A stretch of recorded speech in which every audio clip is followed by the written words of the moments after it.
The Book of Aquarius. By anonymous author. 1. The Book of Aquarius. The purpose of this book is to release one particular secret, which has been kept hidden for the last 12,000 years. The Philosopher's Stone, Elixir of Life, Fountain of Youth, Ambrosia, Soma, Amrita, Nectar of Immortality. These are different names for the same thing. Throughout history this secret has been used by a very few to extend their lives hundreds of years in perfect health, with access to unlimited wealth, among many other miraculous properties. Some kept the secret because they understood that the time was not right for the secret to be free for all people, but most kept the secret out of their own jealousy, ignorance, egotism and corruption. The stone's history and the history of the human race up until this day is a strange story full of secret societies, hooded cloaks, and mystical symbols. Such theatrics are childish and shallow. It's pointless to look for the light in the shadows.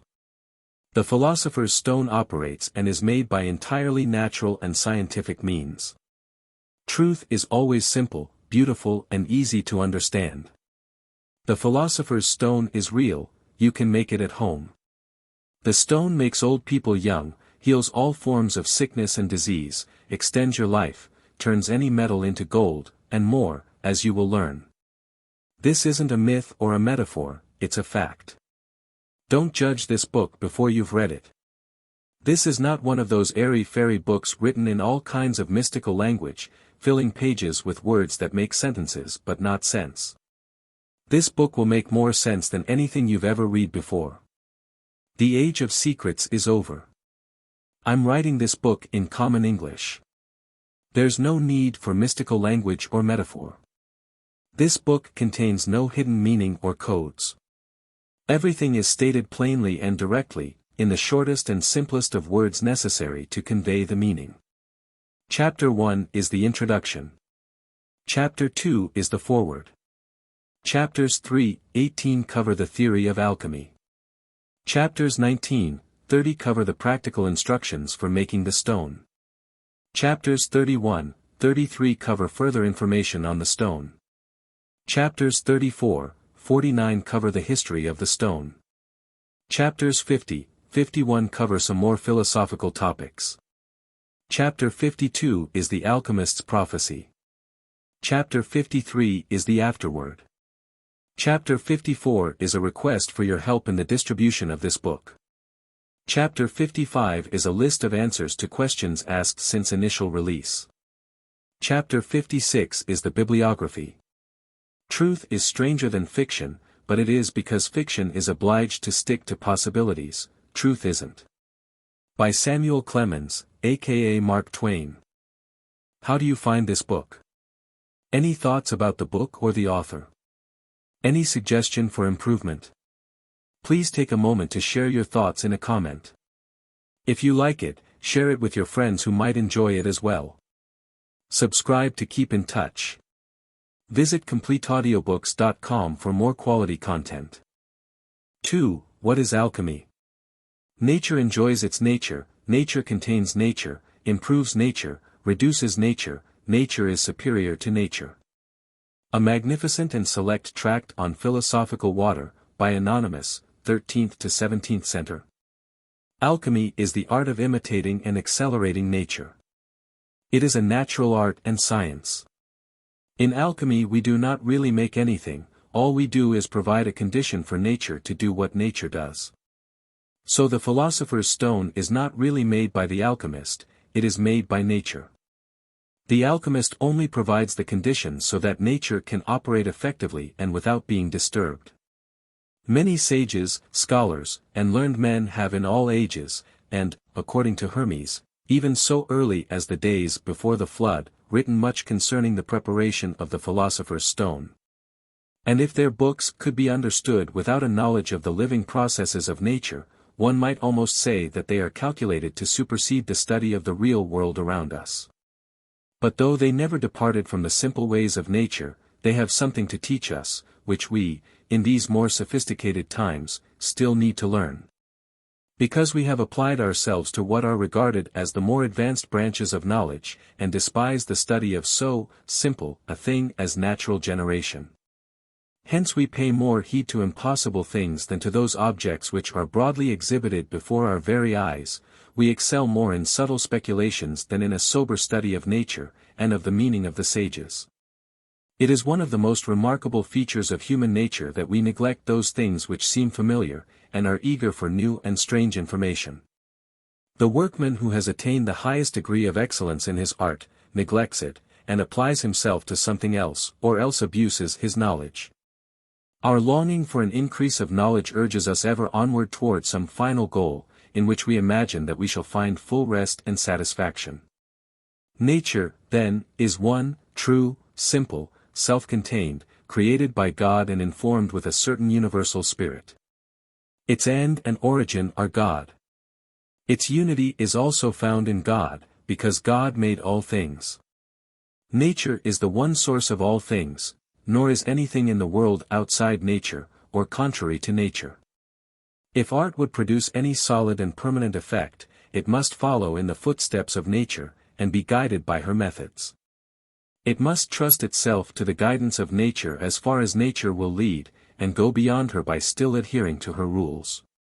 Now in our art you should closely imitate these natural processes.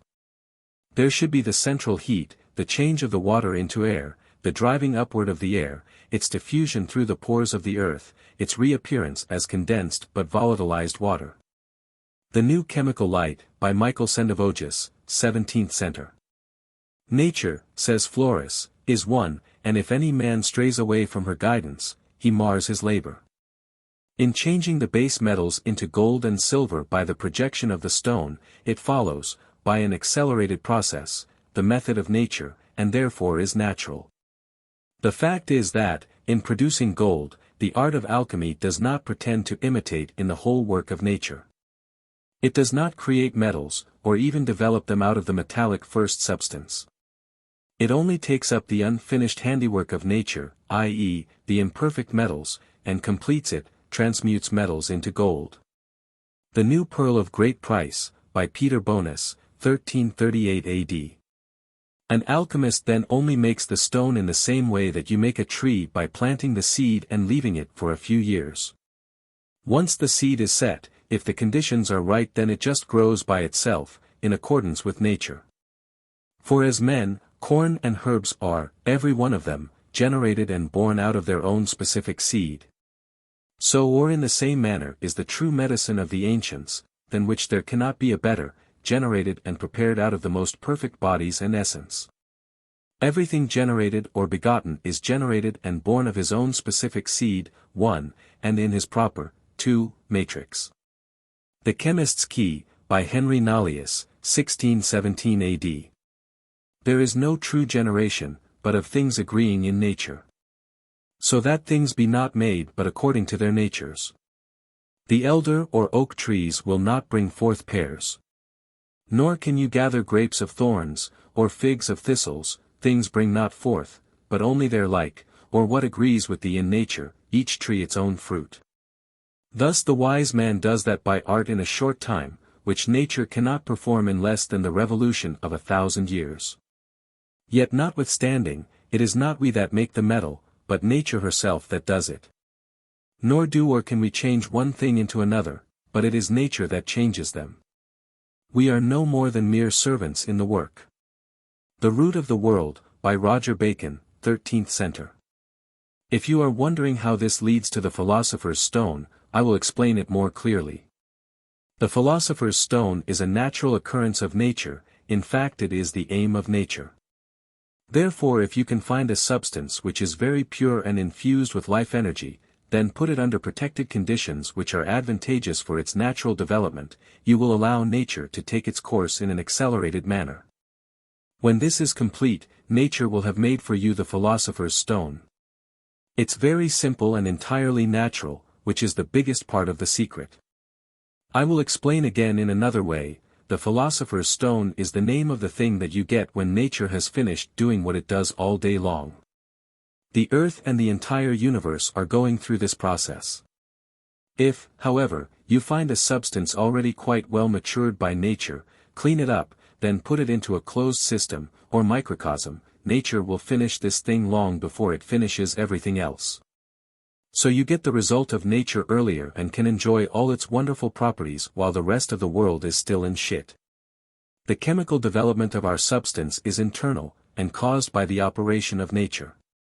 Our wise teacher Plato says, every husbandman who sows good seed, first chooses a fertile field, plows and manures it well, and weeds it of all tares. He also takes care that his own grain is free from every foreign admixture. When he has committed the seed to the ground, he needs moisture, or rain, to decompose the grain, and to raise it to new life. He also requires fire, that is, the warmth of the sun, to bring it to maturity. The needs of our art are of an analogous nature. First, you must prepare your seed, i.e., cleanse your matter from all impurity, by a method which you will find set forth at length in the dicta of the sages which I subjoin to this treatise. Then you must have good soil in which to sow your mercury and sun. This earth must first be weeded of all foreign elements if it is to yield a good crop. The Glory of the World, or, Table of Paradise, by Anonymous, 1526 AD. For of this composition, combining as it does the virtues of all things, there may truly be said that in one drop the whole world is present. Man, the best and most perfect of God's creatures, by Benedictus Figulus, 1607 AD. Besides, the science of the stone is so sublime and magnificent, that therein almost all nature and the whole universe of beings is beheld, as in a certain clear looking glass. For it is like a lesser world. God wrought out his compacted being of the world by certain harmony in musical proportion allied to one another, that which are in the superior world are in the inferior also, but in a terrestrial manner, that which likeness are in the inferiors. May also be seen in the superius, in a celestial manner indeed, and according to the cause. Some philosophers have compared the work of the stone to the creation of the world. Likewise to the generation of man, and to his naturalness. Book of the Chemical Art, by Marsilius Ficinus, 15th century. The inspired apostle, St. Peter, tells us that the earth and its work shall consume therein, and a new world shall be born, beautiful and good, as is described in the Apocalypse. An anonymous treatise concerning the philosopher's stone, by Anonymous, 12th to 17th century. The ancient writers call our stone a microcosm. And there can be no doubt that its composition greatly resembles that of the world in which we live. The Chemical Treatise, or, The Ordinal of Alchemy, by Thomas Norton, 1477 AD. To understand aright how out of this our chaos we are to form our philosophical microcosm, we must first of necessity rightly comprehend the great mystery and proceeding in the creation of the macrocosm, it being extremely necessary to imitate and use the very same method in the creation of our little one that the Creator of all things has used in the formation of the Great One. Aphorisms of Herbigerus, by Barrow Herbigerus, 1690 AD. This water cannot be prepared using strange methods in the world, but rather, it can only be prepared using natural means, together with nature and from nature. These words are bright and clear to those who understand. A magnificent and select tract on philosophical water, by Anonymous, 13th to 17th century. Alchemy is therefore the art of the microcosm and the acceleration of nature through the microcosm. There is only one method for the entire work. We only do one thing, and that is to allow nature to take its course. Admittedly, however, we do first clean up our substance and remove what is not needed. For the knowledge of this art consisteth not in the multiplicity, or great number of things, but in unity. Our stone is but one, the matter is one, and the vessel is one. The government is one, and the disposition is one. The whole art and work thereof is one, and begins in one manner, and in one manner it is finished. The Root of the World, by Roger Bacon, 13th century. It is prepared from one substance, with which the art of chemistry is conversant, to which nothing is added, from which nothing is taken away, except that its superfluities are removed. A Brief Guide to the Celestial Ruby, by Irenaeus Philalethes, 1694 AD. 3. How does it work? The philosopher's stone is energy, concentrated and purified to a massively high degree. This is the same energy that you are taking in when you breathe, and when you eat and drink. It is the energy that powers all forms of life, and so I will call it life energy, since I have to call it something, and life energy is self-explanatory. I think most of us already have a feeling that there is some kind of life energy we obtain from our food, drink and air. We all know that eating fruit is better than taking vitamins. We know that there is something in the juice of the fruit. We know that raw vegetables are better than cooked vegetables. We know that cooking food destroys the goodness in it. We eat other life forms, and we know that the more alive or fresh our food is, the better it is for us. There is also much to be said for breathing deeply and rhythmically, and not just for the oxygen, else we would get the same effect by breathing air with more oxygen, but that's not necessarily the case.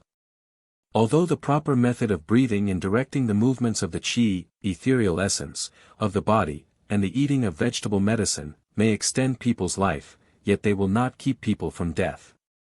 But the eating of the shintan, divine medicine, confers immortality on the eater, enabling him to last as long as heaven and earth and ride on clouds and dragons up and down the Tai Ching, great clearness. On the gold medicine and on the yellow and the white, by Ko Hung, 4th Center, Chinese. This life energy is physical in the sense that it can be captured and made use of. You could say that this life energy is the smallest particle, of which all other particles are made. Or you could say that everything is made of energy, and this is that energy in a raw and undetermined form, not yet formed into an element, which is probably closer to the truth. Things in the universe are all produced from the single qi, ethereal essence, which embodies both the will of the clear sky and the will of the clouded earth. When bamboo ware is broken, bamboo is needed for repairing. When a man's energy wears out, lead is required for re-strengthening. Think the matter over. The medicine may be found directly in front of your eyes. The trouble is that the common people cannot perceive it. Shi Xinglin, disciple of Chang Petuan, and Si Taoquang, disciple of Shi Slinglin, 11th to 13th Center. Chinese. Man is made of earth, and lives through air. For air contains the hidden food of life, of which the invisible spirit, when congealed, is better than the whole world. The New Chemical Light, by Michael Sendivogius, 17th Center. The stone which the philosophers do seek is an invisible and impalpable spirit. The stone also is in everything, that is, nature is in everything.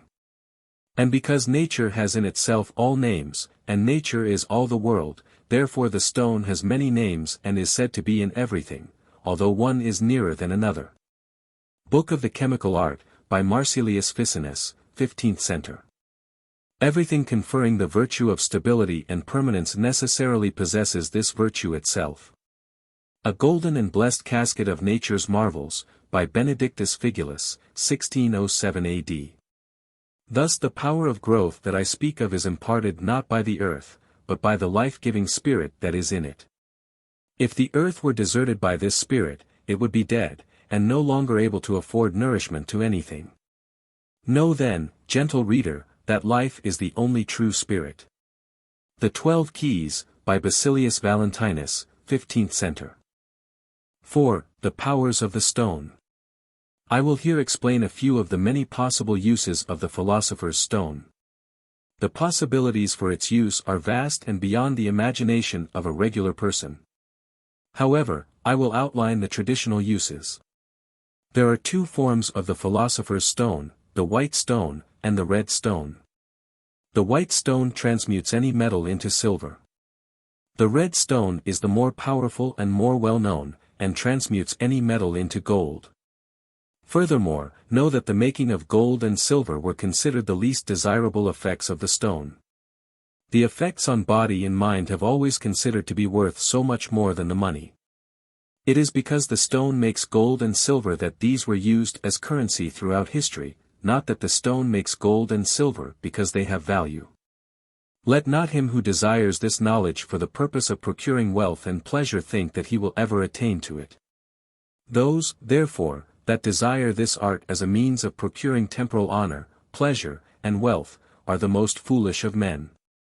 And they can never obtain that which they seek at so great an expense of money, time, and trouble, and which fills their hearts, their minds, and all their thoughts.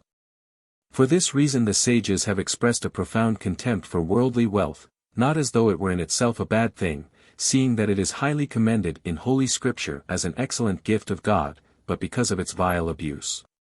They despised it because it seemed to hinder men from following the good and the true, and to introduce a mischievous confusion into their conceptions of right and wrong. The Sophic Hydrolith, or Water Stone of the Wise, by Anonymous, 17th.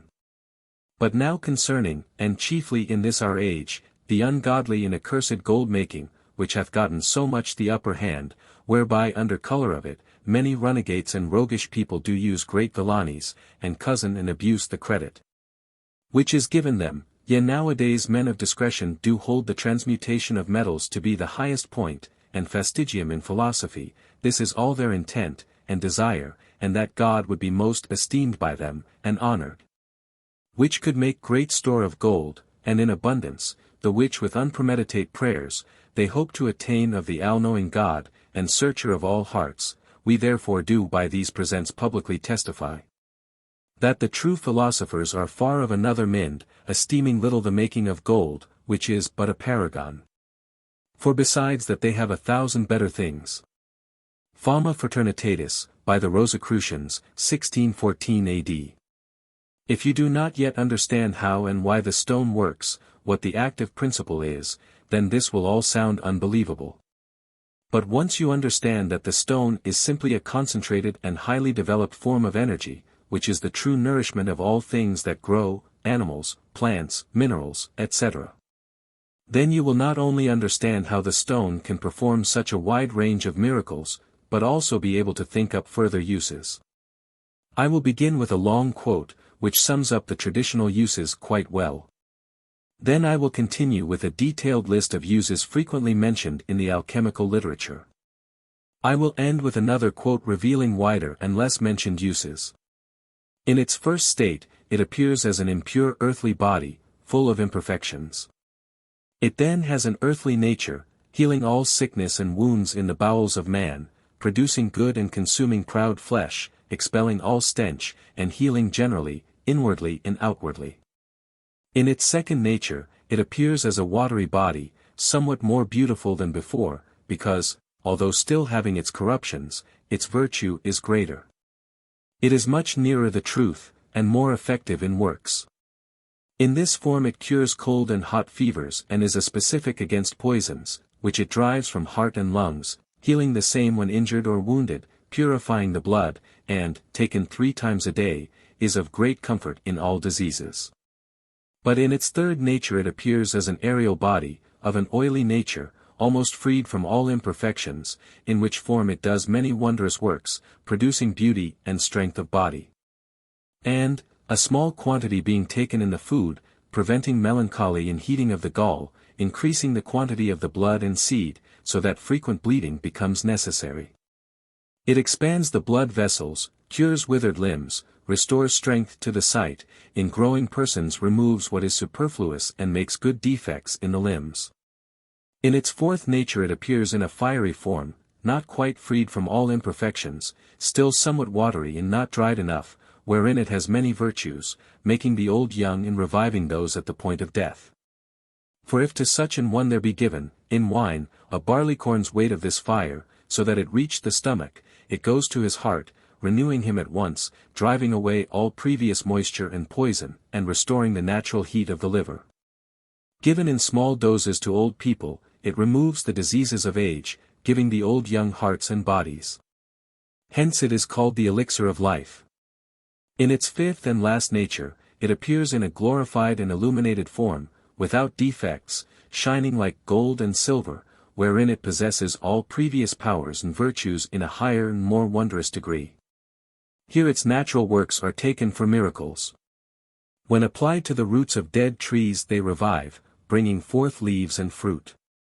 A lamp, the oil of which is mingled with this spirit, continues to burn forever without diminution. It converts crystals into the most precious stones of all colors, equal to those from the mines, and does many other incredible wonders which may not be revealed to the unworthy. For it heals all dead and living bodies without other medicine. The Book of the Revelation of Hermes, by Theophrastus Paracelsus, 16th century. Use 1. A universal medicine for the body. The red stone is much more powerful than the white stone. A single dose can have a large effect, depending on the strength of the stone and whether it be white or red. However, for a lasting effect the stone should be ingested, eaten, daily, else your body and mind will begin deteriorating again. If ingested it will cure all disease, and in higher concentrations will make an old person healthy and fitter than they were even in their youth. If taken suddenly in high concentration, the body will purge itself of everything unnecessary, which may result in going through a shocking transformation over a couple of weeks, with one's skin peeling off, hair and teeth falling out, then growing back in prime condition. Taken regularly in high concentration, it will be unnecessary to eat, drink or even breathe. Although these may be done anyway, the body will never grow old. You will heal from wounds extremely quickly, and be unaffected by heat and cold. Prepared as medicine and sweet food, when taken into the mouth it may immediately penetrate the human frame, greatly holding to itself every fleshly thing, increasing, restoring, and nourishing the incorrupt virtue and spirit of life. Digesting the crude and undigested, removing the superfluous, making natural water abound, and augmenting, comforting, and inflaming natural heat or fire. The above will be the duty of the true physician and sane philosopher. For thus will he be able to preserve our body from corruption, to retard old age, retain florid youth in full vigor, and, if possible, to perpetuate it, at least to preserve it from death and destruction. Man, the best and most perfect of God's creatures, by Benedictus Figulus, 1607 A.D. For a month every day let there be taken of this blessed powder, the quantity of a grain of mustard seed, in white wine or in any other liquor, early in the morning. It is sudorific or causing sweat, if anything be, to be sent forth by the pores. It is laxative, if anything be, to be evacuated by stool. It is diuretic, if anything be, to be driven forth by the passage of urine.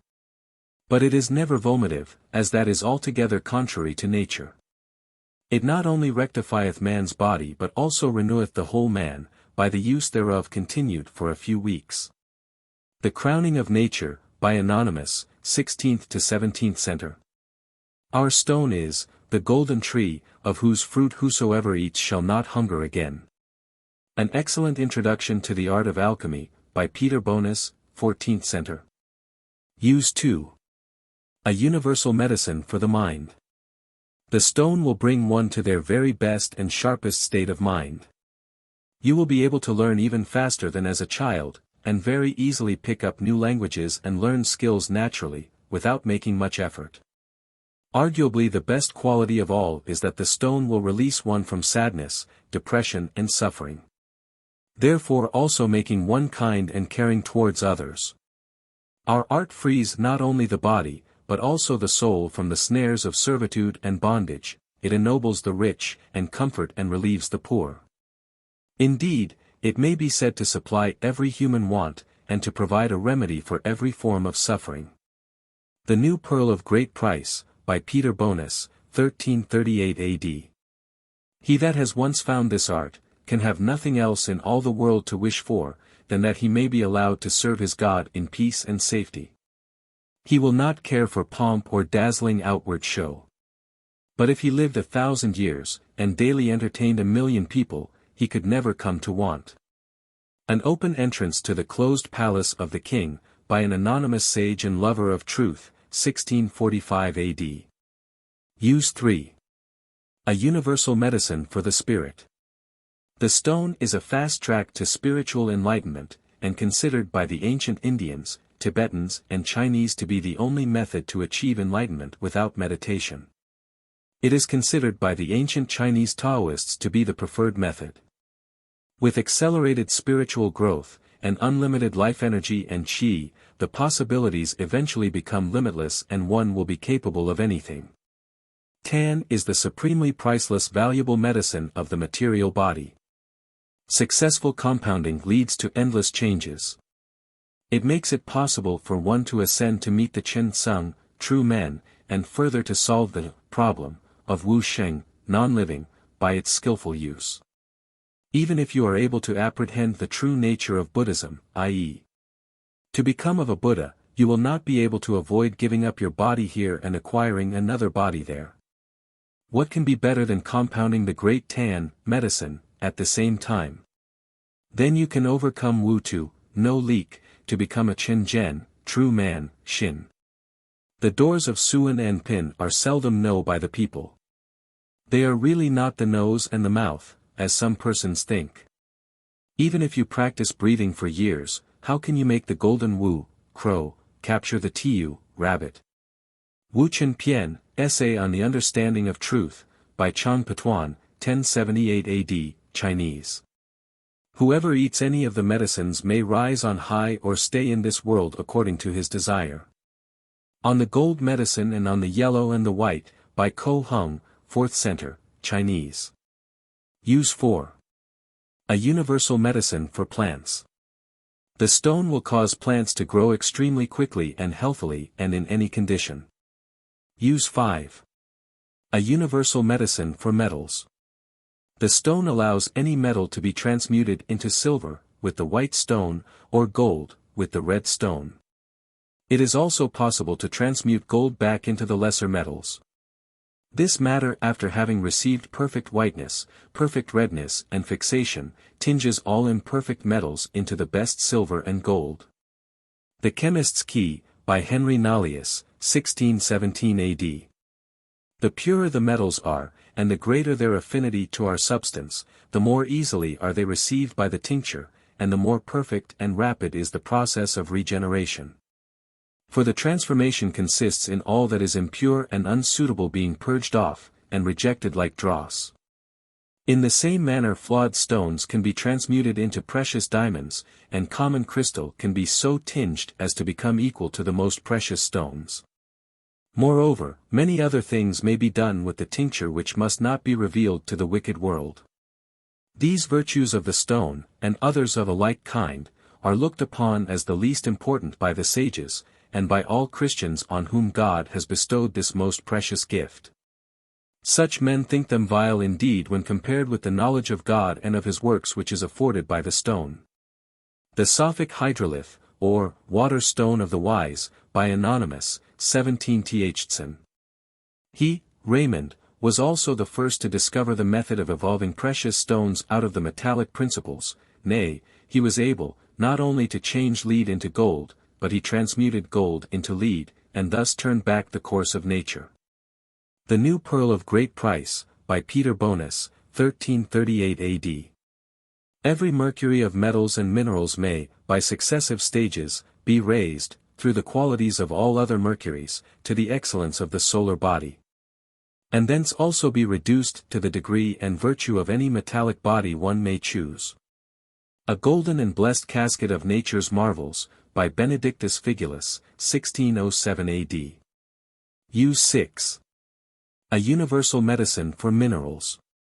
The stone can be used to grow and develop precious stones and diamonds. Our stone matures all immature precious stones, and brings them to their highest perfection. An explanation of the natural philosopher's tincture, of Paracelsus, by Alexander von Suchten, 16th Center. Use 7. Malleable glass. The stone can be used to make glass malleable, that is, so you can beat it into shape without it shattering. Our substance is a body containing spirit which makes glass malleable, and turns crystals into carbuncles. A very brief tract concerning the philosophical stone, by an unknown German sage, 15th to 17th Center. Use 8. Unlimited energy. Traditionally, lamps can be made with the stone which burn forever, or at least for thousands of years. Therefore it can also be used to generate an almost unlimited amount of electricity and be used as a power source. I will cover Everburning Lamps in more detail in a later chapter. The stone certainly has some interesting properties, which could make sci-fi technologies possible. Everlasting fire, of which many alchemists boast, the fire used aforetime by the Jews for their burnt offerings, which burnt continually without becoming extinguished. which also was hidden by the prophet Jeremiah before the first destruction of Jerusalem, and afterwards was discovered by Ezra. An explanation of the natural philosopher's tincture, of Paracelsus, by Alexander von Such 10, 16th center. Use 9. Creation of life. The stone can be used to grow humans/animals outside of the womb, or create clones. It is possible to make them giants or dwarf them. It is also possible to create hybrids or new species out of different animals, or even animals and humans. This will be covered in more detail in a later chapter, wherein we find many strange effects, as continuing life in them, though divers parts, which you account vital, be perished and taken forth, resuscitating of some that seem dead in appearance, and the like. We try also all poisons, and other medicines upon them, as well of chirurgery as physic. By art likewise we make them greater or smaller than their kind is, and contrariwise dwarf them and stay their growth. We make them more fruitful and bearing than their kind is, and contrariwise barren and not generative. Also we make them differ in color, shape, activity, many ways. We find means to make commixtures and copulations of divers kinds, which have produced many new kinds, and them not barren, as the general opinion is. The New Atlantis, by Francis Bacon, 1627 AD. Finally, we have a further list of usages of the philosopher's stone from Francis Bacon's Magnalia Naturae, Praecipiu quod usus humanos, translation, the glorious works of nature. Especially in regards to human usages, appended to Bacon's The New Atlantis. The prolongation of life. The restitution of youth in some degree. The retardation of age. The curing of diseases counted incurable. The mitigation of pain. More easy and less loathsome purgings. The increasing of strength and activity. The increasing of ability to suffer torture or pain. The altering of complexions, and fatness and leanness. The altering of statures. The altering of features. The increasing and exalting of the intellectual parts. Versions of bodies into other bodies. Making of new species. Transplanting of one species into another. Instruments of destruction, as of war and poison. Exhilaration of the spirits, and putting them in good disposition. Force of the imagination, either upon another body, or upon the body itself. Acceleration of time in maturations. Acceleration of time in clarifications. Acceleration of putrefaction. Acceleration of decoction. Acceleration of germination. Making rich composts for the earth. Impressions of the air, and raising of tempests. Great alteration, as in induration, emolition, and turning crude and watery substances into oily and unctuous substances.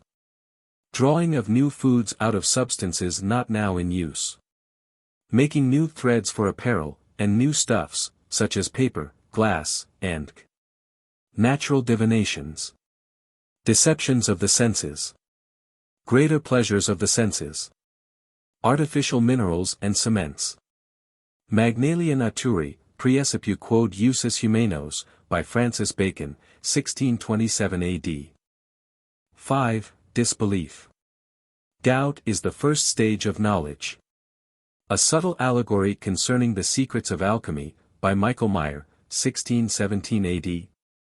The art of alchemy has been a secret since the beginning of our recorded history, and so there have always been many people who simply don't believe in it. This is of course made worse by the obscure way in which the alchemical books are written and the fact that the alchemists have wanted to remain hidden, and so never openly revealed themselves or their works to the world.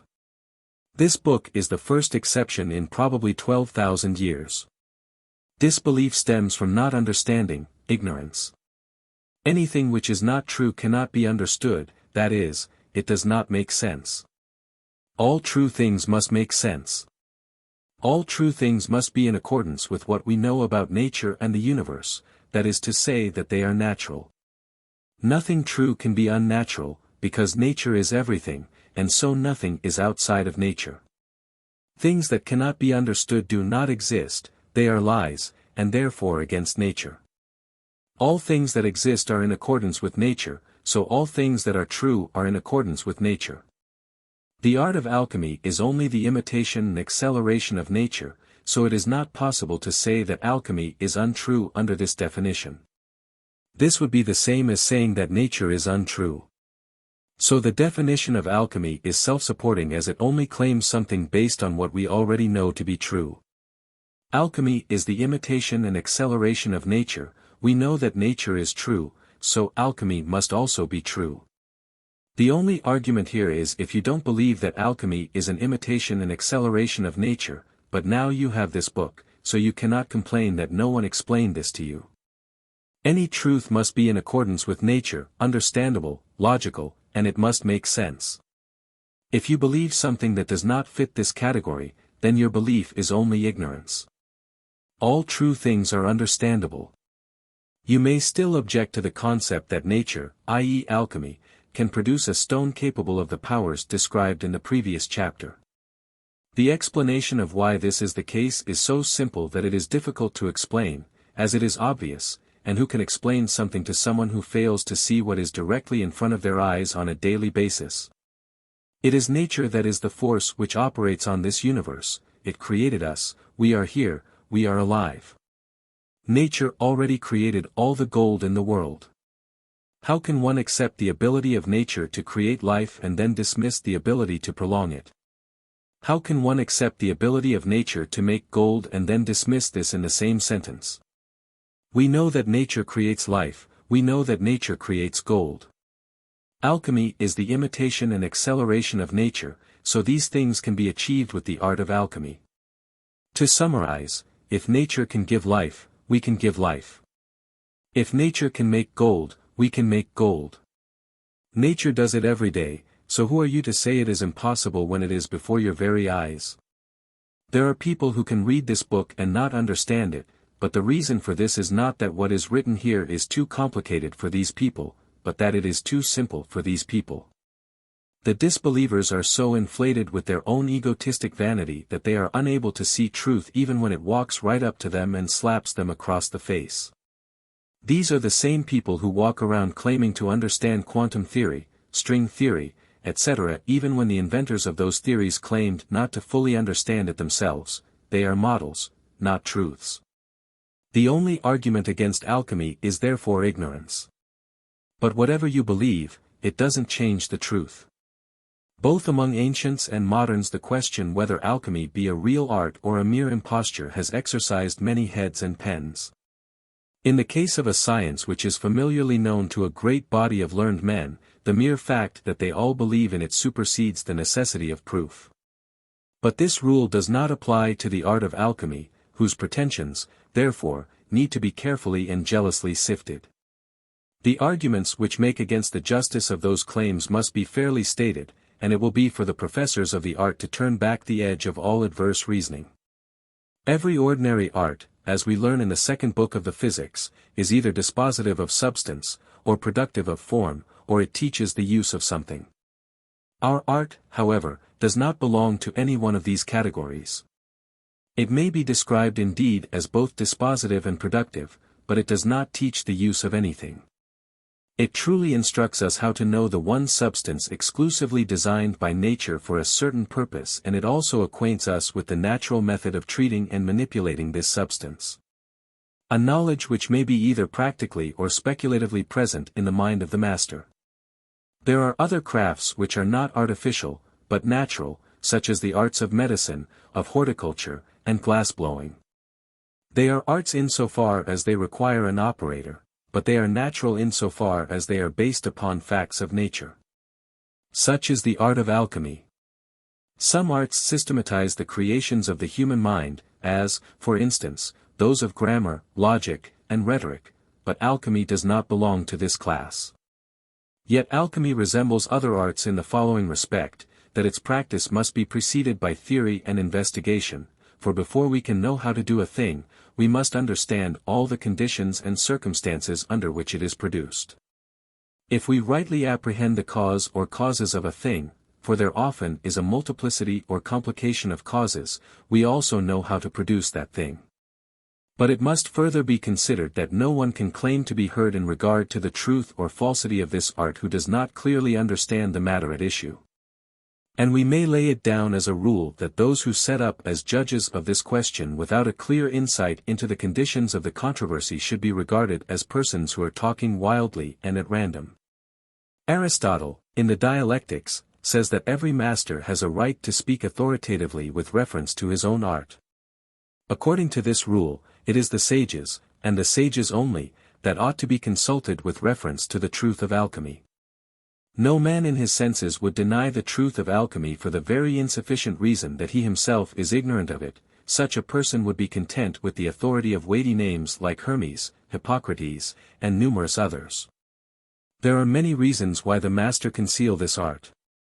But if anyone denies its existence on the ground that he is ignorant of it, he is like someone who has been shut up all his life in a certain house, and therefore denies that the world extends beyond the four walls of his habitation. There is not really any need to advance any arguments to establish the actuality of our art, for the art itself is the best proof of its own existence. And being securely lodged in the stronghold of knowledge, we might safely despise the contradiction of the ignorant. In all operative sciences, as Aristotle sets forth, the truth of a proposition ought to be sown, not by logical argument, but by ocular demonstration. The appeal should be not to the intellect, but to the senses. For particulars belong to the domain of sense, while universals belong to the domain of reason. If we are unable to convey to anyone an ocular proof of our art, this fact must not be regarded as casting a slur on our veracity. The difficulty of our task is enhanced by the circumstance that we have to speak of our art to the ignorant and scornful, and are thus in the position of a painter who should attempt to explain nice shades and differences of color to the colorblind, or of a musician who should discourse sweet harmony to the deaf. Every one, says Aristotle, is able to form a correct opinion only of those things which are familiarly and accurately known to him. But he who denies that snow is white cannot have any eyes in his head. How can anyone discover the truth in regard to any science, if he lacks the sense to distinguish the special province of matter, or the material relations, with which that science deals? Such people need to exercise faith even to become aware of the existence of our art. Pythagoras, in the Tuba Philosophorum, says that those who are acquainted with the elements will not be numbered among deniers. A doctor who desires to prove that a certain medicine will produce a certain effect in a diseased condition of the human body, must substantiate his position by practical experiment. For instance, someone suffers from a superabundance of red color in the veins of the stomach and liver, and I say that the cure is an evacuation after digestion. If I wished to discover what medicine would produce this effect, I would say, everything that, after digestion, produces an evacuation of bile, will heal the patient. Now, I know that rhubarb or scamonia will produce this effect. Therefore, rhubarb or scamonia will be the right remedy to choose. Nevertheless, the truth of my assertion could be satisfactorily proven only by means of a practical experiment. In all these matters, as Hamek says, nothing short of seeing a thing will help you to know it. If you wish to know that pepper is hot and that vinegar is cooling, that colocynth and absinthe are bitter, that honey is sweet, and that aconite is poison, that the magnet attracts steel, that arsenic whitens brass, and that tusha turns it of an orange color, you will, in every one of these cases, have to verify the assertion by experience. It is the same in geometry, astronomy, music, perspective, and other sciences with a practical scope and aim. A like rule applies with double force to alchemy, which undertakes to transmute the base metals into gold and silver. Whatsoever has the power to transmute imperfect and complete metals has the power to make gold and silver. Now, this quality is possessed by the stone which the philosophers make known to us. It is plain that there are but two perfect metals, namely, gold and silver, just as there are but two perfect luminaries, namely, sun and moon. The other metals are imperfect and incomplete, and whosoever reduces them to perfection, the same also converts them into gold and silver. The truth and justice of this claim, like all other propositions of a practical nature, has to be demonstrated by a practical experiment, and in no other way can it be satisfactorily shown.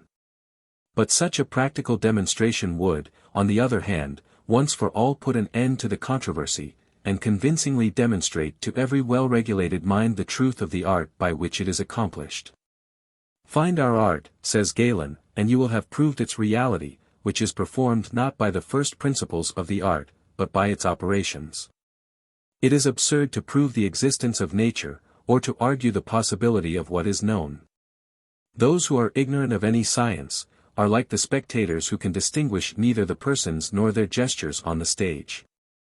A blind man might as well discourse about colors and criticize the merits of a picture. A deaf man might as well set up as a judge of some musical composition, as an uninformed person presume to deliver judgment on the claims of the art of alchemy. When, indeed, the stone is found, our friends, who now laugh and sneer at us, will be at a loss how to express their love. The New Pearl of Great Price, by Peter Bonus, 1338 AD. To some foolish and shallow persons I have several times expounded this art in the simplest manner, and even word for word, but they despised it only, and would not believe me. The Golden Tract concerning the Stone of the Philosophers, by an anonymous German philosopher, 16th–17th. For the matter is only one thing, and would remain one thing, though 100,000 books had been written about it, because this art is so great a treasure that the whole world would not be a sufficient compensation for it. It is described in obscure terms, yet openly named by all, and known to all. But if all knew its secret, no one would work, and it would lose its value. On this account it would be impious to describe it in universally intelligible language. He to whom God will reveal it, may understand these dark expressions. But because most men do not understand them, they are inclined to regard our art as impossible, and the sages are branded as wicked men and swindlers. Learned doctors, who thus speak of us, have it before their eyes every day, but they do not understand it, because they never attend to it. And then, forsooth, they deny the possibility of finding the stone. Nor will anyone ever be able to convince them of the reality of our art, so long as they blindly follow their own bent and inclination. In short, they are too wise to discern it, since it transcends the range of the human intellect, and must be humbly received at the hand of God. It is their own ignorance, the skeptics, that prevents them from attaining to a true knowledge. But they put the blame on our writings, and call us charlatans and impostors. They argue that if the stone could be found at all, they must have discovered it long ago, their eyes being as keen and their minds as acute as they are. Behold, say they, how we have toiled day and night, how many books we have read, how many years we have spent in our laboratories. Surely if there were anything in this art, it could not have escaped us. By speaking thus, they only exhibit their own presumption and folly. They themselves have no eyes, and they make that an argument for blaspheming our high and holy art. Hermes is right in saying that our art is true, and has been rightly handed down by the sages. All doubts concerning it have arisen through false interpretation of the mystic language of the philosophers. But, since they are loath to confess their own ignorance, their readers prefer to say that the words of the sages are imposture and falsehood. The fault really lies with the ignorant reader, who does not understand the style of the philosophers. If, in the interpretation of our books, they would suffer themselves to be guided by the teaching of nature, rather than by their own foolish notions, they would not miss the mark so hopelessly. The Glory of the World, or, Table of Paradise, by Anonymous, 1526 AD. I, being an anonymous adept, a lover of learning, and a philosopher, have decreed to write this little treatise of medicinal, chemical, and physical arcana. In the year 1645 after the birth of Christ, and in the 23 RD year of my age, to assist in conducting my straying brethren out of the labyrinth of error, and with the further object of making myself known to other sages. Holding aloft a torch which may be visible far and wide to those who are groping in the darkness of ignorance. The contents of this book are not fables, but real experiments which I have seen, touched, and handled, as an adept will easily conclude from these lines. I have written more plainly about this art than any of my predecessors. Sometimes I have found myself on the very verge of breaking my vow, and once or twice had to lay down my pen for a season. But I could not resist the inward prompting of God, which impelled me to persevere in the most loving course, who alone knows the heart, and to whom only be glory forever. Hence, I undoubtedly gather that in this last age of the world, many will become blessed by this arcanum, through what I have thus faithfully written, for I have not willingly left anything doubtful to the young beginner.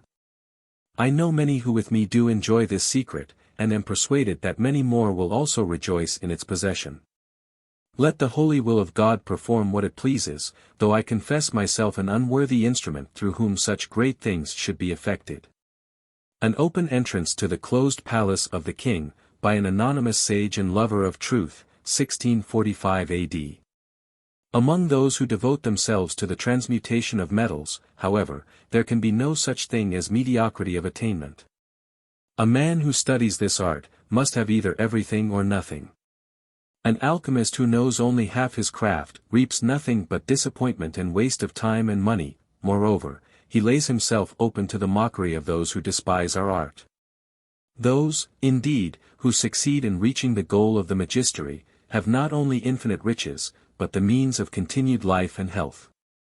Hence it is the most popular of all human pursuits. Anyone who has read a few receipts claims the title of a sage, and conceives the most extravagant hopes. And, in order to give themselves the appearance of very wise men indeed, such persons immediately set themselves to construct furnaces, fill their laboratories with stills and alembics, and approach the work with a wonderful appearance of profundity. They adopt an obscure jargon, speak of the first matter of the metals, and discuss with a learned air the rotation of the elements, and the marriage of Gabricius with Bega. In the meantime, however, they do not succeed in bringing about any metamorphosis of the metals, except that of their gold and silver into copper and bronze. When captious despisers of our art see this, they draw from such constant failures the conclusion that our art is a combination of fiction and imposture. Whilst those who have ruined themselves by their folly confirm this suspicion by preying on the credulity of others, pretending to have gained some skill by the loss of their money. In this way the path of the beginner is beset with difficulties and pestilent delusions of every kind. And, through the fault of these swindlers, who give themselves such wonderful airs of profundity and learning, our art itself has fallen into utter disrepute, though these persons, of course, know nothing whatever about it. The beginner finds it extremely difficult to distinguish between the false and the true in this vast labyrinth of alchemy. It is possible indeed that some dull person may allege in refutation of our reasoning his inability to accomplish those chemical transformations on which it is based.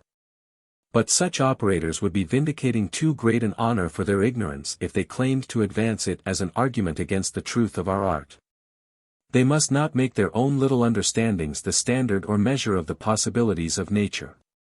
At any rate, my word is as good as theirs, and better, since they can never prove a negative, and I do most positively and solemnly assert that I have with my own hands performed every one of the experiments which I have described. And I know many others whose experience has shown these things to be true. How can our opponents hope to prevail against eyewitnesses by bare negation? Study nature, read the books of genuine sages, who are neither impostors nor jealous churls, and study them day and night. Let him not be too eager to carry out every idea practically before he has thoroughly tested it, and found it to be in harmony not only with the teaching of all the sages, but also of nature herself. Not until then let him gird himself for the practical part of the work, and let him constantly modify his operations until he sees the signs which are described by the sages. Nor let him despair though he take many false steps. For the greatest philosophers have learned most by their mistakes. The Metamorphosis of Metals, by Irenaeus Philalethes, 1694 AD. But why is it called a stone, though it is not a stone, and how is it to be found?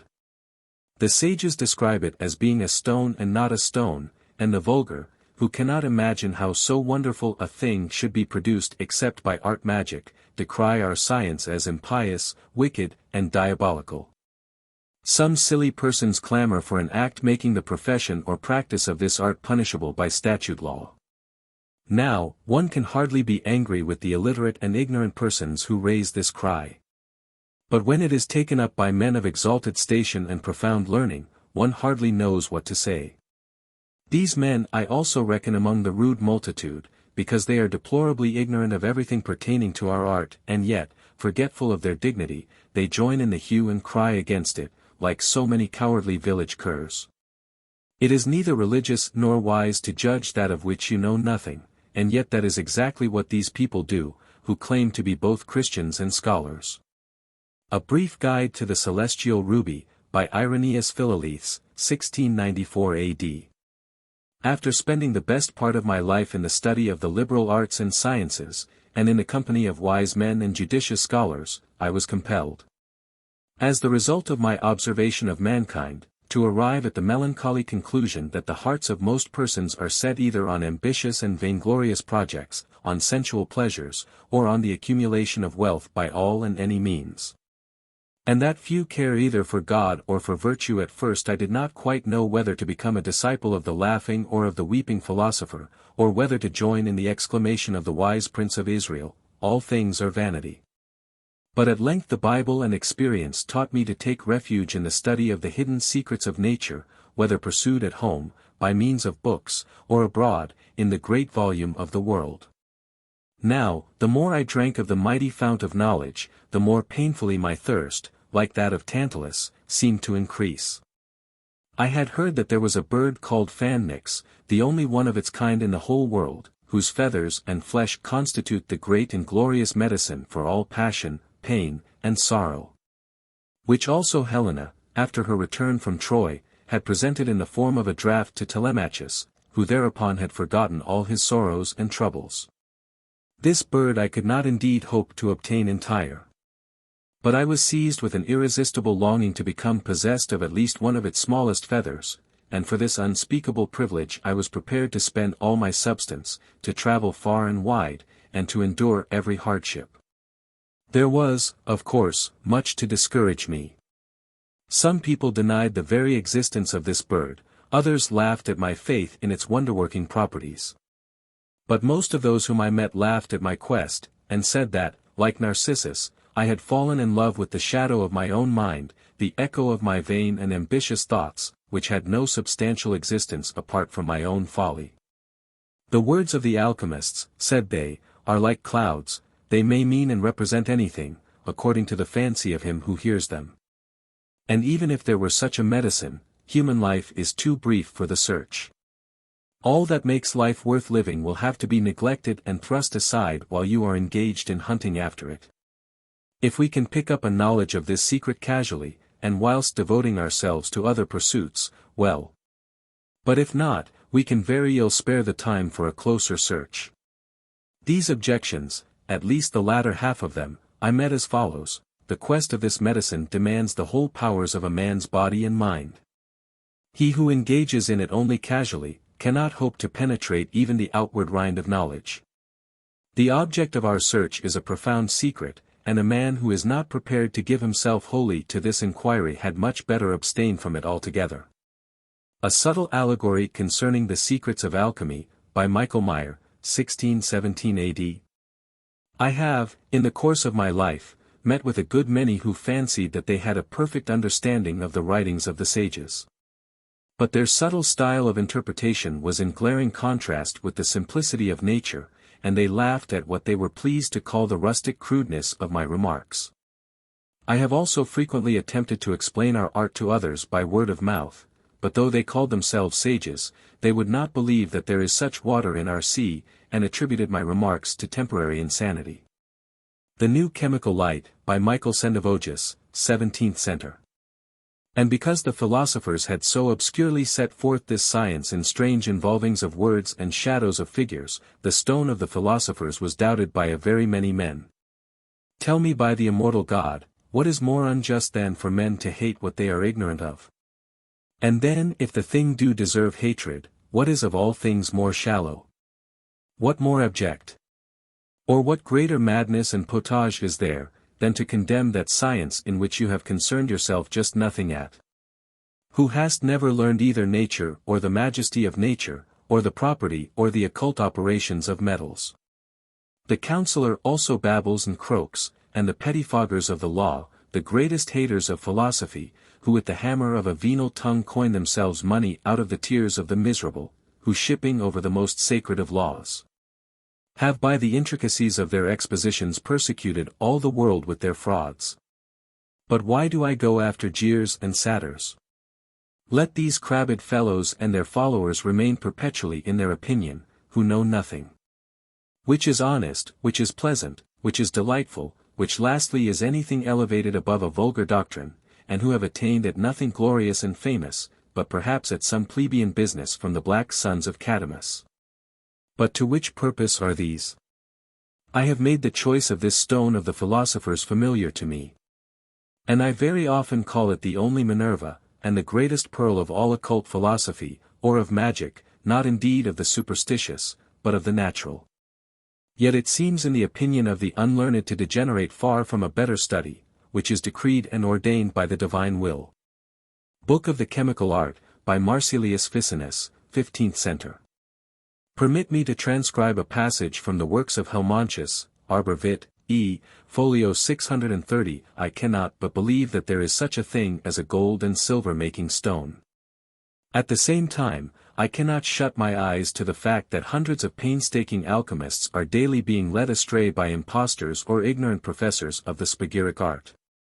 For this reason I shall not be astonished if, immediately upon perusing my book, multitudes of these deluded victims start up, and contradict the assertion which I have made in regard to the truth of this art. One of these gentry denounces alchemy as a work of the devil, another describes it as sheer nonsense and humbug, a third admits the possibility of transmuting metals into gold, but maintains that the whole process costs more money than it is worth. But I do not wonder at these opinions. It is a hackneyed saying of human nature that we gape at those things whose purpose we do not understand, but we investigate things pleasurable to know. The sages should therefore remember the words of Seneca, De moribus, you are not yet blessed, if the multitude does not laugh at you. But I do not care whether they believe or contradict my teaching about the transmutation of metals. I rest calmly satisfied in the knowledge that I have seen it with my own eyes, and performed it with my own hands. Even in our degenerate age these wonders are still possible. Even now the medicine is prepared which is worth 20 tons of gold, nay, more, for it has virtue to bestow that which all the gold of the world cannot buy, viz., health. Blessed is that physician who knows our soothing medicinal potion of mercury, the great panacea of death and disease. But God does not reveal this glorious knowledge to all men indiscriminately. And some men are so obtuse, with a judicial blindness, that they wonder at the activity of the simplest forces of nature, as, for instance, the attractive power which the magnet exercises upon the steel. But, whether they believe it or not, there is a corresponding magnetic force in gold which attracts mercury, in silver which attracts copper, and so with all other metals, minerals, stones, herbs, plants, etc. We must not be surprised at this persistent opposition to truth. The light of the sun pains the eyes of owls. Belief or unbelief could not make any difference to the truth of our art, just as a magnet would go on attracting steel, and rendering it magnetic by such contact, even if you did not credit it. Golden Calf, by John Frederick Helvetius, 17th century. Of the numerous things in the world, the art and the Tao are the most difficult to comprehend. How then can people of ordinary endowment pass the judgment that there cannot possibly be a way to immortality? If one harbors doubts about the Tao merely because of popular disbelief, then he is assuming the mass to be wise people. How numerous then will the wise ones in this world be? Furthermore, those who understand the Tao and work for its attainment, are they not the most stupid, even more stupid than the common people? Many fear to attempt to seek for immortality, lest they should fail and expose themselves to ridicule as victims of folly and deception. But supposing that the common people are not infallible and that their idea about the Tao is one mistake they make among 10,000 sound judgments, will not those who have laughed be laughed at by the ones who succeed despite discouragement and ridicule? Even the sun and moon cannot shine on everything. How can the people's mind be so omniscient as to be entirely trustworthy? On the Gold Medicine and on the Yellow and the White, by Ko Hung, 4th century. Chinese. Because many have written of the philosopher's stone without any knowledge of the art. And the few books extant, written by our learned predecessors and true masters hereupon, are either lost or concealed in the collections of such, however despised, as are lovers and seekers of natural secrets. We have taken a resolution to communicate our knowledge in this matter, to the intent that those who are convinced the philosophical work is no fiction, but grounded in the possibility of nature, may be faithfully directed in their studies. And have an undoubted criterion to distinguish between such authors as are genuine sons of science and those who are spurious, as writing by hearsay only. So bewildered is human ingenuity, when it leaves the beaten track of truth and nature, to entangle itself in a multiplicity of fine-spun inventions. The searcher of nature will rejoice greatly in this discovery, as grounded in reason and sound philosophy, but to fools it would be in vain, should even wisdom herself cry out in the streets. Wherefore, leaving such persons to hug themselves in their own imaginary importance, we shall go on. On the Philosopher's Stone, by Anonymous, 12th to 17th Center. 6. Interpretations. Art has no haters but the ignorant. A Golden and Blessed Casket of Nature's Marvels, by Benedictus Figulus, 1607 A.D. The alchemical writings are obscure and often misinterpreted. Since the writings are so obscure, it's a perfect discipline for someone who wants to look more important than they are to pretend to understand. As long as no one else understands it either, then they can safely go on misleading people and pretending to be important and mystical. I want to make it clear that there is only one correct interpretation. I will discuss some common alternative interpretations and misunderstandings in this chapter. The modern popular opinion is that alchemy is a spiritual discipline. This idea arose in the 19th and early 20th centuries, along with the Theosophical movement and occult revival. The reason for its popularity was simply because it was a way for people who don't understand the obscure terms to pretend that they do understand them. These people proceeded to write books themselves on spiritual alchemy, which are mere folly. The spiritual interpretation of alchemy that was made famous by Jung in fact reflects religious convictions typical of 19th-century occultism and is not supported by the antique and medieval alchemical sources. On the Edge of the Future, by Jeffrey John Kripal and Glenn W. Schuck, 2005. Spiritual alchemy only became believable when the Philosopher's Stone was no longer believed in. Prior to the 19th century, no single person ever wrote anything about alchemy being spiritual. This only started when alchemy fell into disrepute. It was clear to many self-styled philosophers in the 19th century that alchemy had been praised and studied by so many great minds throughout history. The only way to explain this was to, 1. Either admit that they were not wise enough to work out how to make the stone, or, 2. Pretend that they were wise enough by inventing an alternative interpretation. Spiritual alchemy appeared to make sense of the writings of the alchemists, assuming that the Philosopher's Stone is not real, and only if one were to read selectively just a few alchemical books. The way of the spiritual interpreters is to find any word that could sound spiritual, such as spirit, body, living gold, philosophical mercury, etc. They then jump on this word as evidence of their claim, even though it is evident that these words refer to either the water or salt of the substance from which we make the stone. Unfortunately, many alchemical classics were adulterated during the 19th century, e.g. Corpus Hermeticum, in order to make them sound more spiritual. At the same time, new spiritual alchemy books were published under the name of older alchemists, when they were in fact new publications.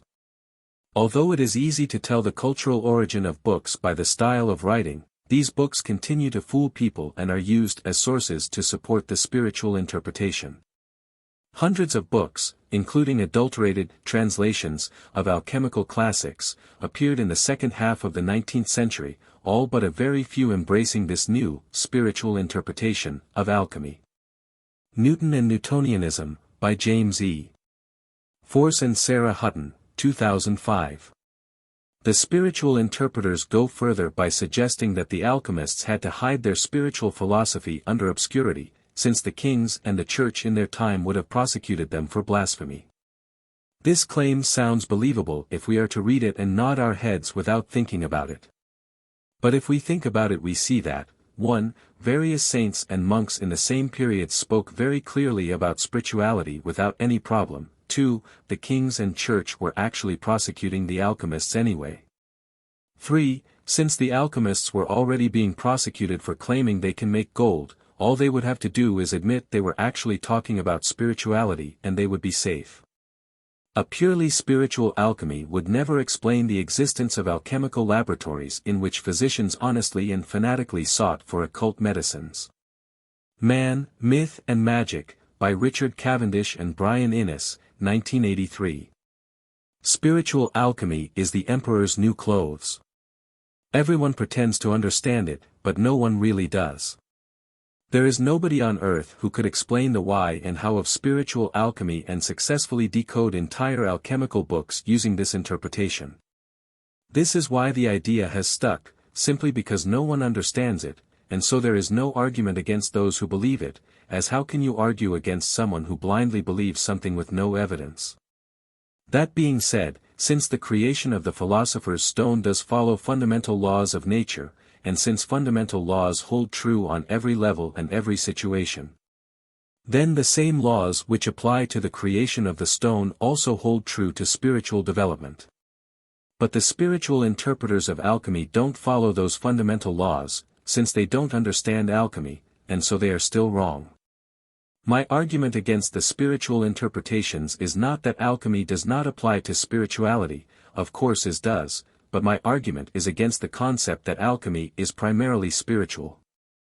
Alchemy is primarily concerned with the physical reality, and all the authors of the alchemy books were writing about a physical substance, which is easy to see from the quotes provided in this book.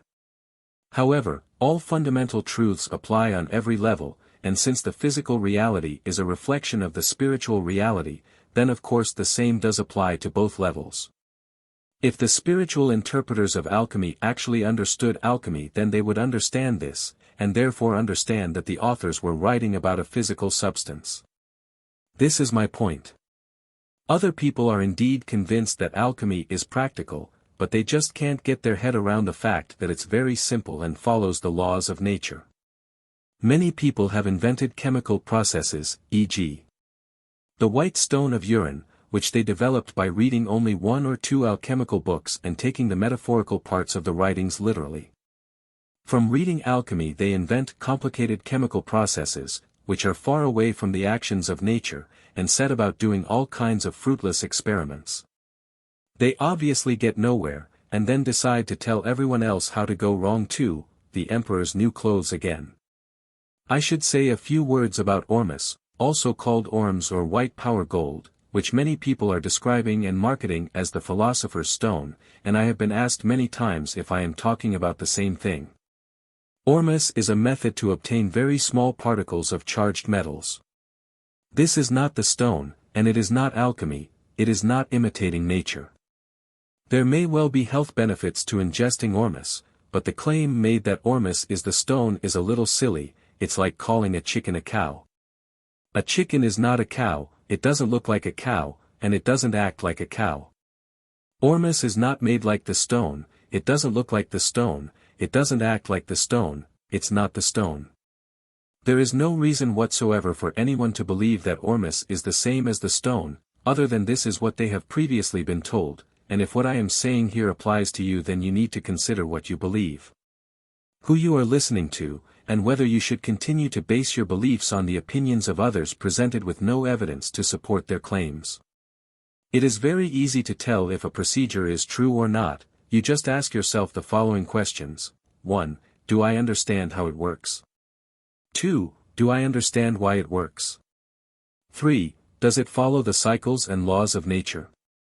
If the answer is yes to all these questions, then you're on to something.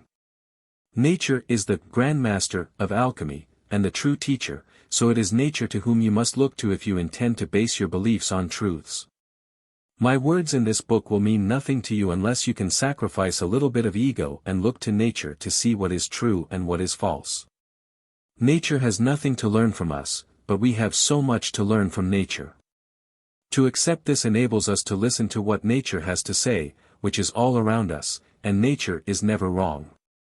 If the interpretation is wrong, then it won't fit, and so you know it's wrong. If one wants to write about spiritual development or chemistry, then this is all fine and dandy, but don't go calling it alchemy. I even came across a modern alchemy book in which the reader is asked not to read the old alchemy books because they're too obscure and will only confuse you.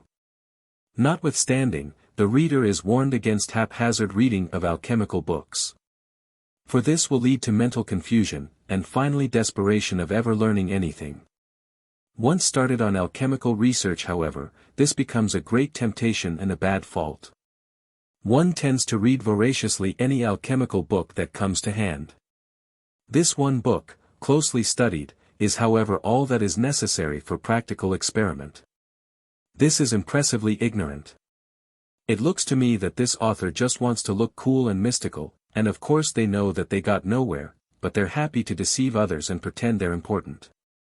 I apologize to the author, whose name I won't mention, for writing against you, but I hope you've learnt your lesson. A man who fails to recognize the Wu Xing, 5 elements, and the 4 signs is certainly one who will be befuddled to differentiate cinnabar, mercury, lead, and silver. He has never even heard of the principle of the fire and the season for compounding tan, and he dares to say that he is a great devotee of Taoism. Never considering his mistake, he teaches others in turn, and teaches mistakenly. He ruins the mercury of others by misleading them into an uncharted port. How can one have the heart to do this? Wu Chen Pian, Essay on the Understanding of Truth, by Chang Petuan, 1078 AD, Chinese.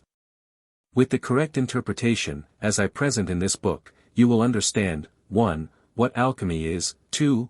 Why it works, and 3. How it works. No other interpretation can give you this, they only rely on blind faith, since that is the only way to believe a lie. Notice how I can back up any statement I make in regards to alchemical theory and practice with several quotes from a variety of alchemical books.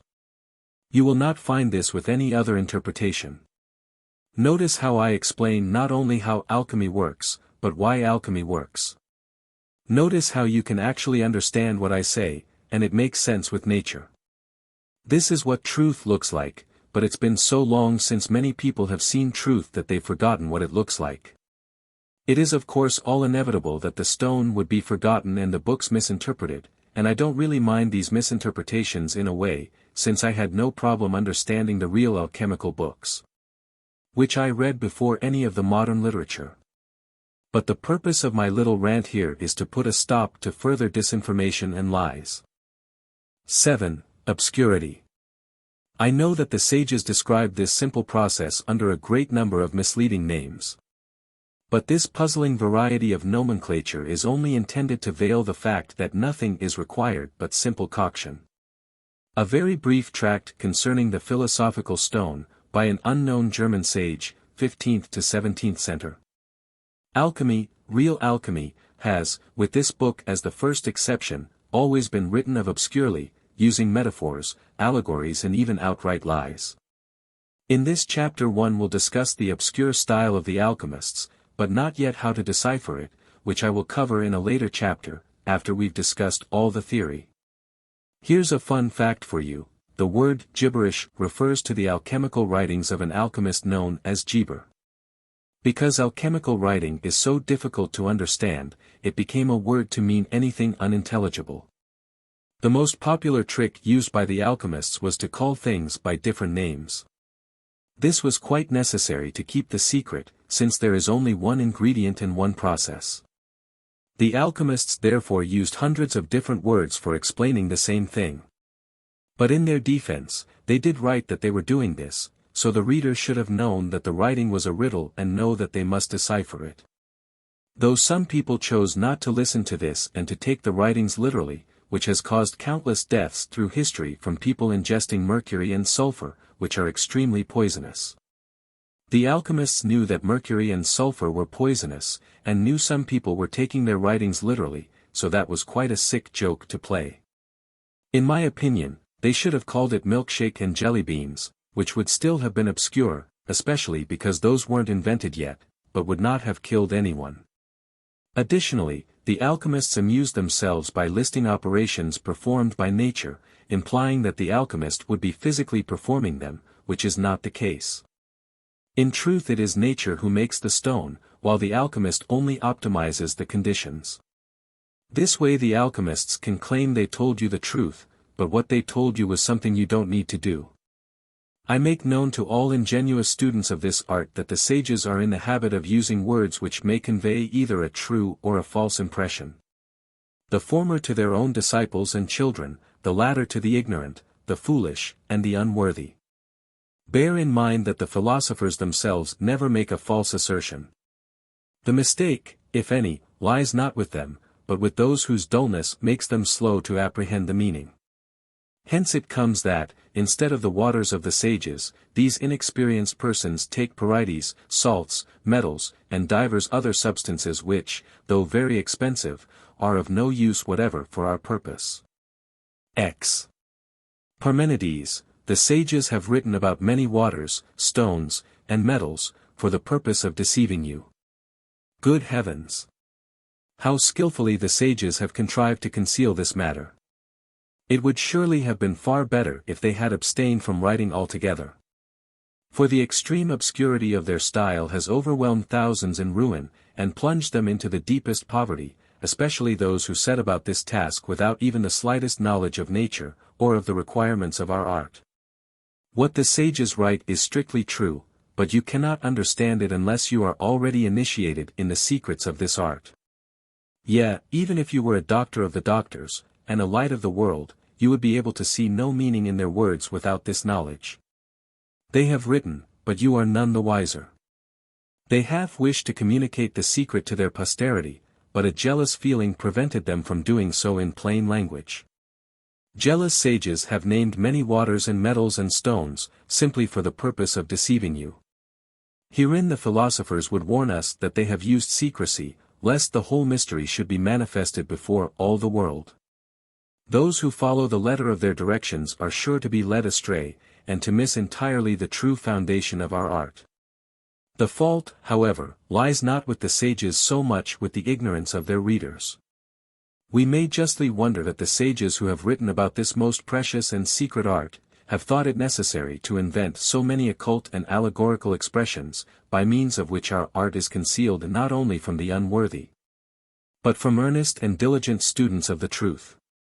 Foolish persons, indeed, who read their books, and hear of the riches and all the other good things which this art affords, experience a pleasant tickling sensation in their ears. And straightway behold visions of themselves sitting on golden thrones, and commanding all the treasures of the universe. They fancy that the art can be learned in the twinkling of an eye, soon come to regard themselves as great doctors, and are unable to conceive the possibility of their making a mistake, or being led astray by the sages. Much less are they aware that it has always been the custom of the philosophers to conceal the fundamental facts of this art, and to reveal them to their own sons and disciples only in sententious allegorical sayings. It is impossible to read through all that the sages have ever written on this subject. But it is a still more hopeless undertaking to gather from their books a full and sufficient knowledge of our art, unless, indeed, God opens your understanding, and gives you a real insight into the natural properties of things, and thereby into the sayings of those who speak of them. For it is nature alone that accomplishes the various processes of our art, and a right understanding of nature will furnish you with eyes wherewith to perceive the secrets thereof. The Glory of the World, or Table of Paradise, by Anonymous, 1526 A.D. On reading the alchemical books, you will come across strange allegories, metaphors, and symbols. Don't think that the fancy words mean anything special. All this stuff about kings and unicorns and lions is not meant to teach you anything. It does have a meaning. The different objects represent different materials at certain stages of the process, but this only means something if you already understand how to make the stone. The alchemists used these symbols to communicate with other alchemists, and prove to other alchemists that they had found the stone, but without anyone else knowing what they were talking about. For all that before me have written on this matter have rendered their books obscure and unintelligible by an exaggerated use of poetical imagery, parables, and metaphors which grievously obstruct the path of those who first enter on this field of knowledge. This is the reason that a beginner, who strives to put their precepts into practice, only loses his trouble and his money, as is daily seen. Hermes, Rhasis, Geber, Avicenna, Merlin, Hortulanus, Democritus, Morienus, Bacon, Raymond, Aristotle, and many others, have concealed their meaning under a veil of obscurity. Hence their books, which they have handed down to us, have been a source of endless error and delusion to the vulgar and the learned, and, in spite of the beautiful conceits which abound in their writings, no one has been able to find a path through the wilderness of their words. Yea, many have been reduced to despair. The Chemical Treatise, or, The Ordinal of Alchemy, by Thomas Norton, 1477 A.D. I have, indeed, studied the writings, parables, and various figures of the philosophers with singular industry, and labored hard to solve their manifold wonderful enigmas, most of which are simply the vain products of their imaginations. It was long before experience taught me that all their obscure verbiage and high pretensions are mere folly and empty phantasms, as is amply testified by our leading sages. The just and pious reader will regard my undertaking with a kindly eye, and not suffer seeming contradictions to mislead him. The theory of and practice of this art, and the laws which obtain in the Republic of the Chemists, forbade me to write more openly or plainly. The Golden Age Restored, by Henry Mattathanas, 1622 A.D. A further problem is that not all alchemical books are written by people who understand alchemy. Since the vast majority of people have no understanding of it, they can't tell the true alchemists from the fakes. What makes this even worse is when real alchemists themselves write lies and deliberately mislead the reader. So before the beginner can even start trying to interpret the writings, he has to try to work out which ones are honest and which are not. This is not too difficult to determine, at least I had no problem with it. But then what causes more confusion is when a real alchemist writes partly the truth, but then makes an outright lie to throw you off course again, after they've already gained your trust. For those writers, however many they be, are either themselves in error, or else they write falsely out of sheer envy, and put forth receipts whilst not ignorant of the truth.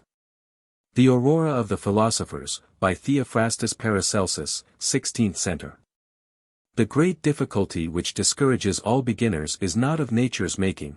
The sages have created it by speaking of the longer operation when they mean the shorter one, and vice versa.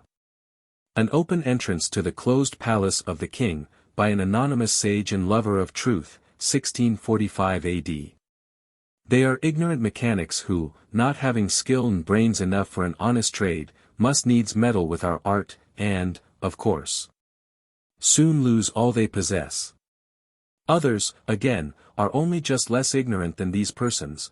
They are in too great a hurry to make gold before they have mastered even the rudiments of natural science. Of course they fail, spend all they have, borrow money from their friends, amuse themselves and others with hopes of infinite wealth, learn to talk a barbarous semi-philosophical jargon, and afford a capital handle to those who have an interest in abusing our art. Again, there are others who really have a true knowledge of the secret, but who grudge others the light which has irradiated their own path, and who therefore write about it in hopelessly puzzling language, which the perplexed beginner cannot possibly understand. To this class belong Geber, Arnold, and Lullius, who would have done much better service to the student, if they had never dipped pen in ink. The consequence is that every one who takes up this study at once finds himself lost in a most perplexing labyrinth of falsehood and uncertainty, in which he has no clue. Some boastful and arrogant sophists, who have read in books that our mercury is not common mercury, and who know that it is called by different names, do not blush to come forward as pretenders to a knowledge of this art, and take upon themselves to describe this solvent as diaphanous and limpid, or as a metallic gum which is permissible with metals, though they do not in reality know anything whatsoever about it. The same may be said of those who would extract our mercury from herbs or other still more fantastic substances. These gentry know not why the sages do not use mercury such as is sold by apothecaries as their substance. They are aware of the fact, but are unacquainted with its causes, and the consequence is the idea which they have that anything which changes the nature of common mercury, will convert it into that of the sages. But in regard to these foolish persons, I have already expressed our opinion.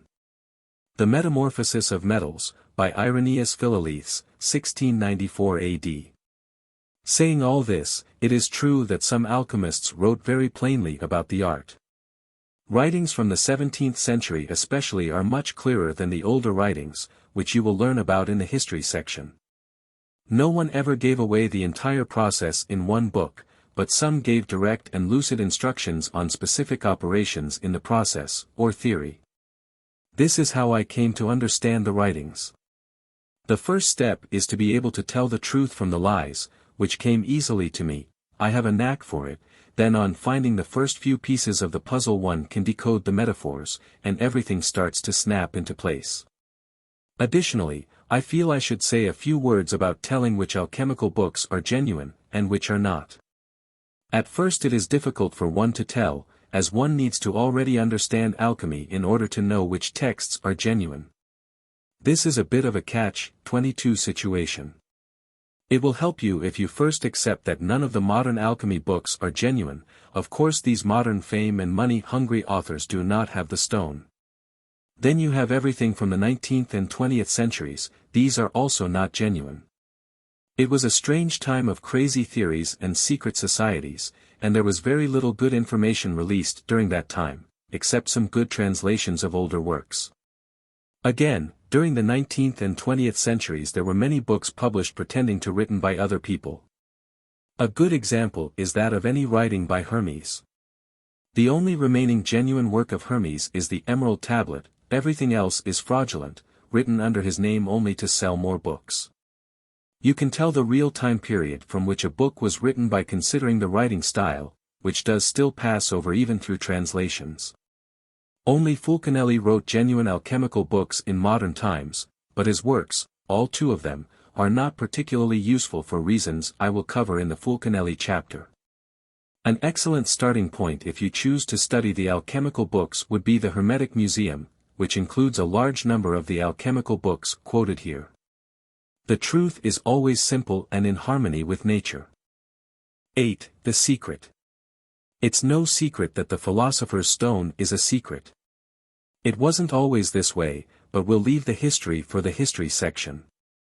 The stone being hidden and forgotten was an inevitability of the age of the world which is now ending. Now begins the time that all secrets will be revealed and judged. The present time is not ripe for the knowledge of these mysteries, for it has never tasted rest. When the time comes, before the day of judgment, in which the secrets of all hearts are laid bare, at that time, says Paracelsus, I order my writings to be judged. A Dialogue, by Alexander von Such 10, 16th to 17th century. The revealing of the stone is the catalyst which will collapse the corrupt civilization and usher in the Golden Age. But civilization must reach a truly corrupt state before it can be collapsed and reborn from the ashes. Corruption is necessary for the development of civilization as a whole. It's not a bad thing if you look at the big picture, but a necessary stage of development. The same holds true in the development of our stone. When the philosophers had discovered it, with great diligence and labor, they straightway concealed it under a strange tongue, and in parables, lest the same should become known to the unworthy, and the pearls be cast before swine. For if everyone knew it, all work and industry would cease, man would desire nothing but this one thing, people would live wickedly, and the world be ruined, seeing that they would provoke God by reason of their avarice and superfluity. For eye hath not seen, nor ear heard, nor hath the heart of man understood what heaven hath naturally incorporated with this spirit. The Book of the Revelation of Hermes, by Theophrastus Paracelsus, 16th century. Despite the fact that the stone was destined to be secret during the passing age, most who possessed it kept the secret not for this reason, but out of elitism. Most alchemists felt that they were chosen by God and that they were better than everyone else. Though a large number did not even make the stone themselves, but were lucky enough to have it given to them by another. No doubt these were the ones who felt so strongly about keeping it secret. Rhasis also in the book, The Light of Lights, reports, for if I should explain all things according to what they are, there would be no further occasion of prudence, but the fool would be made equal to the wise man. Book of the Chemical Art, by Marsilius Ficinus, 15th century. To this objection, we answer what we know to be true, that the science of this art has never been fully revealed to anyone who has not approved himself worthy by a good and noble life, and who has not shown himself to be deserving of this gracious gift by his love of truth, virtue, and knowledge. From those who are otherwise minded this knowledge must ever remain concealed. Nor can anyone attain to this art, unless there be some person sent by God to instruct him in it. For the matter is so glorious and wonderful that it cannot be fully delivered to any one but by word of mouth. Moreover, if any man would receive it, he must take a great and sacred oath, that as we his teachers refuse high rank and fame, so he will not be too eager for these frivolous distinctions. And that he will not be so presumptuous as to make the secret known to his own son. For propinquity of blood, or affinity, should be held of no account in this our magistery. Nearness of blood, as such, does not entitle anyone to be let into the secret, but only virtue, whether in those near to us or in strangers. Therefore you should carefully test and examine the life, character, and mental aptitude of any person who would be initiated in this art, and then you should bind him, by a sacred oath, not to let our magistery be commonly or vulgarly known. Only when he begins to grow old and feeble, tired of life, he may reveal it to one person, but not to more, and that one man must be virtuous, and generally approved by his fellows. For this magistery must always remain a secret science, and the reason that compels us to be so careful is obvious. If any wicked man should learn to practice this art, the event would be fraught with great danger to Christendom. For such a man would overstep all bounds of moderation, and would remove from their hereditary thrones those legitimate princes who rule over the peoples of Christendom. And the punishment of this wickedness would fall upon him who had instructed that unworthy person in our art. In order, then, to avoid such an outbreak of overweening pride, he who possesses the knowledge of this art, should be scrupulously careful how he delivers it to another, and should regard it as the peculiar privilege of those who excel in virtue. For all the authors who deal with this subject write about it in obscure language, and not one of them declares it plainly, nay, they beseech God to remove them suddenly out of this world, if they ever write books about the grand secret. For many of them have been fearful of committing to paper more than was right about this science, and not one of them has given more than one or two plain hints respecting it.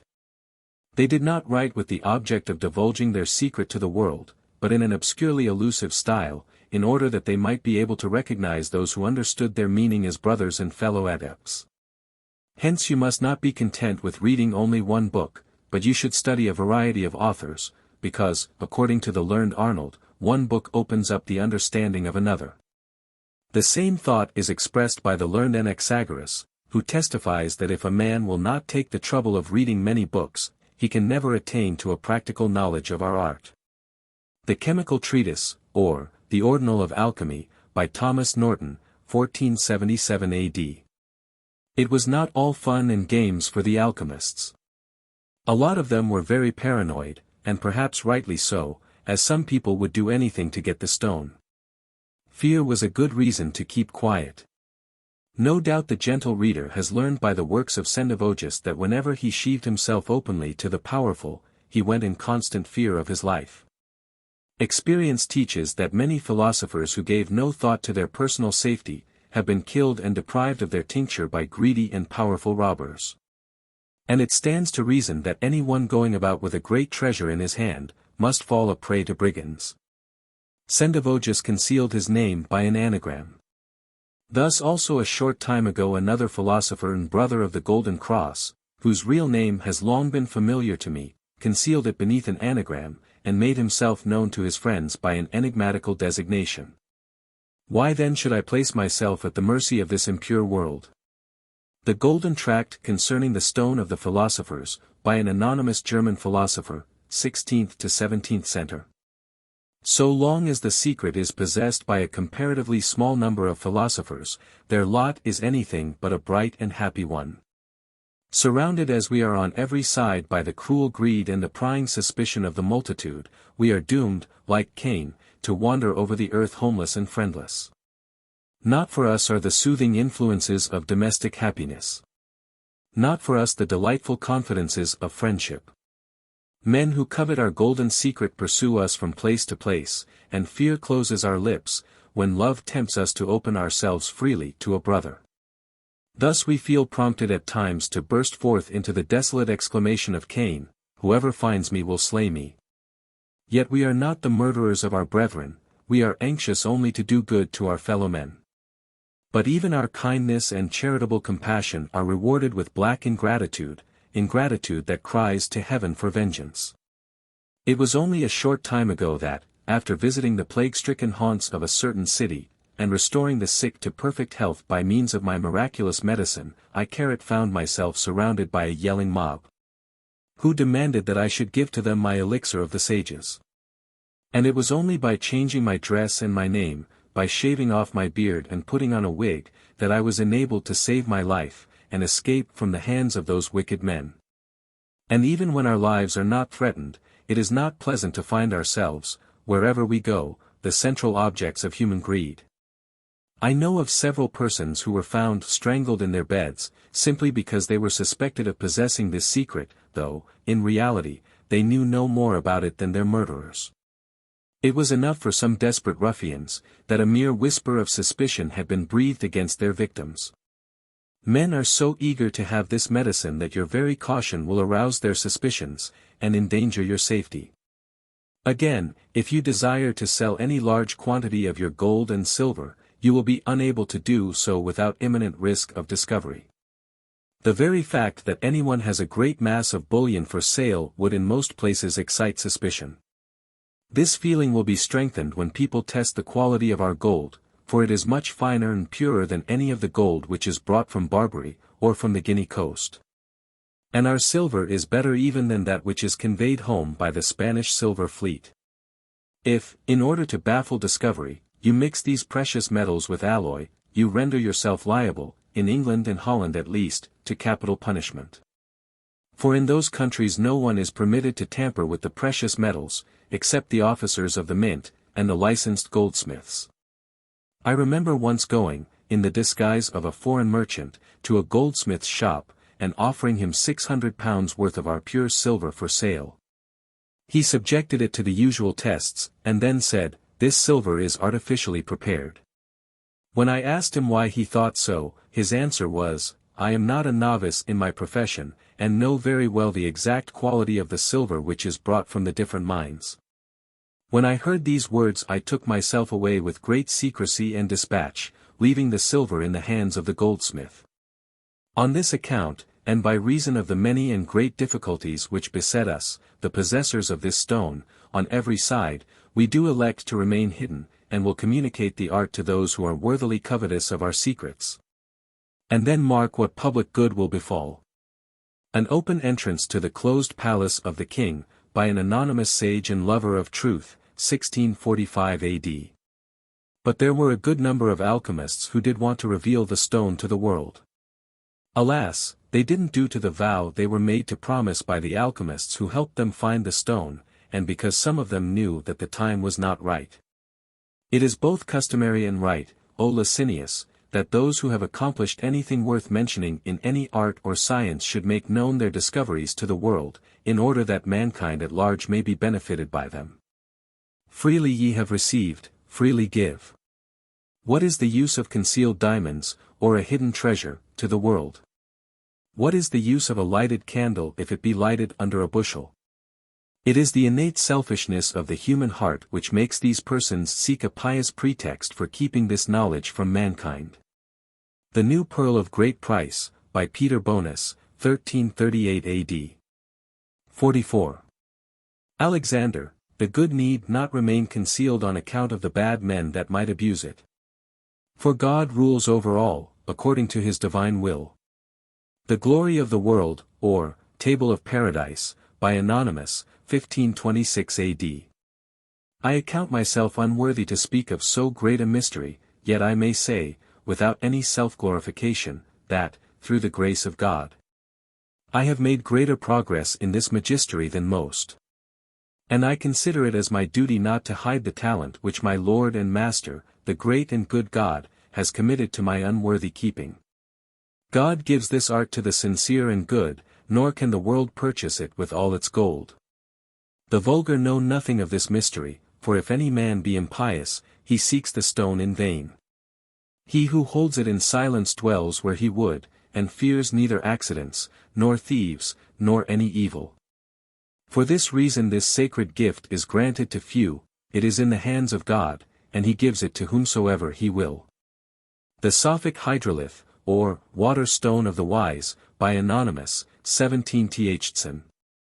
The philosophers have contributed with an intention of hiding their first matter from the unworthy. In which they were, perhaps, more cautious than is necessary, for Sendivogius declares that occasionally, in discourse, he had intimated the art plainly word by word to some who accounted themselves very accurate philosophers. But they conceived such subtle notions, far beyond the simplicity of nature, that they could not, to any purpose, understand his meaning. Wherefore, he professes little fear of its being discovered but to those who have it according to the good pleasure and providence of the Most High. The philosophers have hitherto industriously kept that a profound secret. Some out of selfish disposition, though otherwise good men.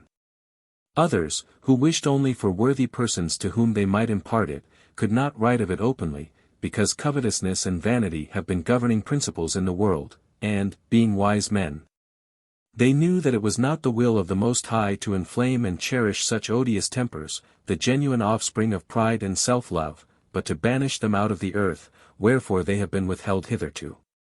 But we, finding no restraint on our mind in that respect, shall declare what we know, and the rather because we judge the time is come to demolish the golden calf, so long had in veneration by all ranks of men. Insomuch that worth is estimated by the money a man possesses. And such is the inequality of possessions that mankind are almost reducible to the rich, who are rioting in extravagance, and the poor, who are in extreme want, smarting under the iron hand of oppression. Now the measure of inequality among the rich hastens to its limit, and the cry of the poor is come before the Lord, who will give them to eat till they shall be satisfied. Hereafter the rich shall see the vanity of their possessions when compared with the treasures communicated by this secret, for the riches it bestows are a blessing from God, and not the squeezing of oppression. Besides, its chief excellence consists in making a medicine capable of healing all diseases to which the human body is liable, and prolonging life to the utmost limits ordained by the Creator of all things. There want not other reasons for the manifestation of the process, for skepticism has gone hand in hand with luxury and oppression. On the Philosopher's Stone, by Anonymous, 12th to 17th center. 9. Yin-Yang. The alchemists agree that the stone develops and operates from the combination of female, yin, and male, yang, principles. Everything contains these two forces in different proportions, and the most stable proportions are not 50/50ths, but with either one of the two dominating. This is why the Philosopher's Stone comes in two forms, the red stone, male, and the white stone, female. This is also the relationship between gold, male, and silver, female, and why the red stone transmutes metals into gold, whereas the white stone transmutes them into silver. Of course, when we say that gold is male and silver is female, this does not mean that gold is all yang and silver is all yin, everything contains both, but with one of them dominating for the time being. Furthermore, we can clearly see the relationships between male and female principles in nature. The two depend upon each other. Obviously we have the fact that animals come in male and female genders, who are attracted to one another. Also the relationship between animals, male, and plants, female, is of the same type, we also depend upon each other for survival. The male force is the active force, growth and multiplication, whereas the female force is the passive force, stability and dissolution/decomposition. Too much male force will end up multiplying and overpowering its surroundings, leading to destruction. Too much female force will reverse development, reducing everything to its components. Together the male and female forces combine with the male force expanding and developing and the female force keeping it under control and everything orderly and harmonious. The male force attempts to impose itself upon everything, it wants to multiply itself. The female force on the other hand tries to bring everything back to its original element. It is the female force that allows for rebirth by encouraging reduction and decomposition back into the original element, supporting and nourishing this for the task of the male, which is to encourage growth, development and multiplication. Imagine the world was only full of men, or only full of women. The men would spend the whole time fighting in their efforts to impose their views and themselves on the rest of the world. The women would sit around and talk all day long, developing nothing. Now consider animals and plants. The plants have a lot of yin, they just sit around all day and don't even try to move, whereas the animals are busy running around and eating everything they can put in their mouths. The sea has a dominating male force, which is why fish are so obsessed with eating each other. It's also why there are very few plants in the sea, even the coral are animals. The air has dominating female force, therefore lots of trees and comparatively few animals in between. The genders are one manifestation of the Yin-Yang principle, but on a more fundamental level it is these two forces constantly pulling back and forward against each other in a tug-of-war, and so create the cycles of nature. Yin-Yang is polarity. We live in a universe of opposites. The cycles we see in nature are all due to the polarity of our universe, and it is these cycles, caused by Yin-Yang, which themselves cause growth and development of all things, from the atom to the whole universe itself. The philosopher's stone also develops from the Yin-Yang principle of polarity. In the natural development of the stone, and therefore everything else, the dominating principle moves to and fro, from yin to yang and back, in the form of evaporation and condensation, sun and rain. In this way the stone develops to higher and higher degrees of perfection. In the vegetable world grass and trees are actuated by yin and yang. They could not grow in the absence of either one of these two forces. At the beginning, yang dominates and is indicated by the budding of green leaves.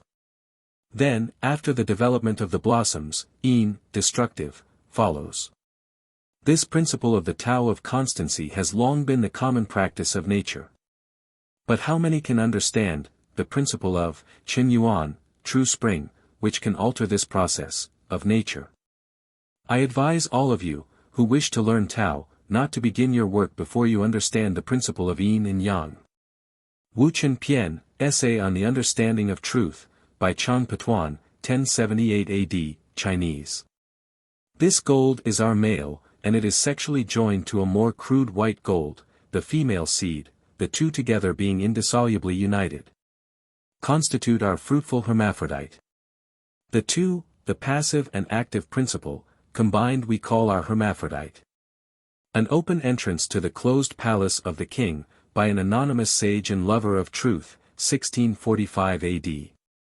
The male without the female is looked upon as only half a body, nor can the female without the male be regarded as more complete. For neither can bring forth fruit so long as it remains alone. But if the two be conjugally united, there is a perfect body, and their seed is placed in a condition in which it can yield increase. The 12 Keys, by Basilius Valentinus, 15th century. 10. Cycles of Nature. If thou desire to see the secrets of nature, now open thine eyes. The Chemist's Key, by Henry Nollius, 1617 AD. Following on from the previous chapter on Yin-Yang, we have the cycles of nature. I'm sure we can all agree that nature operates in cycles.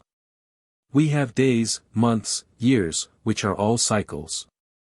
Then we have the water cycle, with water being evaporated by the sun, forming clouds, and then raining down again. It is these cycles that cause growth and development, most obviously in plant life, but also in all other forms of life, and the earth itself.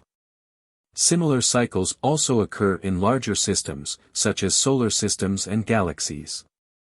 All these cycles are due to the Yin-Yang principle, which I explained in the previous chapter. But have you stopped to think what the effect of these cycles is? I will illustrate it for you as simply as I can. Imagine you have a handful of damp soil, which you put into a closed system in which there is sun and then rain, as there is on Earth. Every day there is sunshine, yang, which evaporates off the water, which then condenses at night, yin, and rains back down onto the soil. What will happen? Well, the first and most obvious effect is that the soil will arrange itself in layers with the lightest particles at the top, and the heaviest at the bottom. We have gravity to thank for this, of course.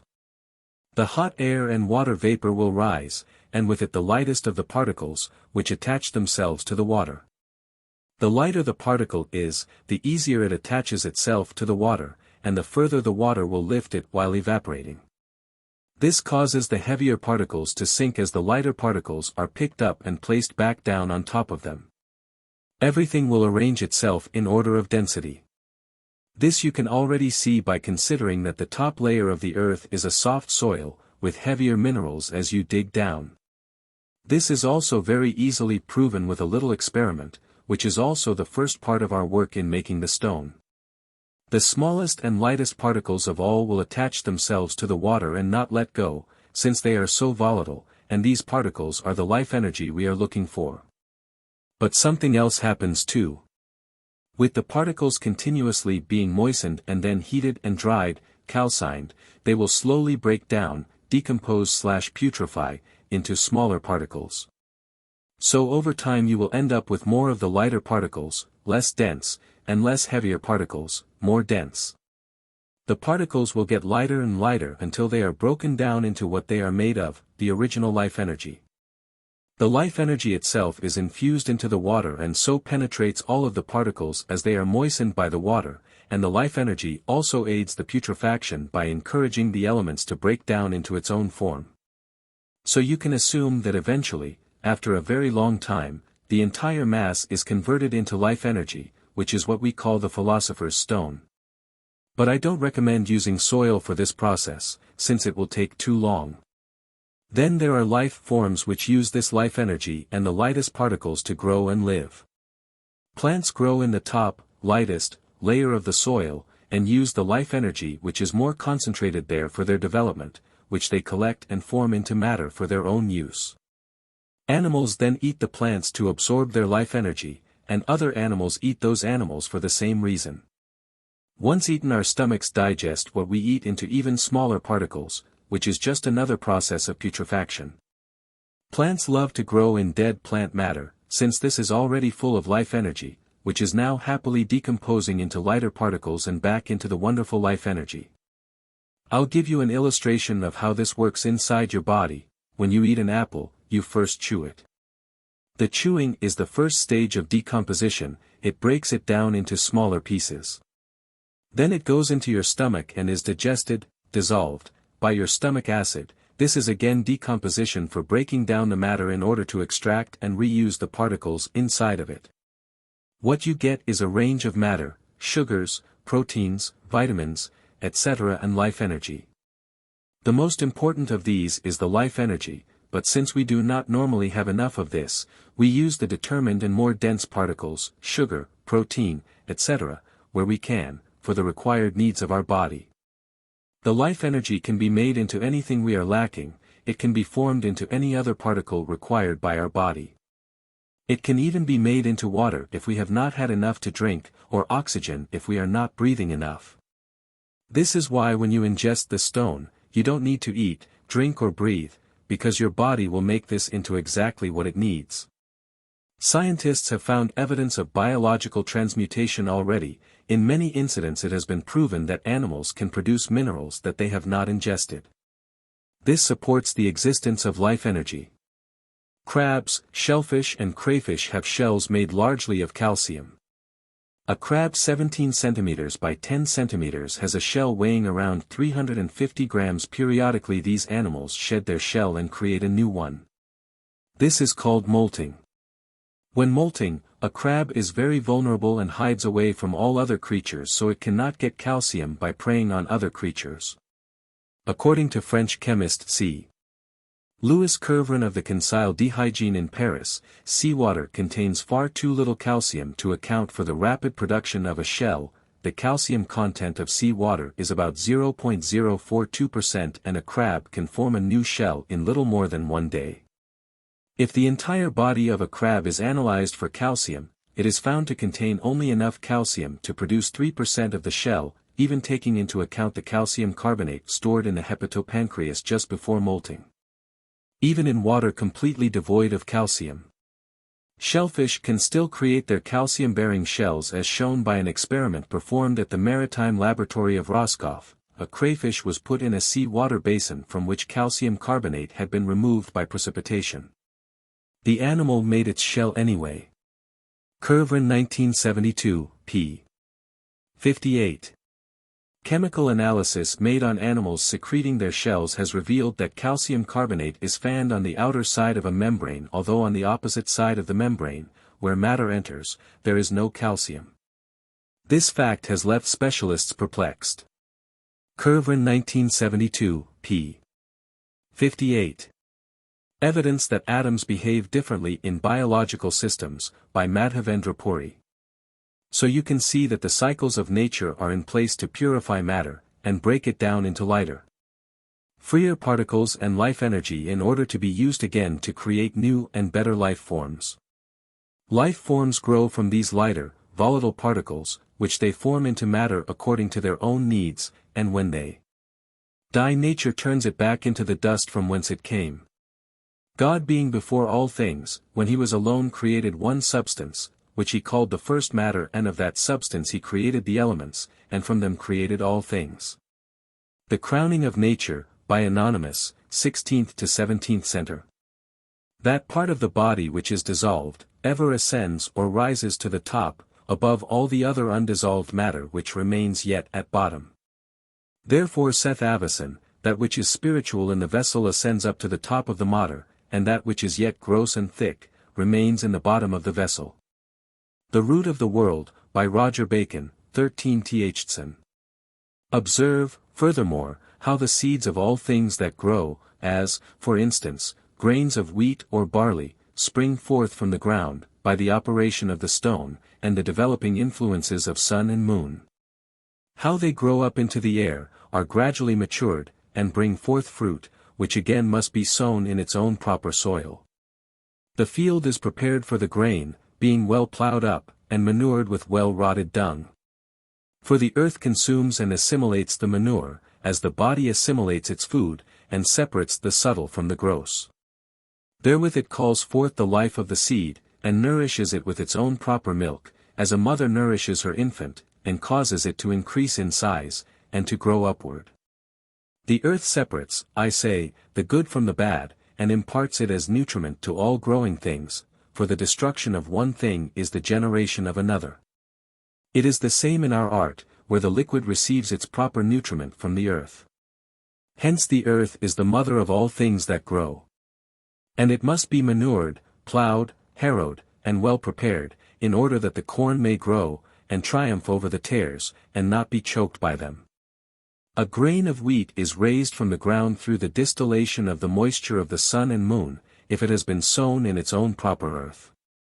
The sun and moon must also impel it to bring forth fruit, if it is to bring forth fruit at all. For the sun is the father, and the moon the mother, of all things that grow. In the same way, in our soil, and out of our seed, our stone grows through the distilling of the sun and moon. And as it grows it rises upwards, as it were, into the air, while its root remains in the ground. That which is above is even as that which is below, the same law prevails, there is no error or mistake. Again, as herbs grow upward, put forth glorious flowers and blossoms, and bear fruit, so our grain blossoms, matures its fruit, is threshed, sifted, purged of its chaff, and again put in the earth, which, however, must previously have been well manured, harrowed, and otherwise prepared. When it has been placed in its natural soil, and watered with rain and dew, the moisture of heaven, and roused into life by the warmth of the sun and moon, it produces fruit after its own kind. These two sowings are peculiar characteristics of our art.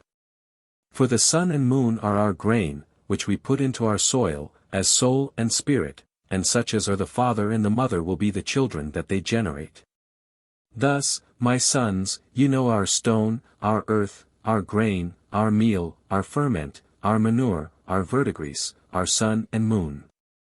You understand our whole magistery, and may joyfully congratulate yourselves that you have at length risen above the level of those blind charlatans of whom I spoke. For this, his unspeakable mercy, let us render thanks and praise to the Creator of all things, through Jesus Christ our Lord.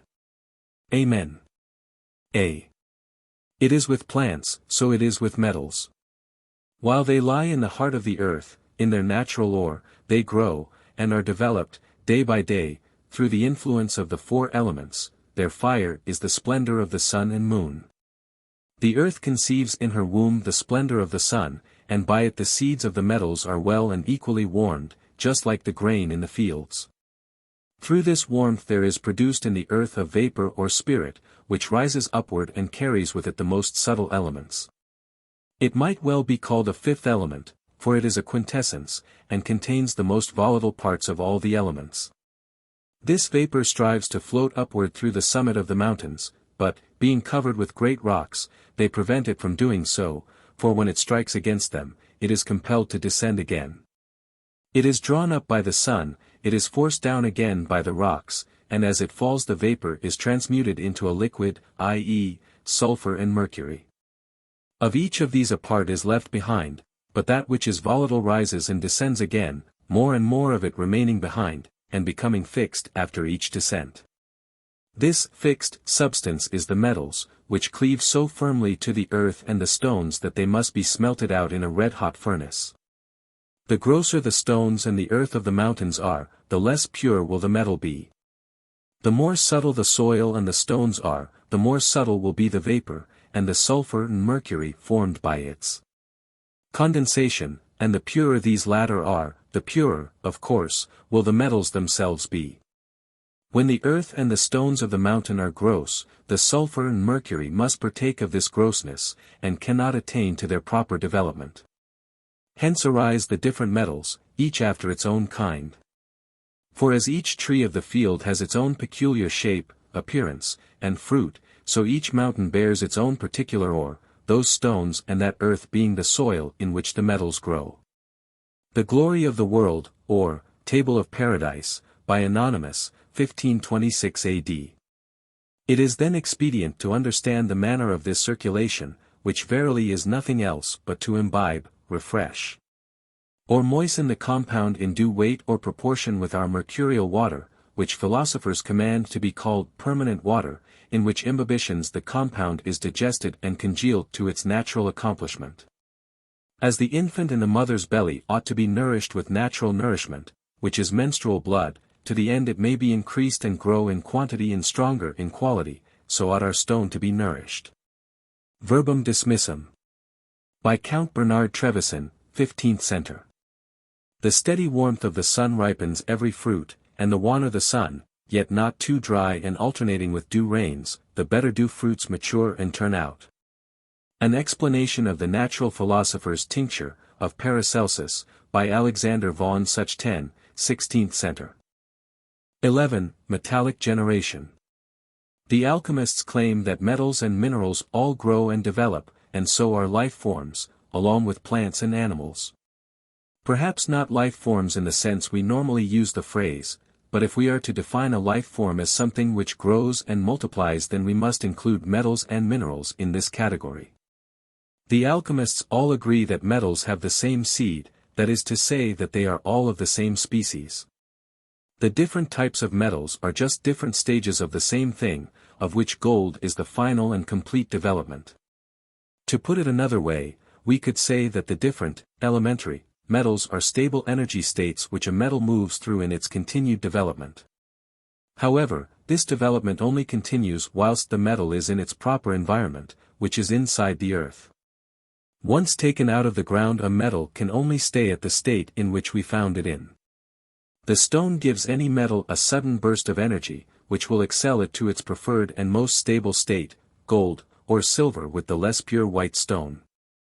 This is not a far-out notion. In fact, lead has already been transmuted to gold in a lab by firing radiation at it. Look it up if you don't believe me, which is a similar but massively less efficient version of what the stone does.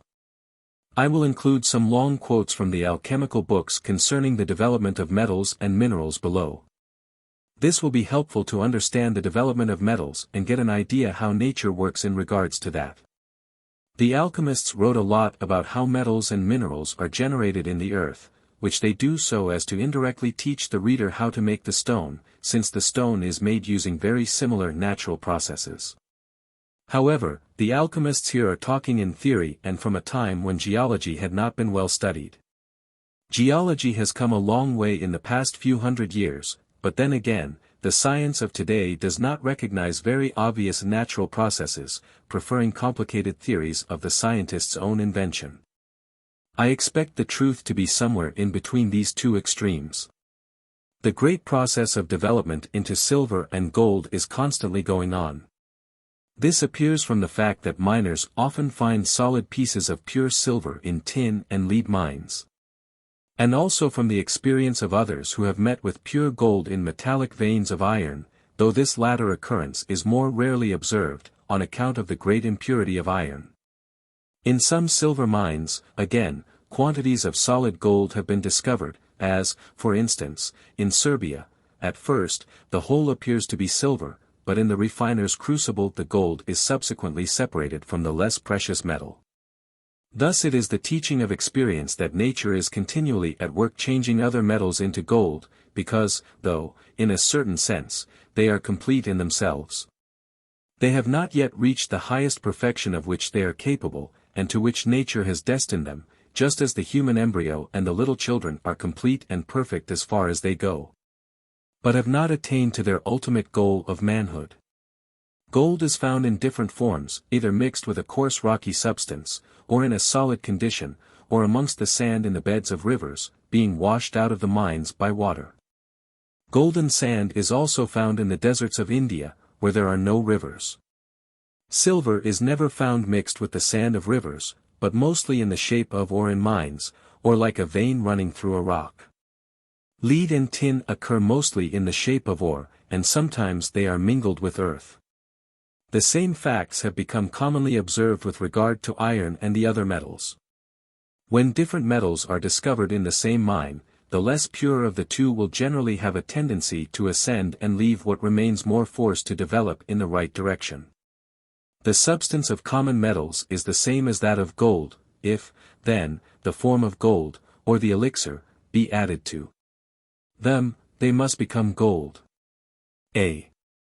The common metals become gold and silver by means of a natural process. It is quite possible that the same result should be brought about by means of the alchemist's art.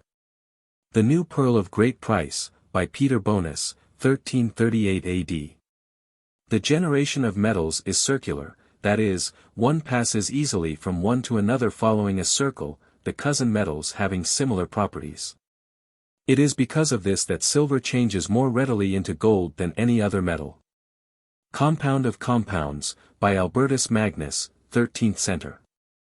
Now, since nature is always striving to attain perfection, and to reach the goal set before her by the Creator of all things, she is continually at work upon the qualities of the four elements of each substance. And so stirs up and rouses the inward action of the elements by the accidental heat of the sun, and by natural warmth, that there arises a kind of vapor or steam in the veins of the earth. This vapor cannot make its way out, but is closed in. In penetrating through fat, earthy, oily, and impure sulphureous substances it attracts to itself more or less of these foreign and external impurities. This is the reason that there are seen in it so great a variety of colors before it attains to purity and its own proper color. Nature has to purge away the peculiar characteristics of all other metals before she can make gold. As you may see by the fact that different kinds of metal are found in the same metallic vein. If, however, this pure quicksilver floats upward in a pure mineral earth, without any gross alloy, it is hardened into the pure and white sulfur of nature by being subjected to a very moderate degree of gentle heat. And at length assumes the specific form of silver. Like all the other metals it may still be developed into gold, if it remain under the influence of its natural heat. But if the same pure, unalloyed quicksilver be subjected to a higher degree of natural heat, it is transmuted into the pure red sulfur of nature, and becomes gold without first passing through the stage of silver. In this form it remains, because gold is the highest possible stage of metallic development. Those metals, indeed, which have been torn up by the roots, that is to say, that have been dug up from their own proper soil in the veins of the earth, can no longer proceed in that course of development which they pursued in their native abode. Yet, as much as in them lies, they strive to be perfected. The operation of nature is progressive, not retrogressive. Hence it is a great mistake to suppose that the work of nature can be reversed by dissolution in aqua fortis, or by the amalgamation of gold or silver and quicksilver. For if the metal be plunged in a solvent, if water be distilled from it, or if quicksilver be sublimed from it, it still remains the same metal that it was before. The specific properties of a metal cannot be destroyed so as to obtain the first substance. The metals which we dig up out of the earth are, as it were, torn up by the roots, and, their growth having come to a standstill, they can undergo no further development into gold, but must always retain their present form. Unless something is done for them by our art. Hence we must begin at the point where nature had to leave off, we must purge away all impurity, and the sulphurous alloy, as nature herself would have done if her operation had not been accidentally, or violently, disturbed. She would have matured the original substance, and brought it to perfection by gentle heat, and, in a longer or shorter period of time, she would have transmuted it into gold. In this work nature is ceaselessly occupied while the metals are still in the earth. First, the earth which was created rich, great, deep, wide, and broad, was, through the daily operation of the sun's rays, penetrated to her very center with a fervent, bubbling, vaporous heat. For the earth in herself is cold and saturated with the moisture of water. At length the vapors which were formed in this way in the heart of the earth became so strong and powerful as to seek to force a way out into the open air, and thus, instead of affecting their object, threw up hills and hillocks, or, as it were, bubbles on the face of the earth. And since in those places where mountains were formed the heat of the sun must have been most powerful, and the earthy moisture rich and most plentiful, it is there that we find the most precious metals. Where the earth remained plain, this steam did not succeed in raising up mountains, it escaped, and the earth, being deprived of its moisture, was hardened into rocks. Where the earth was poor, soft, and thin, it is now covered with sand and little stones, because it never had much moisture, and, having been deprived of the little it possessed, has now become sandy and dry, and incapable of retaining moisture. No earth was changed into rocks that was not rich, viscous, and well saturated with moisture. For when the heat of the sun has sucked up its moisture, the richness of the earth still makes it cohere, although now it has become hard and dry. An earth that is not yet perfectly hard is even at the present time undergoing a change into hard stones, through the diligent working of nature. But the steam and the vapors that do not succeed in escaping, remain enclosed in the mountains, and are day by day subjected to the maturing and transmuting influences of the sun and the planets. A tract of great price concerning the philosophical stone, by a German sage, 1423 AD. All things are produced of a liquid air or a vapor, which the elements distill into the center of the earth by a continual motion. And that as soon as the Archeus has received it, his wisdom sublimes it through the pores, and distributes it to each place, producing different things according to the diverse places in which it is deposited. Some think that each metal has its own seed. But this is a great mistake, for there is only one seed. The sperm which appears in Saturn is the same as that which is found in gold, silver, copper, and zinc. Their difference is caused by the place, and by the time during which nature was at work upon them, the procreation of silver being achieved sooner than that of gold, and so with the other metals. The vapor which is sublimed by heat from the center of the earth, passes either through cold or warm places. If the place be warm and pure, and contain adhering to it a certain fatness of sulfur, the vapor, or mercury of the sages, joins itself to its fatness, and sublimes it together with itself. If in the course of its further sublimation this unctuous vapor reaches other places where the earth has already been subtilized, purified, and rendered moist by previous ascending vapors, it fills the pores of this earth. And with it becomes gold. But if this unctuous moisture be carried to impure and cold places, it becomes lead, if the earth be pure and mingled with sulfur, it becomes copper. For the purer the place is, the more beautiful and perfect will the metal be. We must also note that the vapor is constantly ascending, and in its ascent from the Earth's center to its superficies, it purifies the places through which it passes. Hence precious metals are found now where none existed 1,000 years ago, for this vapor, by its continual progress, ever subtilizes the crude and impure, and as continually carries away the pure with itself. This is the circulation and reiteration of nature. All places are being more and more purified, and the purer they become, the nobler are their products. The substance of stones is the same as that of all other things. And their quality is determined by the purity of the places in which they arise. When the four elements distill their vapor to the center of the earth, the archeus of nature expels and sublimes it in such a manner that it carries with it in its passage through the pores of the earth all the impurities of these places up to the surface, where they are congealed by the air, all that pure air engenders being congealed by crude air, their ingression being mutual, so that they join one with another, since nature rejoices in nature. Thus rocks and stones are gradually built up and generated.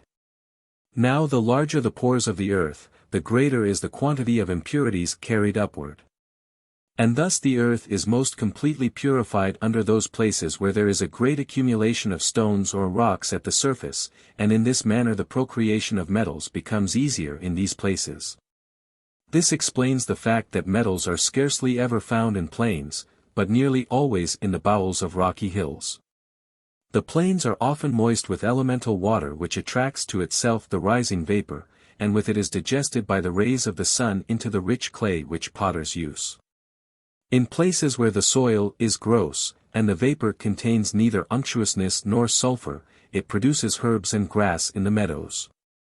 The precious stones, such as diamonds, rubies, and emeralds, chrysoprase, onyx, and carbuncle, are all generated in the same manner as ordinary stones. When the natural vapor is sublimed by itself without sulfur or the unctuosity of which we have spoken, and reaches a place where there is pure salt water, i.e., in very cold places, where our sulfur cannot exist, for could it exist, this effect would be hindered, diamonds are formed. The unctuous sulfur which rises with the vapor cannot move without warmth, and is instantly congealed, when it reaches a slightly cold place, leaving the vapor to continue its upward movement without it. The New Chemical Light, by Michael Sendivogius, 17th century. All philosophers affirm, with one consent, that metals have a seed by which they are increased, and that this seminal quality is the same in all of them. On the Philosopher's Stone, by Anonymous, 12th to 17th century. 12. The Emerald Tablet. This chapter is dedicated to the Emerald Tablet, which is the only surviving genuine writing of Hermes, the founder of alchemy in this age. Hermes was called Mercury by the Romans, the messenger of the gods, and it is after Hermes that the word Mercury is used so commonly in alchemy. By the Egyptians he was called Thoth, Jehudi. Alchemy is also called the Hermetic art, after Hermes, and even today the term hermetically sealed can be used to describe an airtight seal, necessary in alchemy. Some believe Hermes was Noah of flood fame, others believe he was Enoch. Regardless, Hermes was the person who carried the knowledge of the sacred sciences over the last big catastrophe to save it from destruction, which leans towards him being Noah. It was also Hermes who began the vow of secrecy, reserving alchemy only for a limited elite of the wise, but with the understanding that the secret will be released again at the end of the age. There are many legends surrounding the tablet. The name of the tablet itself comes from a legend of it being found written on a tablet made of emerald in the crypt of Hermes. Though in reality it appears that the emerald tablet has been in continuous circulation passing through the hands of the alchemists since the beginning. The emerald tablet itself is the central and most concise of alchemical texts, and it is also the most accurate, explaining the full theory, practice and philosophy in just a few words. I will list 5 different translations of each line, including my own, and provide commentary. Line 1. Arabic translation. Line 2. Newton's translation. Line 3. Beato's translation. Line 4. Contemporary rendering of the Latin text. Line 5. Author's translation, bold. It contains an accurate commentary that can't be doubted. 'Tis true without lying, certain most true. This is true and remote from all cover of falsehood. It is, true, without error, certain and most true. A fundamental truth, without error, perfect and complete. This line is informing us that what is being said is a fundamental truth, not only a relative truth. Relative truths can change, such as, the sky is blue, it is not always true. Fundamental truths never change, are always true, and therefore can be applied on any level, or in any situation. It states, what is the above is from the below and the below is from the above. The work of wonders is from one. That which is below is like that which is above, that which is above is like that which is below, to do the miracles of one only thing. Whatever is below is similar to that which is above. Through this the marvels of the work of one thing are procured and perfected. That which is below is as that which is above, and that which is above is as that which is below, to perform the miracles of the one thing. As above, so below, the greater and lesser, macrocosm and microcosm, they are the same. Following this principle, all things were made from the one. There are two statements on this line. The first is telling us that every level follows the same fundamental principles. Things above us, macrocosms, planets, solar systems, galaxies, and things below us, microcosms, the philosopher's stone, atoms, etc., follow exactly the same principles. They may look different from our perspective, but they all operate in the same way. This is very important to understand. If you can grasp this fact, then you will start to see it everywhere. It is because of this that we know how to make the stone and why it works. On a different level, it also tells us that spirituality, philosophy, and the physical world again follow the same principles. If something is true spiritually, then it must also have a physical counterpart. There is nothing which applies to one and does not apply to the other. The second statement tells us that creation and perfection, purification, evolution, is caused by the previous statement. Things would not grow and evolve, both physically and spiritually, if it were not for the fact that each level is a mirror of all others. It tells us that this comes from one, in accordance with one.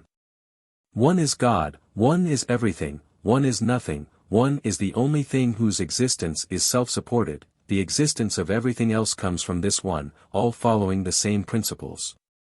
One is the only thing that exists, whereas everything else is a distorted reflection of the one. And all things sprang from this essence through a single projection. How marvelous is its work! It is the principal part of the world and its custodian. And as all things have been arose from one by the mediation of one, so all things have their birth from this one thing by adaptation. Also, as all things are made from one, by the consideration of one, so all things were made from this one, by conjunction. And as all things were from the one, by means of the meditation of the one, thus all things were born from the one, by means of adaptation. And as all things arose from a thought by the one, thus all things were formed as an adaptation of the one. This is the fundamental principle. Here we are told that all things, literally everything, on every level, come from the one.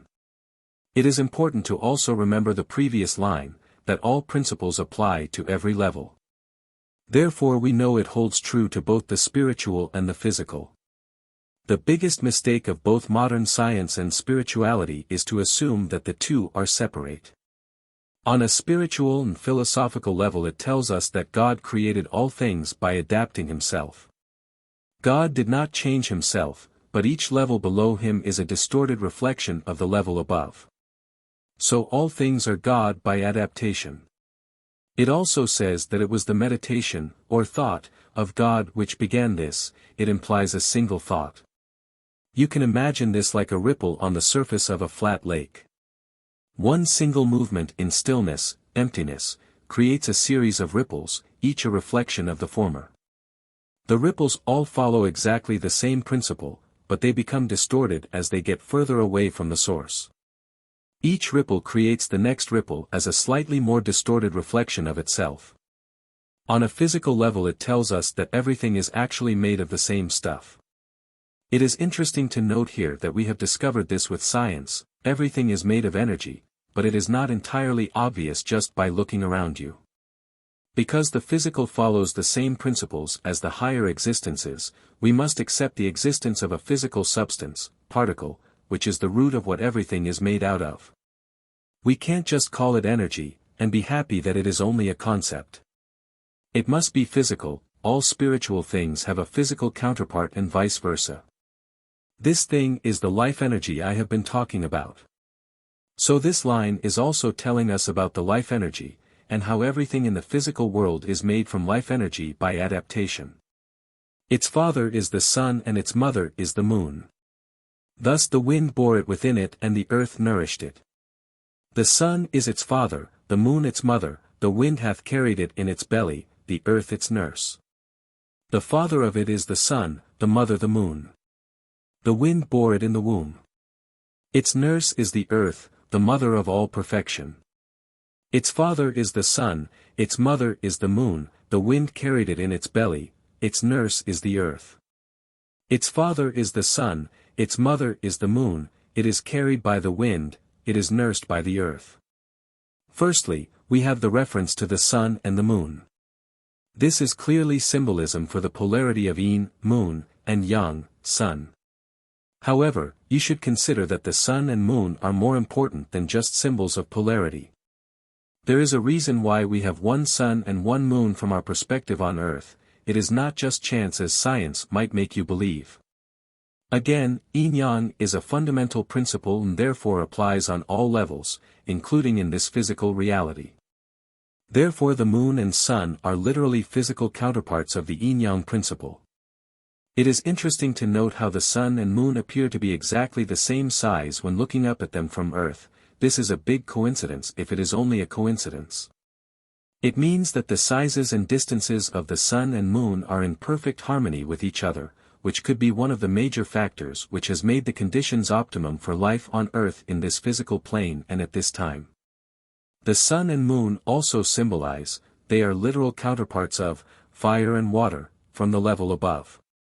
Polarity again, and we are moving towards more physical symbolism, closer to our own level. These again are counterparts of the two substances from which we make the stone, now on a microcosmic level, which come themselves from one single ingredient.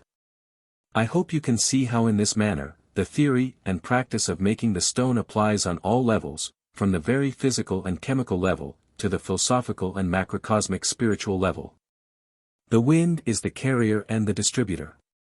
It is easier to explain this to you from a one-up macrocosmic perspective, one level above us the level of the Earth. On the Earth we have the water cycle where the water is evaporated and forms clouds. The clouds then rain back down onto the Earth. Without this life could not exist because it is necessary to grow plants, which animals need to eat, or animals eat other animals who eat plants. But there is an important and often overlooked factor. Without the wind all the water would just go up, and then come back down in the same place. This means that there would be no water on the land, as it would only rain on the sea, since water on land eventually runs into the sea. In which case there would be no life on land and we humans would not exist, so we have wind to thank for our existence. The wind is absolutely necessary for the natural distribution of things, water, seeds, etc. This also applies to making the stone. Without the movement of the water vapor, caused by heat and cold, the process would not work. The formation of the stone is a reflection of the operation of the earth, and all other levels too. This is what I mean when I say that we must follow the guidance of nature. Just as the earth is the nurse for plants, they grow from it and are supported by it. In the same way the earth supports and cares for us humans. In the same way the earth is the matter which allows us to capture and contain, in a way, tame, the life energy in order to make the stone. The earth is never the active force, it is a passive, feminine, yin, force. It is the matrix. Earth does not actively do anything, it only supports and nurses those that depend upon it, protecting them and lifting them up. So earth is truly the nurse of all things. In this physical world the earth is solid matter, but it has its counterparts on the other levels too. Together we have fire, sun, water, moon, wind, and earth. These are the four elements. Everything is made through the actions of these four elements as they act on and move between one another, in the same way the yin and yang are always pulling back and forth. The ancients did not literally believe that everything was made of these four elements in the sense that everything is made of H20, mud and air, as history books might try to tell you.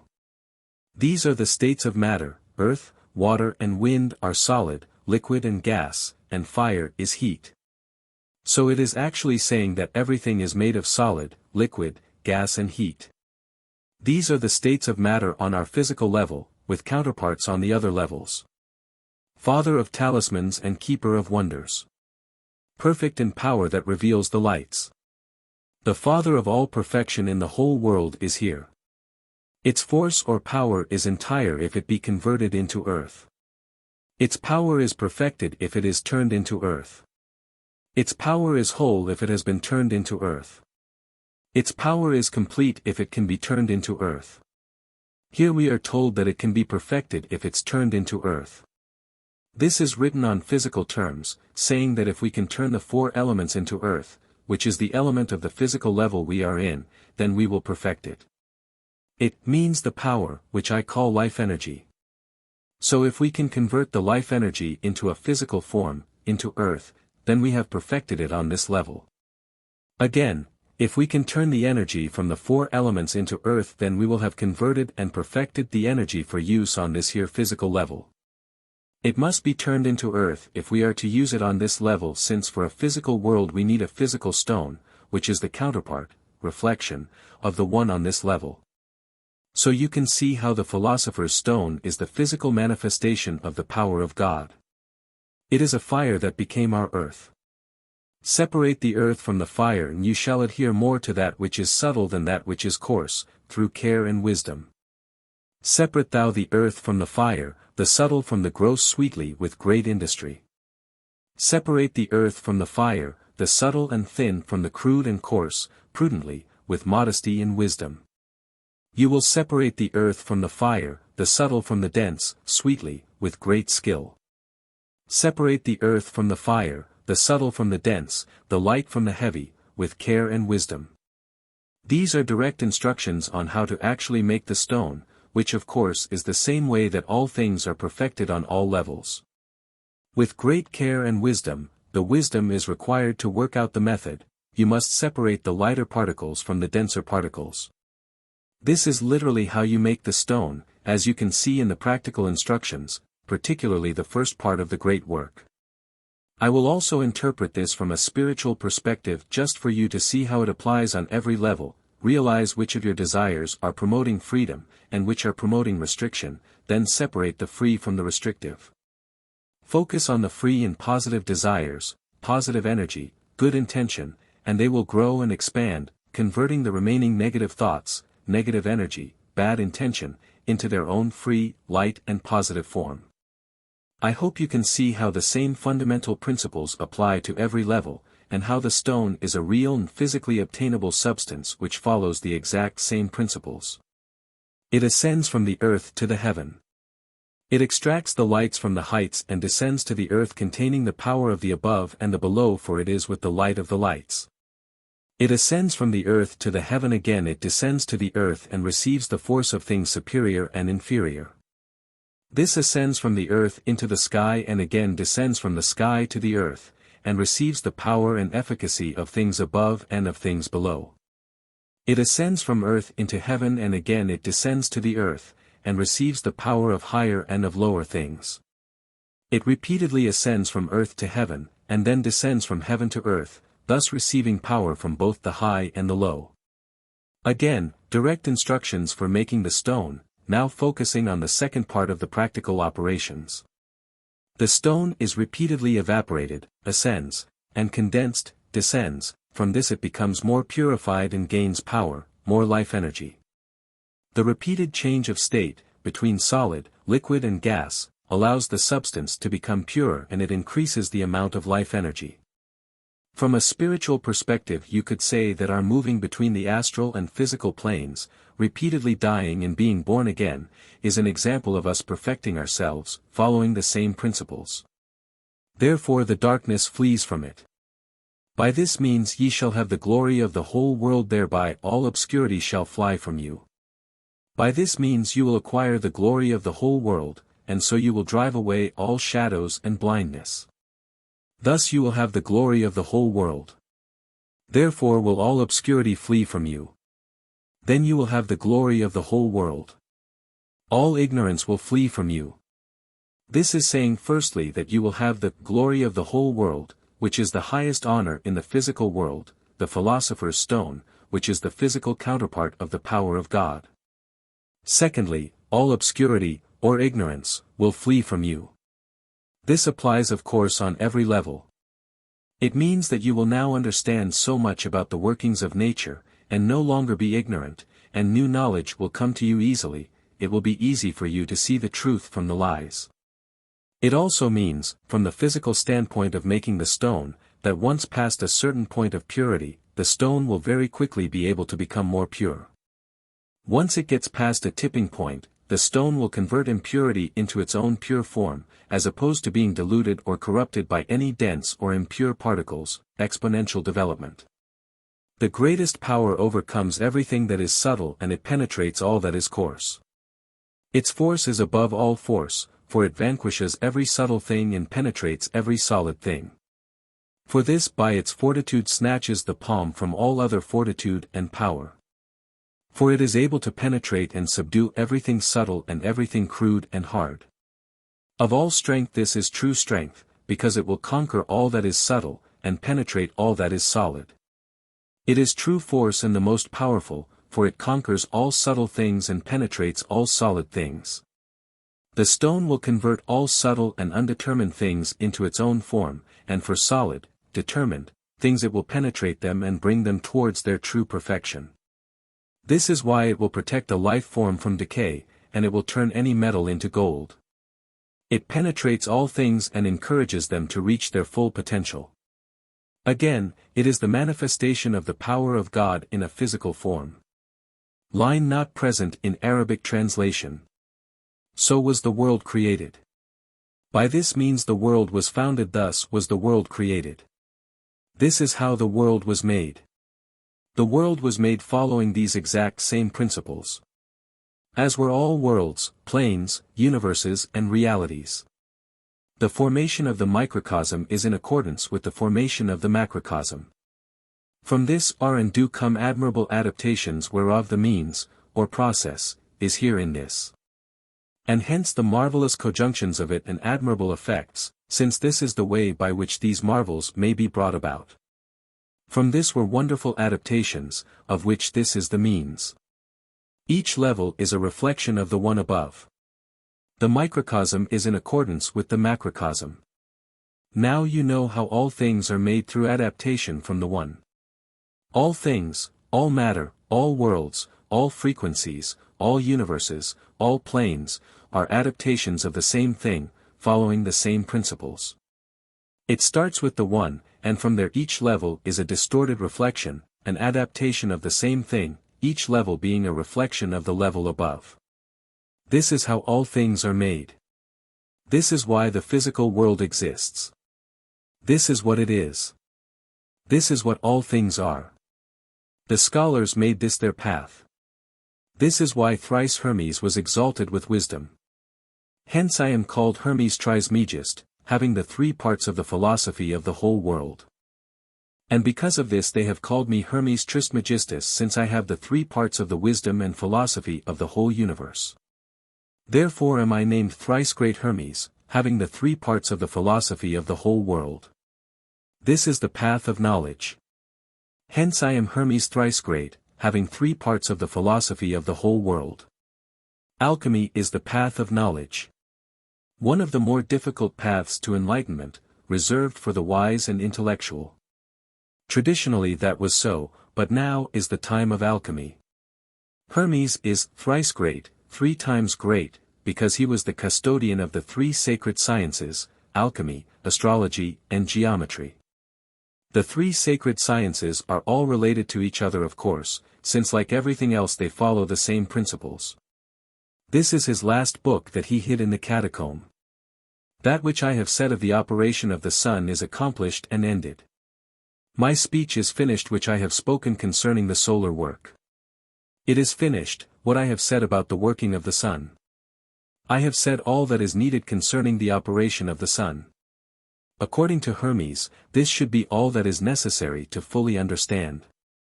That is assuming you already have a good understanding of philosophical principles. I hope that my commentary has helped you to understand the Emerald Tablet and see the truth of alchemy. It is the operation of the sun because the sun is a level above us and a symbol for the stone.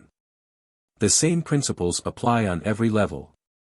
A fundamental truth, without error, perfect and complete. Above, so below, the greater and lesser, macrocosm and microcosm, they are the same. Following this principle, all things were made from the one. And as all things arose from a thought by the one, thus all things were formed as an adaptation of the one. This is the fundamental principle. Its father is the sun, its mother is the moon, it is carried by the wind, it is nursed by the earth. Its power is complete if it can be turned into earth. Separate the earth from the fire, the subtle from the dense, the light from the heavy. With care and wisdom it repeatedly ascends from earth to heaven, and then descends from heaven to earth, thus receiving power from both the high and the low. Then you will have the glory of the whole world. All ignorance will flee from you. It is true force and the most powerful, for it conquers all subtle things and penetrates all solid things. This is how the world was made. Each level is a reflection of the one above.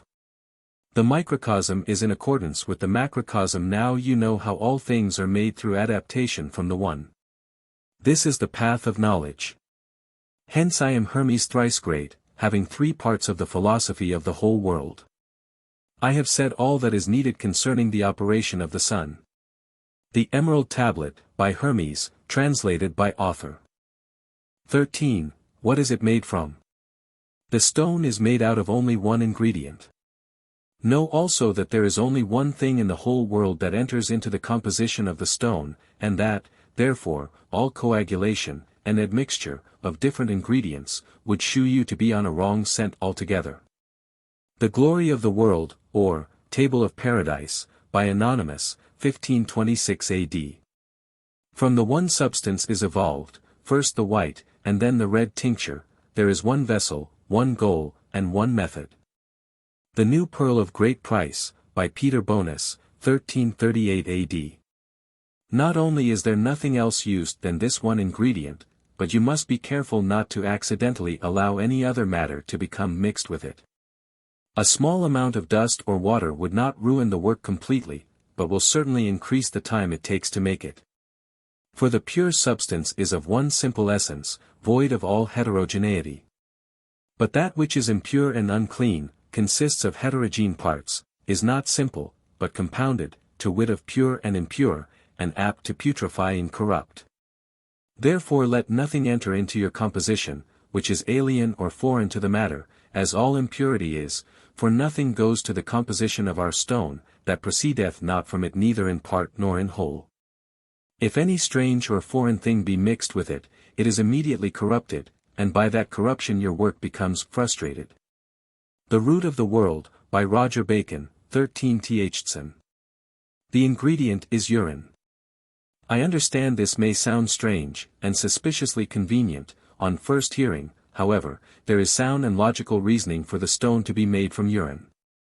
Firstly I must explain that the stone could in theory be made from anything, since everything contains the life energy to some degree, which is the active ingredient of the stone. Urine contains this life energy in high concentration, due to the fact that it has just come out of you, and you, as a living animal, are full of life energy. The stone also is in everything, that is, nature is in everything. And because nature has in itself all names, and nature is all the world, therefore the stone has many names and is said to be in everything, although one is nearer than another.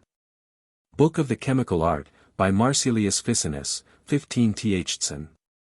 Let it be supposed, for an illustration of this subject, that any one would propose to make malt, he may effect his purpose in the other grains, but barley is generally chosen, because its germ is made to sprout by a less tedious process.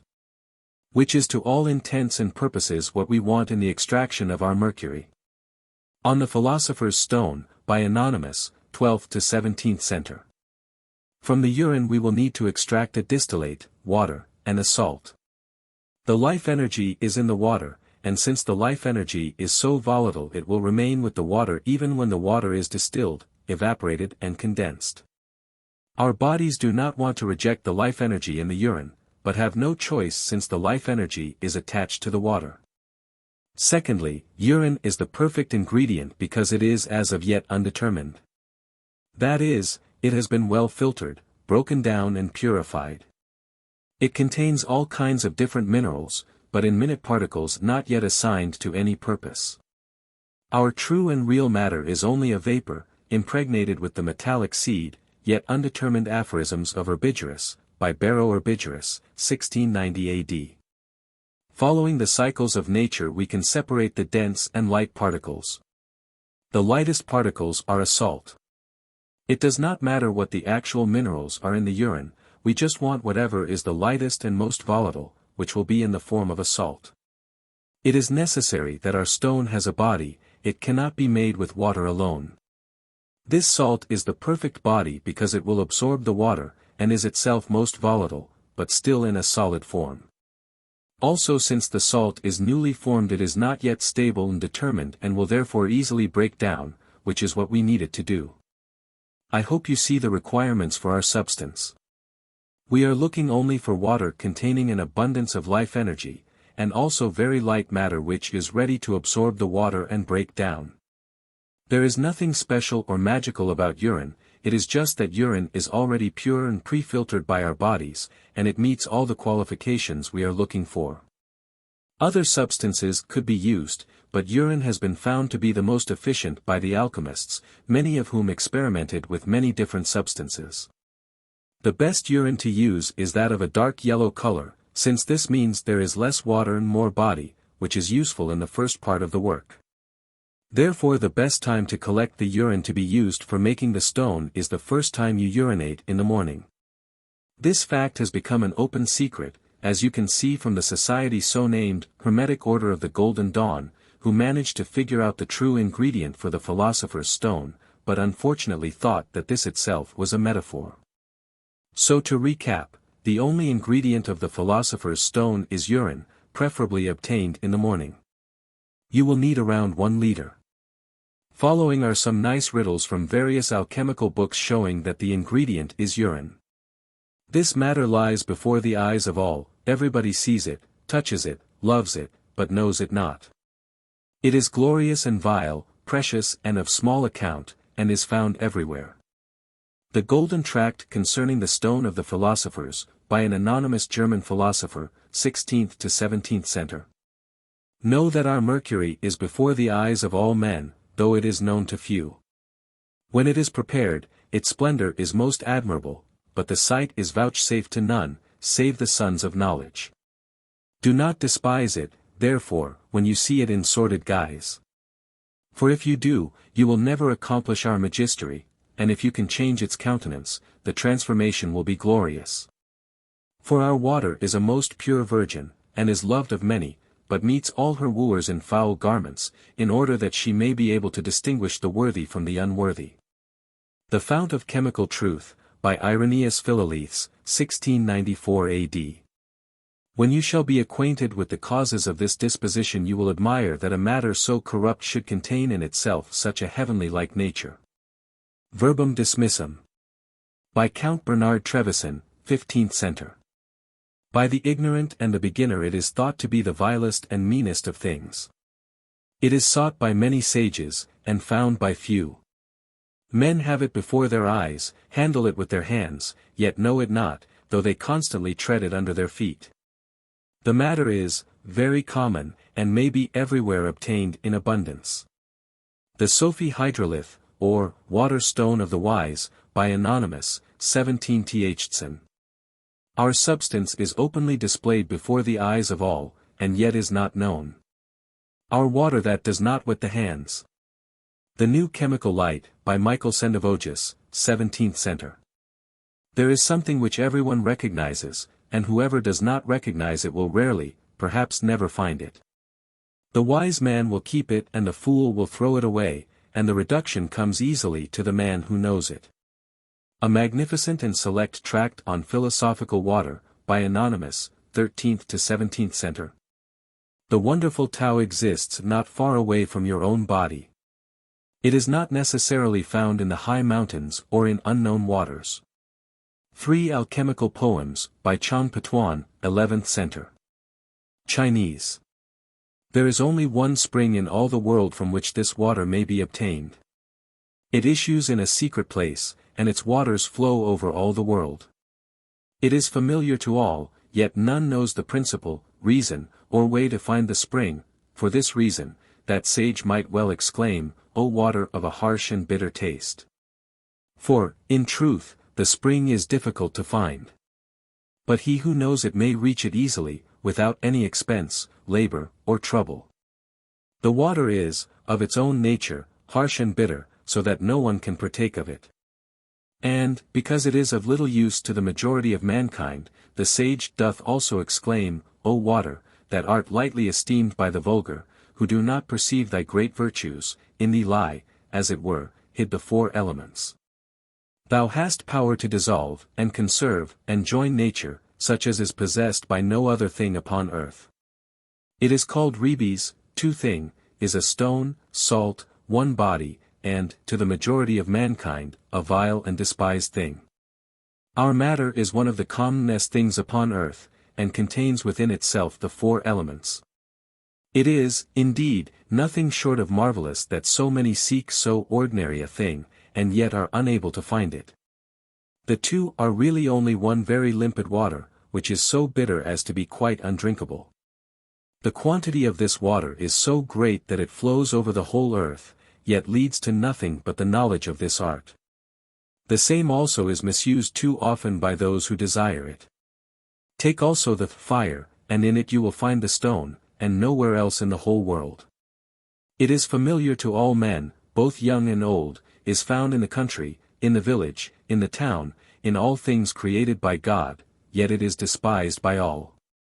Rich and poor handle it every day.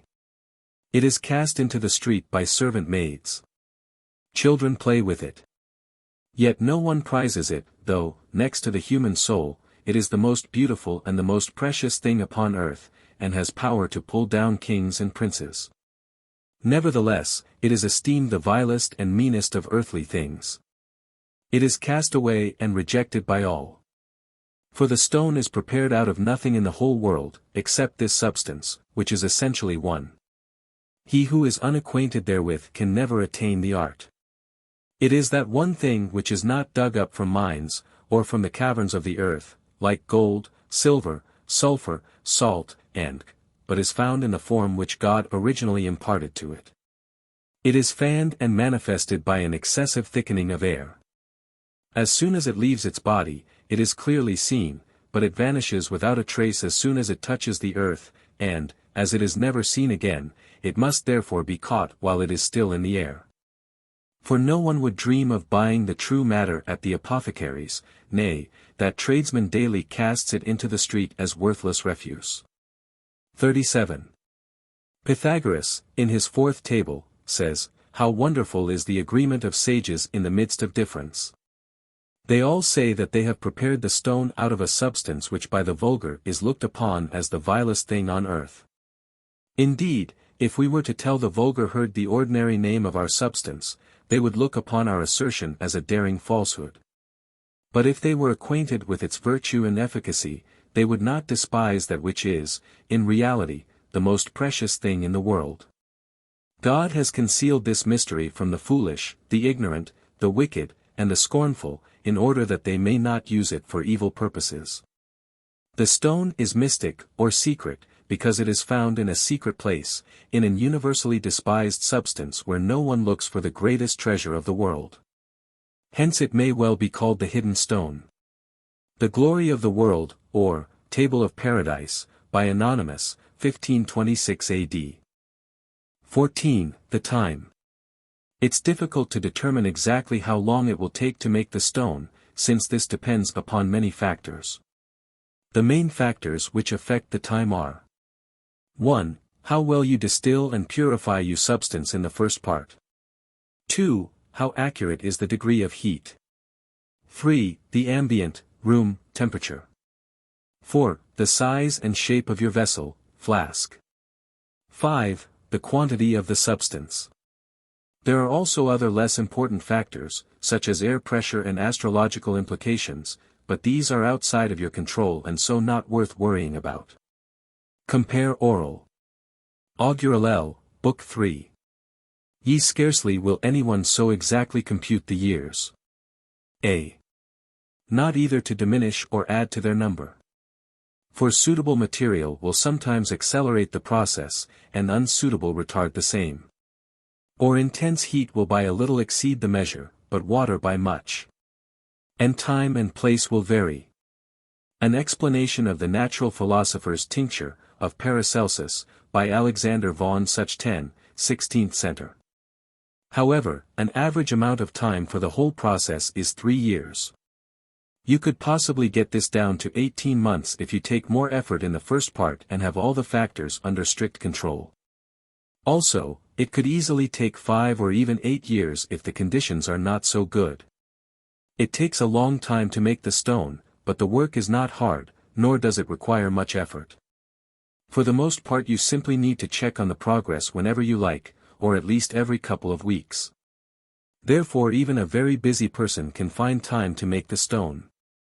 The time is long but the work is easy. The alchemical books are very obscure with the time. They do it on purpose to test the patience and dedication of the beginner. It works. Most people have no idea it takes years to make the stone, and so eventually give up, even if they were on the right track. Some of the alchemical books directly lie about how long it takes, but as a rough guide you can assume they mean a year when they say a month when they say a week, and a week when they say a day. The proper duration of our magistery, and the day and hour of his nativity and generation, are also shrouded in obscurity. Its conception, indeed, takes place in a single moment. Here we are to notice the conjunction of the purified elements and the germ of the whole matter, but if we do not know this, we know nothing of the entire magistery. There are certain signs which occur with great regularity, at their own proper times and seasons, in the development of this stone, but if we do not understand what they are, we are as hopelessly in the dark as before. The same remark applies to the exact proportions in which the different elements enter into its composition. The time required for the whole operation is stated by Rhasis to be 1 year, Rosinus fixes it at 9 months, others at 7. Others at 40, and yet others at 80, days. I knew a man, says Gregory, who began the work in the right way, and achieved the white tincture. But when there was some delay about the appearance of the red color, he gave up in despair, etc.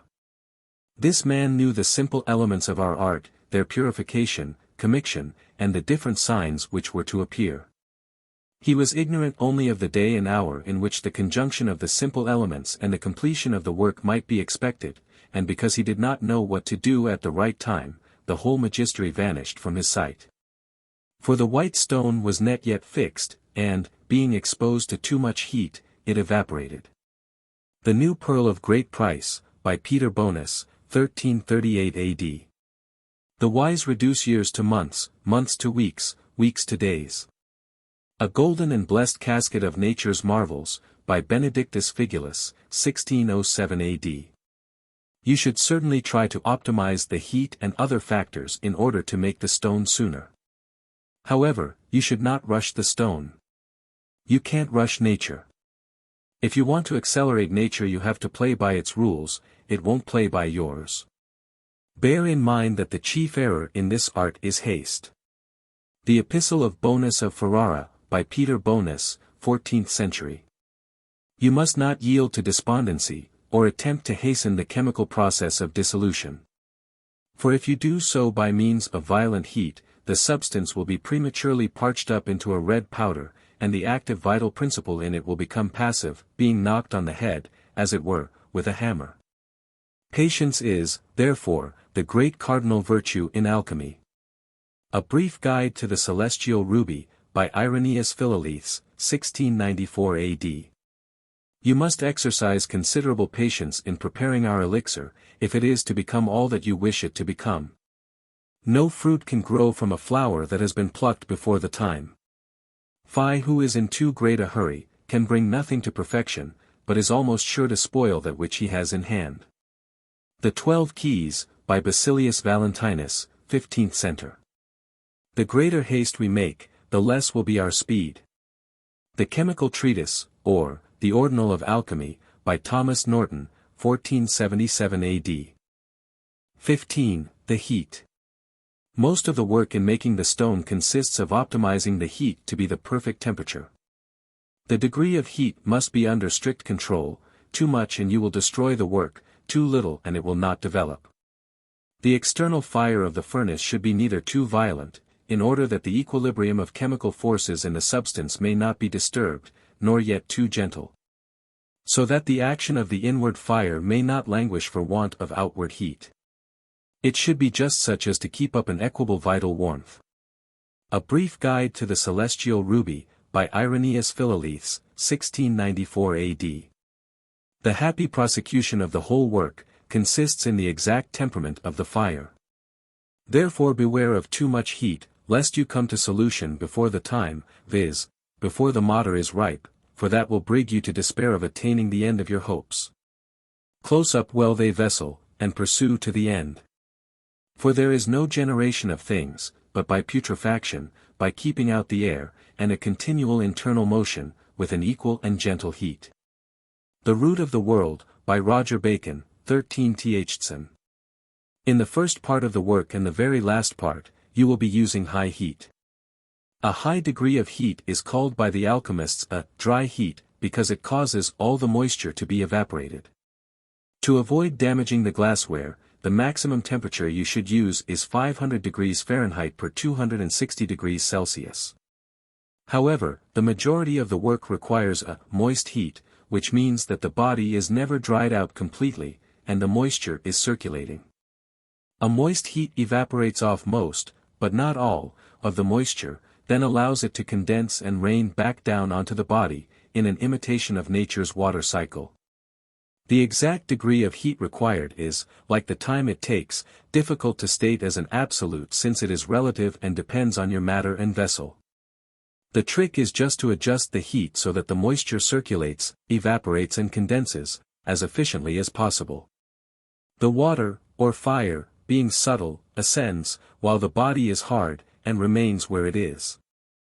The separation must be accomplished by gentle heat, i.e., in the temperate bath of the sages, which acts slowly, and is neither too hot nor too cold. Then the stone ascends to heaven, and again descends from heaven to earth. The spirit and body are first separated, then again joined together by gentle coction, of a temperature resembling that with which a hen hatches her eggs. The Glory of the World, or, Table of Paradise, by Anonymous, 1526 AD. This then is the thing, that the vessel with the medicine be put into a moist fire. To wit, that the middle or one half of the vessel be in a moist fire, or balneo, of equal heat with horse dung, and the other half out of the fire, that you may daily look into it. The Root of the World, by Roger Bacon, 13th. In the beginning of the second part, the degree of heat required will likely be equal to, or slightly above, body temperature, 100 degrees Fahrenheit per 37 degrees Celsius. The heat will need to be increased as the stone develops to the black, white and red stages. Common sense should be able to inform you of the degree of heat required. It should be a comforting degree of heat, not an aggressive degree of heat, and it should support the circulation of the moisture. Therefore saith Rhasis, be very diligent and careful in the sublimation and liquefaction of the matter, that you increase not your fire too much, whereby the water may ascend to the highest part of the vessel. For then wanting a place of refrigeration, it will stick fast there, whereby the sulfur of the elements will not be perfected. For indeed in this work, it is necessary that they be many times elevated, or sublimed, and depressed again. And the gentle or temperate fire is that only which completes the mixture, makes thick, and perfects the work. The Root of the World, by Roger Bacon, 13th. 16. Different methods. As you may have guessed, there is not only one possible method or one possible ingredient in the world for the making of the stone. There are several ways to get to the same place. As long as you are following the rules of nature, you will get the stone by whatever method you use. Some methods will be more efficient, quicker, than others. Many ways have been sought to the tincture of the philosophers, which finally all came to the same scope and end. The book concerning the tincture of the philosophers, by Theophrastus Paracelsus, 16th century. For the making whereof several operations have been invented by several philosophers, that might be completed by art which was left by nature, since nature herself is always inclined toward her own perfection. Book of the Chemical Art, by Marsilius Ficinus, 15th. The method I am presenting in this book is, I'm sure, not the most efficient method possible. But it is the method I know and is a tried and tested method, developed over thousands of years by some of the greatest minds. It is the first part of the work which is most open to alternative methods. The ingredient you choose, which for us is urine, could be something else, if you could find something more pure with the right qualities. There may also be a more efficient method of processing the ingredient than the one I will give in the following chapters. The second difficulty consists in the apparent disagreement of those who profess to exercise our art at the present day. Amongst those persons are observed a great diversity of method, and a considerable variety even in the choice of their substance. It appears indeed as if there were many roads to our art, and not one only. Geber avers that there are many ways to produce one effect. The same opinion is expressed by Rhasis in his book on the perfect magistery, where he speaks of bodies and spirits, and their purification and divers and manifold composition. The New Pearl of Great Price, by Peter Bonus, 1338 AD. In order to predict other substances which could be used as our ingredient, we must consider the laws and cycles of nature. A good understanding of nature and alchemy, understanding how and why the process works, will enable you to also guess at other substances which could be used. It makes sense to me that urine is most efficient for the extraction of the body, salt, and also contains much life energy in its water. However, it would make logical sense that semen, blood and fresh fruit juice also contain a high concentration of life energy, which is the active principle, perhaps more than urine, or perhaps not. I have not experimented with these, as in my experience it takes so long to experiment that it would be quicker to just make the stone the traditional way.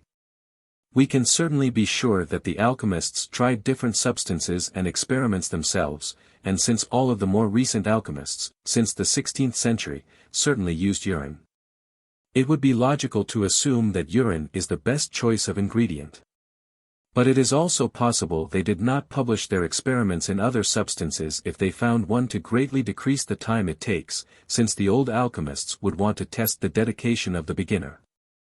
For the body you are looking for a very volatile salt, which can absorb the moisture and break down. The water must contain an abundance of life energy. Both must be pure, containing as little as possible of anything else. It is not necessary that we use only one substance for both, but it has been found that urine supplies both requirements. It would be possible to use the salt of the urine, but the water from another substance. Nevertheless, the safe and sure option is to use urine, and it is the method I will present. For anyone who wishes to try a different substance, it would be wise to make the stone with only urine at the same time and in parallel, so as you do not waste too much of your time if your method fails. To use a different substance, follow the same instructions as I present, only substituting your substance for the urine. The method I present, using only urine, is a relatively new one. It is sometimes called the dry method, due to the calcination in the first part, and made famous, among the alchemists, by Paracelsus in the 16th century. Though it is probably an older method, which Paracelsus rediscovered. The older alchemists, before Paracelsus, used distilled urine and gold, which is less efficient, and more expensive, than using only urine. It takes more than twice the time as the urine-only method. By the older method, using distilled urine and gold, sometimes called the wet method, one would be relying on the life energy in the distilled urine to break down the gold. This will work because gold is a very pure substance, with a lot of life energy inside it, and will eventually break down with a little convincing from the distilled urine. But it makes much more sense to use the lighter particles from the urine itself, as these are pure, but not so dense and not already determined like gold. Hereof I have now determined to write much, although in the beginning of this book I decreed to bury it in silence. This is the one great sophism of all adepts. Some speak of this common gold and silver, and say the truth, and others say that we cannot use it, and they too, say the truth. But in the presence of God I will call all our adepts to account, and charge them with jealous surliness. I, too, had determined to tread the same path, but God's hand confounded my scheme. I say then, that both ways are true, and come to the same thing in the end, but there is a vast difference at the beginning. An open entrance to the closed palace of the king, by an anonymous sage and lover of truth, 1645 AD. Theophrastus shews you two ways, one ancient. The other discovered and used by himself, saying the ancients had a very long way, before accomplishing the aforesaid separations and achieving their object. In the beginning they, out of a simplex, or also out of a subjectivum like God himself, and also Theophrastus, have made two things, viz., water and earth. And he continues to say, that artists have to these two simplices given the name lily, afterwards using the said simplices and not one. But no, it is indifferent whether you, in the beginning, use one or two things. If our matter is found in one thing, it will equally well be found in two, nature having already converted the original one into two. Now, what there is no one who would not wish to know this shorter method. And that you may not have to complain of Theophrastus, he shews you another short way, admonishing you also to let the above tedious process be, and to take from the lion not but his rosy blood, and from the eagle the white gluten. These two bodies you must coagulate together and bring into one body, as it were male and female seed. An explanation of the natural philosopher's tincture, of Paracelsus, by Alexander von Such 10, 16th center. If you know how to amalgamate our mercury simplex with your common gold, which is dissolved, vivified, and renewed by it, you may be sure of effecting the great elixir, although neither so quick, so natural, nor so rich, as you might have done without it. And this is our third way. The amalgamation of our mercury simplex, distilled urine, with common gold consists only in the right proportion, and in the indissoluble union of both, which is done without any external heat in a very short time. This is a lie. It takes a very long time, without which exact proportion and right union nothing of any moment is to be expected from their marriage. Know then, that this right proportion is 10 parts of our mercury simplex to one of your finest common gold and filings, which is dissolved in it, like ice in common water, after an imperceptible manner, and as soon as the dissolution is over. The coagulation and putrefaction presently follow, which effect, it you find not, 'tis a sign, that the mercury exceeds its due proportion. Now when your gold has been thus well amalgamated, united, putrefied, and inseparably digested with our mercury simplex, you will then have only our philosophical sulfur, in which time one might easily have performed the whole work. Working without common gold. Aphorisms of Herbigerus, by Barrow Herbigerus, 1690 AD. 17. Understanding the writings. Now that we've covered the theory, I will give you a short glossary to aid you in understanding the alchemical books in case you choose to study them further. You should now have a good idea about the principles of nature which operate on the development of the stone, and this should be enough to understand the alchemical writings. However, I will help you out by explaining the meaning of the words used by the alchemists. Unfortunately, the alchemists were in the habit of not only using several words for one thing, but also using one word for several things, and different alchemists used each word to mean different things. So you still have to work out the meaning according to the context, which you will be able to do with an understanding of the natural process. Some of the alchemists made up their own words and symbols, so all I can cover here are the commonly used words. The following should not be considered definitions, but merely a rough guide to help you to understand some of the ways the alchemists have used these words. Mercury usually represents distilled urine, or the stone itself at any stage of the process, or just urine. More rarely used to represent the white salt. Sulfur usually represents either the white salt or any impure substance not needed. Sometimes used to represent the stone at any stage of the process, alkest. The stone, red or white. Amalgam. The definition is an alloy. In alchemy it represents when two things are combined into one, such as the beginning of the second part of the process, or the stone at any stage. Aqua fortis. Nitric acid, which is never used in alchemy. Sometimes it can mean the same as mercury. Aqua vitae, living water, same as mercury. Argent vive. Same as mercury. Art. Alchemy. Body. Usually represents the white salt, or the stone at any stage, or anything else which makes up the bulk of whatever you're dealing with. Book of Nature. The world itself. To learn by experience and observation of nature. Calcine, calcination. To dry, traditionally with strong dry heat, but the alchemists sometimes use it to refer to a drying with gentle heat. Cinnabar. Same as mercury. Coagulate, coagulation. A liquid becoming a solid. Conjunction. The joining together of two things, e.g. the white salt and distilled urine. Common. Something referred to as common means it's the normal substance, without any metaphor, e.g. common gold. Crow. Represents the black, putrefaction, stage of the process, dew. Same as mercury. Digestion. Same as putrefy. Distill, distillation. To evaporate and condense. In alchemy this is always done with low heat, dove.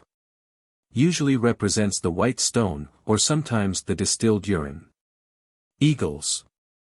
Represents distillation, elixir. The stone, white or red. Fermentation. When the white or red stone is mixed with silver or gold respectively, first matter. Either urine, or the life energy. Gold. Sometimes represents normal gold, otherwise represents either the red stone, or the white salt, or the stone at any part of the process. Great work. The process of making the stone. Hermaphrodite. When the white salt and distilled urine have been combined. Hermetically sealed. An airtight seal. Imbibe, imbibition. To absorb moisture until saturated. King. Usually represents the red stone. Lead. Normal lead, or same as sulfur. Lion. A metaphor for something difficult to overcome, or sometimes used to represent the black mass of the urine, which has the white salt inside it. Living. Same as our, also implies the substance contains life energy, or has been changed by an alchemical process.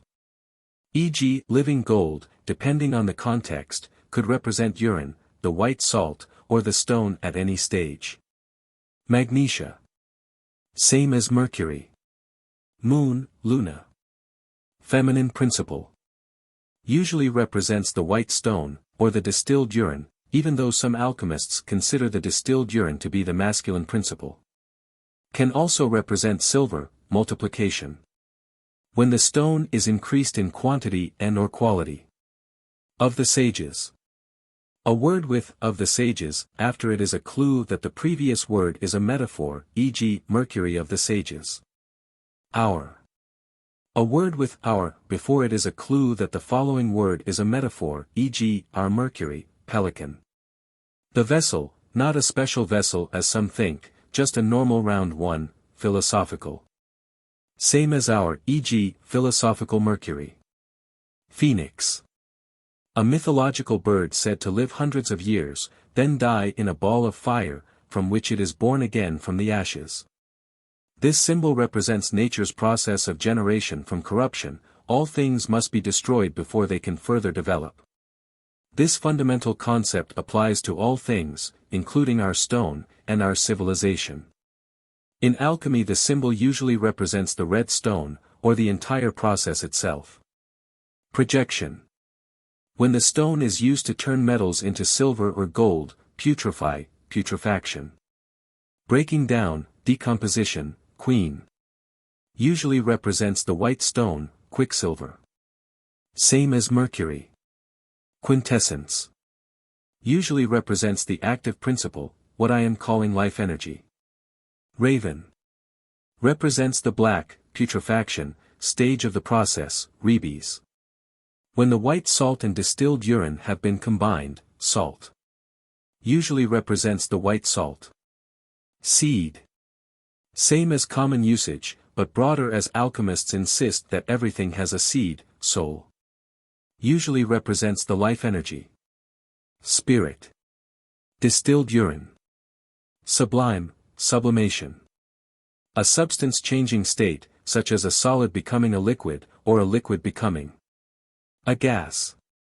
In alchemy this often means the same as distillation, a liquid becoming a gas and then a liquid again. Each sublimation, changing the state of matter up and then down again, liquid gas liquid, makes the substance pure. Sun, soul. Masculine principle. Usually represents the red stone, or the white salt. Can also represent gold, tincture. The stone, white or red. Vulcan. Roman god of useful fire. In alchemy, Vulcan's fire is a degree of heat which will cause circulating evaporation and condensation. Vulcan was created as an alchemical symbol, vulgar. Same as common. Water. Same as mercury. I will follow with an example. A spirit is given for a time to the body, and that spirit is the life of a soul. If the spirit draws the soul to itself, they are both severed from the body. Then are there three abiding in the same place, until the precious body is dissolved, and is decomposed and dies. But after a time the spirit and the soul are brought back by gentle warmth, and hold once more their former seat. Then you have the essence, no perfection is wanting, and the work is glorified by a joyful end. The Sophie Hydrolith, or Water Stone of the Wise, by Anonymous, 17th. Translation: the urine contains both water and salt, the life energy is in the water. If the water is distilled the life energy will go with it. The three, salt, distilled urine, life energy, being put together will break down, putrefy, and turn black. But after a time the water is brought back with a moist heat, and all combines. Then you have the stone. It is perfect, and the work is glorified by a joyful end. 18. Overview. The work is easy and the medicine is not far away. If the secret is disclosed, it will be so simple that everyone may get a good laugh. Wu Chen Pian, Essay on the Understanding of Truth, by Chang Petuan, 1078 AD, Chinese. There are two parts to our great work. Both parts follow the same laws of nature that we addressed in our theory. The first operation, which is done by hand, is the first stage of the work, which consists in sublimation and purification. The second operation, in which the artist has nothing to do but look on, is the second stage of the work. The New Pearl of Great Price, by Peter Bonus, 1338 AD. In the first part we give nature a head start by manually performing some of nature's operations, and removing the densest particles, so as to accelerate the whole process. If you did not perform this first part, the process would still work, but it may well take longer than your lifetime.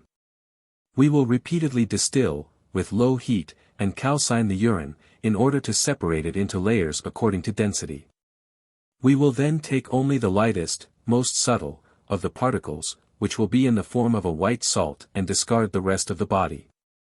Then further distill the urine to make it as pure as possible, so only the lightest particles remain. This leaves us at the end of the first part with a white salt, and a well-distilled urine. The first part will take around 3 months. By artificial distillation, the spirit can be separated from phlegmatic wateriness and earthy impurity, a residue remaining.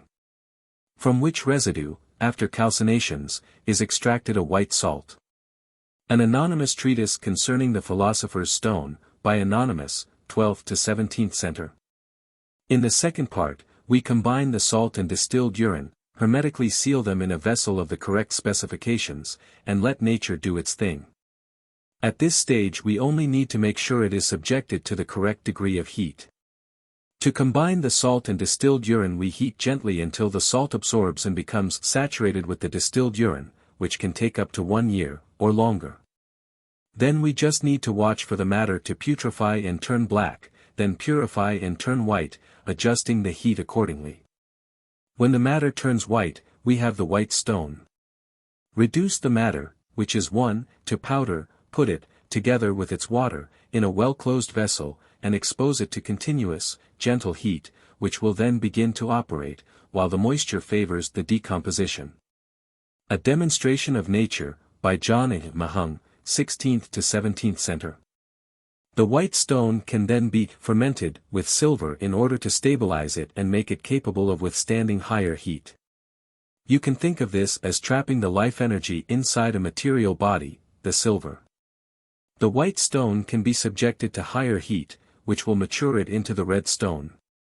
The red stone must itself be fermented with gold. Without a proper ferment the moon cannot become the sun, but the substance, having nothing to prevent it from doing so, will again revert to water. The Epistle of Bonus of Ferrara, by Peter Bonus, 14th century. There are no other ferments like these here. The ferment of silver is silver, the ferment of gold is gold, therefore don't look elsewhere. Compound of Compounds, by Albertus Magnus, 13th century. You will then have the Philosopher's Stone. It can be multiplied in quality and quantity by repeating the second part, which will be much quicker, or in other ways as will be discussed. For our multiplication, according to Raymundus, is not but the reiteration of the process of our primordial creation. An explanation of the Natural Philosopher's Tincture, of Paracelsus, by Alexander von Suchten, 16th century. 19. Apparatus. Having now covered the theory, we can start with the practical operations for actually making the Philosopher's Stone. You first need to obtain the necessary apparatus. For the first part you will need 2 500 ml retorts for distilling the urine. It is important that this be a retort, and not some modern distillation apparatus. The reason for this is that you are only distilling on low heat, so as not to destroy the life energy. If you try to use modern distillation apparatus then the water vapor will not rise high enough to escape before it condenses. The reason for the second retort is because you may have to break the first one in order to extract the white salt, and also because the distilled urine will need to be further distilled in a clean retort before moving on to the second part. You will need a 500 ml glass bottle for collecting and storing the distilled urine. For the second part, you will need a round bottom flask in either Kjeldel, Florence, or boiling flask style. The size you will need will likely be 50 ml, depending on how much of the body you will be using. Try to find one with a long neck. You can use one with a shorter neck, but for this you will have to make sure the ambient, room, temperature is low enough for the water vapor to condense closer to the heat source. The Kjeldel flask has an egg-shaped bottom and a long neck, which is perfect for our purpose of imitating the water cycle through evaporation and condensation, but even a normal boiling flask will do the job as long as it has a round bottom. Do not use a flat bottom flask. You will need a pipette for accurately transferring the distilled urine into the flask. You will need stoppers for sealing the flask. For both parts you will need a water bath, with digital temperature control. A water bath is the best heat source, since the water is all at an even temperature, the lower part of the flask can be immersed in the water, and the temperature can be adjusted very precisely. Get the smallest one you can, it needs only be large enough for the 500 ml retort. You will also need a dry heat source for calcining the retort between distillations. You could do this on a portable gas stove or electric hot plate. The calcining will need to be done outside, so you will not be able to use your kitchen stove. You will need a triangle support stand, with the clamp attachments for holding the retort or flask in place over the water bath. If you can afford it, get 2, or more, of everything, just in case. It's also a good idea to get a collection of various bottles, spatulas, stoppers, dishes, mortar and pestle, and other fun things like that, which are not absolutely necessary, but will certainly be very useful. Otherwise you'll have to improvise with what you can find in the kitchen. The glassware, retort and flask, should be made of borosilicate glass, which is pretty much standard these days, so it should not be much trouble to find. Borosilicate glass can stand very high heat without cracking. If you buy the water bath or other electrical items from abroad, be sure to check it works on the same voltage as in your country. If not, you will need to buy a voltage converter as well. If you plug a 110V appliance into a 220V supply, you could end up burning down your house, so do pay attention to this. The water bath will need to be running 24/7, so if you live in an area with frequent power cuts, I recommend getting a backup generator. Checklist, minimum. 1. 2x retort, 500 milliliters. 2. Glass bottle, 500 milliliters. 3. Round bottom flask, 50 milliliters. 4. Pipette. 5. Stoppers. 6. Water bath. 7. Portable stove. 8. Triangle stand. The following quote is a description of the vessel to be used for the second part of the work. The vessel for our stone is but one, in which the whole magistery or elixir is performed and perfected. This is a cucurbit, whose bottom is round like an egg, or an urinal, smooth within, that it may ascend and descend the more easily, covered with a limbec round and smooth everywhere, and not very high, and whose bottom is round also like an egg. Its largeness ought to be such, that the medicine or matter may not fill above a fourth part of it, made of strong durable glass, clear and transparent, that you may see through it, all the colors appertaining to, and appearing in the work. In which the spirit moving continually, cannot pass or fly away. Let it also be so closed, that as nothing can go out of it, so nothing can enter into it. And though the philosophers oftentimes say, that the matter is to be put into the vessel, and closed up fast, yet it is sufficient for the operator, once to put the said matter in, once to close it up. And so to keep it even to the very perfection and finishing of the work. The Root of the World, by Roger Bacon, 13 Thson. 20. First part. Collect 500 milliliters of urine, the darker the better, so it's best to collect it from the first time you urinate in the morning. If you don't get enough, then you can top it up during the day, or wait until the next morning. Don't leave the urine in an open container. The urine, must be purged of its watery and earthy nature, for at first it appears an earthy, heavy, thick, slimy, and misty body, and all that is thick, nebulous, opaque, and dark in it must be removed, that thus, by a final sublimation, the heart and inner soul contained in it may be separated and reduced to a precious essence. The Sophic Hydrolith, or Water Stone of the Wise, by Anonymous, 17 Thson. Distill the urine at no more than 175 degrees Fahrenheit per 80 degrees Celsius in the water bath with the retort. It should take 1 to 2 weeks to distill the urine once. Obviously the distillation will be faster if the ambient, room, temperature is lower, though not below freezing. The top opening of the retort should be hermetically sealed. It is best for the retort to be connected to the bottle in which the distilled urine, is to be collected, but it is not absolutely necessary for it to be hermetically sealed at this stage. If the two are not connected, which is likely going to be the case, then you can wrap cling film around where they connect, to stop the distilled urine from evaporating again. Though a hermetic seal is safer. The bottle should not be in the sun. The distillation will be much faster if the bottle is lower than the heat source, which means it might need to be leaned over to one side in order for the neck of the retort to be pointing downwards as much as possible.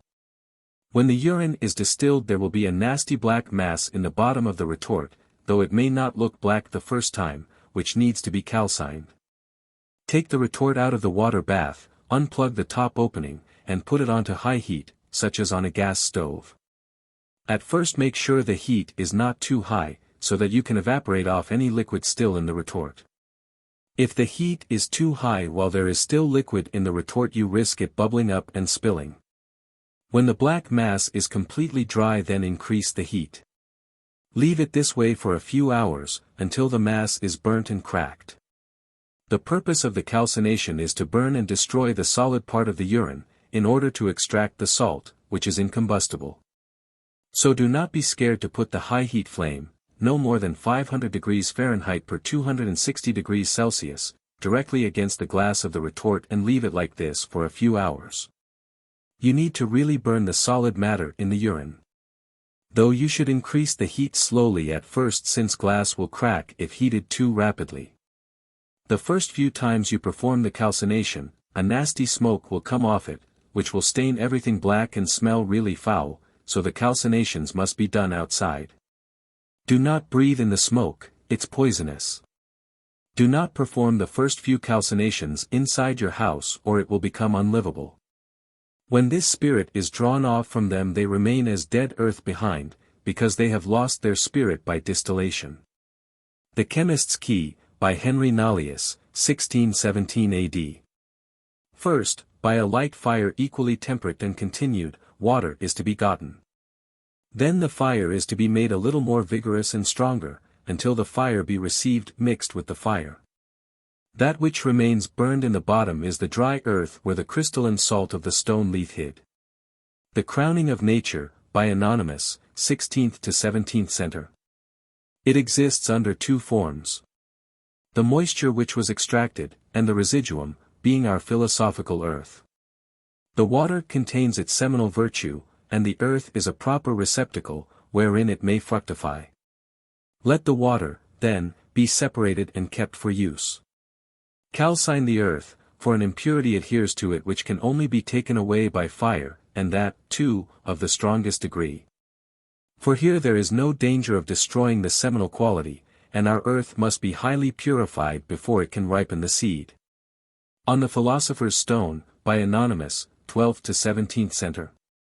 On your first distillation, only distill half of the urine, and then calcine the remaining half, allowing the lower half of the urine to just evaporate away in the high heat.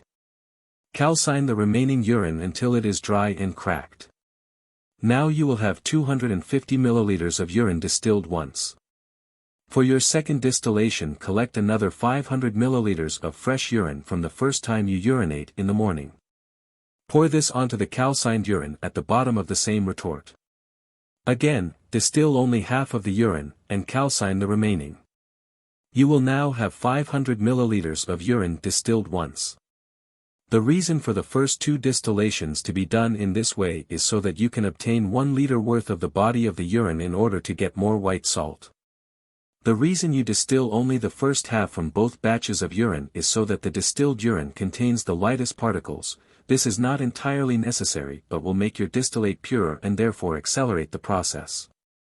In an older version of this book I recommended using a 1 liter retort for the distillation, as I used. I have changed the instructions as the distillation will be more efficient using a 500 milliliters retort, and also because 500 milliliters retorts are cheaper and easier to find. But if you already have a 1 liter retort you can use this, it'll just take a little longer. For all further distillations, pour the distilled urine back onto the calcined body in the retort, distill the distilled urine again, then calcine again.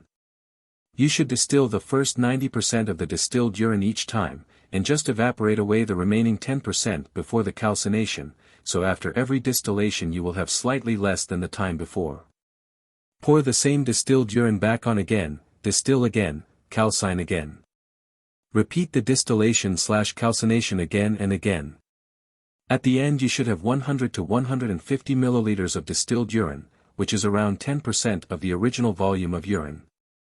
Know, my brother, that the exact preparation of the eagles of the sages, is the highest effort of our art. In this first section of our work, nothing is to be done without hard and persevering toil. Though it is quite true that afterwards the substance develops under the influence of gentle heat without any imposition of hands. The sages tell us that their eagles must be taken to devour the lion, and that they gain the victory all the sooner if they are very numerous, also that the number of the work varies between 7 and 9. The Mercury of the sages is the bird of Hermes, now called a goose, now a pheasant. But the eagles are always mentioned in the plural, and number from 3 to 10. Yet this is not to be understood as if there should be so many weights or parts of the water to one of the earth, but the water must be taken so oftentimes actuated or sharpened as there are eagles numbered. This actuation is made by sublimation, distillation. There is, then, one sublimation, distillation, of the mercury of the sages, when one eagle is mentioned, and the 7th sublimation will so strengthen your mercury, that the bath of your king will be ready. An open entrance to the closed palace of the king, by an anonymous sage and lover of truth, 1645 AD. This compositum then has its mundification or cleaning, by our moist fire, which by dissolving and subliming that which is pure and white. It cast forth its feces or filth like a voluntary vomit, for in such a dissolution and natural sublimation or lifting up, there is a loosening or untying of the elements and a cleansing and separating of the pure from the impure. So that the pure and white substance ascends upwards and the impure and earthy remains fixed in the bottom of the water and the vessel. This must be taken away and removed, because it is of no value, taking only the middle white substance, flowing and melted or dissolved, rejecting the feculent earth, which remains below in the bottom. These feces were separated partly by the water, and are the dross and terra damnata, which is of no value, nor can do any such service as the clear, white, pure and clear matter, which is holy and only to be taken and made use of. The Secret Book of Artephius, by Artephius, 12th Center. 9 parts often, or thereabouts, distilled from fresh urine are to be rejected, the 10th part, as much as can be extracted in form of liquor, is to be kept. From that dried urine which remains in the bottom by a gentle fire, which will not cause sublimation, let the salt be extracted with water. The secret of the immortal liquor called Alcest, by Irenaeus Philalethes, 17th Center. After a few distillations you will see a white salt forming on top of the black mass. When calcining this there will be a sweet flowery chemical smell given off. Keep repeating the distillations and calcinations until the whole surface is white and it has formed into large enough crystals for you to separate it from the black mass. This may take up to 10 distillations, or it could be much less. When its impurity is purged away, it emits a most sweet fragrance. The Glory of the World, or Table of Paradise, by Anonymous, 1526 AD. As this mercury hath been by some one sublimed, it hath appeared clothed with so great whiteness as the snow on the highest mountains, under a most subtle, crystalline splendor, from whence proceeds at the opening of the vessel, so great, so sweet, so excellent an odor. Verbum dismissum. By Count Bernard Trevisan, 15th Center. If you have already distilled the urine 10 times and you don't think you have enough of the white salt, then you can stop the distillations and just continue the calcinations. Pouring distilled water on top of the mass instead of the distilled urine. When you see enough of the white salt has formed on top, which are the lightest of the particles, you need to extract them, which may require breaking the retort. If you do need to break the retort, then wrap tape around the bottom half of the retort, and try to just break the glass at the top, keeping the bottom half intact. Remove the white salt and separate any impurities from it. Try not to touch it with your fingers, or it will sting them. You should further distill the distilled urine 3 times in the clean retort. Congratulations! You now have the mercury, distilled urine, and sulfur, white salt, of the sages. I really recommend spending extra time on the first part to ensure that the white salt and distilled urine are extremely well purified. If you skip a couple of distillations at this stage, you won't have saved time, you'll have made the second part take months longer.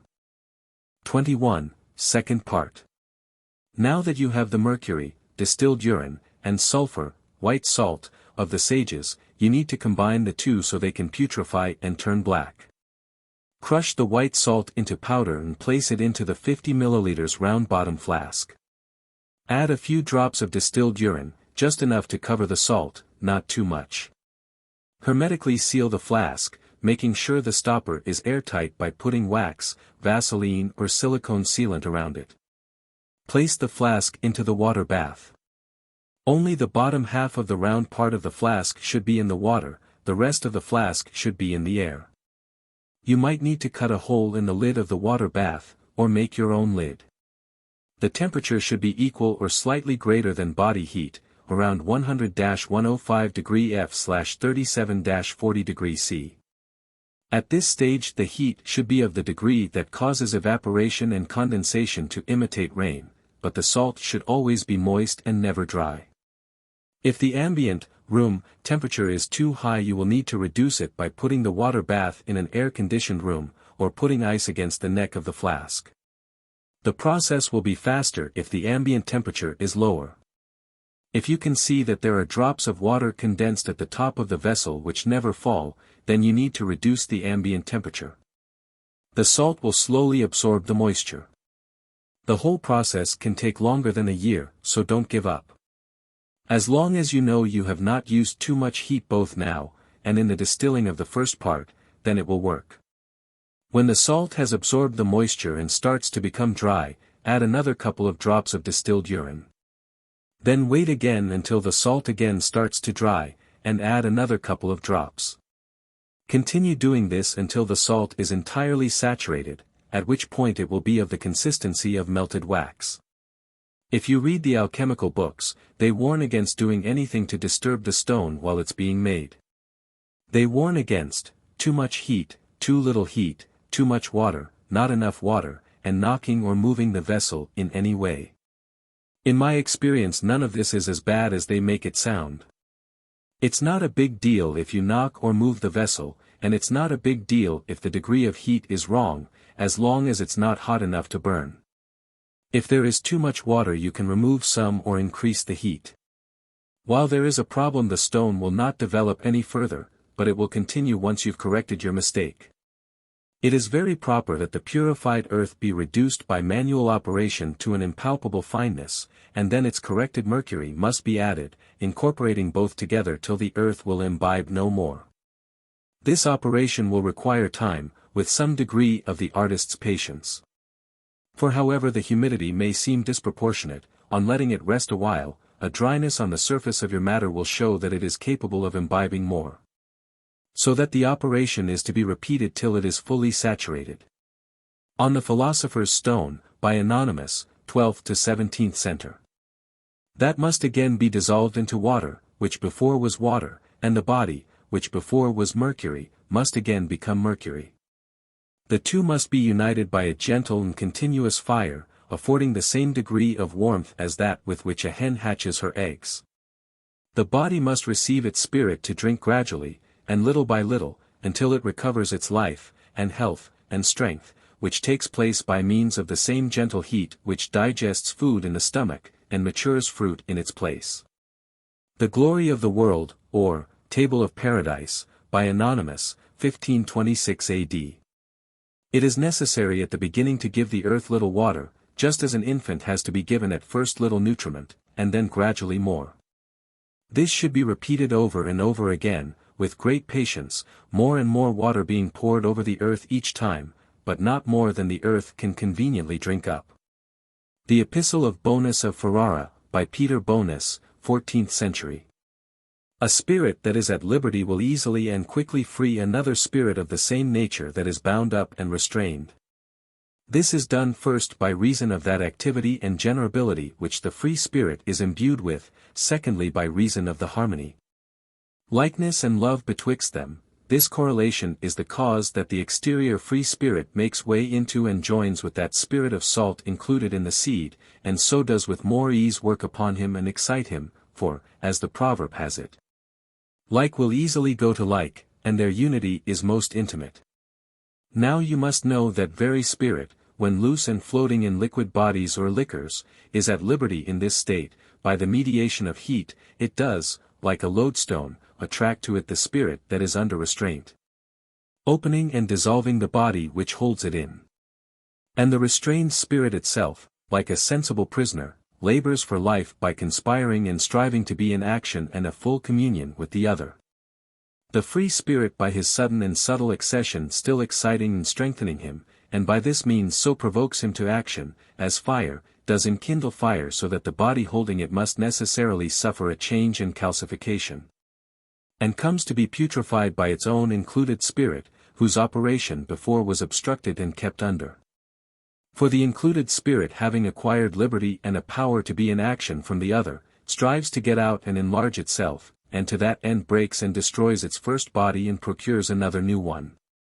So the spirit of salt of the earth, when it is dissolved in the unmixed humor of that element, since every salt melts in its own liquor, is then at liberty, for every salt when it is once dissolved in its own liquor becomes active.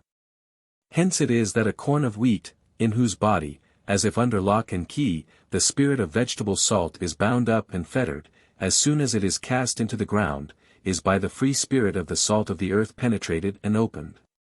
That the salt which lies dissolved or loose in that liquor or in mixed humor may excite the vegetable spirit in the corn of wheat to action and vegetation, which spirit being thus set at liberty does presently, by putrefaction of the calm or grain, produce in the wheat's proper matrix the substance of the root, which is a new body, by whose mediation and deference the earth must afterwards, the spirit attracting it, communicate nutriment to the blade and the rest of this vegetable as it grows up and increases. When this spirit by due coction is once united with its body, they can never be separated again. Much water dissolves quickly, but then the coagulation which follows takes the longer. On which the ignorant, not knowing the nature of this work, fall into desperation when they perceive that the work does not coagulate in due time. The Chemist's Key, by Henry Nallius, 1617 AD. Let it be inserated with white oil of philosophers by little and little till it suddenly flow like wax. Verbum dismissum, by Count Bernard Trevisan, 15th centre. If, then, you would attain the longed-for goal, observe just measure in mixing the liquid substance of the sages, lest that which is too much overpower that which is too little, and the generation be hindered. For too much rain spoils the fruit, and too much drought stunts its growth. Therefore, when Neptune has prepared his bath, measure out carefully the exact quantity of permanent water needed, and let there be neither too little nor too much. The 12 Keys, by Basilius Valentinus, 15th centre. Digest with a gentle fire, as it were for the hatching of chickens, so long till the bodies are dissolved, and their perfectly conjoined tincture is extracted. And then the one will be mixed with the other, and so embrace one another that it shall not be possible any more to separate them, but the spirit, with a real agreement, will be unified with the body, and make one permanent or fixed substance. The Secret Book of Artephius, by Artephius, 12th centre. 22. Black Stage. When the salt has been entirely broken down and saturated with the distilled urine, it will turn black, which is a sign of putrefaction. Black is the natural color of decomposed matter. This mass thus blackened is the key and sign of perfect invention of this manner of work of the second regimen of our most precious stone, wherefore saith Hermes, this blessing being seen, believe that you are in a good path, and have kept in the right way. So that this blackness in color shows the true and right manner of working, for hereby the matter is made deformed and corrupt with a true natural corruption, from whence follows generation and real disposition in this matter. Verbum dismissum. By Count Bernard Trevisan, 15th centre. The seed putrefies when a 1. Salt of the same nature with it, dissolved in a convenient 2. Liquor, does by the assistance of a gentle heat 3. Penetrate, analyze and rarefy the substance of the seed, that the included spirit may, out of its subject matter, form a convenient, for habitation or body for itself, in which it may perform the offices of natural generation and seminal multiplication. The heat which promotes this putrefaction must be so mild and temperate that the liquor in which the resolving salt lies may remain still in and about the matter, and not be laved or evaporated from it. The body putrefying must not be removed out of the matrix in which the putrefaction was begun until that which is intended be fully perfected. When all is well united by purification or putrefaction, then she continues to bake it without separating the impure, until all is become a black glittering in heavy earth. The Chemist's Key, by Henry Nallius. 1617 AD. The body will not turn black suddenly, but it will have been getting darker and darker during the previous imbibing stage. The first color which appears after the silver color of the amalgamated body, is not perfect blackness, but only a darkish white. The blackness becomes more pronounced day by day, until the substance assumes a brilliant black color. This black is a sign that the dissolution is accomplished, which does not come about in 1 hour, but gradually, by a continuous process. A Brief Guide to the Celestial Ruby, by Irenaeus Philalethes, 1694 AD. When the whole mass has turned black, then you know it has putrefied completely. This is a great sign, because you will now be more than halfway to completing the stone. The substance has now become of a uniform color, namely, as black as pitch, and neither vapors, or winds, or any other signs of life are seen. The whole is dry as dust, with the exception of some pitch-like substance, which now and then bubbles up. All presents an image of eternal death. An open entrance to the closed palace of the king, by an anonymous sage and lover of truth, 1645 AD. When you are sure that the salt is entirely saturated, then you need to turn up the heat a little. It's difficult to give an exact temperature since it depends on many factors, but just turn up the heat little by little until the body starts to become dry. But the heat still needs to be low enough that the moisture will rain down, the difference only being that during imbibing the salt had to be always moist, whereas now you want the salt to dry out between the rains. The earthly body of the sun is totally solved, and decomposed, and robbed of all strength. The body, which was first of a muddy impurity, changing to a coal-black color, called by the sages the raven's head, within the space of 40 days. And is thus despoiled of its soul, the moisture. The soul is borne upward, and the body, being severed from the soul, lies for some time, as if dead, at the bottom of the still, like ashes. But if the fire is increased, and well tempered, the soul gradually descends again in drops, and saturates and moistens its body, and so prevents it from being completely burned and consumed. Then, again, it ascends and descends, the process being repeated. The Sophic Hydrolith, or Water Stone of the Wise, by Anonymous, 17th. Avicen saith, that heat causeth blackness first, in a moist body. Then the humidity being consumed, it putteth off or losseth its blackness, and as the heat increaseth, or is continued, so it grows white. The Root of the World, by Roger Bacon, 13th. Slowly the body will start getting whiter, and may pass through different colors, including one that looks a bit reddish. Don't worry about these colors, we just need the body to get white. But as soon as the highest degree of intense blackness has been reached, there being no idle intervals in our work, that color begins little by little to yield to another, white. The time during which this blackness is developed is very long, and so is the time during which it disappears. But it is only for one moment that the blackness neither increases nor decreases, for things find rest only in that which is the end of their being, but blackness is not the end of our substance. In the course of this change from white to black, the substance naturally passes through a variety of intermediate colors.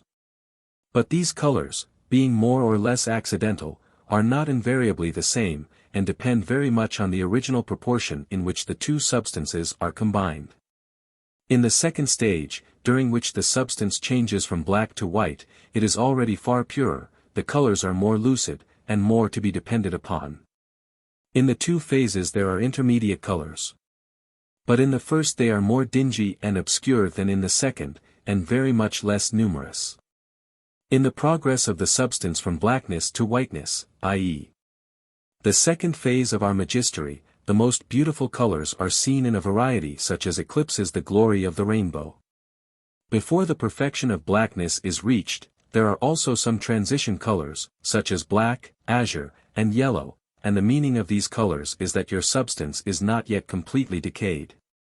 While the body is dying, the colors are seen, until black night shrouds the whole horizon in pitchy gloom.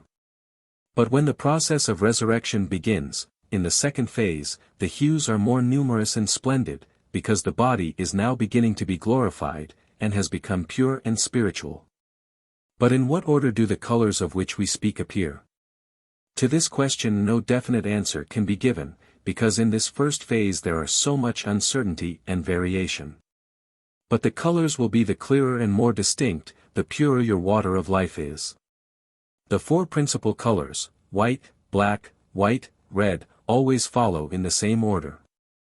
But the order of the intermediate colors cannot be so certainly determined, and you ought to be content if within the first 40 days, weeks, you get the black color.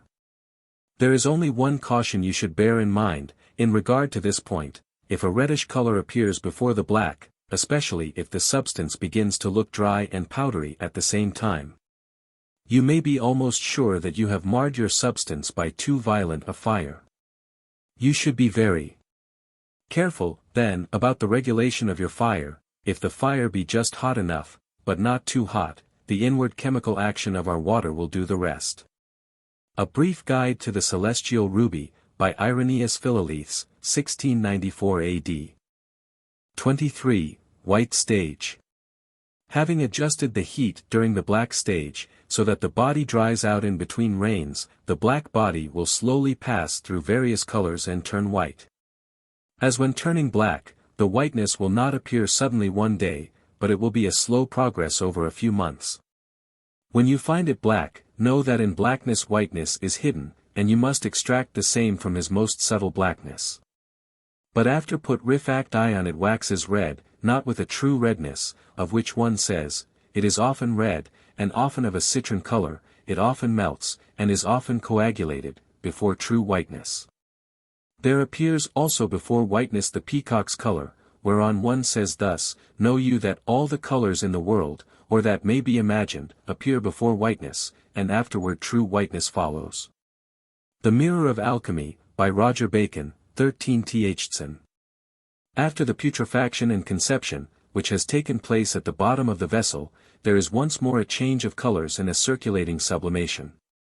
This reign, or regimen, lasts only 3 weeks, months.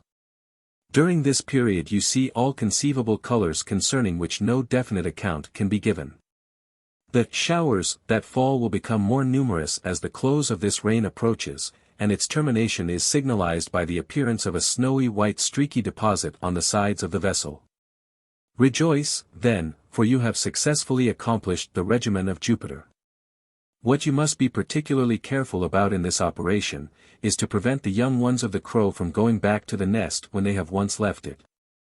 Secondly, to let your earth get neither too dry by an immoderate sublimation of the moisture, nor yet to swamp and smother it with the moisture. These ends will be attained by the proper regulation of the outward heat. While it passes from blackness to whiteness, a great variety of colors are observed, nor is it at once perfectly white. At first it is simply white, afterwards it is of a dazzling, snowy splendor. An open entrance to the closed palace of the king, by an anonymous sage and lover of truth, 1645 AD. Decoct the male and the female or vapor together, until such time as they shall become one dry body. For except they be dry, the divers or various colors will not appear. For it will ever be black, whilst that humidity or moisture has the dominion, but if that be once wasted, then it emits divers colors, after many in several ways. And many times it shall be changed from color to color, till such times as it comes to the fixed whiteness. Sin and Seth, all the colors of the world will appear in it when the black humidity is dried up. But value none of these colors, for they be not the true tincture, yea, many times it becomes citron and reddish, and many times it is dried, and becomes liquid again, before the whiteness will appear. The Root of the World, by Roger Bacon, 13th. When the body has turned totally white and all the moisture has disappeared you have the white stone, which can either be fermented with silver, or continue to the maturity of the red stone. 24. Fermentation. Both the white stone and red stone must be fermented with silver or gold respectively before they are complete. It is only possible to ferment the white stone with silver, and the red stone with gold. Nothing else can be used, neither can silver or gold be used to ferment both. There are no other ferments like these here. The ferment of silver is silver, the ferment of gold is gold, therefore don't look elsewhere.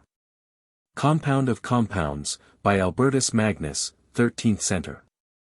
The ferment, silver or gold, is not considered to be an ingredient of the stone. The stone is already developed when we apply the ferment, but it needs to be fermented in order to be used for our purposes. The stone would be harmful if ingested without being fermented first. The stone will break down the silver or gold into its own form, but adopt the frequency and stability of the ferment. The life energy needs to be given an impression of a stable form. A small quantity of gold and silver is, indeed, necessary when the stone is made, as a medium for its tinging either in the white or red tinctures. On the Philosopher's Stone, by Anonymous, 12th to 17th Center. 12. And although the wise men want some common gold in the fermentation of their stone, that the same may be determinate to transmute imperfect metals into soul, it does not therefore follow that common soul should make perfect our stone. 13. On the contrary, our stone rather makes perfect common soul luna, because the most perfect soul is imperfect and unfruitful without our stone. But when it comes to be united to our stone, it becomes alive and fruitful and can communicate part of its perfection to other metals. The Chemist's Key, by Henry Nallius, 1617 AD. The red tincture is obtained from gold, and the white tincture from silver. Without a proper ferment the moon cannot become the sun, but the substance, having nothing to prevent it from doing so, will again revert to water. The weight of the ferment must exceed, or at least be equal to, the weight of its sulfur. The Epistle of Bonus of Ferrara, by Peter Bonus, 14th century. The fermentation is the same process as the second part of the work, only we will also add silver or gold, and the process will be much faster.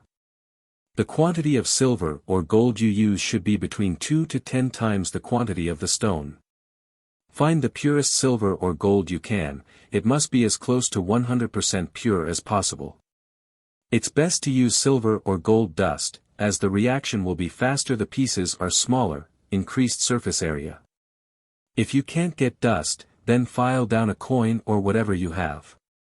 To perform the fermentation, and also for multiplication, grind the stone to dust and mix this together with the ferment, silver for white, gold for red. Optionally, you can melt this mixture of the stone and the ferment together with a heat strong enough to melt gold, then beat it into plates and grind it into powder again. This optional stage will speed up the process. Now add a small amount of distilled urine again, and continue with the imbibing, blackening and whitening, then reddening if you are fermenting/multiplying the red stone, as you did previously, following chapters 22 to 24. The fermentation process should take 1 to 3 months the first time. Now the white stone is complete. It can be multiplied in quantity and quality, and raised to the power of the red stone. The stone or elixir cannot be used for this purpose in the form in which we left it at the completion of the previous stage of our process, red or white. But it should be still further fermented and augmented in the following manner, as otherwise it could not be conveniently applied to imperfect metals and bodies. Take 1 part of the essence, and add to it 3 parts of purest gold, or silver, respectively, which has been purged and melted by means of antimony, and reduced to very thin plates. Let them be placed together in the crucible. Thereupon the whole compound will be transformed into a pure and efficacious tincture, which, when applied to base metals, in the ratio of 1:1000, will change them into pure gold, or silver, respectively. The substance of the sages, after all the changes that it has undergone, will do more harm than good as a medicine applied to the body, without the final preparation. The Sophic Hydrolith, or Water Stone of the Wise, by Anonymous, 17th. Oral. Augurelius says likewise, in his 3rd book. First mingle a little of the prepared medicament with the yellow metal, and thou wilt presently see the same take to itself the strength of the blessed powder. Or, when thou shalt have collected again, by great and difficult art, the teeming seed from the pure gold, then quickly mix with it an equal portion of purple powder, and warm the same with gentle heat, simmering for 2 months. In which space of time thou mayst behold produced the whole series of colors, which, otherwise, thou hadst marveled to see in 3 years. A. Often as thou repeatest the operation again and again, so often shalt thou increase the virtue and quantity of thy powder. An explanation of the natural philosopher's tincture, of Paracelsus, by Alexander von Such 10, 16th centre. It is to be observed in the fermentation, that the elixir exceed not the ferment in quantity, otherwise the sponsal ligament of it cannot be actually performed, and when the ferment is predominant over the elixir, all will be presently turned into dust. The best method of fermentation is to take one part of the elixir, and put it into the midst often parts of gold in Filings Aphorisms of Herbigerus, by Barrow Herbigerus, 1690 AD. 25. Contradictions. There are two apparent contradictions in the alchemical books regarding the fermentation of the white or red stone with silver or gold. The first contradiction is whether the white stone must be fermented with silver before it is raised to the power of the red stone, or whether it should not be fermented with silver but matured directly to the red stone. Writings in favor of the fermentation of the white stone with silver first are as follows. Without a proper ferment the moon cannot become the sun, but the substance, having nothing to prevent it from doing so, will again revert to water. The Epistle of Bonus of Ferrara, by Peter Bonus, 14th century. You should also bear in mind that the silver should be applied to our quicksilver before the gold, because the quicksilver is volatile, and cannot with safety be subjected all at once to great heat. Silver has the power of stirring up the inherent sulfur of the quicksilver, whereby it is coagulated into the form of the remedy for transmuting metals into silver, and this coagulation is brought about by the gentle heat of the silver. Gold requires a much higher degree of heat, and if gold were added to the quicksilver before the silver, the greater degree of heat would at once change the quicksilver into a red sulfur, which, however, would be of no use for the purpose of making gold, because it would have lost its essential moisture. And our art requires that the quicksilver should be first coagulated by means of silver into white sulfur, before the greater degree of heat is applied which, through gold, changes it into red sulfur. There must be whiteness before there is redness. Redness before whiteness spoils our whole substance. A tract of great price concerning the philosophical stone, by a German sage, 1423 AD. No gold is generated, except it have first been silver. A red tincture is elicited by the ferment of gold alone, mercury can be animated only by the white ferment of silver. A golden and blessed casket of nature's marvels, by Benedictus Figulus. 1607 AD. Whereas writings in favor of continuing the development of the white stone into the red stone without fermenting with silver are as follows. The white elixir being brought to its degree of maturity. Desiring to go on to its highest degree of perfection, instead of fermenting it with silver, it must be cybated with its own flesh and blood, which is the double mercury, by which it being nourished, multiplied in quality and quantity, and digested, the whole work is accomplished. Aphorisms of Herbigerus, by Barrow Herbigerus, 1690 AD. As it ripens assumes a perfect whiteness, which is the white tincture, transmuting the inferior metals into silver, and very powerful as a medicine. But as the artist well knows it is capable of a higher concoction, he goes on increasing his fire. On the Philosopher's Stone, by Anonymous, 12th to 17th centre. And when you see the true whiteness appear, which shineth like a bright sword, or polished silver, know that in that whiteness there is redness hidden. But then beware that you take not that whiteness out of the vessel, but only digest it to the end, that with heat and dryness, it may assume a citron color, and a most beautiful redness. The Secret Book of Artephius, by Artephius, 12th centre. Take the white stone and divide it into two parts, you will raise one part to the state of the white elixir, as has been said much earlier, of the kind of which you will have an indefinite amount. Put the other part in a new bed of the philosophers, clean, tidy, transparent, spherical, and place it in the furnace for digestion. Increase the fire until by its force and strength the matter is changed to a very red stone. Compound of Compounds, by Albertus Magnus, 13th centre. So you see that different alchemists made statements which clearly contradict each other concerning the fermentation. Some claim you must ferment the white stone with silver before it can stand high heat necessary to mature it into the red stone, while others claim you must not ferment the white stone, just continue increasing the heat to obtain the red stone. Since both of these methods have support from a number of alchemists, it would make the most sense that both methods are correct. It would seem that you must be very careful with the heat when attempting to mature the unfermented white stone, whereas perhaps the fermented white stone can be matured with a higher and less careful heat. The safest move, however, would be to follow the instructions of Albertus Magnus, the last quote above, who advises us to divide the stone into two parts at the white stage. One part you will ferment with silver into the white stone, the other part you will continue to develop into the red stone. Then if your unfermented white stone fails to turn red, you can mature part of your fermented white stone. It would be further advantageous to keep part of the white stone unfermented, thus requiring the white stone to be divided into three parts. This also means you will have both the white stone and the red stone, instead of having to choose between them, and you will therefore be able to take advantage of the medicinal value of the white stone sooner. The second contradiction comes only from Fulcanelli, the most recent of the alchemists. Fulcanelli claims that the fermentation process makes either stone only capable of transmutating metals, and useless as a medicine for animals. The fermentation of the stone by gold, so as to direct the elixir to limit its use in the transmutation of metals. The Dwellings of the Philosophers, by Fulcanelli, 1929 AD. However, it is clear that Fulcanelli had not yet obtained the stone when he wrote the Dwellings of the Philosophers. And I find no references in the books of the old alchemists which imply that the fermentation process is only applicable if we wish to make gold. So I can only assume that Fulcanelli is wrong on this point, that the fermentation is necessary, and that the same stone both acts as a medicine and performs metallic transmutation. However, I am informing you of Fulcanelli's opinion just in case he knows something I don't.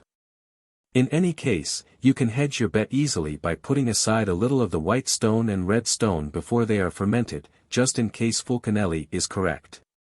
If you remain concerned, you might also want to test the medicinal effects of both the fermented and non-fermented stones by feeding them to animals before trying them on yourself. Neither of the contradictions in this chapter are a hindrance to our making of the stone. You only need to save a little of the stone from before each of the fermentations, and so in the end you will be in possession of four powders: the white stone fermented, the white stone unfermented, the red stone fermented, and the red stone unfermented, therefore allowing you to easily test the effects of each. It is also of advantage to possess both stones, fermented and unfermented, as this will allow you even more usage and experimentation as to uses described and not described in this book. 26. Red Stage. The red stone is only a further development of the white stone. You will obtain the white stone first, and then part of this you can excel to the perfection of the red stone. First it prepares the white tincture, and then the red. For the sun and moon are prepared by the same method, and yield the red and white tincture, respectively. A Short Tract, or Philosophical Summary, by Nicolas Flamel 11-15 Th. If you are attempting to mature the unfermented white stone, instead of the fermented white stone, you will need to be more careful with the heat. It might also be an idea to multiply your white stone a few times before attempting to make it red. This may speed up the process as the stone will already be much purer. To mature the white stone into the red stone you should place the white stone into a clean round bottom flask as before, and make extra sure it is hermetically sealed. Now place this in the water bath and heat it at the temperature that the white stone melts into the consistency of melted wax, which will likely be around double the temperature during the previous stage. After a number of months the stone will turn an ash-orange color. At this point you should now take the vessel out of the water bath and put it onto a high heat source, such as a gas stove, heating mantle or hot plate. The degree of heat should be as high as possible without cracking the vessel, so no more than 500 degrees Fahrenheit per 260 degrees Celsius. Leave the stone on this heat and wait patiently for a number of months again, eventually it will turn into a red powder. When you have the red powder, save half, and ferment the other half with gold, and you have the red stone, both fermented and unfermented. Take the white stone and divide it into two parts. You will raise one part to the state of the white elixir, as has been said much earlier, of the kind of which you will have an indefinite amount. Put the other part in a new bed of the philosophers, clean, tidy, transparent, spherical, and place it in the furnace for digestion. Increase the fire until by its force and strength the matter is changed to a very red stone. Cook perfectly the white elixir to give it the color of cinnabar, starting there in order to make the red elixir. Compound of Compounds, by Albertus Magnus, 13th century. When the white stone is accomplished, you must dissolve one part of it, and so calcine it, as some will have it, by long decoction till it becomes like impalpable ashes, so soft not to be touched, colored citron. Verbum Dismissum, by Count Bernard Trevisan, 15th century. But the heat of this dry fire ought to be double at the least, to what it was before, or than the heat of the moist fire. By the help of this heat, the white medicine receiveth the admirable tincture of the redness.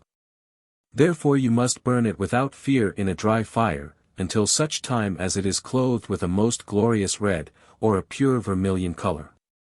For which cause Apparatus the philosopher saith, decoct the white in a red-hot furnace, until such time as it be clothed with a purple glory. Do not cease, though the redness be somewhat long, before it appears. For as I have said, the fire being augmented, the first color of whiteness will change into red. Also when the citron shall first appear, among those colors, yet that color is not fixed.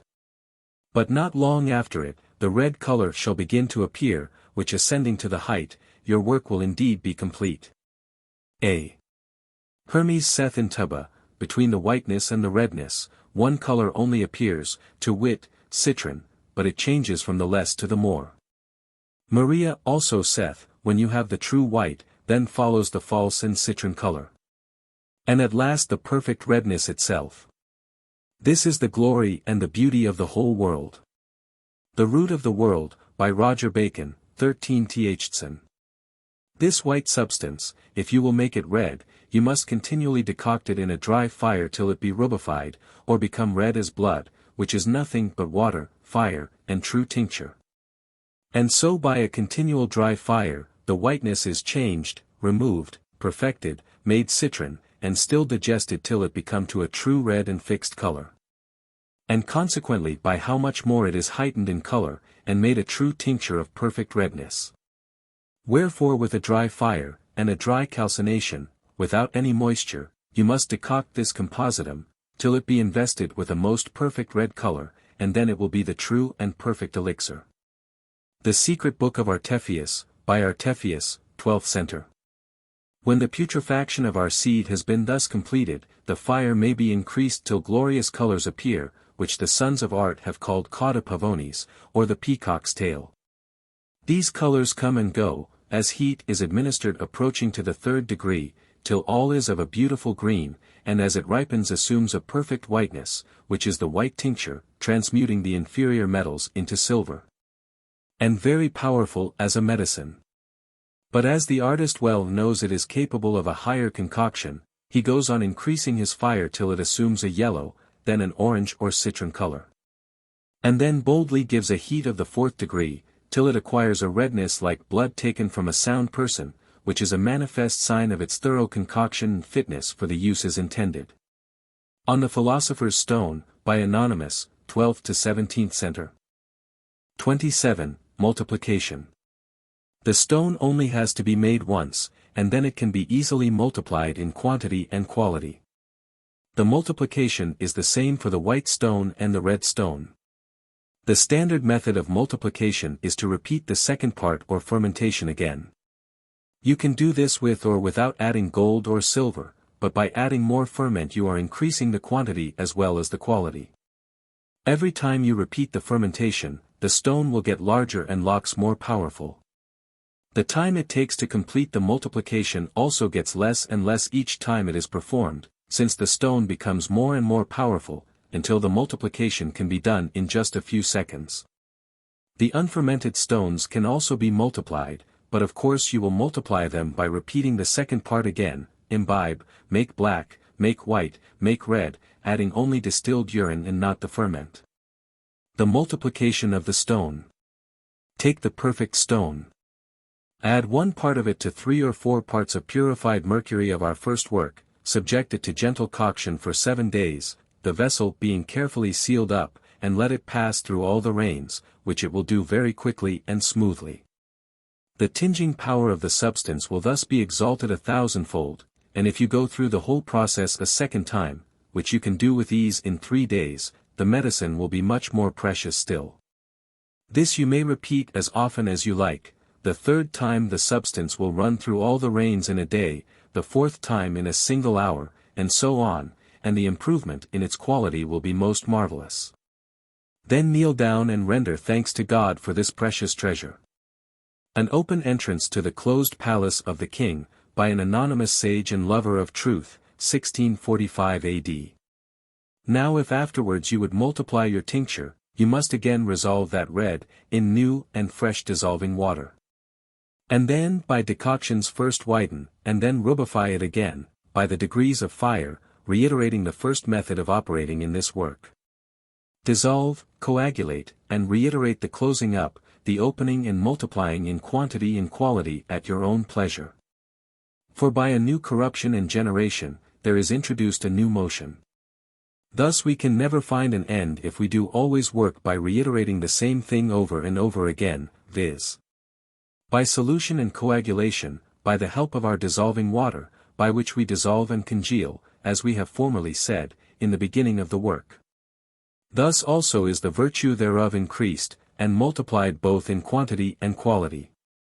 So that if after the first course of the operation you obtain 100-fold, by the second fold you will have 1,000-fold, and by the third, 10,000-fold increase. And by pursuing your work, your projection will come to infinity, tinging truly and perfectly, and fixing the greatest quantity how much soever. Thus by a thing of small and easy price, you have both color, goodness, and weight. The Secret Book of Artephius, by Artephius, 12th Center. You can also dissolve the stone in water and then distill it. This will increase the quantity and quality LOX. In short, anything you can think of to purify or dissolve and then coagulate the stone will increase its quality, and anything dissolved and overpowered by the stone will become the stone also and increase its quantity.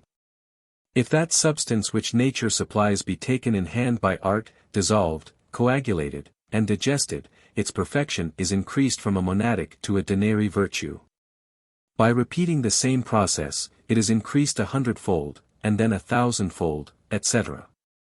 A Brief Guide to the Celestial Ruby, by Irenaeus Philalethes, 1694 AD.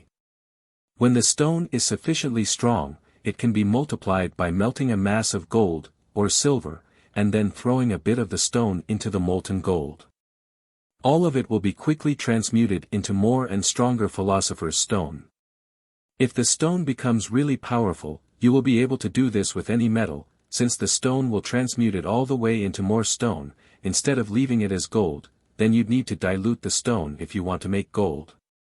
The manner of projection and multiplication of the white and red stone are both one, but the multiplication may be done in 2 manners, one by projecting 1 part upon 100 parts more into pure luna or pure gold.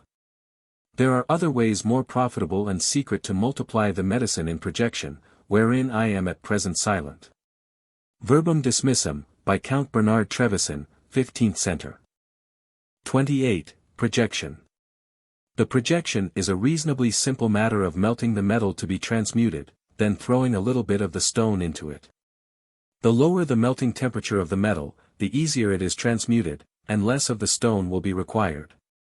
So mercury is the best, and then lead.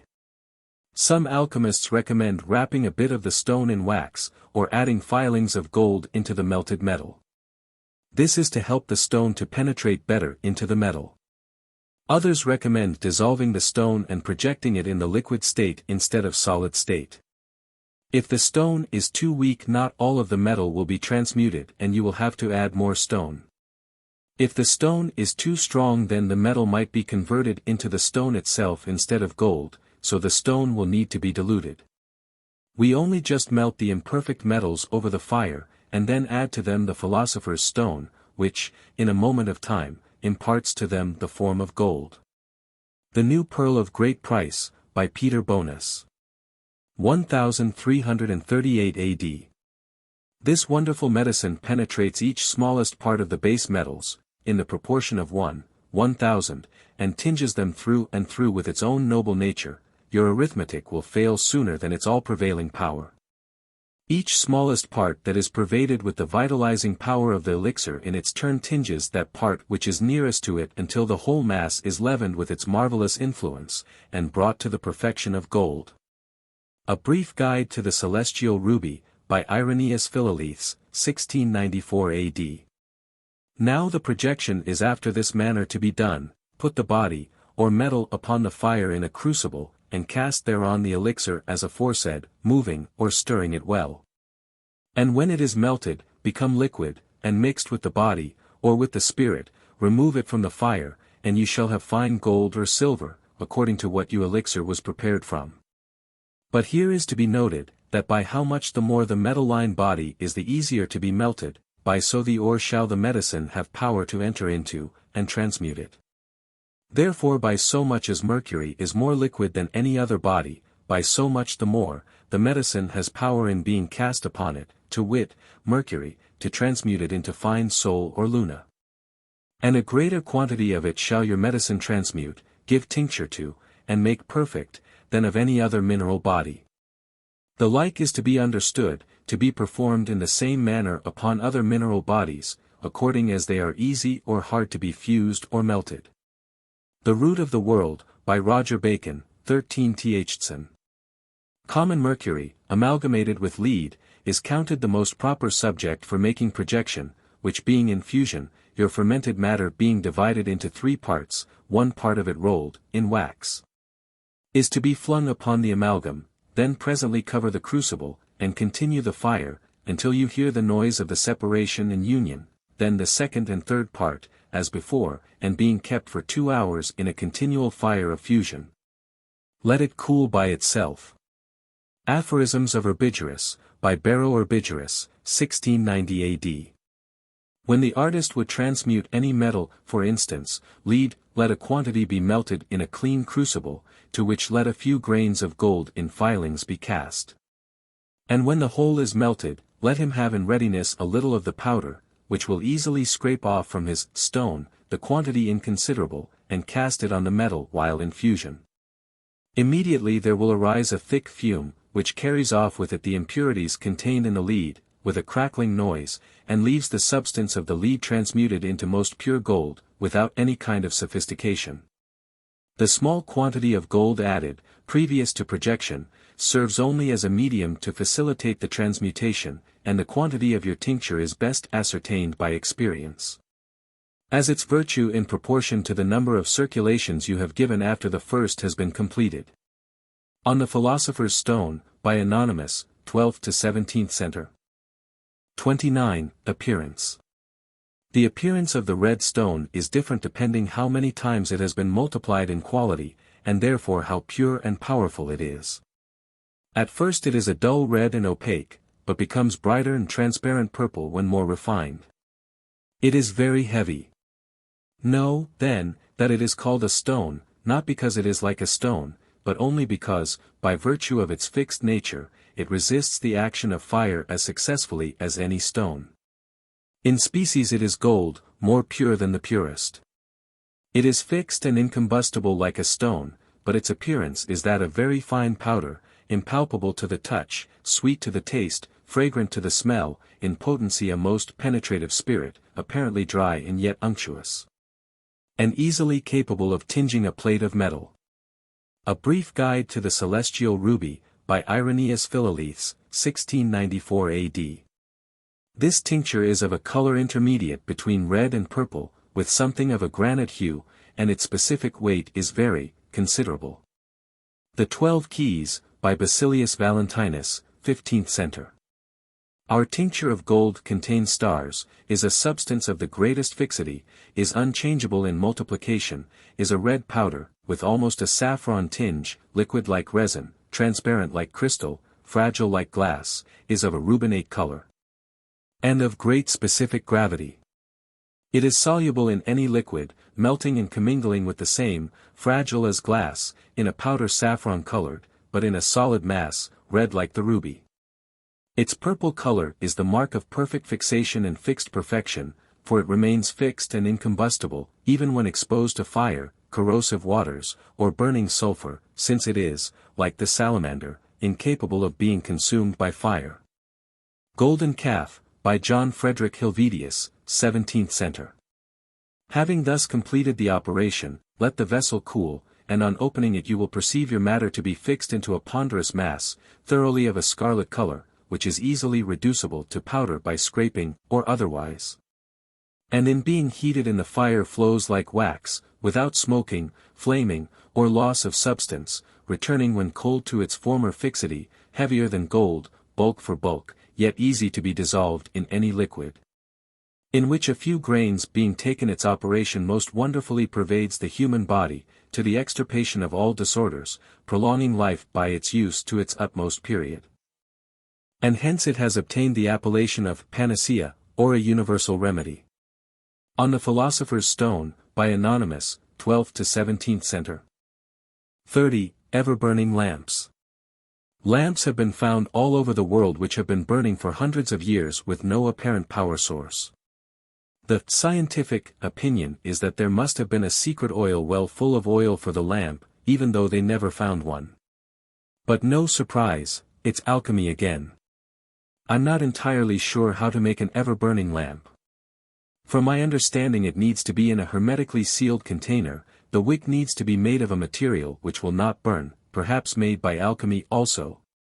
And then you just put some of the stone into the oil, or maybe no oil and just the stone dissolved in water. I found a nice article on the internet with some good research and history on ever-burning lamps. I'm going to quote this instead of writing about the lamps myself. The author of this article is an alternative history researcher called Ellen Lloyd. Ellen thought that the lamps were made with an alien technology, which is not that far from the truth, and may be more believable than the truth. But there were no aliens, just humans with the Philosopher's Stone. Now the house of Solomon the king was illuminated as by day, for in his wisdom he had made shining pearls which were like unto the sun, the moon and the stars in the roof of his house. From the Queen of Sheba and her only son Menelik. Imagine that you find a small burning lamp hidden deep in an ancient vault.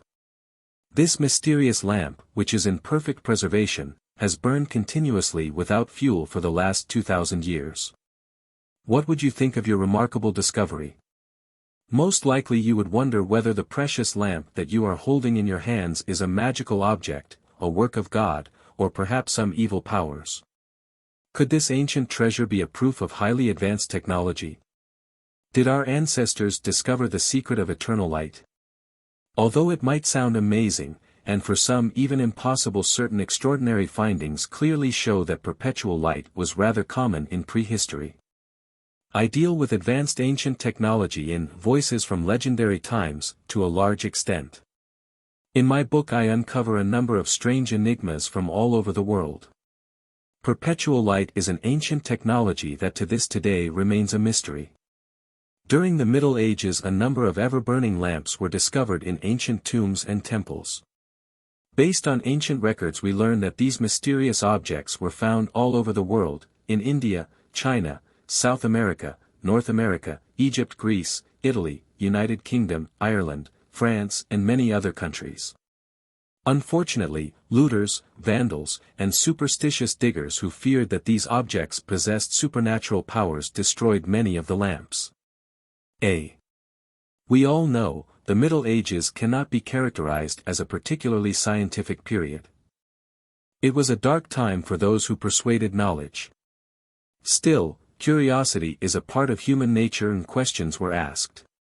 How were the ancients able to produce lamps, which could burn without fuel for hundreds, and in some cases thousands of years? From whom did our ancestors gain their secret knowledge? Naturally, the subject of perpetual light became quickly a controversy and the opinions among the authorities were divided. Some authors rejected the idea of a never-ending flame, despite the evidence they were confronted with.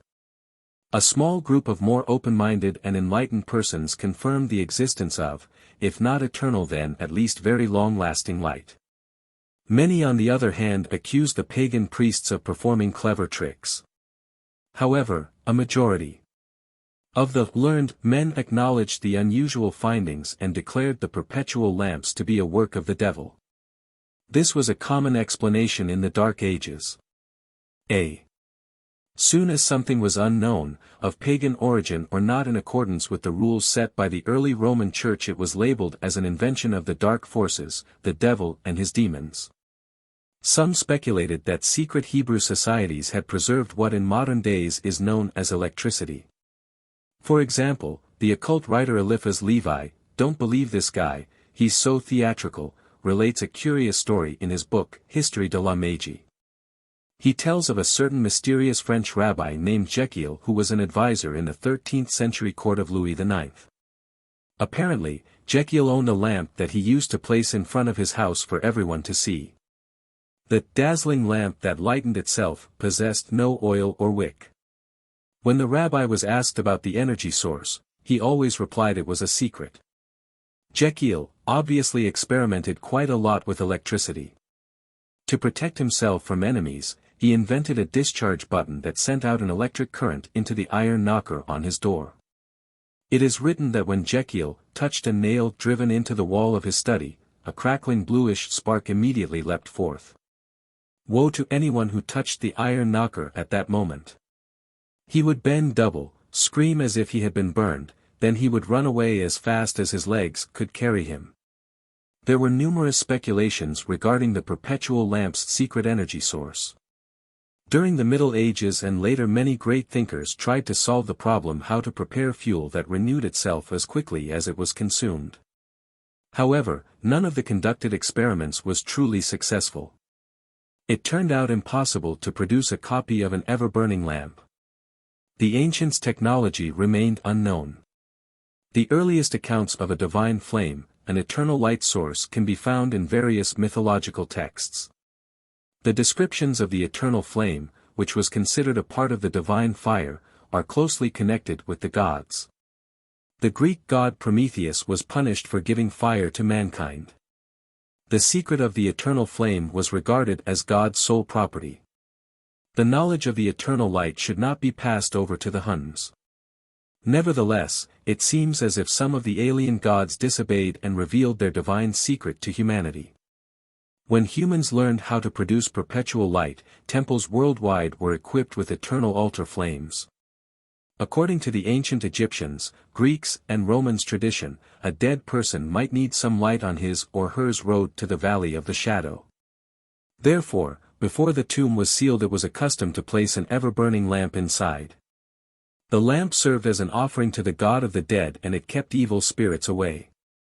Its light also offered the deceased the required guidance on the journey to the underworld. Hundreds of years later, when vaults were opened, excavators found the lamps in perfect condition and still burning. So far, we have only spoken in general terms about the existence of perpetual light in antiquity. It has been estimated that as many as 170 medieval authors have written about the phenomenal and mysterious ever-burning lamps.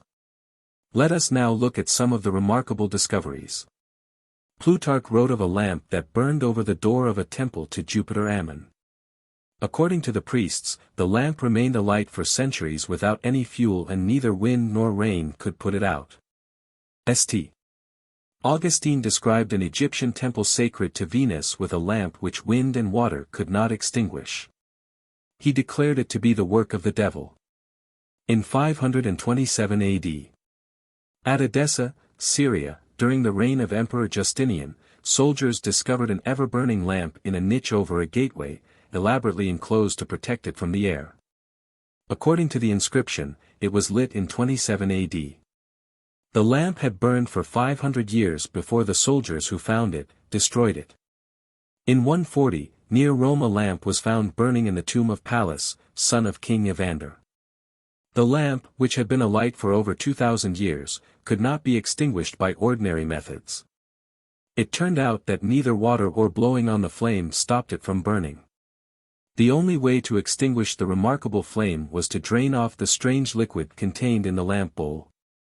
In about 1540, during the papacy of Paul III a burning lamp was found in a tomb on the Appian Way at Rome. The tomb was believed to belong to Tulliola, the daughter of Cicero. She died in 44 BC. The lamp that had burned in the sealed vault for 1,550 years was extinguished when exposed to the air. Interesting about this particular discovery is also the unknown transparent liquid in which the deceased was floating. By putting the body in this liquid, the ancients managed to preserve the corpse in such a good condition that it appeared as if death had occurred only a few days ago. When King Henry VIII broke away from the Catholic Church in 1534, he ordered dissolution of monasteries in Britain and many tombs were plundered. In Yorkshire, a burning lamp was discovered in a tomb of Constantius Chlorus, father of the great Constantine. He died in 300 AD, which means that the lamp had been burning for more than 1,200 years. In France, near Grenoble, in the mid-17th century a young Swiss soldier accidentally stumbled upon the entrance of an ancient tomb. Unfortunately, for the young man he did not discover the golden treasures that he thought might be hidden inside. Still, his surprise must have been just as big when he was confronted with a burning glass lamp. Dupraz, that was the soldier's name, removed the mysterious lamp from the sealed grave and carried it to a monastery. He showed his remarkable discovery to the astonished monks and the lamp remained at the monastery. It burned for several months until an elderly monk dropped it and it was destroyed. Certain discoveries indicate that the ancients wanted to preserve their knowledge secret. In his notes to St. Augustine, 1610, Ludovicus Vives writes about a lamp that was found in his father's time, in 1580 AD. According to the inscription, the lamp was burning for 1,500 years, however when it was touched it fell into pieces. Obviously, Ludovicus Vives did not share some of St. Augustine's views. He considered perpetual lamps to be an invention of very wise and skilled men and not the devil. Were the Rosicrucians familiar with the secrets of eternal light? It would seem so. When the tomb of Christian Rosenkreutz, alchemist and founder of the Rosicrucian order, was opened 120 years after his death, a shining lamp was found inside. Another interesting case worth mentioning occurred in England where a mysterious and most unusual tomb was opened. It was believed that the sepulchre was of a Rosicrucian. A man, who discovered the tomb, noticed a burning lamp hanging from the ceiling, lighting up the underground chamber. The man took some steps forward, certain part of the floor moved with his weight. At once, a seated figure in armor started to move. The figure rose to its feet and hit the lamp with some sort of a weapon. The precious lamp was destroyed. The goal had been accomplished, the lamp's substance remained a secret. The discoveries I mention in this article are only a small representation of all remarkable findings worldwide. Who knows how many more lamps are still burning hidden in ancient vaults, undiscovered and protected from the outside world. The ancients were familiar with perpetual light. Eliphas Levi points out, it is certain that the Zoroastrian Magi had means of producing and directing electric power unknown to us. Yes, indeed, and the ancient Egyptians, Greeks, Romans and other cultures possessed the same knowledge. King Solomon was a wise man when he wrote, "There is no new thing under the sun.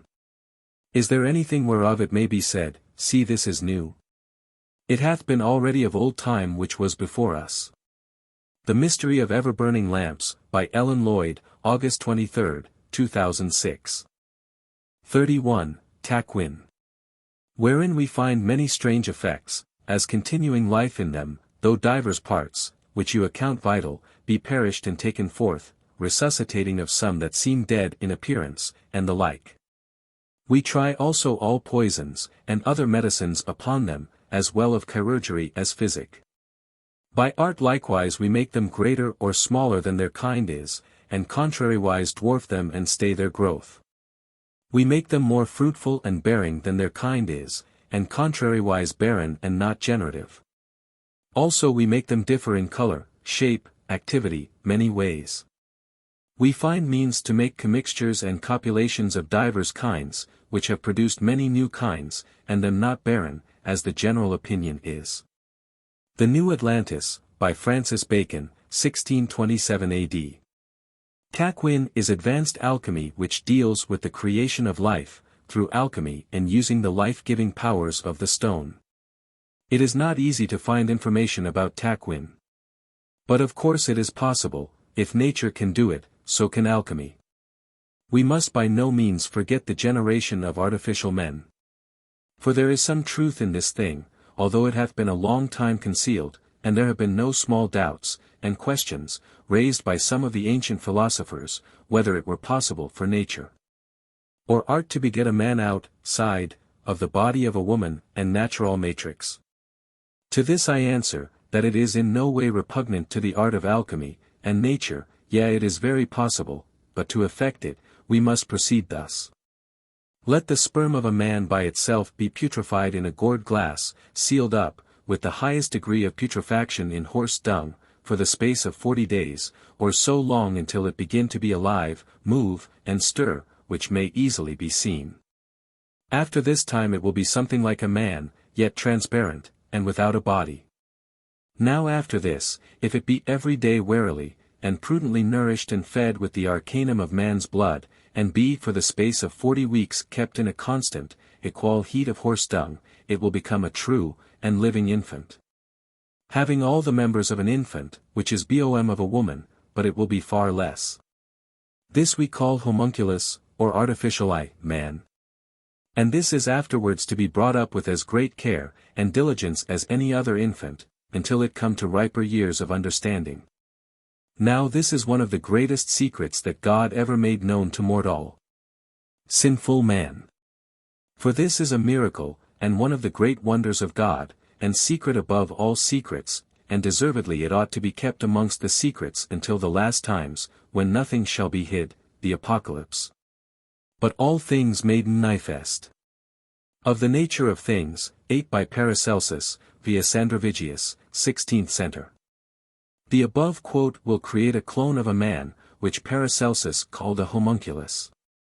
The process described in incomplete and cryptic, but if I were to guess from what was written, and what I know about nature, I would say the following. The sperm is to be put in a 1 ltr round bottom flask, hermetically sealed, and put on a circulating moist heat, which should be body temperature, until it putrefies, turns black, then comes out of the putrefaction and turns transparent. At which point it will be some kind of embryo. Now at this point we add the stone dissolved in water, or possibly we should have added this right at the beginning.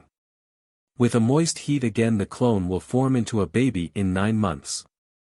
If we want to dwarf or giantify the clone, this can be done by adding more or less of the water. Perhaps from any cells a clone could be created. And what would happen if we include cells from 2 different people? Would it be a child of them? What about 3 or more people? What about from 2 different animals? Or animals and humans? This stuff is all possible, although it is probably much more complicated than just placing cells or seeds from different animals in the same flask. Perhaps they have to be started separately and then combined. I don't know. The quote at the top of this chapter implies it is possible to make hybrids of different animals, or animals and humans, and the resulting creature is capable of giving birth itself. This implies the hybrid has new and stable DNA and is for all intents and purposes, a new creation. Perhaps some of the animals around today were created by alchemy. Dogs and cats are an interesting case, since they have never been wild in their current form, and they have been living alongside humans throughout recorded history. Cats especially had high status in ancient Egypt, which was big on alchemy. In the Jewish alchemical tradition, an alchemically created man was known as a golem. The notion of man-made humans, or other living creatures fashioned by human hands, has a long history in mythology and folklore. In recent years, with the development of genetic engineering, virtual reality, and artificial life of various sorts, it has gained a new significance. But our current fascination with, not to mention dread over, the increasing likelihood of genetically modified and artificial humans is not, in essence, a particularly new development. It touches on some of the central themes of religion and the occult and magical practices that emerged from a once powerful but now submerged spiritual belief. The Kabbalah, for example, includes legends and stories about the alchemical homunculus, or little man, and the golem, a kind of proto-Frankenstein's monster. In both cases the idea is that through certain secret magical practices, human beings can share in the creative power of God. Homunculi, Golems, and Artificial Life, by Gary Lockman, 2006. In Jewish tradition, the golem is most widely known as an artificial creature created by magic, often to serve its creator. The word golem appears only once in the Bible, Psalms 39:16. In Hebrew, golem stands for shapeless mass.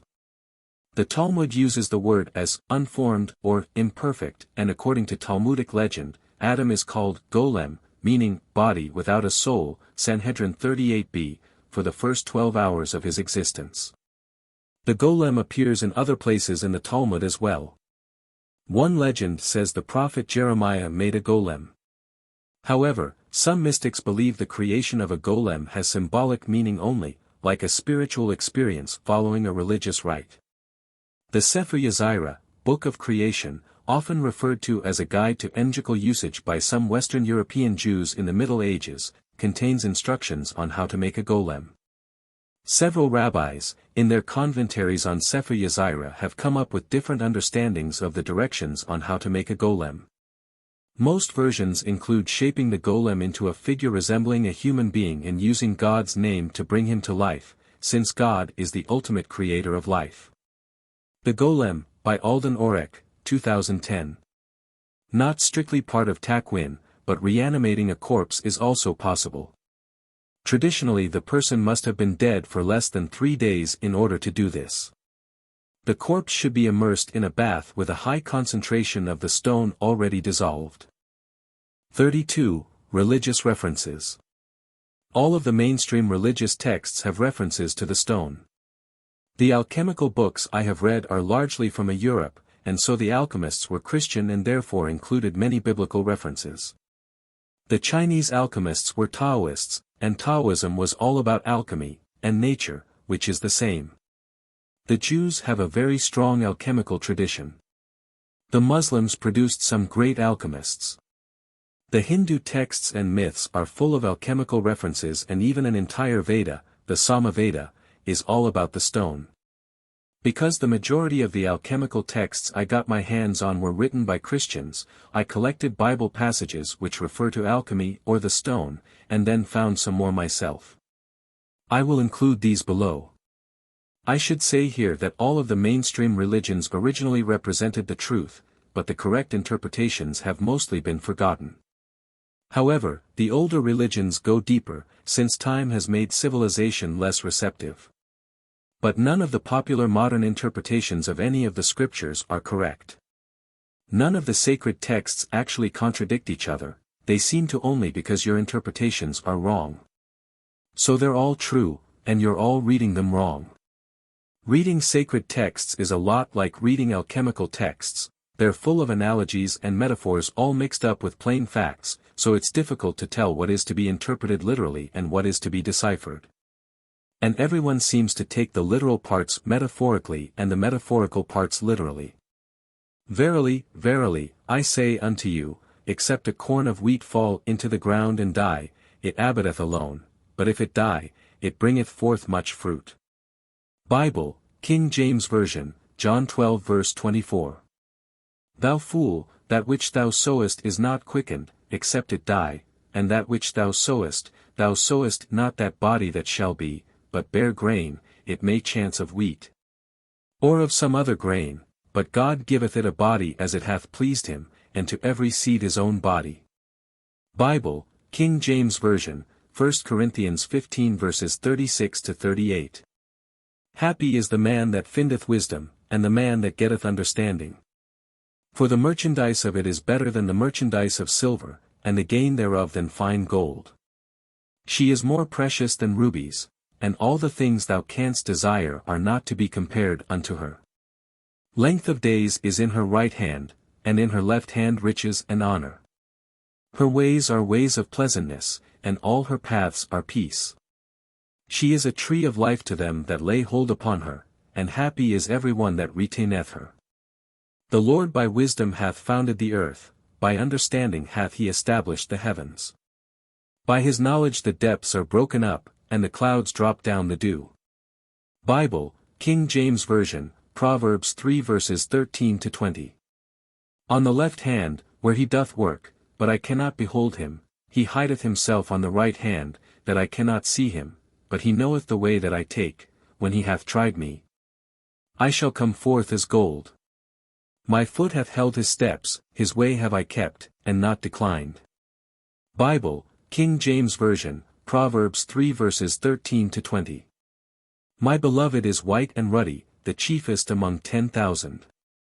His head is as the most fine gold, his locks are bushy, and black as a raven.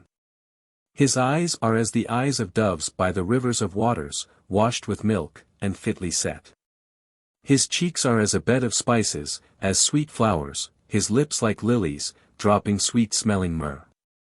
His hands are as gold rings set with the beryl, his belly is as bright ivory overlaid with sapphires.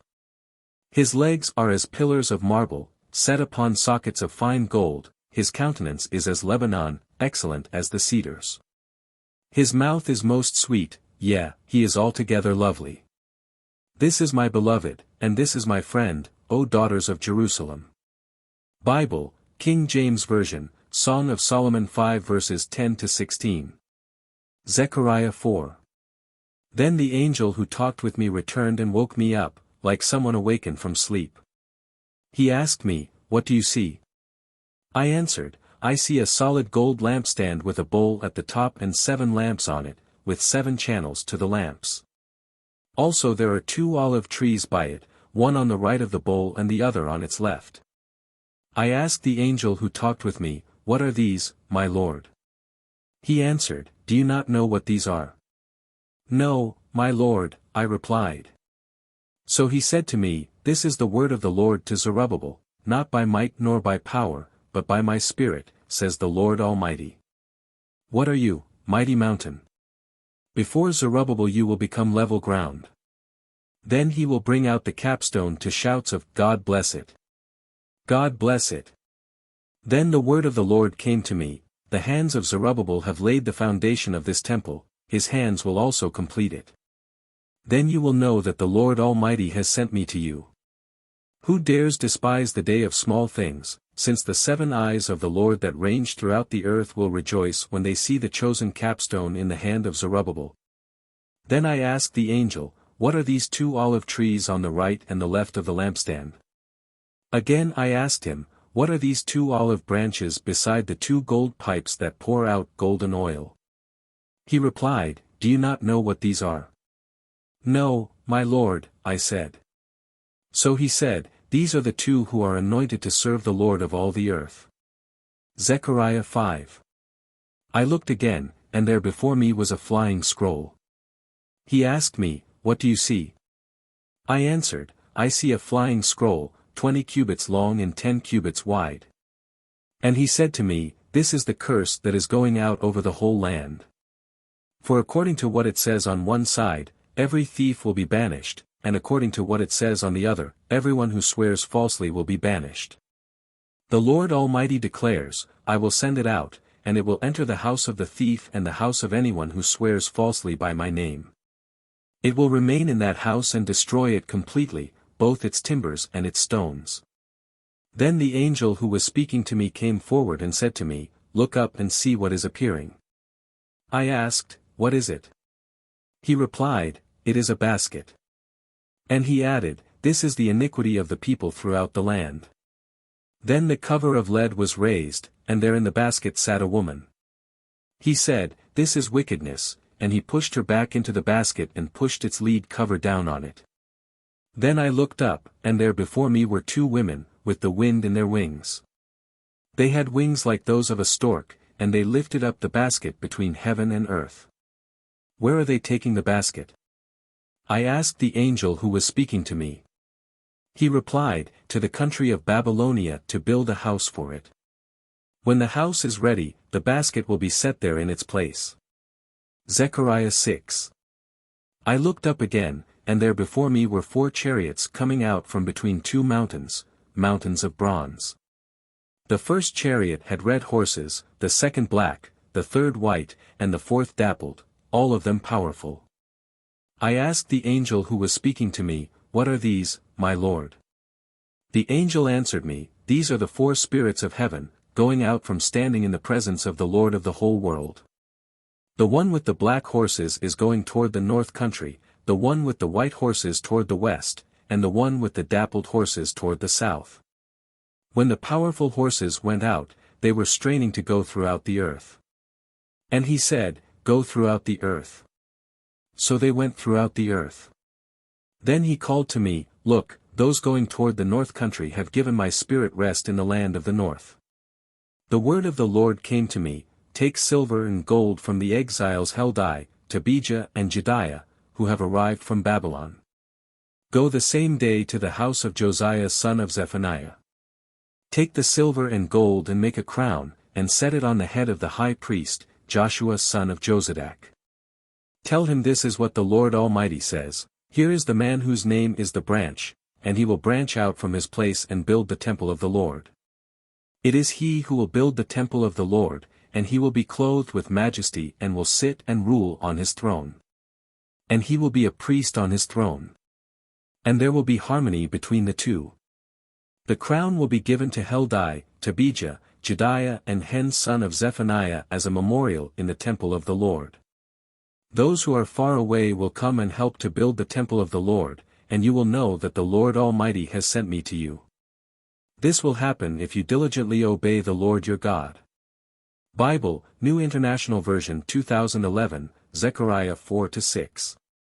And I turned to see the voice that spake with me. And being turned, I saw 7 golden candlesticks.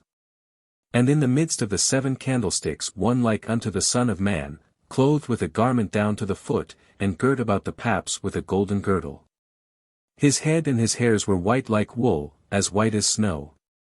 And his eyes were as a flame of fire, and his feet like unto fine brass, as if they burned in a furnace, and his voice as the sound of many waters.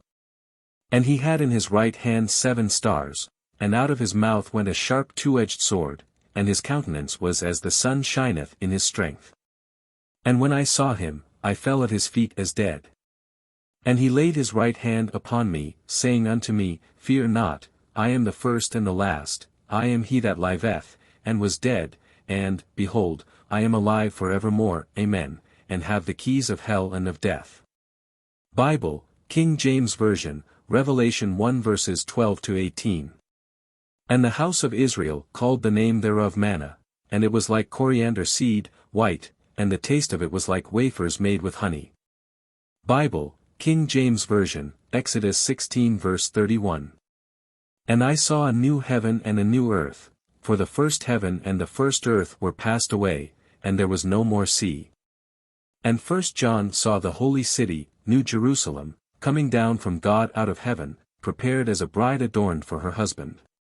And I heard a great voice out of heaven saying, Behold, the tabernacle of God is with men, and he will dwell with them, and they shall be his people, and God himself shall be with them, and be their God. And God shall wipe away all tears from their eyes, and there shall be no more death, neither sorrow, nor crying, neither shall there be any more pain, for the former things are passed away. And he that sat upon the throne said, Behold, I make all things new. And he said unto me, Write, for these words are true and faithful. And he said unto me, It is done. I am Alpha and Omega, the beginning and the end. I will give unto him that is athirst of the fountain of the water of life freely. Bible, King James Version, Revelation 21 verses 1-6. He that hath an ear, let him hear what the Spirit saith unto the churches. To him that overcometh will I give to eat of the hidden manna, and will give him a white stone, and in the stone a new name written, which no man knoweth saving he that receiveth it. Bible, King James Version, Revelation 2 verse 17. And had rained down manna upon them to eat, and had given them of the calm of heaven. Man did eat angels' food, he sent them meat to the full. Bible, King James Version, Psalm 78 verses 24-25. Then Jesus said unto them, Verily, verily, I say unto you, except ye eat the flesh of the Son of Man, and drink his blood, ye have no life in you. Whoso eateth my flesh, and drinketh my blood, hath eternal life, and I will raise him up at the last day. For my flesh is meat indeed, and my blood is drink indeed. He that eateth my flesh, and drinketh my blood, dwelleth in me, and I in him. A. The living Father hath sent me, and I live by the Father, so he that eateth me, even he shall live by me. This is that bread which came down from heaven, not as your fathers did eat manna, and are dead. He that eateth of this bread shall live forever. Bible, King James Version, John 6 verses 53-58. Wherefore also it is contained in the Scripture, Behold, I lay in Shion a chief cornerstone, elect, precious, and he that believeth on him shall not be confounded.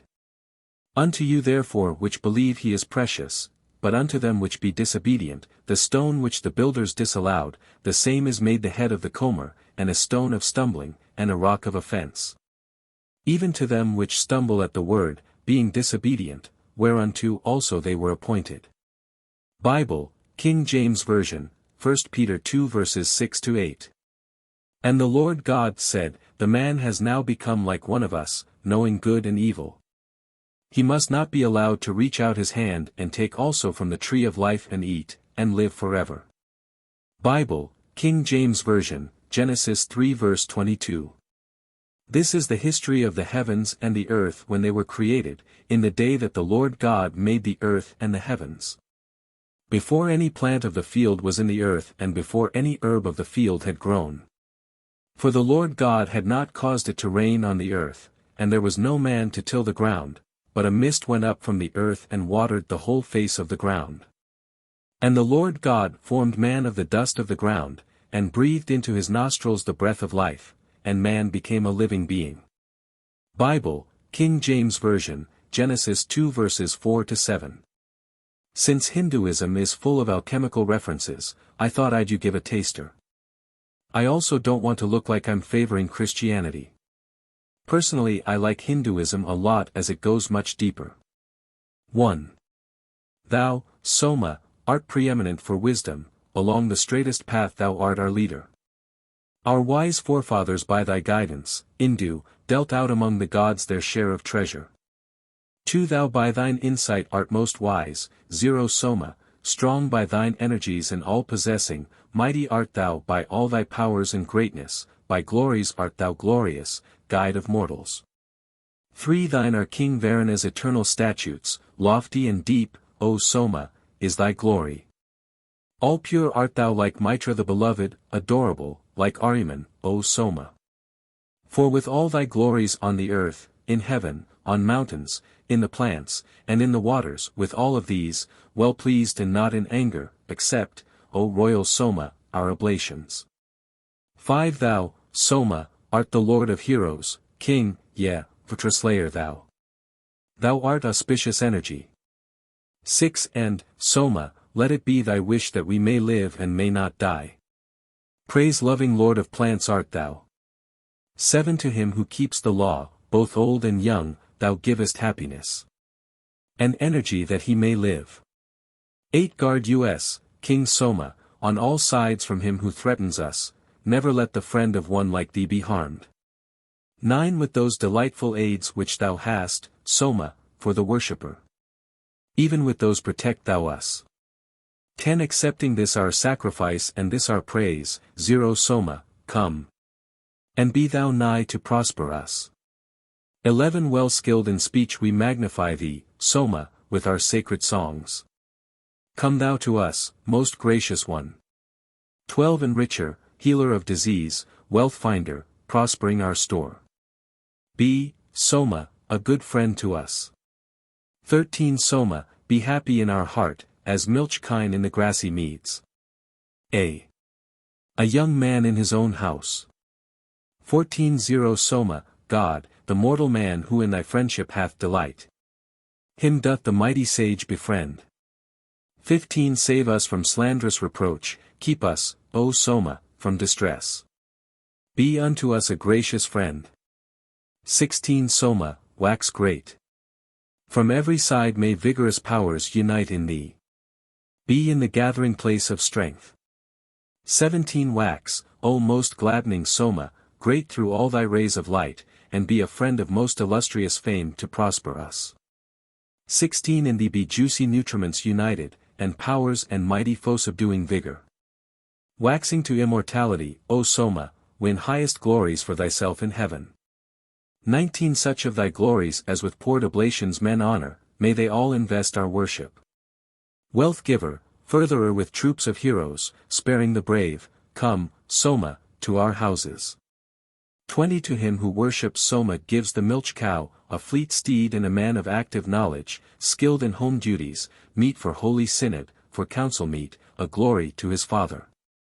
21 Invincible in fight, saver in battles, guard of our camp, winner of light and water. Born amid hymns, well housed, exceeding famous, victor, in thee will we rejoice, O Soma. 22 These herbs, these milch kine, and these running waters, all these, O Soma, thou hast generated. The spacious firmament hast thou expanded, and with the light thou hast dispelled the darkness. 23 Do thou, God Soma, with thy godlike spirit, victorious, win for us a share of riches. Let none prevent thee, thou art Lord of valor.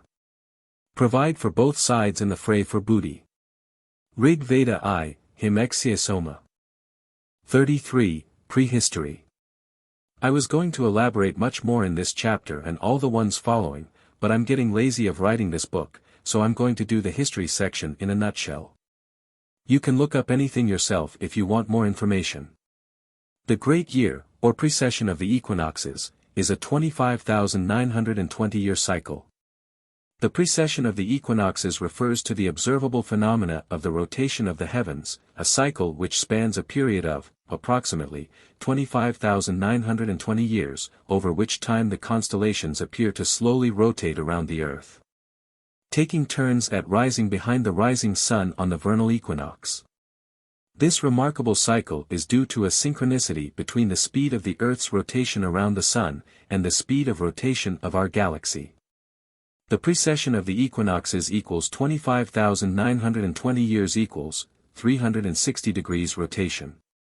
If the sky is divided into 12 constellations, 25,920 divided by 12 is equal to 2,160. Note, 6 times 10 times 6 is equal to 360 and 360 times 6 is equal to 2,160. A new sign appears on the horizon each 2,160 years, 30 degrees. Note, 2 by 2. 160 or 12 times 360 is equal to 4,320 years. Therefore to trin v 1 degree on the horizon equals 72 years. The following numbers can therefore be regarded as precessionary. 12. 30. 72. 360. 2,160. 4,320 and 25,920. The Precession of the Equinoxes, by ancient-wisdom.co. UK. The Great Year is separated into 4 ages, of 6,480 years each, or according to Hinduism in the ratio 4 to 3 to 2 to 1. Every time we move between one of these ages, a big catastrophe occurs. The last time was a big flood, the deluge. Every culture has stories of the flood. Modern science pretends that it didn't happen just because they don't want to admit to something in the Bible being true, but the evidence is overwhelming, look it up. After every catastrophe there is evolution. The conditions on Earth change due to the catastrophe and therefore all life evolves into new forms very quickly. This is how evolution makes big steps over just a few generations, as we have evidence for but previously no explanation. There have been various races of humans, which look different to us, throughout history. They often get mistaken for aliens. Sorry, no aliens. Only humans of previous races, who had the stone. Didn't you wonder at how all other animals come in so many shapes and sizes? How many different types of dogs are there? Yet they can still interbreed and they are all still dogs. Well, humans come in different shapes and sizes too. Some of them are still around. Evolutionary changes in species occur suddenly, rather than through tiny gradual changes as suggested in Darwin's theory of evolution, researchers say. Resistance to change means that evolution is more likely to occur in bursts triggered by extreme environmental conditions, says Jeffrey H. Schwartz, professor of anthropology at the University of Pittsburgh. According to biologists, cells are protected by an army of proteins, making them very resistant to change. So, argues Professor Schwartz, the Darwinian idea that animals adapt to their environment through constant small mutations in their genes, natural selection, goes against basic cell biology. Only extreme stresses can overcome these defenses and cause mutations in the cells. The mutations may remain dormant for several generations before suddenly manifesting as a new feature. The change may be just as likely to kill the organism as it is to help it, says Professor Schwartz, so it is not so much adapting to the environment, but being rocked by it. Further evidence against gradual evolution, says Professor Schwartz, comes from the fossil record. If organisms evolve slowly and continuously, you would expect to see this reflected in fossil finds. What is actually seen is large changes from one species to the next. Most scientists explain this by saying that the missing links have not yet been discovered. Sudden Origins, A Leap in Evolution, by Kat Piper, 2007. These 4 ages are symptoms of the development/evolution of the Earth. In the same way the stone is developed, following the laws and cycles of nature. The planet is evolving as are all life forms living on, or in, the planet. Evolution happens mostly in short bursts. These things are all connected: natural cycles, time, evolution, catastrophes, purification.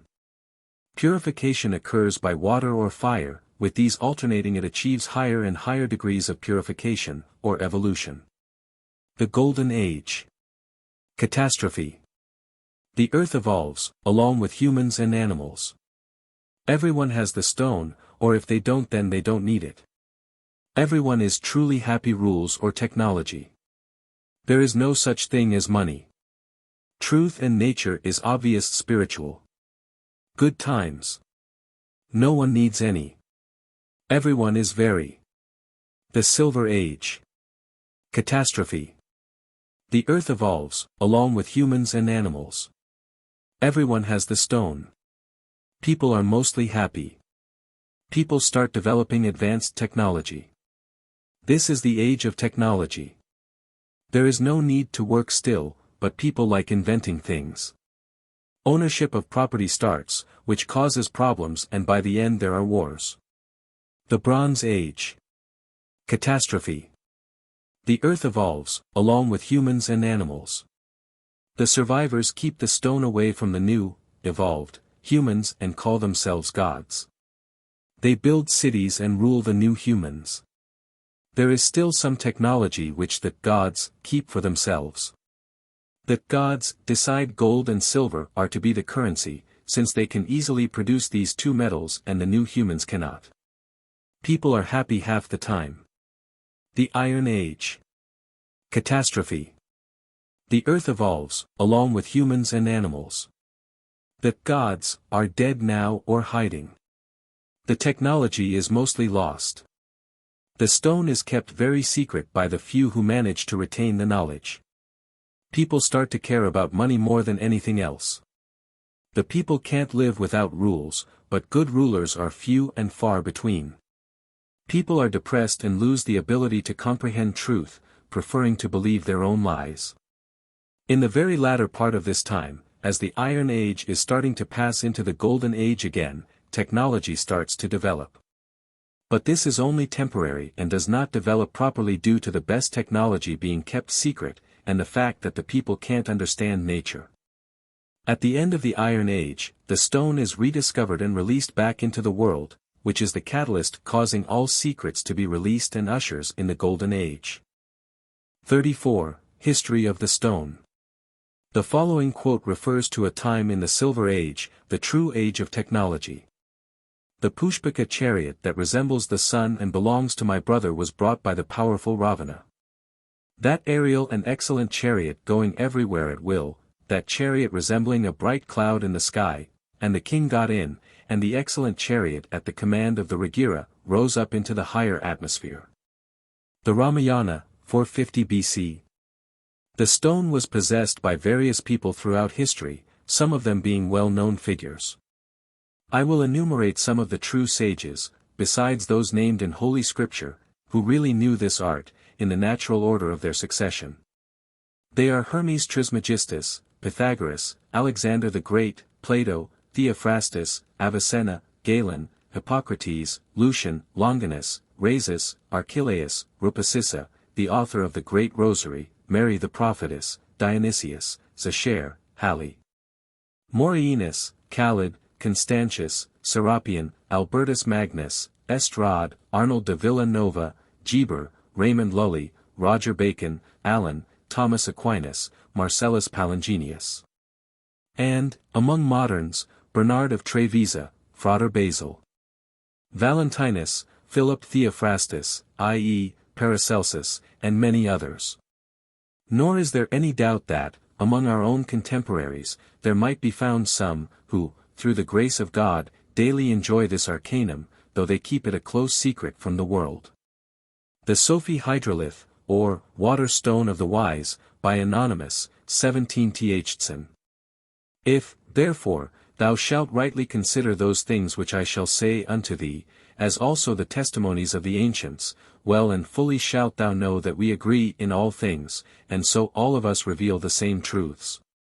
This was the deliberate conviction of Hermes, in his Secreta, who is styled the father and prophet of the sages, of Pythagoras, Anaxagoras, Socrates, Plato, Democritus, Aristotle, Zeno, Heraclitus, Diogenes, Lucas, Hippocrates, Hamek, the Bit, Geber, Rhasis, Halley, Morienus, Theophilus, Parmenides, Melissus, Empedocles, Aboholi, Abencini, Homer, Ptolemaeus, Virgil, Ovid, and many other philosophers and lovers of truth, whose names would be too tedious to record.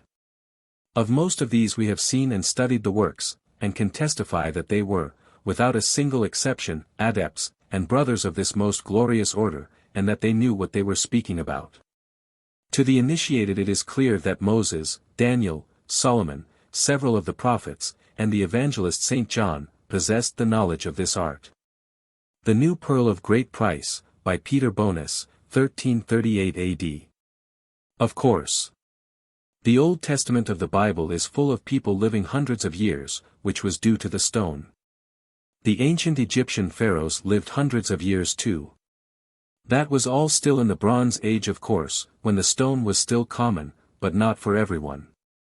Noah saved it from the flood, and it is Noah who is credited as being the father of alchemy, in this age, under the name of Hermes. It was probably Noah who started that whole thing about the vow, so we can't praise him too much. Asia has its own alchemical history, which is less traceable. In the West, alchemy came out of Egypt to the Middle East and ancient Greece, then Rome, from which it spread across Europe. Germany, in the heart of Western Europe, was the center of alchemy for the last 1,000 years. The invention of the Gutenberg printing press in the 15th century was the beginning of a wave of alchemy, which lasted until the 18th century. With the printing press, books could now be mass-produced, instead of being copied by hand, a tedious process, and so allowed alchemical books to be more easily acquired. Paracelsus was a German alchemist of the 16th century, who was credited as the first, at least in this age, to use only urine, instead of the slower process of urine and gold. After Paracelsus the number of alchemists increased dramatically. In the early 17th century we have Francis Bacon, who was the true author of Shakespeare, and an interesting character who I will cover in a later chapter. Bacon was a Rosicrucian, a society which existed since the 16th century, but announced its existence in 1607 AD. The Rosicrucians were a secret society of alchemists. The Rosicrucians will get their own chapter too. In 1660 the Royal Society was founded in London, based on the prototype of the Invisible College and Francis Bacon's, Rosicrucian, scientific method. Around the same time Freemasonry also became popular. The beginnings of Freemasonry are somewhat difficult to trace. There are many theories, a few of which have some good research to back them up, such as connections to the Knights Templar. But certainly it was in the mid-17th century when Freemasonry became popular, more centralized, and heavily influenced by the Rosicrucians. Nowadays Freemasonry is not much more than a club for grumpy old men, but 350 years ago it was a mystery school for educating learned men about the secrets of alchemy and the other sacred sciences, astrology and geometry. A mission in which it failed admirably since no one understood the true meaning of the symbolism. 35. Quotes on History. Some quotes for you from the alchemical books in respect to the history of the stone. Chapter 1. Concerning the origin of the philosopher's stone. Adam was the first inventor of arts, because he had knowledge of all things as well after the fall as before. Thence he predicted the world's destruction by water. From this cause, too, it came about that his successors erected 2 tables of stone, on which they engraved all natural arts in hieroglyphical characters, in order that their posterity might also become acquainted with this prediction. That so it might be heeded, and provision made in the time of danger. Subsequently, Noah found one of these tables under Mount Ararat, after the deluge. In this table were described the courses of the upper firmament and of the lower globe, and also of the planets. At length this universal knowledge was divided into several parts, and lessened in its vigor and power.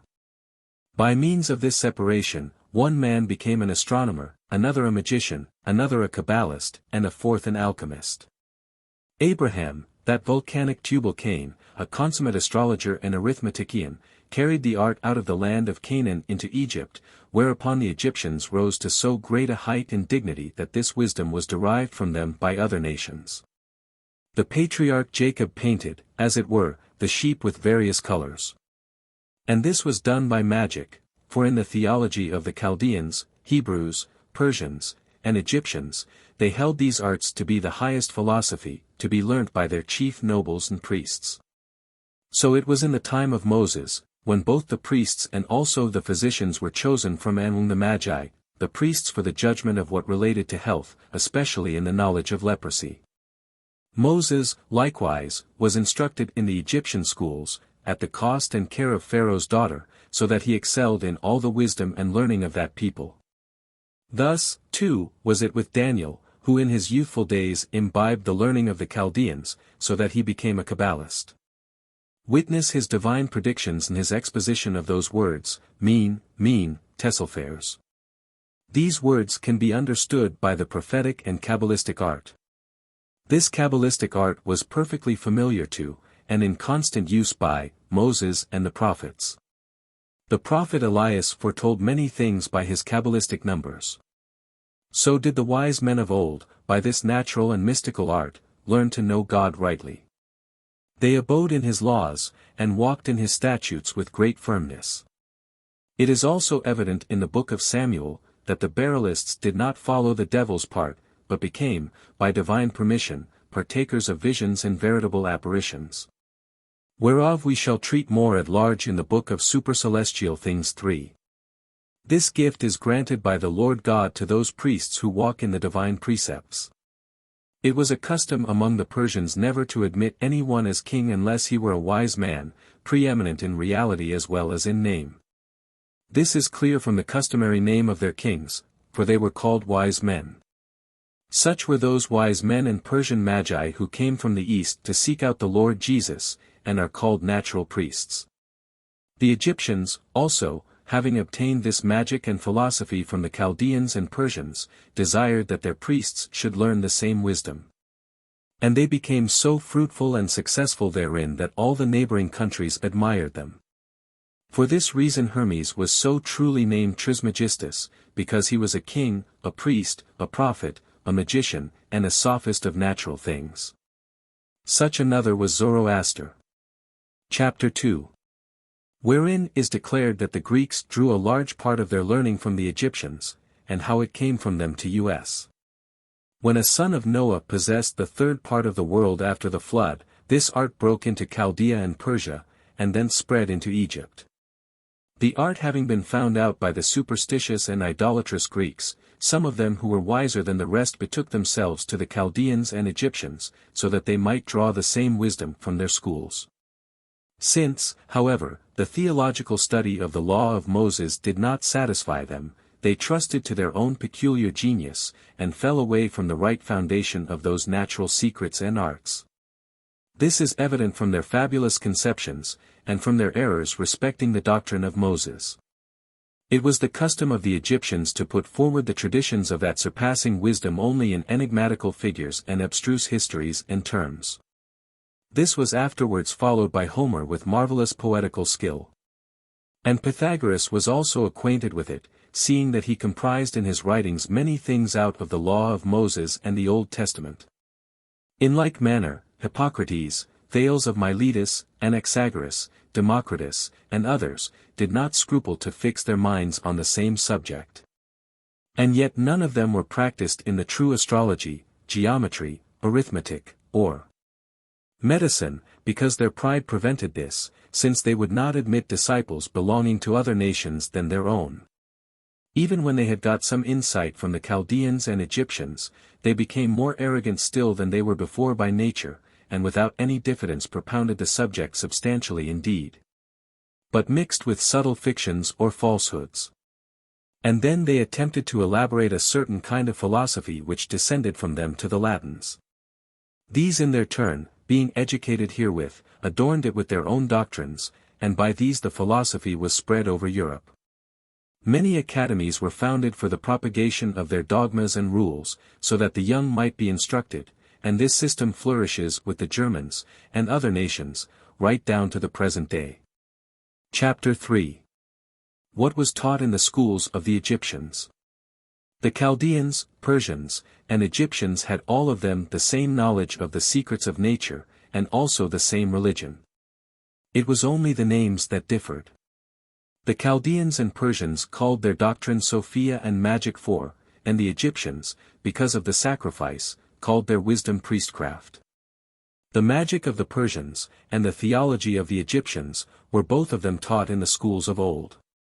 Though there were many schools and learned men in Arabia, Africa, and Greece, such as Albumazar, Abenzagel, Geber, Rhasis, and Avicenna among the Arabians. And among the Greeks, Machaon, Podalirius, Pythagoras, Anaxagoras, Democritus, Plato, Aristotle, and Rhodianus. Still there were different opinions amongst them as to the wisdom of the Egyptian on points wherein they themselves differed, and whereupon they disagreed with it. For this reason Pythagoras could not be called a wise man, because the Egyptian priestcraft and wisdom were not perfectly taught, although he received therefrom many mysteries and arcana. And that Anaxagoras had received a great many as well, is clear from his discussions on the subject of soul and its stone, which he left behind him after his death. Yet he differed in many respects from the Egyptians. Even they would not be called wise men or magi, but, following Pythagoras, they assumed the name of philosophy, yet they gathered no more than a few gleams like shadows from the magic of the Persians and the Egyptians. But Moses, Abraham, Solomon, Adam, and the wise men that came from the east to Christ, were true magi, divine sophists and Kabbalists. Of this art and wisdom the Greeks knew very little or nothing at all. And therefore we shall leave this philosophical wisdom of the Greeks as being a mere speculation, utterly distinct and separate from other true arts and sciences. Chapter 4. What magi the Chaldeans, Persians, and Egyptians were. Many persons have endeavored to investigate and make use of the secret magic of these wise men, but it has not yet been accomplished. Many even of our own age exalt Trithemius, others Bacon and Agrippa, for magic and the Kabbalah 5, two things apparently quite distinct, not knowing why they do so. Magic, indeed, is an art and faculty whereby the elementary bodies, their fruits, properties, virtues, and hidden operations are comprehended. But the Kabbalah, by a subtle understanding of the Scriptures, seems to trace out the way to God for men, to shew them how they may act with him, and prophesy from him. For the Kabbalah is full of divine mysteries, even as magic is full of natural secrets. It teaches of and foretells from the nature of things to come as well as of things present, since its operation consists in knowing the inner constitution of all creatures, of celestial as well as terrestrial bodies, what is latent within them. What are their occult virtues, for what they were originally designed, and with what properties they are endowed. These and the like subjects are the bonds wherewith things celestial are bound up with things of the earth, as may sometimes be seen in their operation even with the bodily eyes. Such a conjunction of celestial influences, whereby the heavenly virtues acted upon inferior bodies, was formerly called by the Magi Agamahia 6, or the marriage of the celestial powers and properties with elementary bodies. Hence ensued the excellent commixtures of all bodies, celestial and terrestrial, namely, of the sun and planets, likewise vegetables, minerals, and animals. The Aurora of the Philosophers, by Theophrastus Paracelsus, 16th century. Hermes, surnamed Trismegistus, is generally regarded as the father of this art, but there are different opinions with regard to his identity. Some say he was Moses.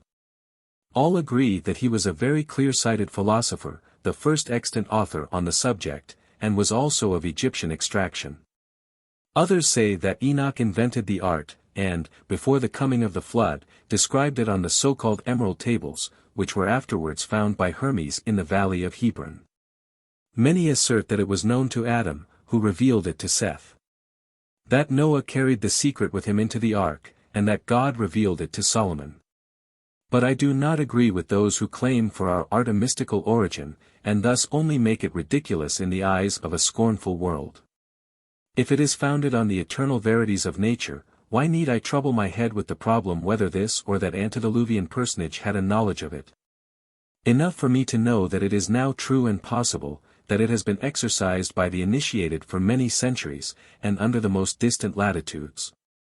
It may also be observed that though most of these write in an obscure, figurative, allegorical, and altogether perplexing style, and though some of them have actually mixed falsehood with truth, in order to confound the ignorant, yet they, though existing in many series of ages, differing in tongue and nation, have not diversely handled one operation. But do all exhibit a most marvelous and striking agreement in regard to the main features of their teaching, an agreement which is absolutely inexplicable. Except on the supposition that our art is something more than a mere labyrinth of perplexing words. The Metamorphosis of Metals, by Irenaeus Philalethes, 1694 AD. From the beginning of the world, there have always been God-enlightened men and experienced philosophers and wise Gentiles who diligently studied the nature and properties of the lower creation.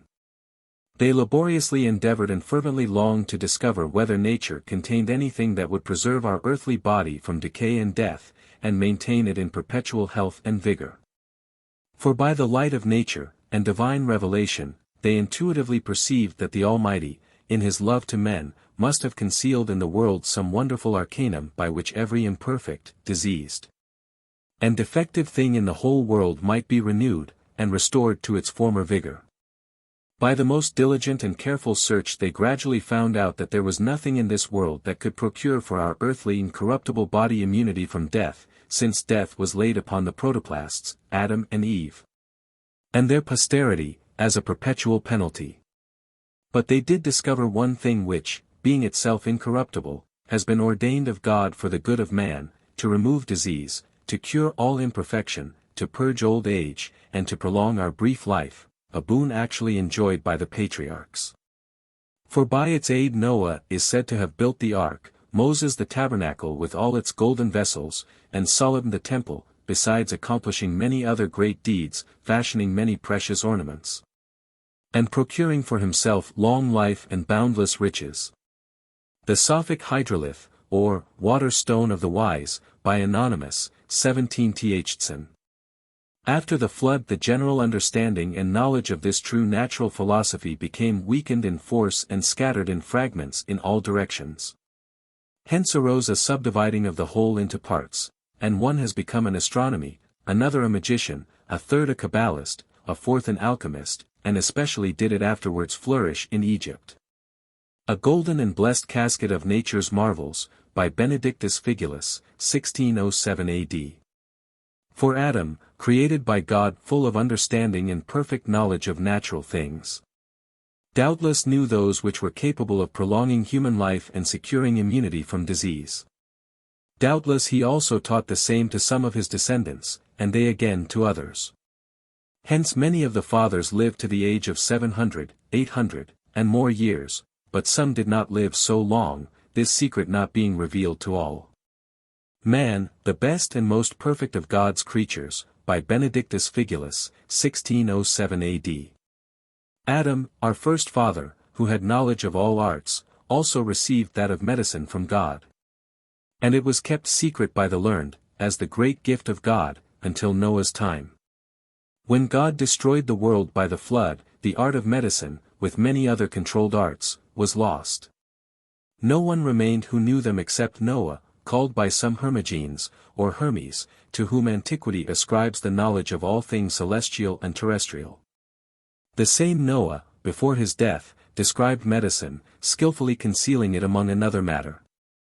After his death this knowledge returned to God, and thus, through the flood and Noah's death, was taken away from the human race. Whence came the idols which, before Christ, were in Europe, Africa, and Asia?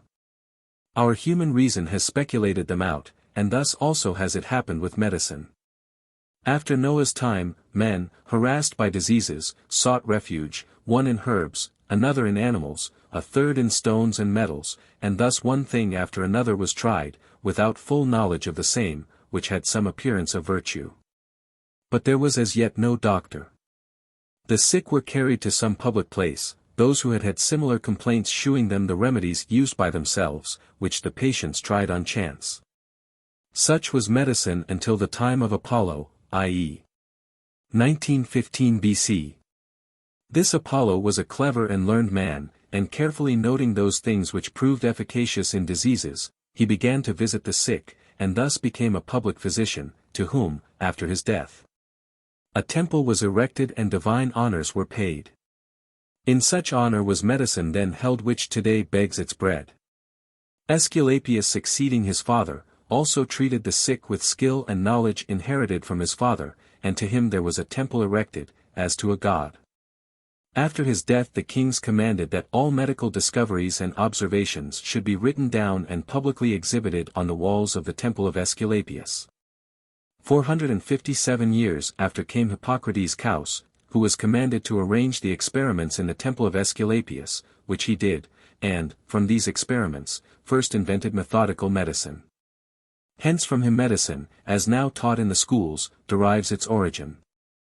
When empirical medicine thus came into great honor in Greece, many physicians arose, as Diodes, Chrysippus, Coristinus, Anaxagoras, Erostratus. 500 years after Hippocrates came Galenus, a plausible man who described the Hippocratic medicine, painting it in beautiful colors, inventing causes and symptoms of diseases, ascribing virtues to herbs, and teaching the cure of feverish illnesses by cold, that of cold ones by heat. Thus did human speculation, from experiments, deduce the science of medicine, yet, at bottom, it was no science, but mere opinions, accepted as truth itself. But God, who is not always wrath with man, has, in our own time, chosen Philip Theophrastus Bombast, of Hohenheim, to rekindle the light of medical science, and to expose the deceit practiced in his day. Therefore, this Theophrastus is the true monarch of medicine, and will remain so until the end of time. A Dialogue, by Alexander von Such 10, 16th to 17th Center. 36. Timeline. The following is a timeline of alchemical events, which I copied directly from alchemywebsite.com. It's not complete, and I didn't update it with any more information. The purpose of this timeline is just to give you a general feel for the history. History can never be recorded or written about correctly, so I don't feel it's necessary to be too serious about it. Anyway, history repeats itself. 1144. Earliest dated Western alchemical treatise, Robert of Chester De Composition Alchemiae. 1148, Hildegard of Bingen writing on science. 1150, Tuba Philosophorum translated from Arabic. 1225. Michael Scott Liber Introductorius, Liber Particularis. 1230, Bartholomew Anglicus de Rerum Proprietibus. 1231, First mention of alchemy in French literature, Ron de la Rose. 1235. Robert Grosseteste, Bishop of Lincoln, discusses transmutation of metals into artibus liberalibus and degeneration stellarum. 1240, the Dominican Thomas of Cantimper mentions alchemy in his Liber de Natura Rerum 1250. Vincent de Beauvais Speculum Meus, this encyclopedia mentions alchemy in many places. 1256, King Alfonso the Wise of Castile orders translation of alchemical texts from Arabic. He is supposed to have written Tesoro a treatise on the philosopher's stone. 1257, Franciscan Friar Bonaventura de Zeus, Liber Compostela, provides some alchemical recipes. 1264. Albertus Magnus, Bishop of Regensburg, writes De Mineralibus. 1266, Roger Bacon Opus Meus. 1267, Roger Bacon Opus Tertium. 1270, Thomas Aquinas is sympathetic to the idea of alchemical transmutation in his Summa Theologia. 1272. Provincial chapter at Narbonne forbade the Franciscans to practice alchemy. 1273, Dominican order at Pest warned friars not to study or teach alchemy. 1275. Ramon Lull Ars Magna. 1300. Arnold of Villanova writes a number of important treatises on alchemy questions tam essentials quam accidentals, Epistola sup alchemia ad regem Neapolitanum, de secretis naturae, exempla de arte philosophorum 1310. Dante begins work on his Divine Comedy. 1313, Friars Minors' Constitution generates antique forbade the friars to practice alchemy. 1314, Destruction of the Knights Templar. 1317. Pope John XXII's papal bull against alchemical counterfeit spondit quas non exhibent. Cistercians ban alchemy. 1318, the monk Adolf Mutha driven from the Cistercian monastery at Wachenried for practicing alchemy. 1320. John d'Austin, the alchemist, writes his alchemical letters to Pope John XXII. 1323, Dominicans in France prohibit the teaching of alchemy at the University of Paris, and demand the burning of alchemical writings. 1329. King Edward III requests Thomas Carey to find 2 alchemists who have escaped, and to find the secret of their art. 1330, Pope John XXII gives funds to his physician to set up a laboratory for a certain secret work. 1335. Petrus Bonus of Ferrara Preciosa Margarita Novella. 1339, Pope Benedict XII orders an investigation into the alchemical activities of some clerics and monks. 1352. Pseudologian Liber de Secretis Naturae seu de Quinta Essentia. 1356. Pope Innocent VI imprisons the Catalan alchemist John of Rupasissa. 1357, Hoertulinus Commentary on the Emerald Tablet of Hermes. 1358, Francesco Petrarch discussed alchemy in De Remediis Utriusque Fortunae. 1370. William Langland's Piers Plowman criticizes alchemists as deceivers. 1374, John of Livania, Canon in Trier, writes 3 books on the vanity of alchemy. 1376. The Dominican Directorium Inquisitorum, the textbook for inquisitors, places alchemists and magicians and wizards. 1380, King Charles V the Wise issues a decree forbidding alchemical experiments. 1388. Geoffrey Chaucer Canterbury Tales discussed alchemy in the canons Yeoman's Tale. 1403, King Henry IV of England issues a prohibition of alchemy and to stop counterfeit money. 1415. Early German MS Buch der Heiligen Dreifaltigkeit paralleling the Christ and the Philosopher's Stone. 1450, beginning of printing. Cosimo de' Medici asks Marsilio Ficino to set up the Platonic Academy in Florence. 1456. 12 men petition Henry VI of England for a license to practice alchemy. 1470, Der Antichrist und die Funzen Zeichnen, the Book of the Antichrist, associates alchemists with demons and Satan. 1471, George Ripley Compound of Alchemy. Ficino's translation of the Corpus Hermeticum 1474. Christopher of Paris Elucidarius. 1476, George Ripley Medulla Alchemiae.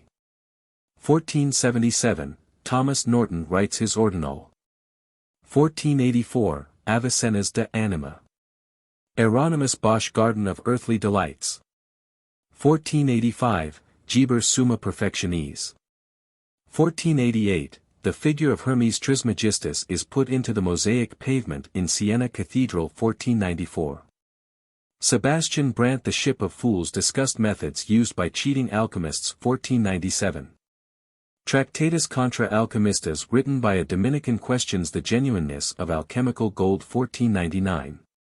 Hypnerotomachia Polyphili. 1505. Bergbuchlein provides first published information on traditions of mining 1519. Braunschweig's Das Buch zu Distilleren. 1530, Georgius Agricola Bermanus, Book on Mining and Extraction of Ores. 1531. Agrippa's 3 Books of Occult Philosophy. 1532, earliest manuscript of the Splendor Solis. 1540, Binocho Biringuccio de la Pyrotechnia. 1541, In hoc volumine Alchemia First Alchemical Compendium 1546. Petrus Bonus Preciosa Margarita Novella of 1335 printed 1550. Rosarium Philosophorum published. 1555, first edition of Alessio Piemontese Secreti. 1556, Georgius Agricola de Re Metallica. 1560. Adam von Bodenstein begins his work of editing various writings of Paracelsus. Giambattista della Porta Magia Natural is. 1561, Peter Perna prints the compendium of 53 alchemical treatises, Vari Alchemiae Artisque Metallicae 1564. Nazari's 2 Metamorphosi Metallico et Humano. John Dee's Hieroglyphic Monad. 1572, Peter Perna prints the Compendium Alchemiae quam vocant 1574. Peter Perna prints the collected works of Paracelsus in Latin. 1580. Rabbi Lowe of Prague makes the Golem 1582. Riesner Pandora. 1589, Edward Kelly embarks on his public alchemical transmutations in Prague 1591. Reprinting of John Dee's Hieroglyphic Monad 1595. Libavius Alchemia. 1599. First appearance of a work of Basil Valentine. Book of Lamb Spring included in Barnard's Triga Chemica. 1600, Giordano Bruno executed. 1602, publication of the first volumes of the Compendium of Alchemical Texts Theatrum C. Hemic 1604. Basil Valentine's Triumphal Chariot of Alchemy. Simon Studian's Neometria MS Novum Lumen Chemicum. 1609, main edition of Cunratha's Amphitheatrum Sapientiae Eterni. Oswald Krall Basilica Chemica.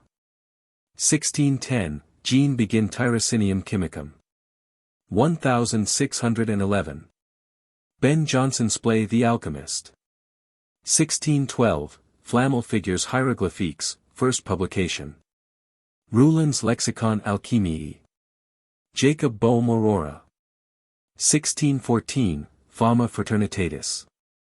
Isaac Casaubon redates the works of Hermes Trismegistus. 1615. Confessio Fraternitatis Stephan Michelspacher Kabbalah, Spiegel der Kunst und Natur. 1616, Cheimisch Hochzeit. 1617, first volume of Flood's Utrius Cosmi Historia. 1618, Theophilus Schweigert Speculum Sophicum Rhodostorodicum. Myers Atlanta Fusions. 1619, Siebmacher's Waterstone of the Wise. 1623, Gene Diaspagnat Enchiridion Physicae Restituti. 1624, Stolzius's Viridarium Chemicum. 1625, Museum Hermeticum 1629. Flood Summum Bonum. 1631. Arthur de Fasciculus Chemicus in Latin. 1640, Álvaro Alonso Barba Art of Metals. 1650, Arthur de Fasciculus Chemicus issued in English. 1651, John French The Art of Distillation.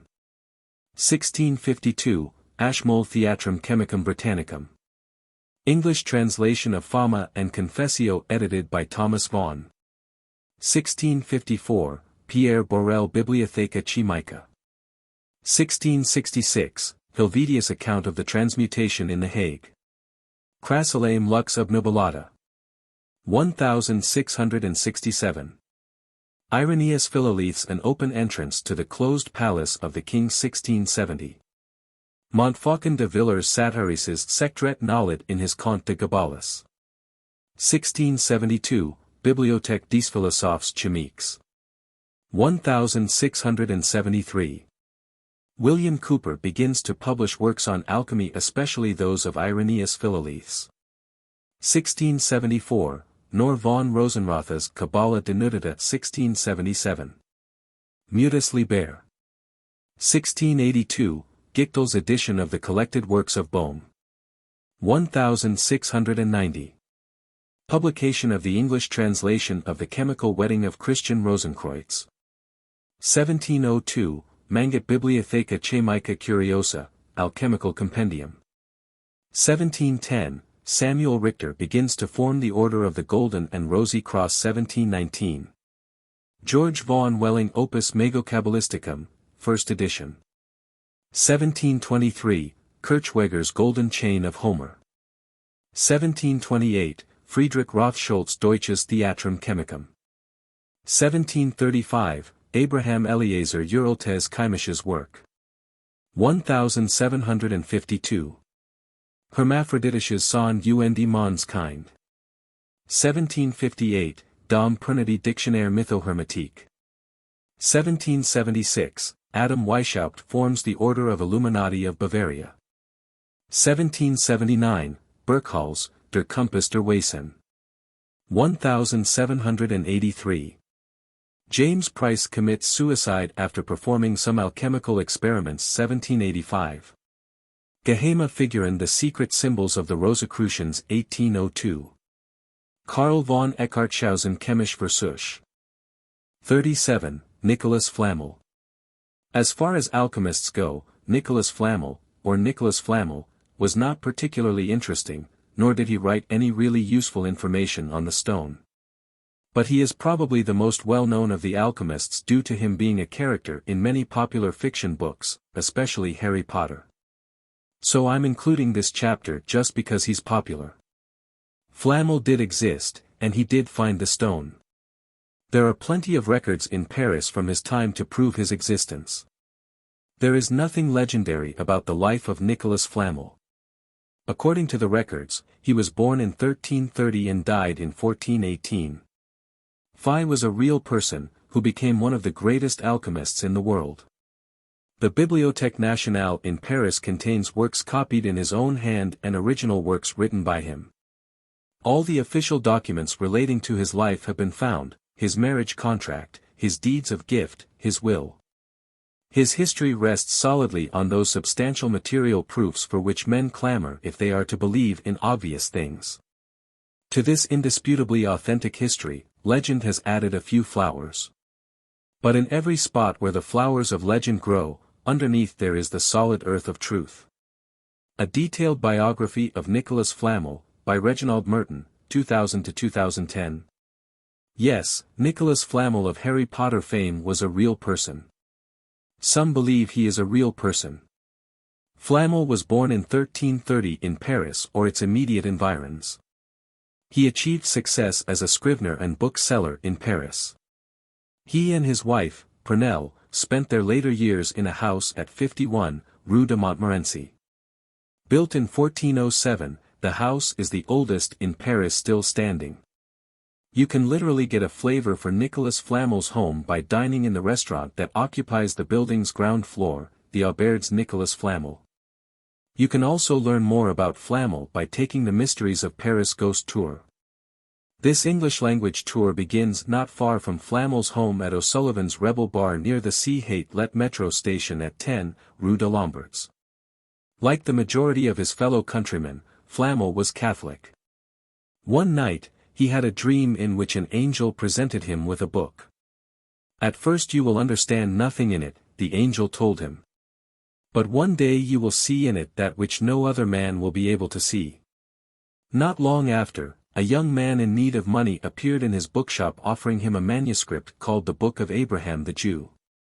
Flamel recognized it immediately as the book from the dream and did not quibble over the asking price of 2 florins. The book contained many strange characters and diagrams and the word Maranatha, repeated over and over on every page. It was written by a man who allegedly was a Levite priest, as well as a prince, astrologer, and philosopher. It promised curses to anyone who read it who was not a priest or a scribe. Flamel traveled to the part of Spain under Moorish control in search of Jews who could help him decipher the portions of the text written in ancient Hebrew. He found a man in Lyon who could translate the few pages of the Book of Abraham Flamel had brought with him. The man agreed to return to Paris with Flamel to help decipher the rest of the book, but became ill in Orleans and died. Flamel returned to Paris and with the knowledge he had gained from his journey was able to eventually comprehend the meaning of the rest of the Book of Abraham. Using techniques described in the manuscript, he supposedly turned mercury into silver and gold and became wealthy. He and his wife used their wealth for philanthropic purposes. According to historian Louis Figuier, husband and wife lavished succor on the poor, founded hospitals, built or repaired cemeteries, restored the front of St. Genevieve d'Ardens and endowed the institution of the Quinze-Vinques, the blind inmates of which, in memory of this fact, came every year to the Church of St. Jacques Louisiana Boucherie to pray for their benefactor. Figuier said this practice continued until 1789. The church was demolished in 1797, save for its bell tower, which is part of the Paris Ghost Tour. One treasure Flamel was not willing to share with others, however, was the secret of the Philosopher's Stone, which made possible the transmutation of metals and, according to some, also contained the secret of immortality. In 1410, Flamel designed his own tombstone, which is still on display at the Musée de Cluny. It includes images of the sun and a man, depicted along with 2 other men as saints with a key and a book. The tombstone originally covered Flamel's grave in the Cemetery of Innocents, where he was laid to rest in 1418, but as Flamel's notoriety grew over the years, his gravesite became the frequent target of robbers and the tombstone was moved. Legend has it that the first grave robber was shocked to discover no body underneath the tombstone, lending credence to the Flamel immortality stories. Seeking the Immortal Nicolas Flamel in Paris, by Dennis D. Jacobs, 2010. 38. Paracelsus. Paracelsus, born Philippus Aurelius Theophrastus Bombastus von Hohenheim, November 11 or December 17, 1493 in Einsiedeln, September 24, 1541 in Salzburg, was a Renaissance physician, botanist, alchemist, astrologer, and general occultist. Paracelsus, meaning equal to or greater than Celsus, refers to the Roman encyclopedist Aulus Cornelius Celsus from the 1st century known for his tract on medicine. He is also credited for giving zinc its name, calling it zincum and is regarded as the first systematic botanist. Paracelsus, by n.wikipedia.org. I'm including a chapter on Paracelsus because he was considered by many alchemists after his time to be one of the greatest alchemists of this age, after Hermes himself. Paracelsus was credited on writing hundreds of books on alchemy and medicine, including advanced topics such as Takwin, creation of life, and for being the first to invent, or rediscover, the shorter method of making the stone out of urine only. Although I do think some alchemists before Paracelsus, and of this age, were using this shorter method. I only had access to a few of Paracelsus' books, some of which appear to be forgeries, and of those that were not, they were not very detailed. So Paracelsus wasn't a big help to me. But certainly Paracelsus was the first of a wave of alchemists who wrote much more openly about the art, after the invention of the Gutenberg printing press. It's possible he had a connection to the Rosicrucians, since they were already existent in Germany during Paracelsus' life, although still silent during this time. Some people have supposed Paracelsus to be the founder of the Rosicrucians, although there is no evidence to support that. Paracelsus' life story is not very interesting, at least the way it's told today, so I will not waste your time reproducing it here.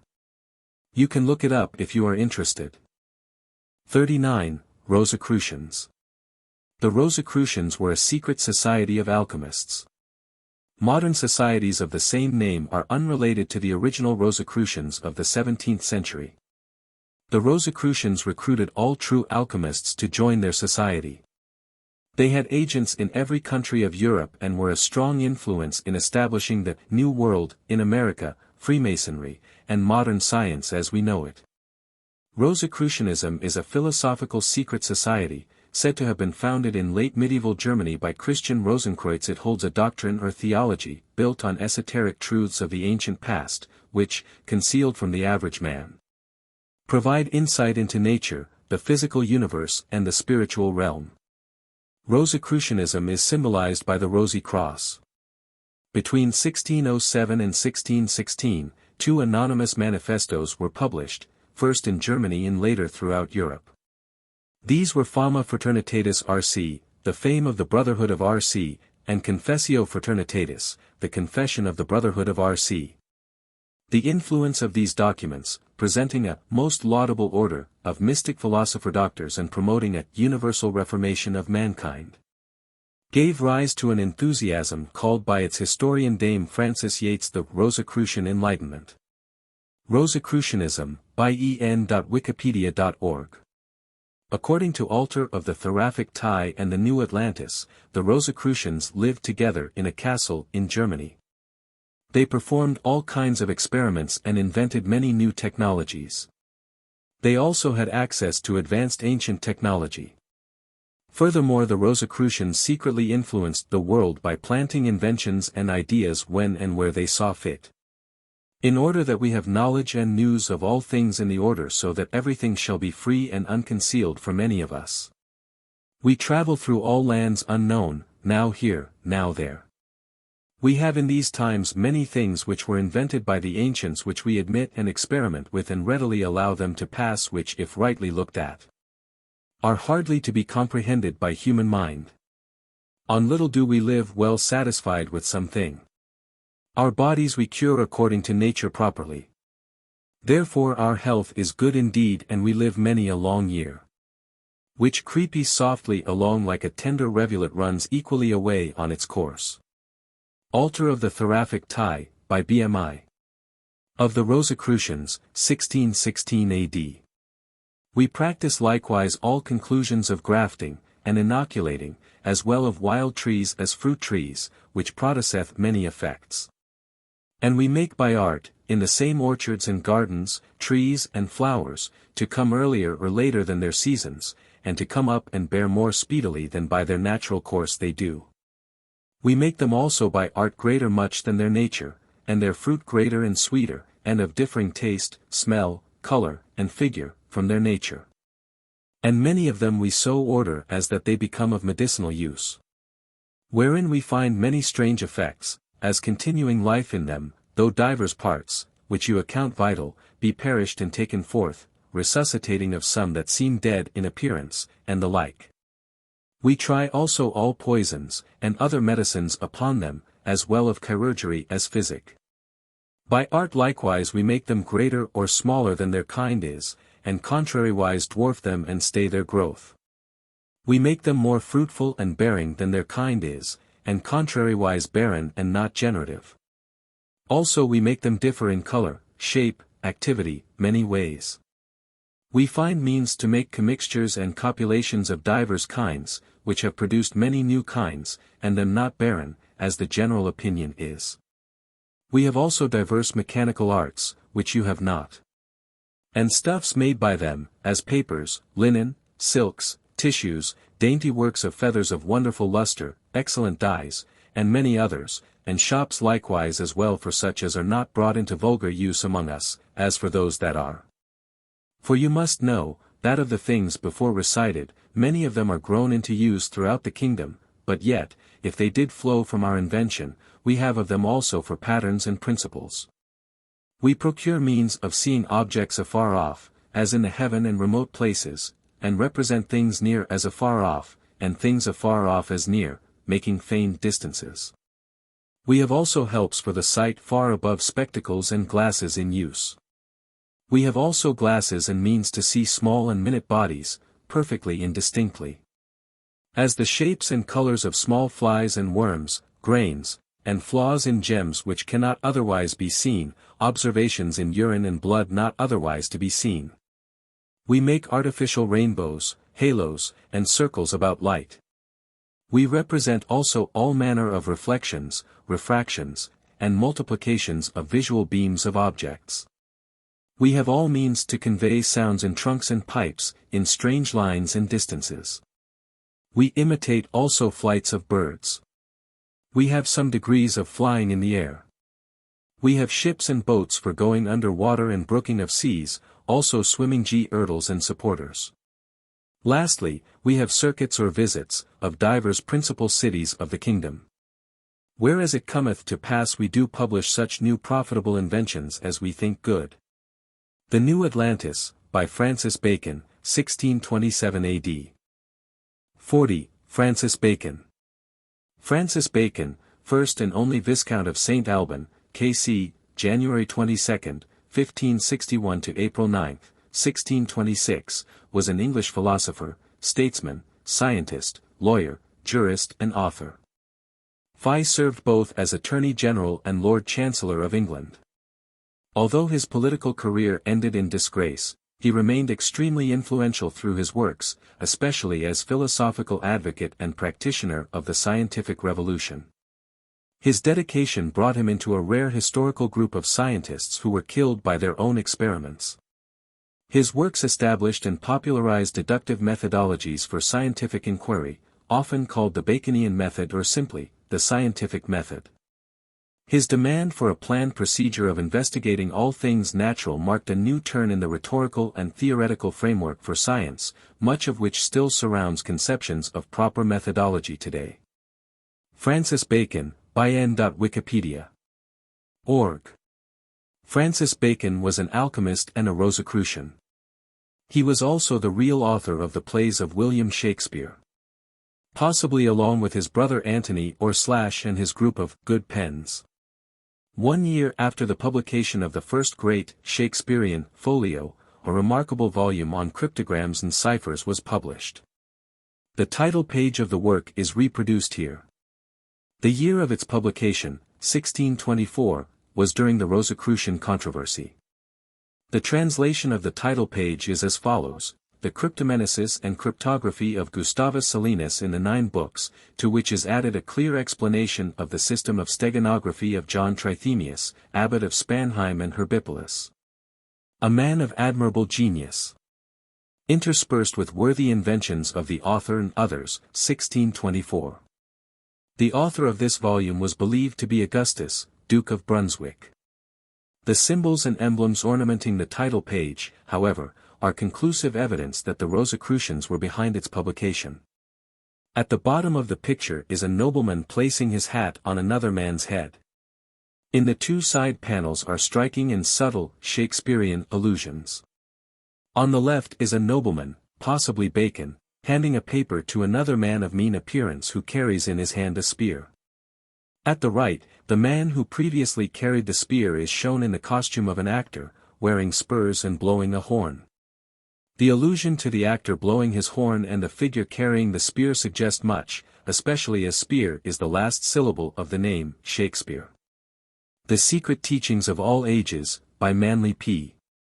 Hall, 1928 A.D. The whole Shakespearean authorship debate has been going on for centuries, so I won't try to convince you about that. But what I will convince you of is that the author of Shakespeare's works, whether Shakespeare, Bacon, or another, was certainly an alchemist, as is clear from alchemical references in many of Shakespeare's plays. And most obviously in his poem, The Phoenix and the Turtle, Dove. Let the bird of loudest lay on the sole Arabian tree. Herald sad and trumpet be, to whose sound chaste wings obey. But thou shrieking harbinger, foul precursor of the fiend, augur of the fever's end, to this troop come thou not near. From this session interdict every fowl of tyrant wing. Save the eagle, feathered king. Keep the obsequy so strict. Let the priest in surplice white, that defunctive music can be the death-divining swan, lest the requiem lack his right. And thou treble-dated crow, that thy sable gender makest, with the breath thou givest and takest, mongst our mourners shalt thou go. Here the anthem doth commence. Love and constancy is dead. Phoenix and the turtle fled in a mutual flame from hence. So they loved, as love in twain had the essence but in one. Two distincts, division none. Number there in love was slain. Hearts remote, yet not asunder. Distance, and no space was seen, twixt the turtle and his queen. But in them it were a wonder. So between them love did shine, that the turtle saw his right flaming in the phoenix' sight. Either was the other's mine. Property was thus appalled, that the self was not the same. Single nature's double name neither two nor one was called. Reason, in itself confounded, saw division grow together. To themselves yet either neither, simple were so well compounded, that it cried, how true a twain seemeth this concordant one. Love hath reason, reason none. If what parts can so remain? Whereupon it made this threne to the phoenix and the dove, co-supremes and stars of love. A chorus to their tragic scene. Three knows beauty, truth, and rarity. Grace in all simplicity. Here enclosed in cinders he. Death is now the phoenix' nest and the turtle's loyal breast to eternity doth rest, leaving no posterity. 'Twas not their infirmity, it was married chastity. Truth may seem, but cannot be, beauty brag, but 'tis not she. Truth and beauty buried be. To this urn let those repair that are either true or fair, for these dead birds sigh a prayer. By Shakespeare. Bacon was a very influential figure in England in his time. He achieved a lot and contributed a lot. He has even been considered the father of modern science. But this part of his history is well enough documented that I need not cover it. Bacon was involved in all kinds of influential business, including the first English translation of the Bible, the King James Version, and the colonization of America. Bacon also wrote the New Atlantis, which I quoted from in the previous chapter. This was considered by most to be a work of fiction, however, considering that we know Bacon was a Rosicrucian himself, and it is clear he was writing about the Rosicrucians. We can take his description of Salomon's house, the Rosicrucians, literally. I'm certain that this was the intention, as the whole story only builds up to a long description of what is clearly the Rosicrucians, and then the story ends.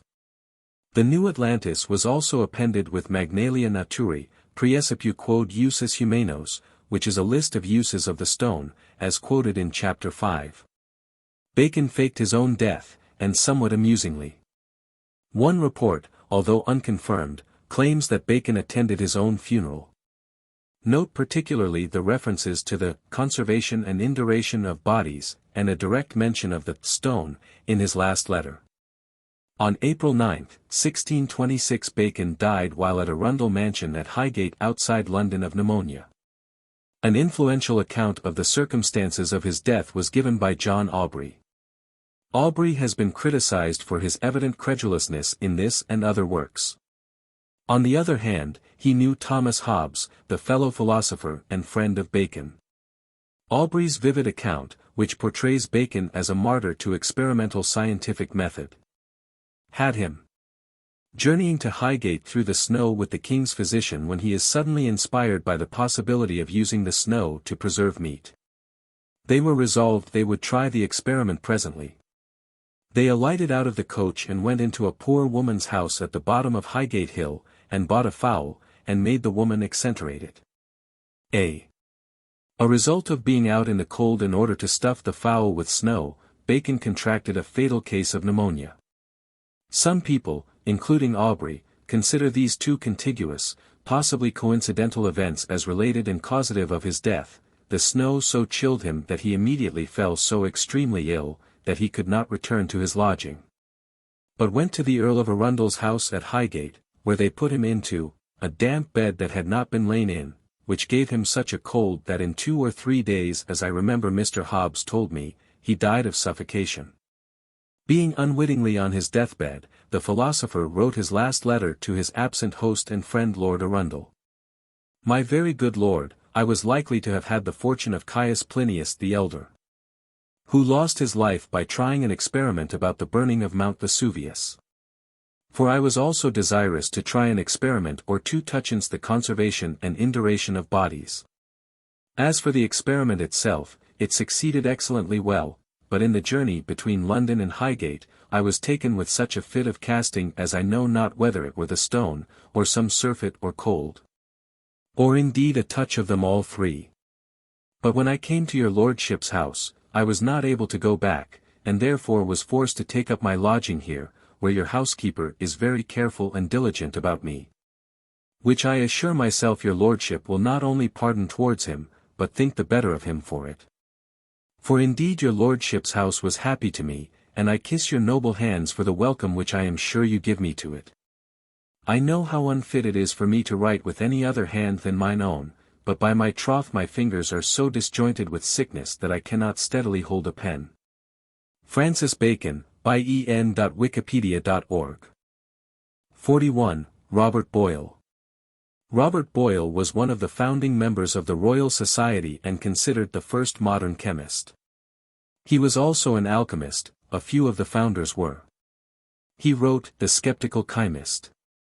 It was this book that undermined alchemy and made it unpopular to believe. Boyle's intention was not to destroy alchemy, but to question the cause of it and all things. At the time many people were taking the alchemical books literally, or at least misinterpreting them, which made progress very difficult if the alchemical books were to be a foundation for modern chemistry. The main point of the book was to question what things were made out of, what the elements actually were.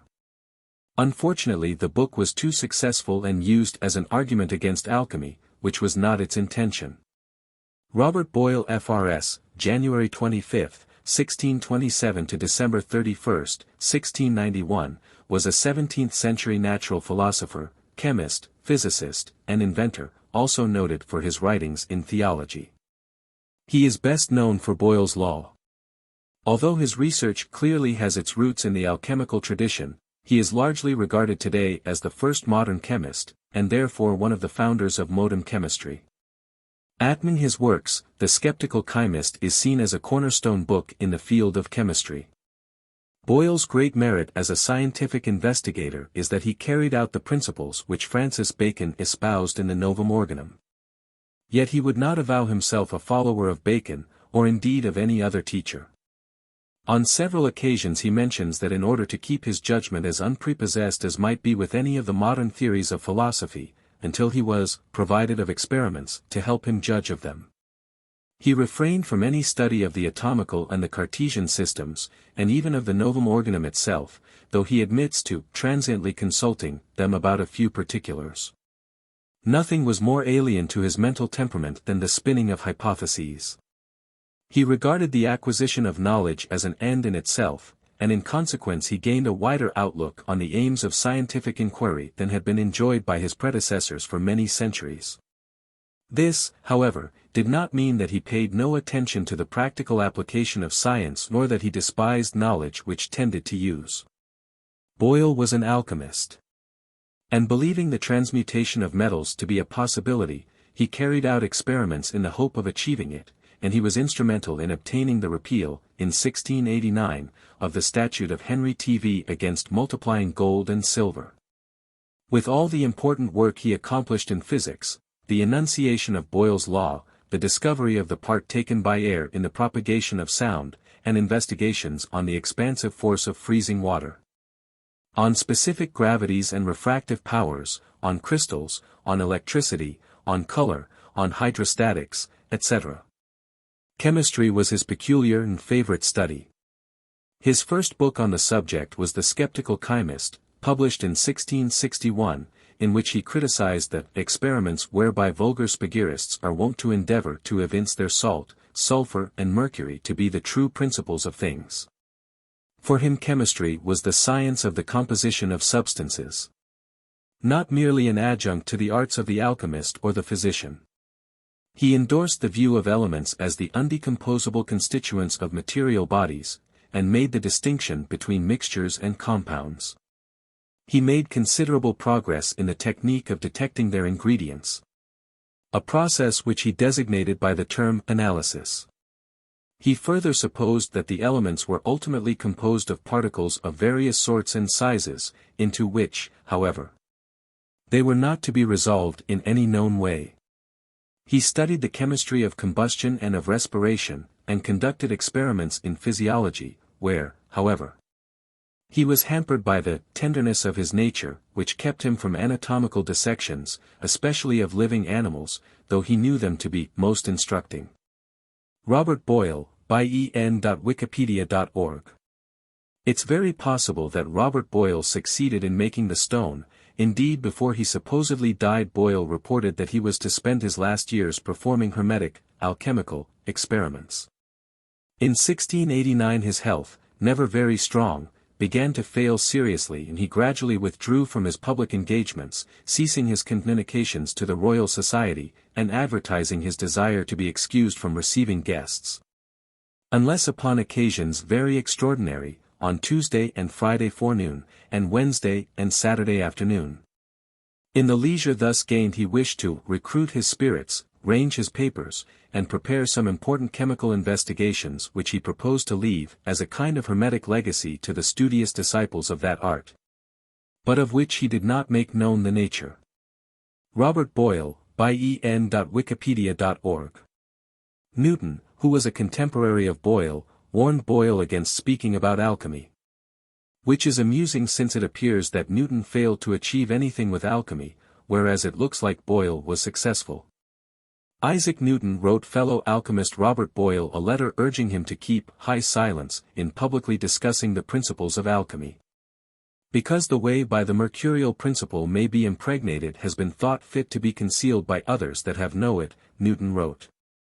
And therefore may possibly be an inlet to something more noble that is not to be communicated without immense damage to the world, if there be any verity in the warning of the Hermetic writers. There are other things besides the transmutation of metals which none but they understand. 42. James Price. I'm just going to go ahead and quote the entire Wikipedia article on James Price. James Price, 1752 to 1783, was an English chemist and alchemist who claimed to be able to turn mercury into silver or gold. When challenged to perform the conversion in front of credible witnesses, he instead committed suicide by drinking prussic acid. BOM in London in 1752, he was initially called Janes Higginbotham but changed his name to Price following the wishes of a relative who had died and left him a legacy.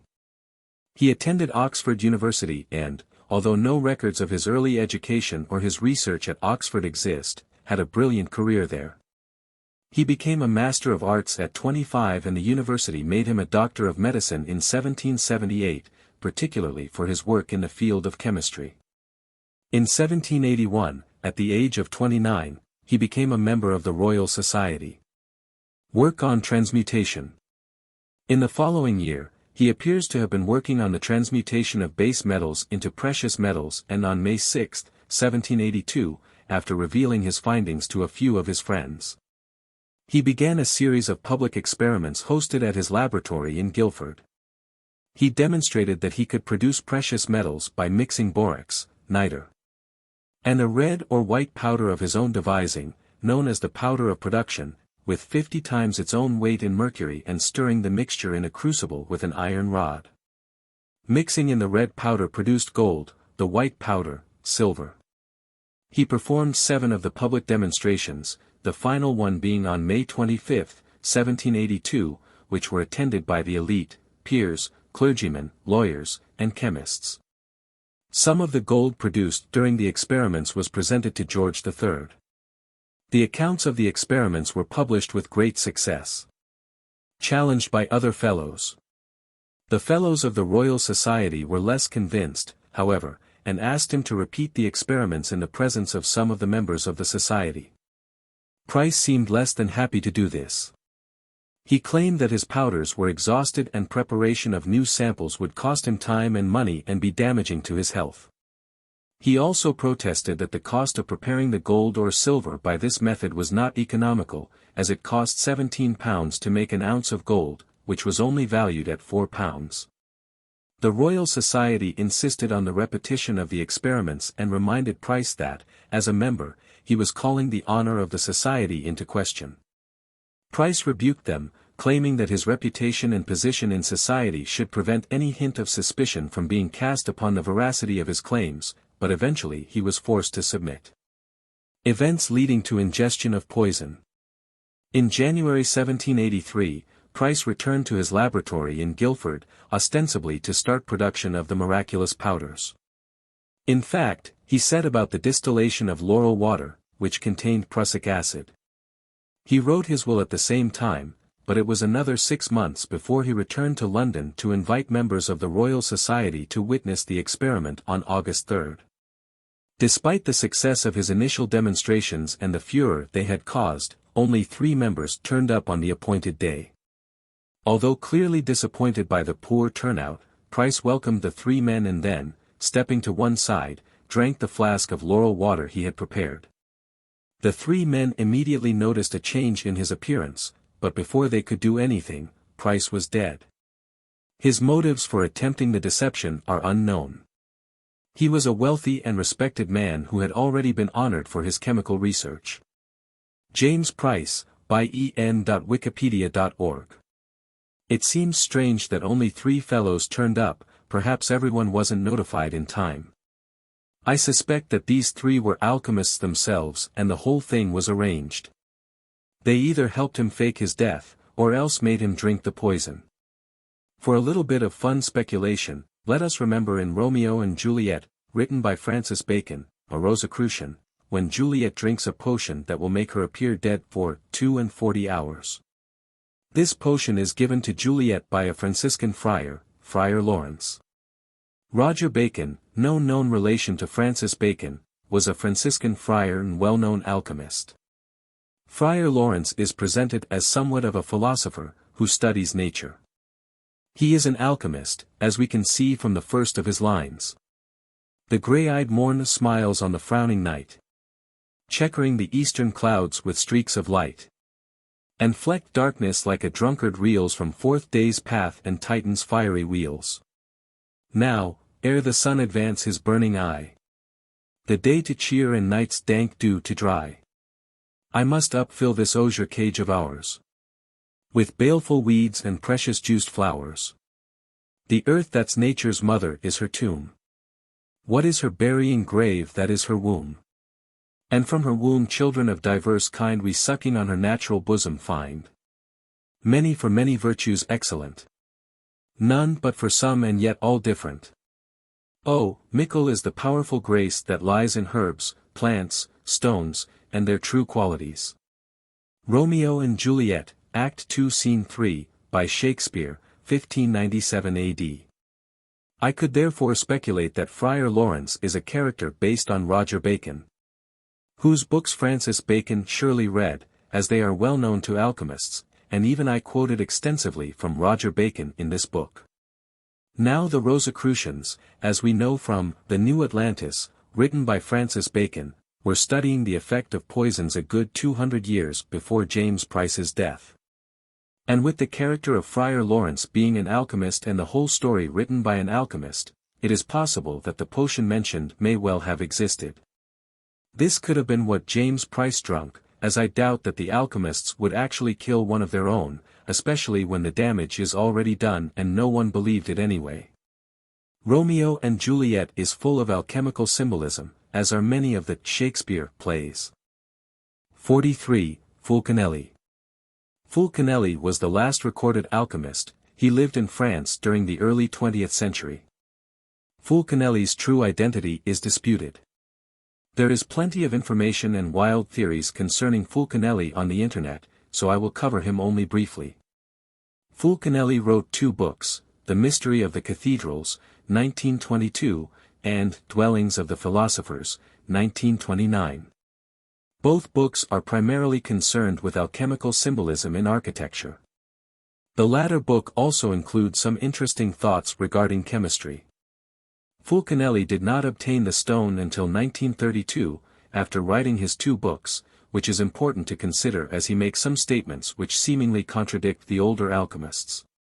The most notable being that he claims the fermentation process makes the stone only capable of transmuting metals, which I covered in the Contradictions chapter. Other contradictions include Fulcanelli claiming that the pretended Brotherhood of the Rose Cross never had any social existence, which is neither logical, and nor does he offer any evidence to support his claim against that which has evidence. The reason Fulcanelli deserves a special mention, instead of just being another obscure alchemist, is because his books show a more modern and scientific take on alchemy. Additionally, his existence shows that alchemy was still alive and well up until very recently. If I'm honest, I think that Fulcanelli did not help anyone by publishing his books. They are full of the type of symbolism that you must already know in order to understand, and I personally feel this type of thing is only a hindrance. You can only understand his symbolism if you already understand his symbolism, which makes it all redundant. Such endless symbolism serves to unnecessarily complicate the truth, bringing people away from the guidance of nature and towards the vain products of imagination and excitement for shadows. 44. Where did they go? Where did the alchemists go? Are they still wandering around somewhere? What happened to the Rosicrucians? The first consideration is that many of the alchemists are likely dead now. Just because they can live forever does not mean that they would want to. Eventually life gets boring. I don't think many lived more than a couple of 100 years. In the end they would have done everything, seen so much, and would be tired of petty human pursuits. I imagine there would be no one to talk to. It would be like living as an adult in a world of toddlers. St. Dunstan's work, De Occulta Philosophia e.g.i.a., calls it the food of angels, the heavenly viaticum, the bread of life, and it is undoubtedly next under God, the true Alcacadon or giver of years. And he does not so much admire the question whether any man can die that uses it, as to think why the possessors of it should desire to live, who have these manifestations of glory and eternity represented to their fleshly eyes. The Crowning of Nature, by Anonymous, 16th to 17th Center. I no longer wonder, as once I did, that the true sage, though he owns the stone, does not care to prolong his life. For he daily sees heaven before his eyes, as you see your face in a glass. When God gives you what you desire, you will believe me, and not make yourself known to the world. The New Chemical Light, by Michael Sendivogius, 17th Center. But then again, there were so many alchemists in the 17th and early 18th centuries. This is only 300 years ago, and with so much happening since then, at least some of them must have hung around. So where would they be? Travel would be difficult. Passports would be a hindrance for them. They'd have to have some kind of special connection in order to keep getting new passports. But then their connections would keep dying. And it's extremely unlikely they had a deal with the governments, else the politicians would want the stone for themselves, which the alchemists would not want give them. So in this world of passports and ID cards they would have a problem. If they were still around, you would expect alchemical books to be released every now and again. But it's been years since one was. It's a long silence. Previously they were releasing more and more texts, as they believed we were coming to the end of the age. Now we really are coming to the end of the age, but no news. It's possible this silence has to do with the Rosicrucians. They were attempting to band together all the alchemists. My guess is that it worked. The alchemists all heard of them, and being bored wandering around alone, they all joined. The Rosicrucians were active during the 17th century. By the 18th century they had established what was to become modern science, heavily influenced Freemasonry with their symbols, and had a big part in the establishment of the New World colony in what is now the USA. It's likely therefore that they moved their headquarters to the USA. But in retrospect we can see that modern science failed to understand nature, the Freemasons failed to understand their symbolism, and the USA became one of the most corrupt countries on the planet. And the Rosicrucians have disappeared. So they either, 1, all died, by choice or by accident, 2, are wandering around individually with difficulty, or, 3, became corrupt and no longer care about helping the world. There is one more option still remaining, they could have gone to Shambhala. 45. Shambhala. There is a land not far from here. Out of sight, but not out of ear. Where the water's pure, and the breeze, where all are young with no disease, where ages of immortal people dwell, and many a strange beast as well. But no mere mortal can enter there. For it can only be accessed by the air, yet the place is not in the sky.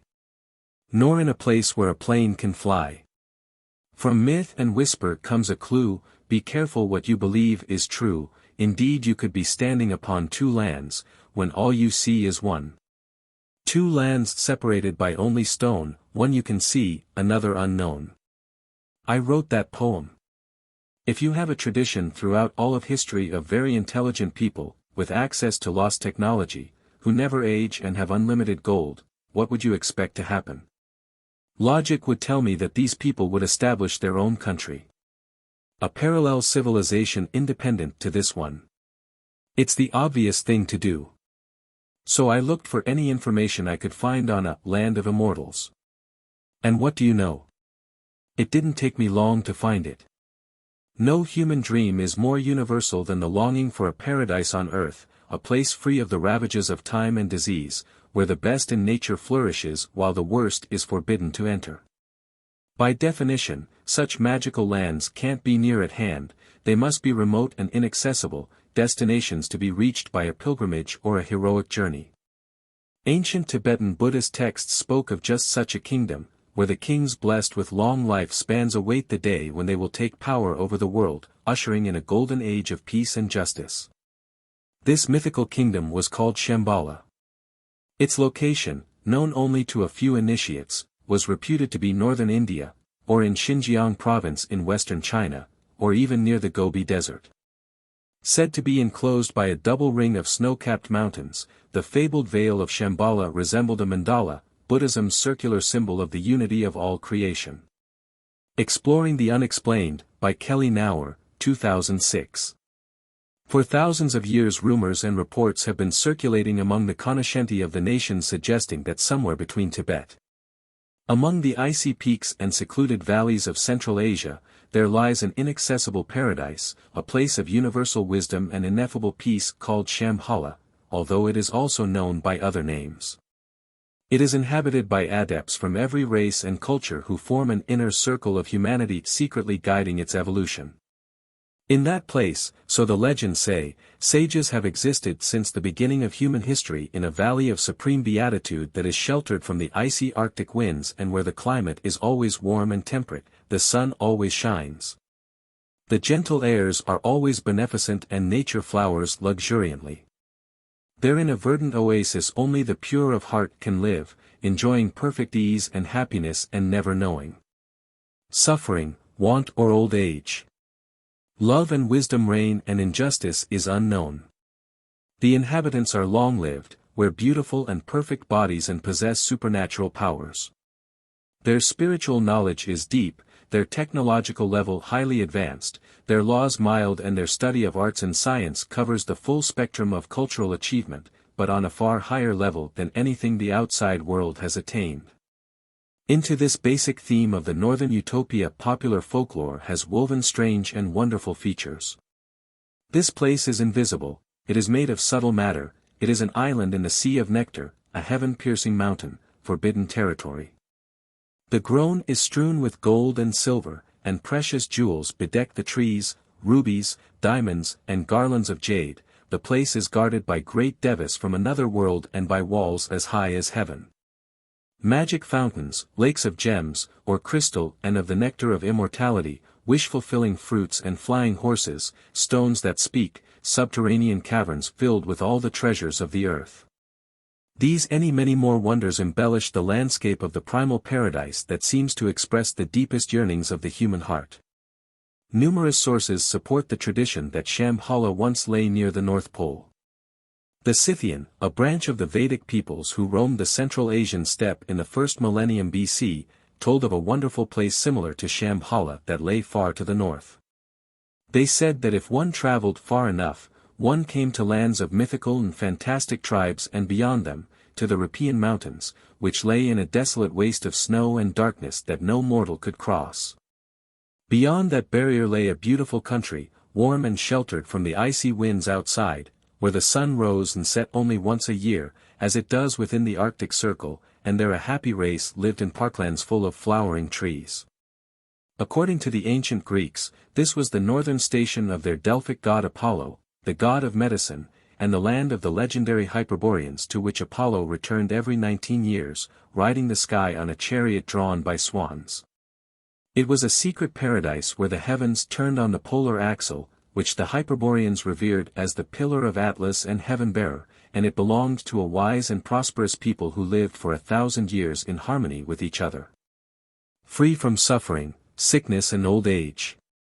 To the Greeks these semi-deified sages were the stuff of myth, for their land was accessible only to gods and heroes, not to mere mortals, and could only be reached by an aerial way. The poet Pindar wrote that, "Neither by ship not by foot couldst thou find the wondrous way to the assembly of the Hyperboreans."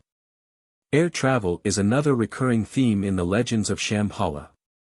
Interstellar travel was attributed to its inhabitants long before the development of modern technological and astronomical knowledge. According to ancient Chinese lore, the aircraft and space vehicles of the immortals journey among the stars, observing the habitats of the other races and kingdoms. Andrew Thomas says there is a well-known Tibetan legend that the Chintamani stone, whose inner radiation is said to be mightier than radium, was brought to earth on the back of a winged horse or lungta, which he believed to be a metaphor for a space vehicle. Lungta was supposed to be able to traverse the whole universe as a messenger of the gods, and tales of Tibetan kings and saints making flights on it over enormous distances circulated in Tibet for centuries. Shambhala, The Fascinating Truth, by Victoria LePage, 1996. Tibetan sacred texts speak of a mystical kingdom called Shambhala, hidden behind snow peaks somewhere north of Tibet, where the most sacred Buddhist teachings, the Kalachakra or Wheel of Time, are preserved. It is prophesied that a future king of Shambhala will come with a great army to free the world from barbarism and tyranny, and will usher in a golden age. Similarly, the Hindu Puranas say that a future world redeemer, the Kalki Avatara, the 10th and final manifestation of Vishnu, will come from Shambhala. Both the Hindu and Buddhist traditions say it contains a magnificent central palace radiating a powerful, diamond-like light. Shambhala, A Real Place or Only Myths, by Bibliotheca Pleads. Net. Though its true location has never been found, its beginnings are unknown and its existence is unproven, Shambhala is recognized and honored by at least 8 major religions, and is regarded by most esoteric traditions as the true center of the planet and the world's spiritual powerhouse. It is said to be inhabited by adepts from every race and culture who form an inner circle that secretly guides human evolution. This remarkable kingdom reputedly exists both above and below ground, with a network of tunnels hundreds of miles long. Cars of strange design flash along their length, writes Andrew Thomas, author of Shambhala, Oasis of Light, and they are illumined by a brilliant artificial light which affords growth to the grains and vegetables and long life without disease to the people. Atlantis Rising No. 21, by AtlantisRising.com. Agartha, sometimes Agartha, Agarthi, Agartha, or Agartha, is a legendary city that is said to reside in the Earth's core. It is related to the belief in a hollow Earth and is a popular subject in esotericism. Agartha is one of the most common names cited for the society of underground dwellers. Shambhala, also known as Shambhala or Shangri-La, is sometimes said to be its capital city. While once a popular concept, in the last century little serious attention has been paid to these conjectures and the theory is not supported by modern science. Ferdinand Antoni Ossendowski's 1920 book Beasts, Men, and Gods discusses Agartha. The myth of Agartha is also known as Shambhala, as it was known in India, the underworld realm peopled by initiates and led by the masters who are the spiritual leaders of humanity. Agartha, by n.wikipedia.org. In the 1922 book Beasts, Men and Gods, Ferdinand Ossendowski, 1876–1945, a Polish scientist who spent most of his life in Russia, wrote of his recent travels in Outer Mongolia during the campaigns of Baron von Ungern-Sternberg. Ossendowski related that several Mongol lamas had told him of Agartha, an underground kingdom beneath Mongolia, ruled by the king of the world. In the future, when materialism will ruin the world, a terrible war will break out. At that time, the people of Agartha will come to the surface and help end the violence. Ossendowski reported that he convinced Ungem of his story and that, subsequently, Ungem twice sent missions to seek Agartha, led by Prince Polzig. The missions were unsuccessful and the prince never returned from the second expedition. The British astronomer Sir Edmund Halley, also in the late 17th century, forwarded the theory that the Earth is hollow.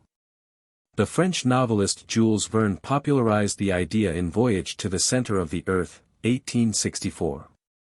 In 1871, the British novelist Edward Bulwer Lytton, in The Coming Race, described a superior race, the Vrilya, who lived beneath the earth and planned to conquer the world with Vril, a psychokinetic energy.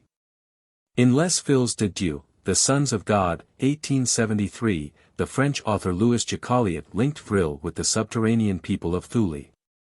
The Indian freedom advocate, Bal Gangadhar Tilak, in The Arctic Home of the Vedas, 1903, identified the southern migration of the Thulians with the origin of the Aryan race.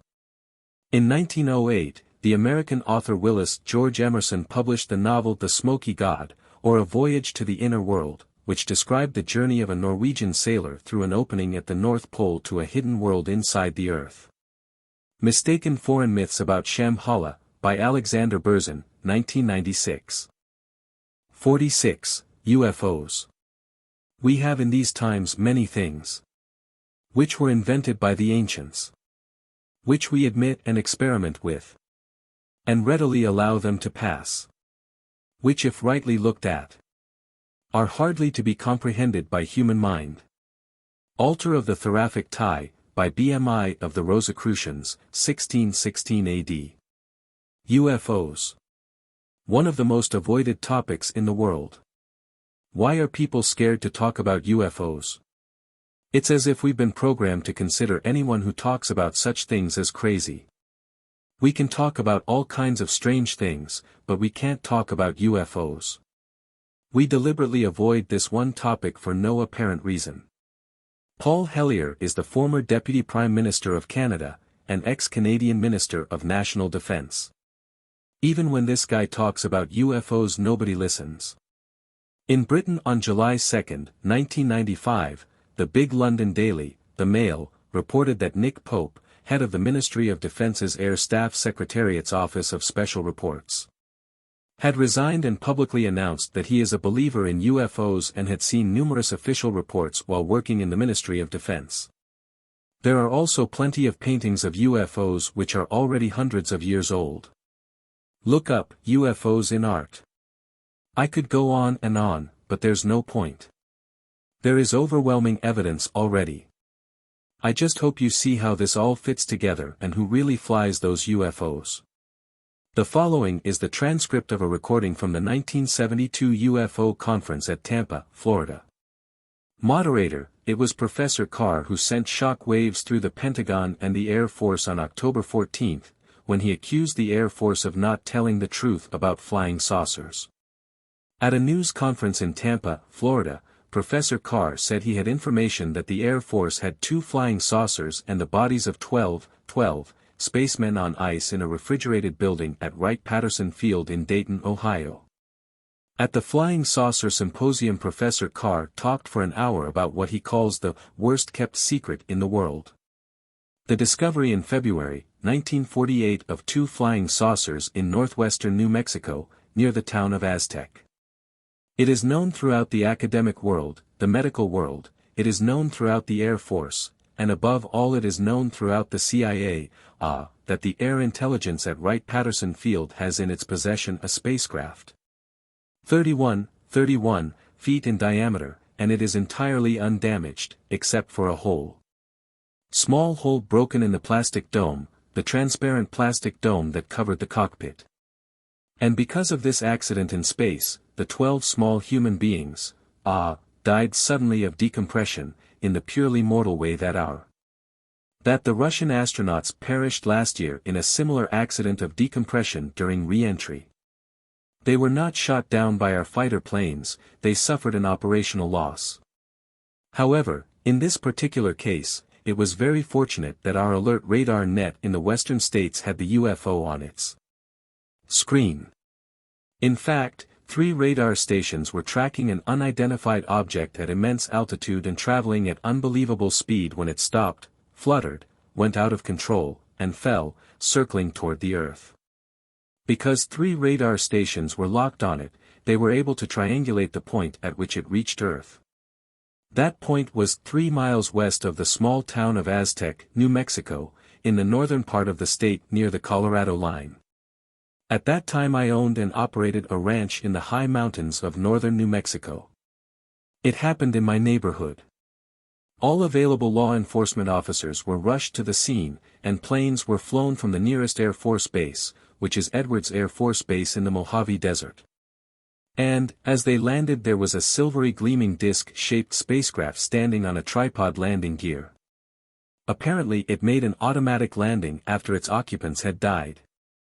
And, as the local sheriffs approached with drawn guns, you can be sure the guns were drawn.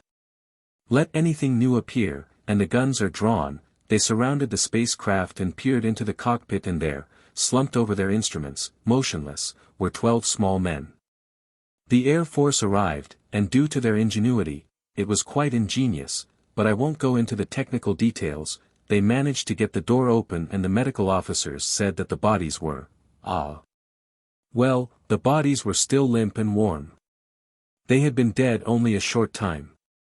They were put aboard a hospital plane and flown to the nearest large mortuary, which is at Edwards Air Force Base, where they have, as do all large military establishments, a large refrigerated morgue. After all, a very large base devoted to death would need a turg. The city of Tampa has a refrigerated morgue for overnight visitors who can't find hotel accommodations, audience laughter. Edwards Air Force Base received this in February, 1948. Now that was one of the worst periods of the Cold War. The president was notified, but the president didn't come. No one knew quite what to do. The bodies were carefully preserved in cryonic suspension, which is not as the Air Force spokesman on the television program yesterday, in ridiculing and abusing me, said that Bob Carr says little green men are being kept in the frozen food locker. You see, you just change a few words, and you can convert the story of the century into a bit of idiocy. First of all, they weren't green. They were fair-skinned. All were males. They were between 3 and 4 feet in height, 3.5 being about the average. All had light hair, differing shades of light hair, but on the brownish/yellow side. All had blue eyes. All had perfect teeth, without any dental work. All were superb physical specimens, with null asymmetrical development. Dressed in American clothes, they could pass unnoticed on the streets of Tampa as small men or as children. Now, it was decided. Carr pauses. Which do you want to hear about first? The really important news of what our leading metallurgists, electronics experts, and aeronautical engineers were able to find out about the spacecraft itself, or do you want to hear about the bodies? First, let's have a vote. How many of you want to hear about the construction and content of the spacecraft itself? Pauses to take note of raised hands. Now, how many of you will not rest easy until you hear about the autopsy, crowd laughter. This is by far a majority. And frankly, it's human. Who wants to hear about a giant solenoid, when you can hear about an autopsy? One body was selected for autopsy by a carefully screened group of government physicians. 6 performed the autopsy. It was photographed, motion pictures were made. You may be assured that it was done in an operating theater, under many watchful eyes. And, as our unfortunate little visitor from far away was dismembered and disemboweled, and his organs were laid out and identified, he was found to have the same organs that a human being has, and in about the same place. He was human. The blood type was human. Genes and chromosomes would match up with those of an Earth woman. Either we are their lost colony or they are our lost cousins. Biologically, the chances of utterly unrelated life developing across the aching immensities of interstellar space, and coming out with 2 absolutely identical species, the odds are like. Well, it's like rolling 37 sevens in a row in a crap game, it just couldn't happen. No, we are somehow related. They came here, probably, because they too are oxygen breathers, and water drinkers. If they had been ammonia-breathing turtles, they could have gone to Jupiter or some congenial place. But, no, they were like ourselves, so they sought out our planet. Undoubtedly, there has been an unbroken link going back a long time. Everything was quite normal until the celebrated brain surgeon got out his horrid little saw and sawed open the skull, and laid bare the right hemisphere of the brain. And then the 6 assembled surgeons gasped because they realized they were looking upon something that no human eyes had ever before beheld. There, on the body of a vigorous young man, estimated to be 30 years of age in Earth time, could have been a small Olympic athlete, there in his skull was the brain of a human being several hundred years old. The surgeon said. The brain specialists said that never had they seen the surface of a brain so deeply, and so intricately convoluted. And as you all know, the convolutions of the brain are an indication, an infallible indication, of both the age of the brain and the state of its intellectual development. A feeble-minded person of any age has an almost smooth brain surface. A new BOM baby has a smooth brain surface. But, as age and intellectual development occur, the convolutions become more pronounced. These are little folds and rivulets, you've seen them, and they had never seen so highly convoluted a brain. And if the same biological standards apply to their planet, as they apply to this, there was a man several hundred years old who had been spared the infirmities of age, and had never known senility. What a gift this would be if they could tell us how they do it. Ponce de Leon and his fountain of youth.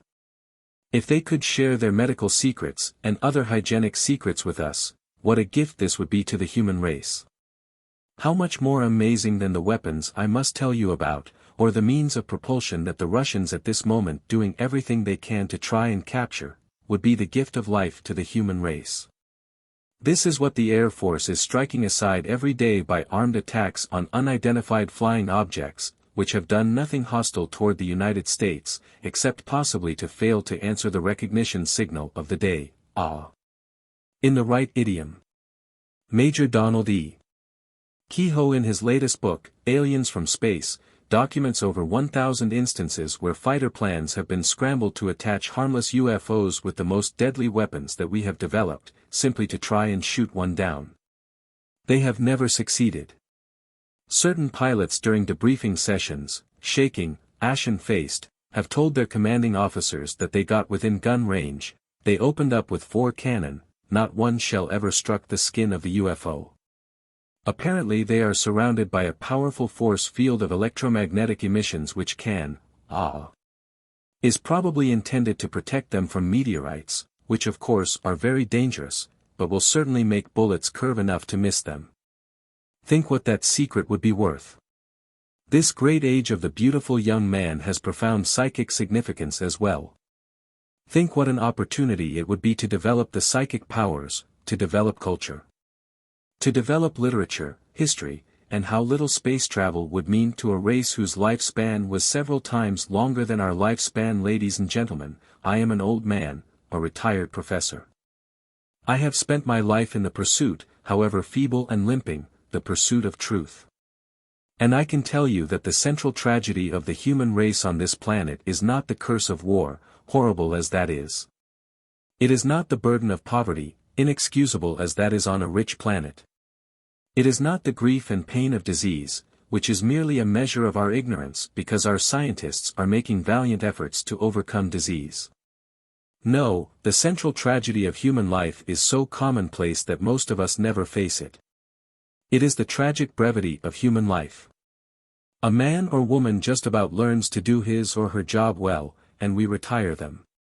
They live a little longer and get a few glimpses of understanding, of comprehension, of psychic insight, and we bury them. The life is over long before 100 years. A 100-year-old person is quite a curiosity, and is usually quite feeble. Or, as a Pennsylvania Dutch farmer once said to me, in a very pithy statement, which is much more eloquent than my plea, so slow we get smart, and so quick we get old. That is the tragedy of human life, and that is one of the secrets that our friends from space, that is one of the benefits they might bring us in this 20th century. If we would only stop shooting at them, and let them land in peace at a designated safe zone in the southeastern United States, southwestern United States, at a certain part of New Mexico, where there are no military installations for many miles. Would be plainly designated as a safe landing zone. This is Operation Lure, and I want to tell you that in the entire 25 years that we have been shooting at them, there is not one authenticated case of a UFO intentionally banning a human being. Imaging what patience, and what forbearance, for them to have been fired upon and chased, and repulsed in their efforts to be friendly and not once to have harmed a human being. Let us prepare our minds, then, by banishing fear. Let us put aside all boogie men, and silly talk of little green men and bug-eyed monsters. And furthermore, those who talk that way, let us gently correct them. They're doing a very great disservice to our country, especially to the children. A little child called me up in the middle of the night last night. Is it true we are being invaded from Mars? That's cruel to children. There's nothing to be afraid of. Now. We also stop calling them UFOs. Because if anything in the sky has ever been fully identified, it is the so-called unidentified flying object. The Air Force has spent millions photographing them up close, studying them, measuring them, and have quite a collection of photographs, hundreds of feet of motion picture film, and all of this of course had to be withheld from the American people. Not through any sinister conspiracy, but for our own good. Because back in the days when this material evidence came into the possession of air intelligence, most of you are too young to remember. But we were in the worst days of the so-called Cold War. People here in Tampa were digging air raid shelters in their backyards. If a truck backfired, school children dove under their desks thinking the Russians had attacked. And when the spacecraft itself with the 12 dead occupants was picked up, then of course the Central Intelligence Agency had to intervene. Up until that time it had been an Air Force problem, chasing spooks, chasing something. But when a foreign intrusion occurs, the appearance of the CIA on the scene is prima facie evidence that the UFOs are real. Let me repeat, the CIA would never have taken over had there not been real UFOs from another world. How foreign can you get? So they, in their wisdom, caused the Brookings Institution in Washington to make a national survey of to predict what the effect on the national psychology would be if the president came on the air and calmly announced that, ladies and gentlemen, these things you are seeing are real, they're from another world. They are piloted by intelligent small human beings like ourselves. There is nothing to be afraid of, and will everybody please stop shooting at them? The Brookings Institution replied that this must never be released, because the American people are teetering on the ragged edge of hysteria already. The nervousness, the tension over the Cold War is so great that for the president to make such a statement official, to give it sanction, would be too much. Too many people would go over the deep end. Professor Robert Carr, 1972. 47, New World Order. I will now write a few words on the New World Order. There is a prophecy of the New World. Every religion has this prophecy, which is the prophecy of the return of the Golden Age. Freemasonry was influenced with symbolism for the New World, but it originally comes from astrology, real astrology, not the popular modern astrology. The preparation for the Golden Age, or New World, has been going on since we left the Golden Age, thousands of years ago. Now we are just about there.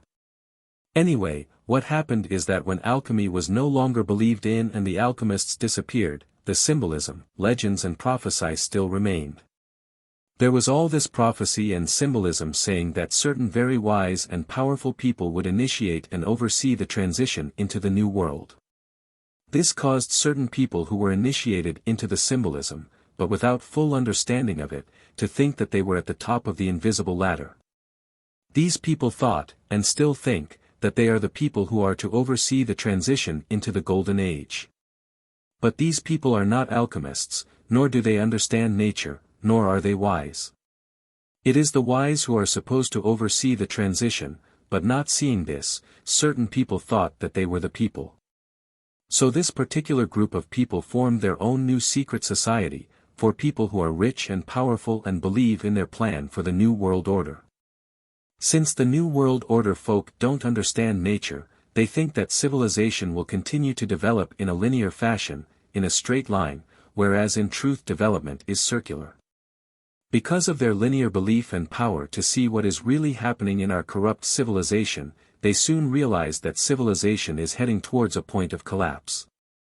Now the prophecy says that a lot of people will die, all the ignorant people, in the catastrophe before the New World, and the New World will be glorious and there will be no wars, etc. Considering all this, these New World Order folk have decided they will fulfill the prophecy by killing lots of bad people, which they interpret as everyone who is not directly useful to them. At the same time they will bring all countries together into one nation, and they will control all people to such an extent that it's not even possible to do anything they don't want you to do. Thus there will be no wars and they think they will have made the world a better place. To give these New World Order folk the benefit of the doubt, they were trying to help. If development was linear and if no one did anything, our civilization would certainly collapse. But actually this is what is supposed to happen. If any of you New World Order folk are reading this, I hope you now understand, and you will come back to the good side. Unfortunately I fear that the systems are already in place and the ball is already in motion. 48. Mythology. Almost all mythology is an allegory for one of the three sacred sciences, alchemy, astrology, and geometry. Alchemy is the science of nature. Astrology is the science of time, and therefore prophecy. Geometry is the science of mathematics, shapes and music. All of these relate to each other of course. Here I will quote some myths allegorical for alchemy. This is its fount and fundament, and the medicine whereby Aesculapius raised the dead. This is the herb by which Medea restored Jason to life. This is the secret substance brought from Colchis by the Argonauts under Jason with so much journeying and pains, and hence called the Golden Fleece. Partly because this science excels in virtue all others, as the sun does the stars and gold the other metals.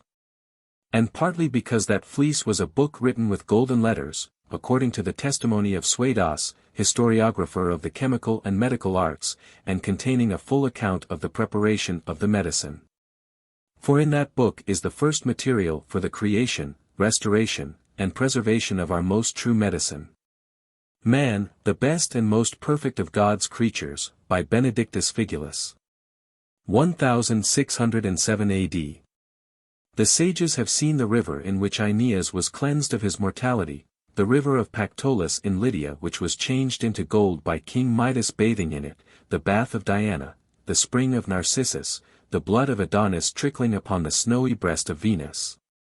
Whence was produced the anemone, the blood of Ajax, from which sprang the beautiful hyacinth flower, the blood of the giants killed by Jupiter's thunderbolt, the tears which Althea shed when she doffed her golden robes, the magic water of Medea. Out of which grass and flowers sprang forth, the potion which Medea prepared from various herbs for the rejuvenescence of old Jason, the medicine of Aesculapius, the magic juice. by the aid of which Jason obtained the golden fleece, the garden of the Hesperides. Where the trees bear golden apples in rich abundance, Atlanta turned aside from the race by the 3 golden apples, Romulus transformed by Jupiter into a god, the transfiguration of the soul of Julius Caesar into a comet, Juno's serpent, Pytho. Born of decomposed earth after Deucalion's flood, the fire at which Medea lit her 7 torches, the moon kindled by Phaeton's conflagration, Arcadia. In which Jupiter was wont to walk abroad, the habitation of Pluto in whose vestibule lay the 3-headed Cerberus, the pile, on which Hercules burnt those limbs which he had received from his mother, with fire. Till only the fixed and incombustible elements derived from his father were left, and he became a god, and the rustic cottage whose roof was made of pure gold. Golden Calf, by John Frederick Helvetius, 15th century. One of my favorites is the Greek myth of Prometheus, who stole fire from the gods and gave it to mankind. The fire, here a metaphor for the stone. The gods are those elitists who are keeping the stone only for themselves. The myth of Prometheus continues with the more well-known myth of Pandora and her box. When Prometheus stole fire from heaven, Zeus took vengeance by presenting Pandora to Epimetheus, Prometheus' brother. With her, Pandora had a jar which she was not to open under any circumstance. Impelled by her natural curiosity, Pandora opened the box jar, and all evil contained escaped and spread over the earth. She hastened to close the lid, but the whole contents of the jar had escaped, except for one thing which lay at the bottom, which was hope. Pandora's Box, by n.wikipedia.org. The myth of Pandora's box is the same as the Garden of Eden Tree of Knowledge/Tree of Life fiasco. These are both allegories for mankind leaving the Golden Age. Becoming corrupt and curious, which is to say that when mankind starts being selfish, instead of living in harmony with nature and God, then things go downhill. But left in Pandora's box is hope, which symbolizes the return of the Golden Age again. Similar is the Hindu myth of Garuda, who stole the nectar of immortality from heaven and gave it to earth. This legend also includes the cycle, for Garuda made a deal with Vishnu to allow the nectar of immortality to go back to the gods after a certain amount of time, which is when it is lost again. The Garuda is the national symbol of both Thailand and Indonesia. The Garuda appears to symbolize a race of bird-like beings, who were enemies with snake-like beings. There is a lot of mythology concerning the war of the birdmen and snake men. Mexico also has an eagle eating a snake on their flag. However, they are not aliens or shape-shifting reptilians. These myths are from the Silver Age, when 2 races of humans were at war. One race lived in the mountains and had flying machines, whereas the other race lived near the sea, and had submarines, and also flying machines. They were just different races of humans. Another Hindu myth, the churning of the ocean.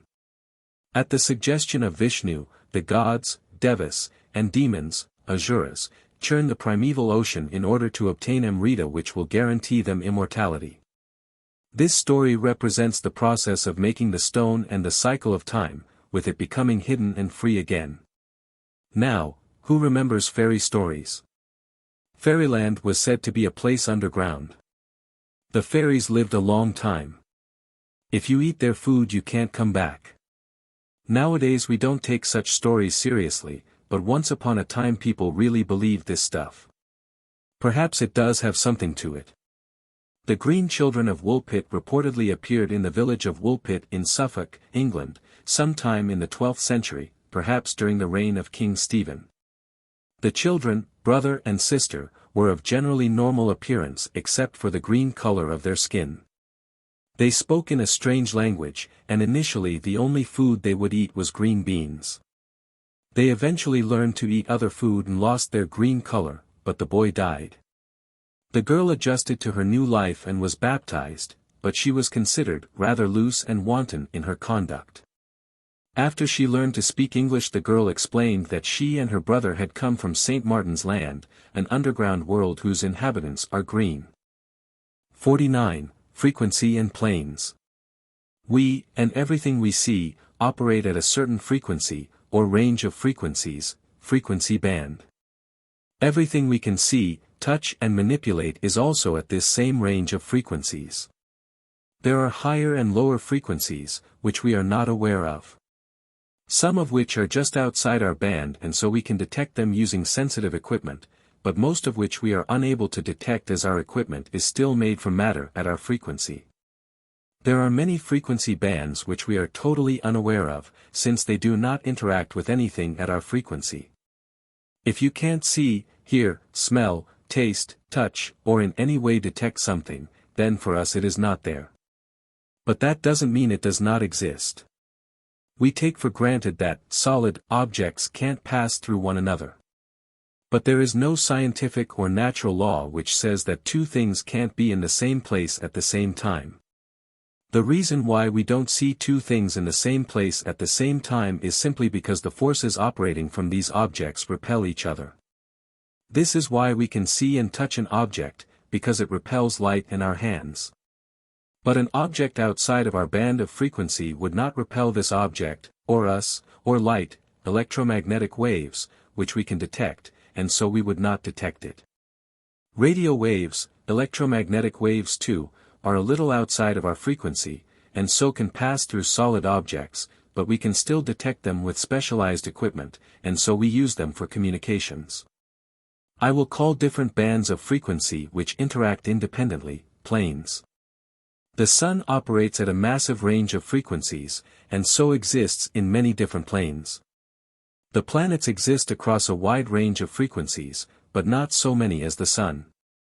The planets will of course appear different on the different planes. Here and now, at our frequency band, on our plane, Earth is the only planet capable of supporting life in our solar system. This is due to many factors, most notably the distance of the Earth from the Sun, and the atmosphere of the Earth at our frequency, and the abundance of water, make it perfect for life. The other planets are capable of supporting life on different planes, but not on our plane. There will also be suns and planets on higher planes, higher frequency bands, or lower planes, which we can't detect at all. On vastly higher or lower planes, the concept of suns and planets likely doesn't exist, and there will be something else, which we have no concept of. Suns and planets are also evolving to higher frequencies, through the cycles of nature, same as the development of the stone. We as humans are also evolving into higher frequencies. Actually our souls exist totally outside this whole concept of planes, which I will cover later. Meanwhile we are here, and we adopt bodies according to our spiritual development, which is just a way of saying, frequency band we are tuned into. Our bodies can only exist on a planet which is capable of supporting them, which is why we are all here, because we are all tuned into this plane and so born here on Earth.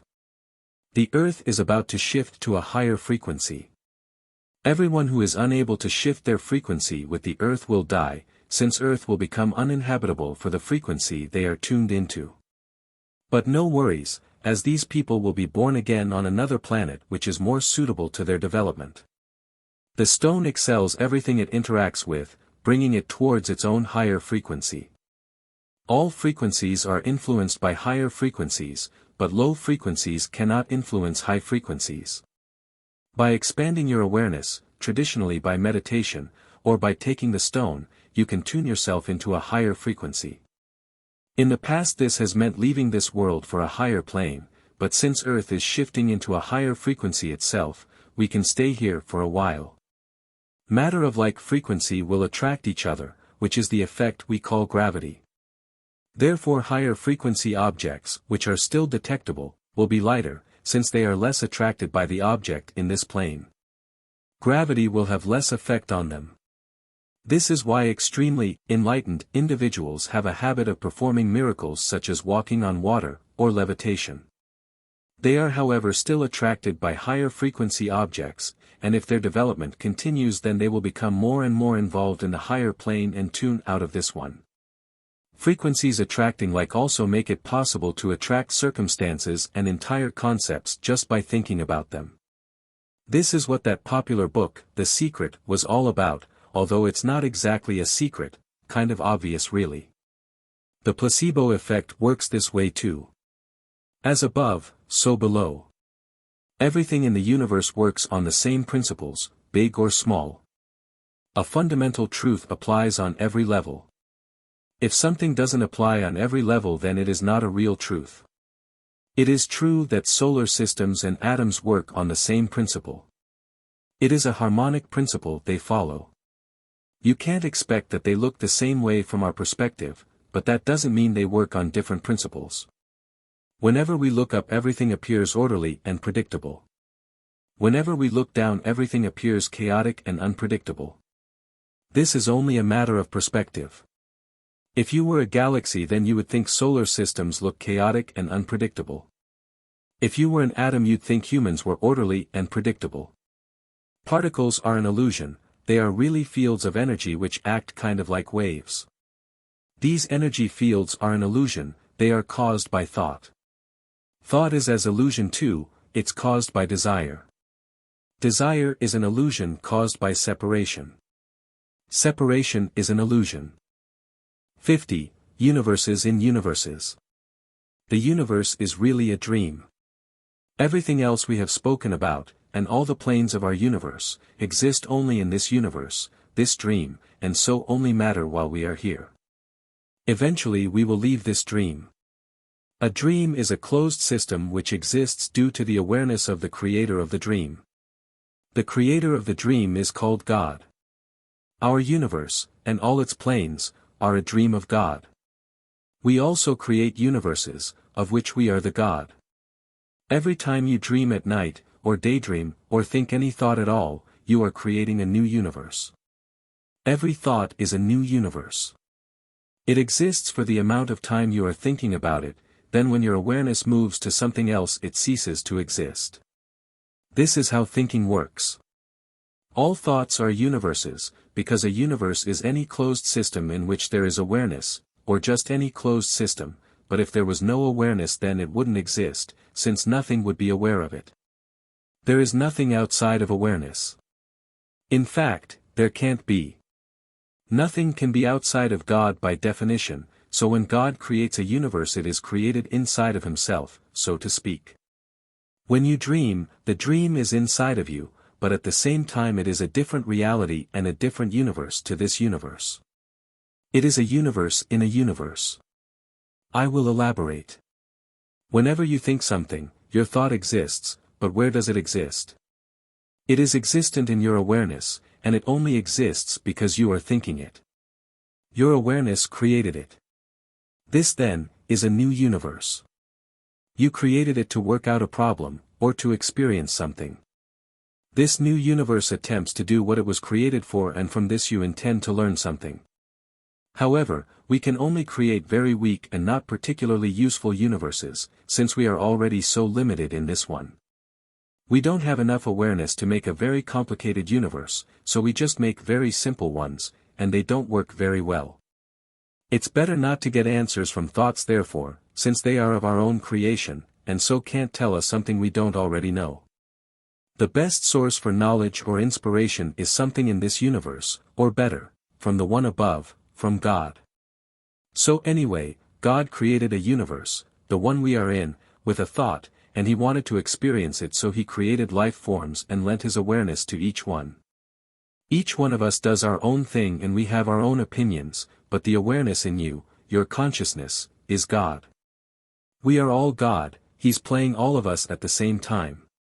But pretty much everything in this universe has awareness, including rocks and planets, and suns. They just have awareness in a different way to us humans. God is in everything. Everything is awareness. Most of us have had the experience of lucid dreams, which are common in childhood. A lucid dream is when you are dreaming and then suddenly you are aware that you are dreaming.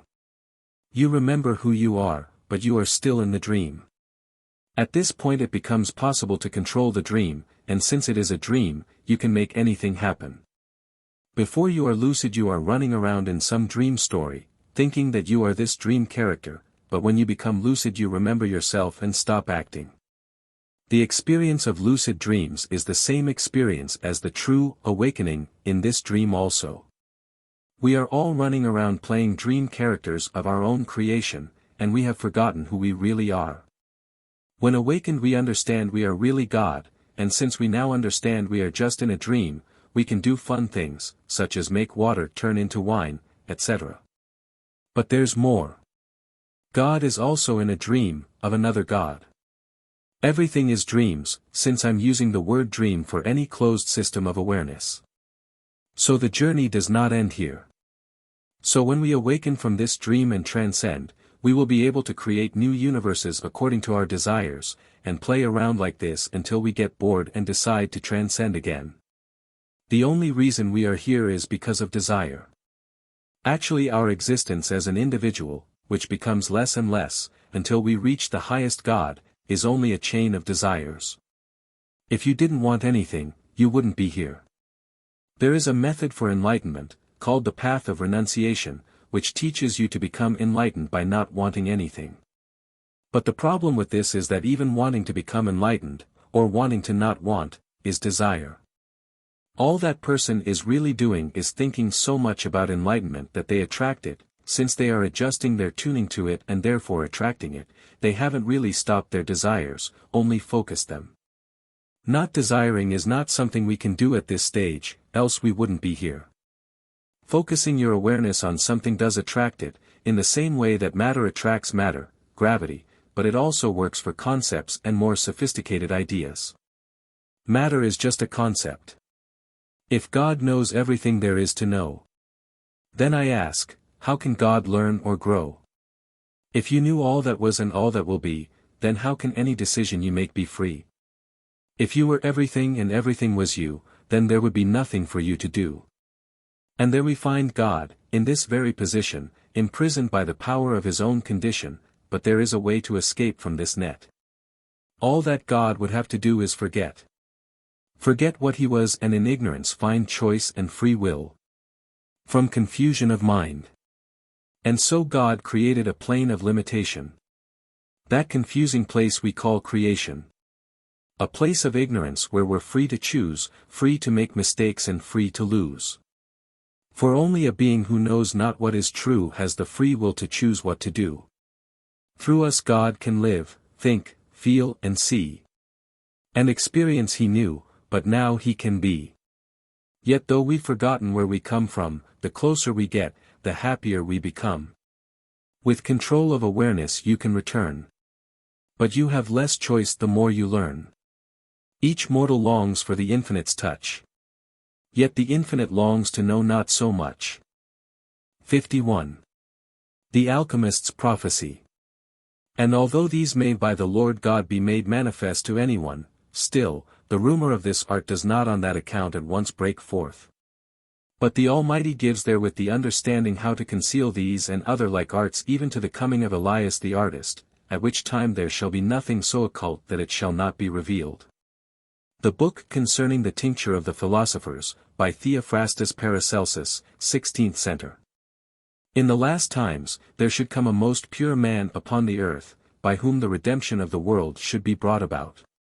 And that this man should send forth bloody drops of a red color, by means of which he should redeem the world from sin. The Aurora of the Philosophers, by Theophrastus Paracelsus, 16th Centre. The time has arrived when we may speak more freely about this art. For Elias the artist is at hand, and glorious things are already spoken of the city of God. I possess wealth sufficient to buy the whole world, but as yet I may not use it on account of the craft and cruelty of wicked men. It is not from jealousy that I conceal as much as I do. God knows that I am weary of this lonely, wandering life, shut out from the bonds of friendship, and almost from the face of God. I do not worship the golden calf, before which our Israelites bow low to the ground, let it be ground to powder like the brazen serpent. I hope that in a few years gold, not as given by God, but as abused by man, will be so common that those who are now so mad after it, shall contemptuously spurn aside this bulwark of Antichrist. Then will the day of our deliverance be at hand when the streets of the New Jerusalem are paved with gold, and its gates are made of great diamonds.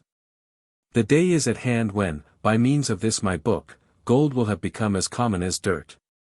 When we sages shall find rest for the soles of our feet, and render fervent thanks to God. My heart conceives unspeakable things, and is enlarged for the good of the Israel of God. These words I utter forth with a herald's clarion tones. My book is the precursor of Elias, designed to prepare the royal way of the Master. And would to God that by its means all men might become adepts in our art, for then gold, the great idol of mankind, would lose its value, and we should prize it only for its scientific teaching. Virtue would be loved for its own sake. I am familiar with many possessors of this art who regard silence as the great point of honor. But I have been enabled by God to take a different view of the matter. And I firmly believe that I can best serve the Israel of God, and put my talent out at usury, by making this secret knowledge the common property of the whole world. Hence I have not conferred with flesh and blood, nor attempted to obtain the consent of my brother sages. If the matter succeeds according to my desire and prayer, they will all rejoice that I have published this book. An open entrance to the closed palace of the king, by an anonymous sage and lover of truth, 1645 A.D. One who shall have obtained his honors by means of this art, will mend old manners, and change them for the better. When he comes, he will reform the kingdom, and by his goodness and virtue he will set an everlasting example to rulers. In his time the common people will rejoice, and render praise to God in mutual neighborly love. O King, who art to accomplish all this, pray to God the King, and implore his aid in the matter. So the glory of thy mind will be crowned with the glory of a golden age, which shall not then be hoped for as future. Within the short space often days the same bed in a house near Leadenhall was successively occupied by 3 masters of this art, every one of whom possessed both the white and the red tincture. Though hardly one person amongst 1,000,000 of men ever becomes possessed of the glorious prize. One of them, as I was told, was from the Duchy of Lorraine, the second hailed from the Midland counties of England, the third was the youngest, and was born near a cross, which stands at the boundary of 3 shires. Wise men had foretold from the conjunction of planets that prevailed at his birth, that he would be an ornament to England. Anyone might travel through the length and breadth of Europe without meeting with 3 such masters. 2 of them are about to depart, but the third will remain and do much good in this part of the world. Nevertheless, the sins of our rulers will delay the good which otherwise he might confer upon our country at once. The oldest of the 3 masters prophesied concerning this young adept, that he would have to endure much suffering at the hands of those who owed him the greatest debt of gratitude. He also uttered many other prophecies, some of which were verified by the event, while the rest remained to be fulfilled. One thing is most certain, he said, after great sorrow there will be great joy in all parts of this country, joy which will be experienced by all good men. The youth inquired when this thing should be, and the old man's answer was that it should come to pass when the cross was honored by night and by day in the land of God, and the land of light, which thing will happen in due time. But is delayed by the grievous wickedness of men. But when the blessed hour arrives, this art will be revealed to a king, and more glorious things will then be brought to pass than it is possible for us to enumerate in this place, when he shall have reformed our manners and abolished all abuses. He will investigate this science in secret, and will be instructed in it by hermits or monks. The Chemical Treatise, or, The Ordinal of Alchemy, by Thomas Norton, 1477 A.D. 52, Afterword. So there we have it, how to make the Philosopher's Stone. Sorry if this book seems a little rushed and my style informal, I wrote it in just 3 weeks. But everything you need to know is in here. So I know what you're asking now. Where is it, right? I'll come clean, I haven't finished it yet. At the time of writing I'm up to the black stage. All the signs occurred exactly as predicted by the alchemists. So why did I write the book before finishing the stone? Because I felt that it was the right thing to do, is the simple answer. What happens if I get hit by a bus and never finish it? By putting out this book I am ensuring the stone will be found, and it takes the pressure off me. Additionally, without a book of instructions no one would understand how to multiply the stone, or how it works. It would be a somewhat confusing situation with the stone being distributed and no one understanding what it is or what it does. Better you understand it properly before it comes. Furthermore, I'm hoping that some people are wandering around who have the stone, and on release of this book they'll give it out. Or maybe the Shambhala people will reveal themselves. Or someone might have a great idea to use a different substance which will make the process much shorter. Perhaps there is a vial of white or red powder in the basement of some church or museum. Try to project it, see what happens. If anyone finds the stone, you must give it out to the world. Who knows what will happen to me? I might just disappear. He that knoweth not what he seeketh, shall not know what he shall find. The Crowning of Nature, by Anonymous, 16th to 17th Center. 53. Questions and Answers. The following are all real questions asked to me by readers of this book, and my replies. Is this the same or similar to the white stone of urine, which was popular on the internet a few years ago? No. The white stone of urine was a misinterpretation of the alchemical writings. They took certain metaphorical parts literally, and so were involved with taking the oil of the urine, etc. This would not, and did not, work. In order to make the stone we have to follow the guidance of nature. To get to the white stone, you say that you need silver and the red stone needs gold.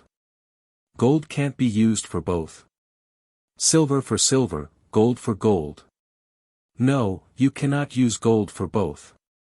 How much of the stone, approximately, will there be after the white stage? This depends on how much white salt you gather from the first part. What is the difference, besides strength, of the white stone versus the red stone? The red stone and the white stone are the same in a way, the red stone is just much more powerful.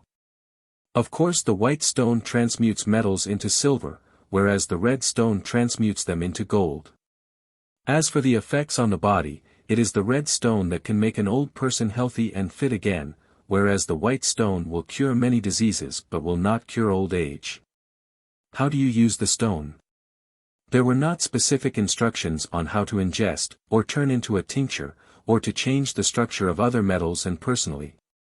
I would want to use this for medicinal purposes for myself and many other people I know who have been struck with illness, so I'm mostly interested in the tincture/ingestion part of it. The stone can be ingested in any form, solid, powder or dissolved. It does not matter how. It can also be put on the skin as an ointment. Isn't alchemy spiritual, about the path to enlightenment and the purification of the soul? No, the philosopher's stone is a real, physical object with all the attributed powers, and more. The whole thing about the journey being worth more than the destination in alchemy is only because that in order to do alchemy you must understand the cycles of nature. If you understand these cycles then you understand how nature works. If you understand how nature works then you understand something about God. But there are no magical effects just from trying to make it. Certainly it will give you meaning to your life and peace of mind, which you could say is worth more than anything else. I already have a medical condition/implant/pacemaker, what would happen if I take the stone? You will be cured. Any foreign body inside of you will either be ejected or dissolved. What would happen if I fed the stone to my dog? Same effect as on a human. If one is to eat the stone daily to sustain its effects, are we meant to have the process constantly running? No, it can easily and quickly be multiplied once completed. Can my stone, made out of my urine, be used to heal someone else if they consume it? Yes, there's nothing special about whose urine it is. You could even use the urine of an animal. Since the stone is made from urine, will diet affect it? Possibly by a tiny degree, but I doubt it makes a big difference and is not worth worrying about. If you are alive then your urine will be alive enough to make the stone. Is there a shortcut? There's no shortcut I know of, although I'm not claiming one does not exist. The white stone is the first you get, which is less powerful, and won't keep you from death. It might cure a cancer but it won't make you immortal. The red stone is the one that really makes you into something special. Why would you not need to eat if you ingested the red stone? This is how the stone works. It provides what I am calling life energy, which is what everything is made of. Any particle can be broken down into this, and then remade into a new element. So when you ingest the stone, you don't need to eat anything else, you now have everything that you need, your body will convert it into exactly what it wants. When you eat food, this has to be digested in your stomach in an attempt to extract some life energy from it. So we are all living off just a little bit of energy, what we can extract from food, drink and air. Lighter foods are easier to digest, so easier to extract the life energy, which is why they are more healthy. If one is on medication, will it affect the stone? Also, would taking vitamins make it stronger or affect it in any way? Unlikely. It doesn't matter too much what the content of the urine is, remember, we just want the volatile particles, whatever that may be. You claim the stone is made only out of one substance, and back it up with quotes, however then states about mixing water, gold, and silver into the mix. That is no longer one substance. There is no water added, the water is the distillate of the urine. The gold and silver are added at the end as a ferment, so it could be claimed that the stone is made from 2, or 3, substances, or it could be claimed to be 1. Either way, it doesn't really matter. The ferment is considered to be only for stabilizing the stone, and not really an ingredient as such, which is why the alchemists all claim it is made from one thing alone. Since energy cannot be created nor destroyed, even if the urine contains life energy or chi or whatnot, 1 liter of urine will contain the same amount of it today as it will in 3 years. Matter contains a lot of energy, but it is already in a stable form, which is why we can't just turn any matter into energy. The process of making the stone breaks the matter down into energy, then traps it with the stable form of the ferment, silver or gold. You say the substance mixed with anything makes more of itself since it breaks down the other substances and just further mixes it with its own structure. If that was true, then that means as soon as you ingested it you would die, because though the tissue that would touch this substance would break down. This was said in the context of projecting the stone onto molten metal. The stone must penetrate the metal in order to transmute it into gold or silver, or more stone. It does not penetrate so easily, which is why it is recommended to wrap the stone in wax or project it in a liquid state, so that it penetrates into the metal. I said the stone converts what it overpowers into itself, but it can only overpower something of its same nature, which a metal or mineral. Otherwise a stone made once would end up transmuting the whole universe into itself, which is not the case. It must penetrate into a metal or mineral. Some of the acclaimed uses just seems too surreal, to bring things back from the dead. Come on, that actually goes against nature, for nature dictates that all things has an expiration.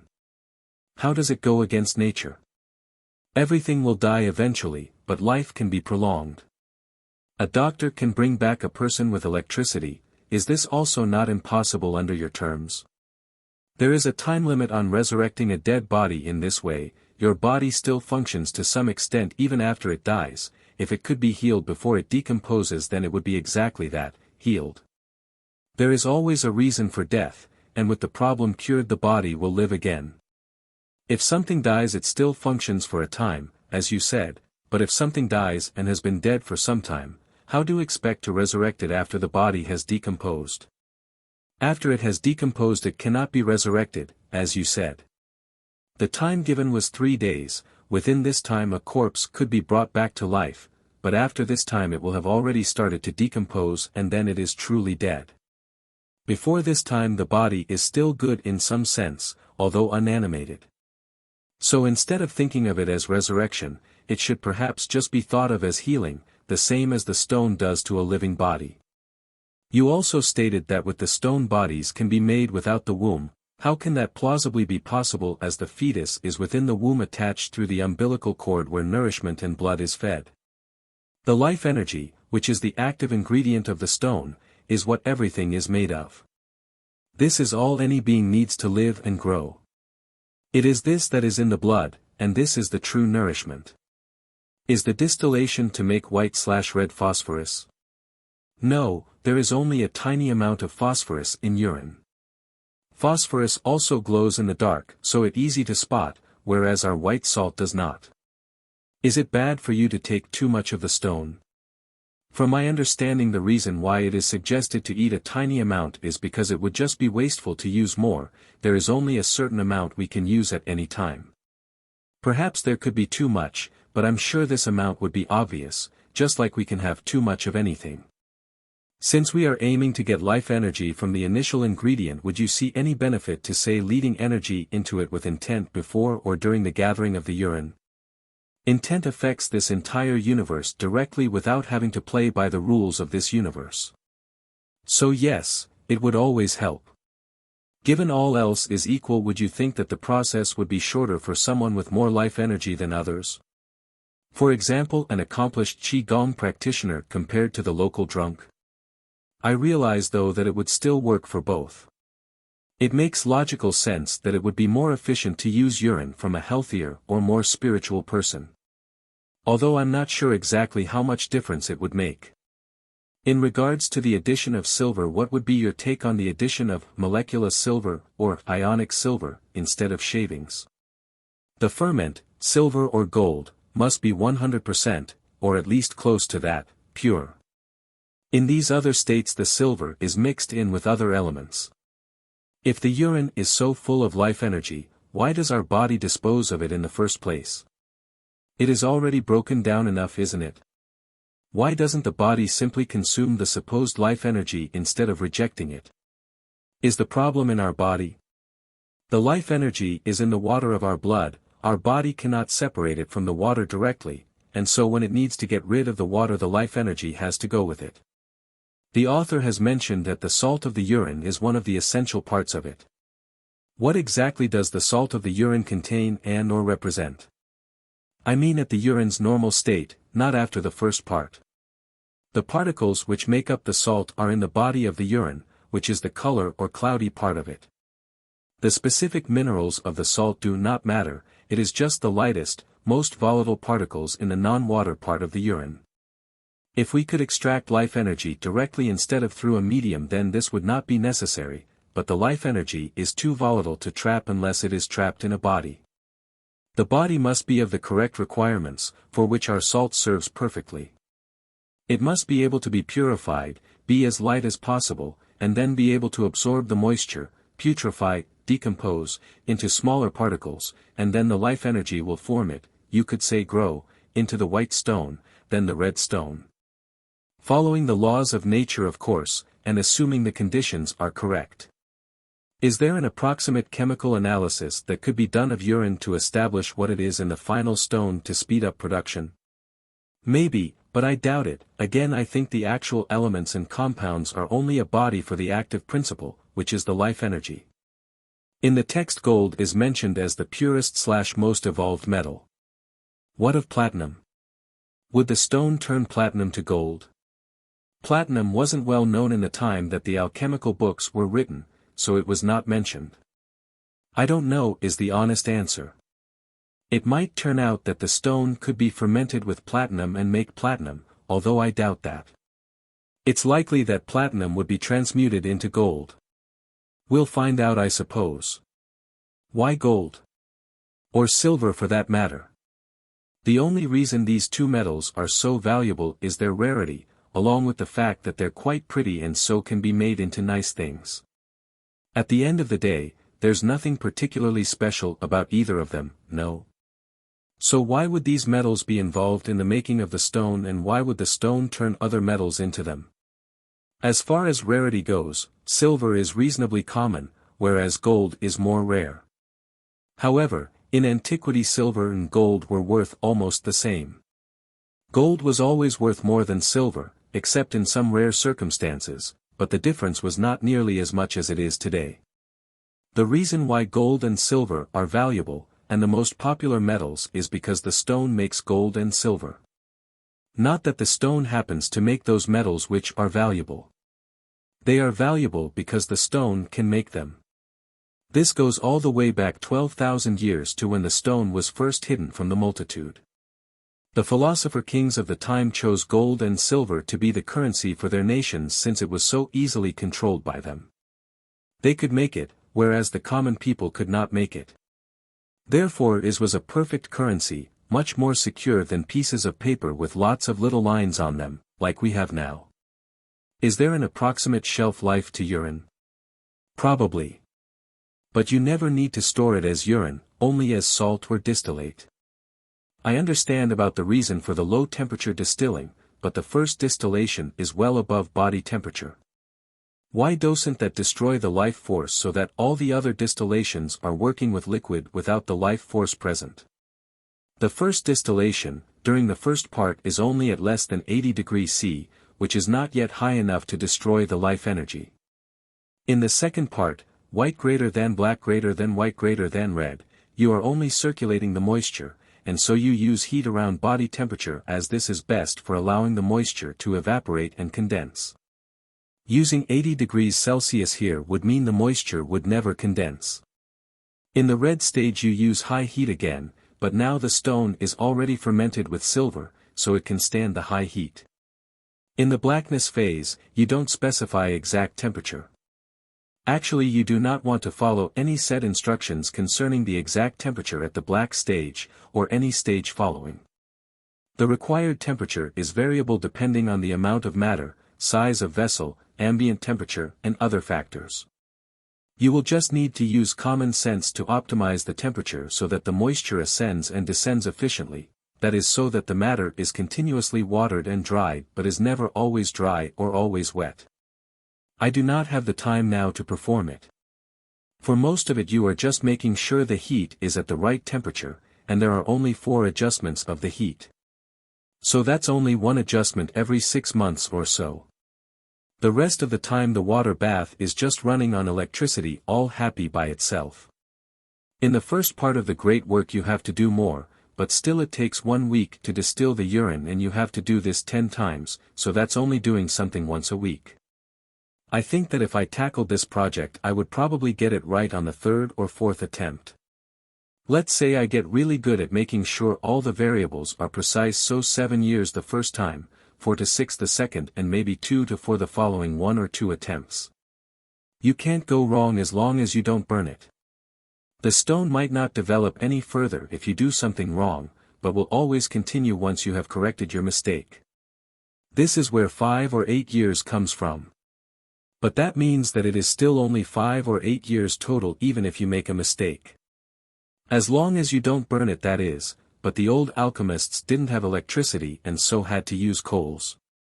We are using an electric water bath which has temperature control. So there's probably not too much risk of burning it. How much does it cost to buy all the apparatus? The glassware costs only a few dollars. The retorts are maybe $50. The water bath is the most expensive, they range from $100 to $1,000. You might be able to get a cheap one on eBay. Silver is not expensive. The gold will cost maybe $100 to $500, though you could sell silver you've transmuted to buy the gold. Could I make a few batches in case one goes wrong? It might be a good idea, but then if you put them in the same water bath you would not be able to adjust the heat independently, in which case you may as well just have one batch. Several water baths would be expensive and use a lot of power. The stone can only really go wrong if you burn it, but it might be an idea to have a batch where you try to use a higher degree of heat, and a batch where you are very conservative with the heat. What if I have added too much water in the second part? Should a small amount of liquid be poured off or the vessel open to evaporate out? If it's only a little too much water then you can just turn up the heat accordingly. If it is quite a bit too much then better not to evaporate it off, or you may lose the best part of it. In this case you would want to use a pipette to carefully remove the excess. Though it is much better to be very careful not to add too much water, it could seriously increase the time it takes to get the stone. Would it work better to filter the urine first? Filtering the urine won't make any difference. The urine has already been filtered by your body, now it needs to be distilled and calcined. Filtration works only for visibly large particles, but we are dealing with something very small. What sort of location should be used to carry out the work? Space is at a premium for me. The only place I have available with power to carry this out is in a small office-type room in the upstairs of my house. For the most part it can even be done in a cupboard, a locked cabinet would be perfect. Not that much space is required.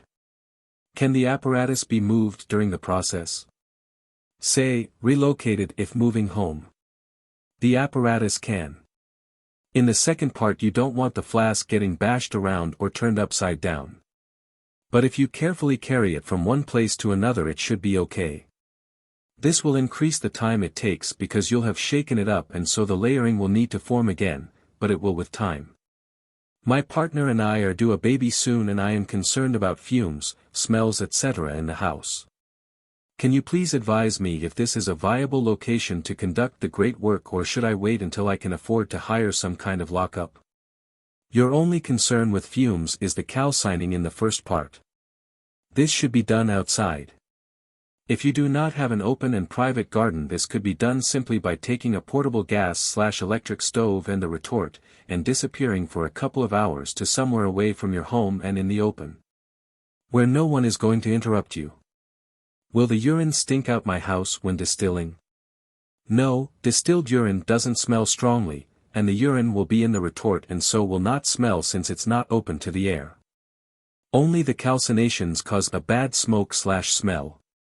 In the first part, you say after the distillation/calcination the distilled urine must be distilled 3 times in the clean retort. My question regarding this step is, should I clean out the retort between distillations, or the leftover, if any, can be left in the retort, just as in the distillation/calcination step? You do not need to clean out the retorts at any stage. You should be using a different retort, 2 retorts total, for the further 1 to 3 distillations. There is no need to clean the retort in between these distillations because the distillate is already super clean, and each distillation makes it even purer. Do I need 2 retorts because I'll break one to collect the white salt?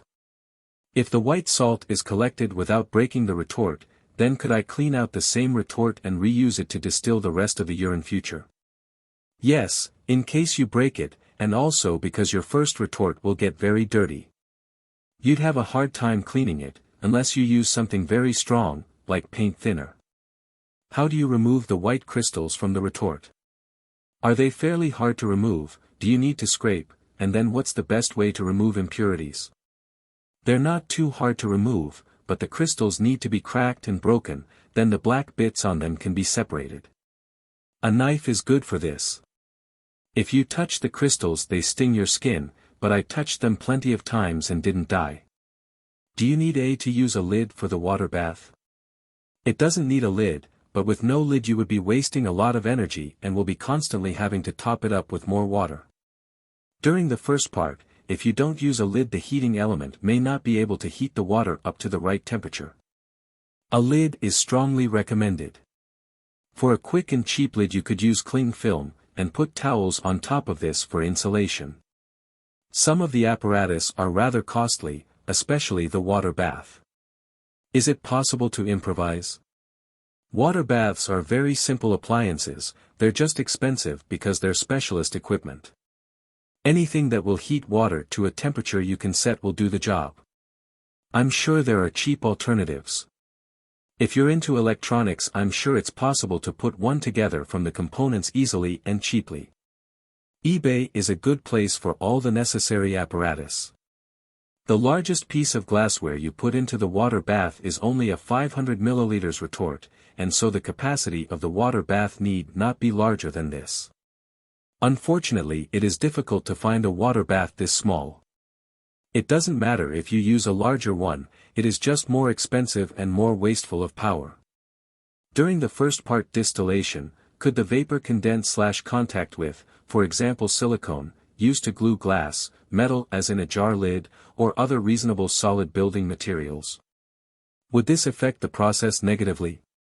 Metal is maybe not a good idea, but silicone is fine. Just make sure it's completely dry before you begin. Is the retort a must? I have a 500 milliliters glass still with a Graham condenser with all glass joints. No good. The reason for the retort is simply because the water will not ascend very high before it condenses when you are only using low heat. The water will not be boiling, it will just be slowly evaporating, which means it does not have much energy and will condense again as soon as it can. If you use glassware or the opening for it to escape into the condenser is too high, then the water will never get this high and so it will not distill. This is why a retort is recommended, but if your apparatus allows the water to escape and condense still very close to the heat source, like a retort, then it will work fine. What is your opinion on the pelican? The pelican is not a piece of apparatus. It is just the theory that the moisture circulates, based on a strange medieval idea that pelicans feed their young with their own blood. These pelican vessels you can buy are not for real alchemy. Our pelican is a round-bottom Florence flask. How could we produce enough of these stones so that everyone could have one? Once the stone is made once, you can easily make more of it, so you only have to make it once using the long process. Then you can quickly multiply it. It would be possible for only one person in the world to make the stone, then they would be able to give it out to everyone. Each person would be able to quickly multiply it and give it to more people. How do we avoid greedy and stubborn people from trying to keep the stone for themselves and form a superhuman elite? This already happened. I'm now releasing the secret for everyone.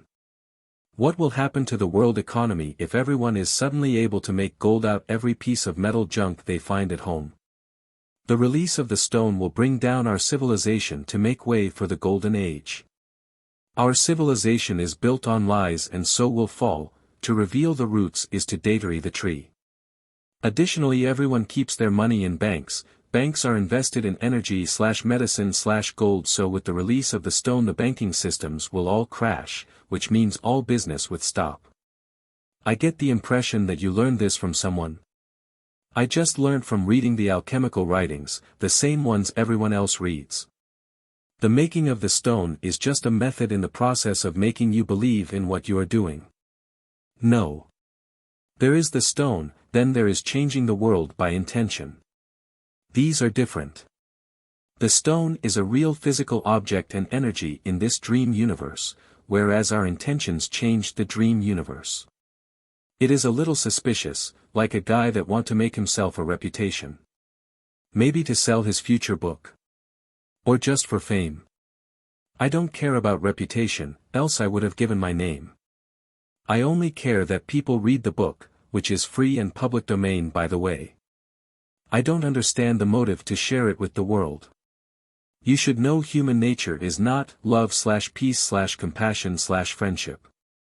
Actually, humans are hateful creatures and always want more money and power. Only when they think they have to steal these things from other people. If people were not worried about themselves and so caught up in things that don't matter, then they would care about other people naturally. We only attack because we think everyone else is attacking us. If alchemists didn't share it, I think it's because they knew it wouldn't work. Or because they knew it would. In the book you said you hadn't actually finished the work, yet the level of detail with regards to the finished product was seemingly precise. Yes, I have read hundreds and hundreds of alchemical texts. They each give a little clue. Put them all together and it's already overkill. I haven't seen it performed by anyone else. But I have got this far on my own and I know it will work because it follows the laws of nature. If it did not work, then we live in a universe where actions do not lead to consequences. I have never been to Mongolia, but I believe that it exists because everything points to its existence. If Mongolia was a lie, then so much of the world, charts, history, etc., would not make sense. So I believe in Mongolia. I have seen evidence for Mongolia's existence even if I have not seen it firsthand. My belief in the stone is the same. I am sure of it, as it makes perfect sense and I understand how it works, and why it works. The universe would not make sense if it did not exist. What makes you certain that this is the right recipe? Perhaps when we try it we'll get poisoned. This is the right recipe. If you're worried about the stone being toxic, then all the person has to do is try first to transmute some metal into gold with it, and they will see it work. No one is forcing them to immediately ingest something without testing it first. It could also be fed to an animal, or given to a plant, etc. to test the effects. What will you do if you find out that it doesn't work as you believe it will? Will you write that you have made it and the process doesn't work? Will you be convinced that it's impossible? Will you try again? Will you expose yourself? If something goes wrong with my stone, then I will start again and let everyone know of this so they can avoid the same mistake, but I am already at the black stage, so most of the danger has passed already. The signs come as predicted, they would not appear in exactly the order as described by the alchemists, and then the stone not work in the end. That would make this a universe where actions do not lead to consequences. As I understand why it is working and can see the evolution and the work of nature with my own eyes. My belief has a solid foundation. Nothing will convince me this is impossible any more than I can be convinced that the sun is made of jelly beans. Even though I have not been to the sun personally, but that is no argument for the sun being made of jelly beans. Is the life of a sage really as lonely as it's been said? I expect sages are less lonely than the average person, they just have nothing else to complain about. I'm scared about what will happen to me and my family if there is a catastrophe. In the big picture of things, everyone is going to be so much happier than they are now, and everyone after the event will know and understand this. But before the event there is and will be a lot of fear, since we are always scared of what we don't understand. The stone will enable some people to survive what happens. It is perhaps not the stone itself that does this, or perhaps it is. But the stone enables one to see things how they truly are, both just by understanding it, and also by its direct effects on our body and mind. What will happen? It's kind of up to you. There is not really any benefit to living here on Earth any more than there would be to die and go to the higher planes. So you don't need to feel sorry for yourself or anyone else, or worry about what will happen to yourself or others. It might be scary, but it's worth it, and you can at least appreciate that you are only living through this because you chose to be born into this time, so it was already your choice to experience what will happen. And we can't really save each other, actually there is nothing to be saved from, since both options are better than what we have now, because in a way everyone judges themselves, and not only that. But they already made their choice of whether to stay or leave before they were even born here. The only thing to fear is fear itself. Will you begin to distribute the replicas of your stone when you can create them in short periods of time? Yes, but don't rely on me to do this. It might not get to you in time. How does one study alchemy? Web searches turn up all sorts of conflicting messages. Do you have any advice? Study the old books, not the new ones, with the exception perhaps of Fulcanelli. The 16th and 17th century texts are the more easy to understand. Firstly, I'd say to read all the books from my bibliography. Then go ahead and look for more. Be careful about listening to interpretations. If something is true, it has to make sense with nature. This is a natural process. You should be able to understand how it works, not assume it is something beyond you.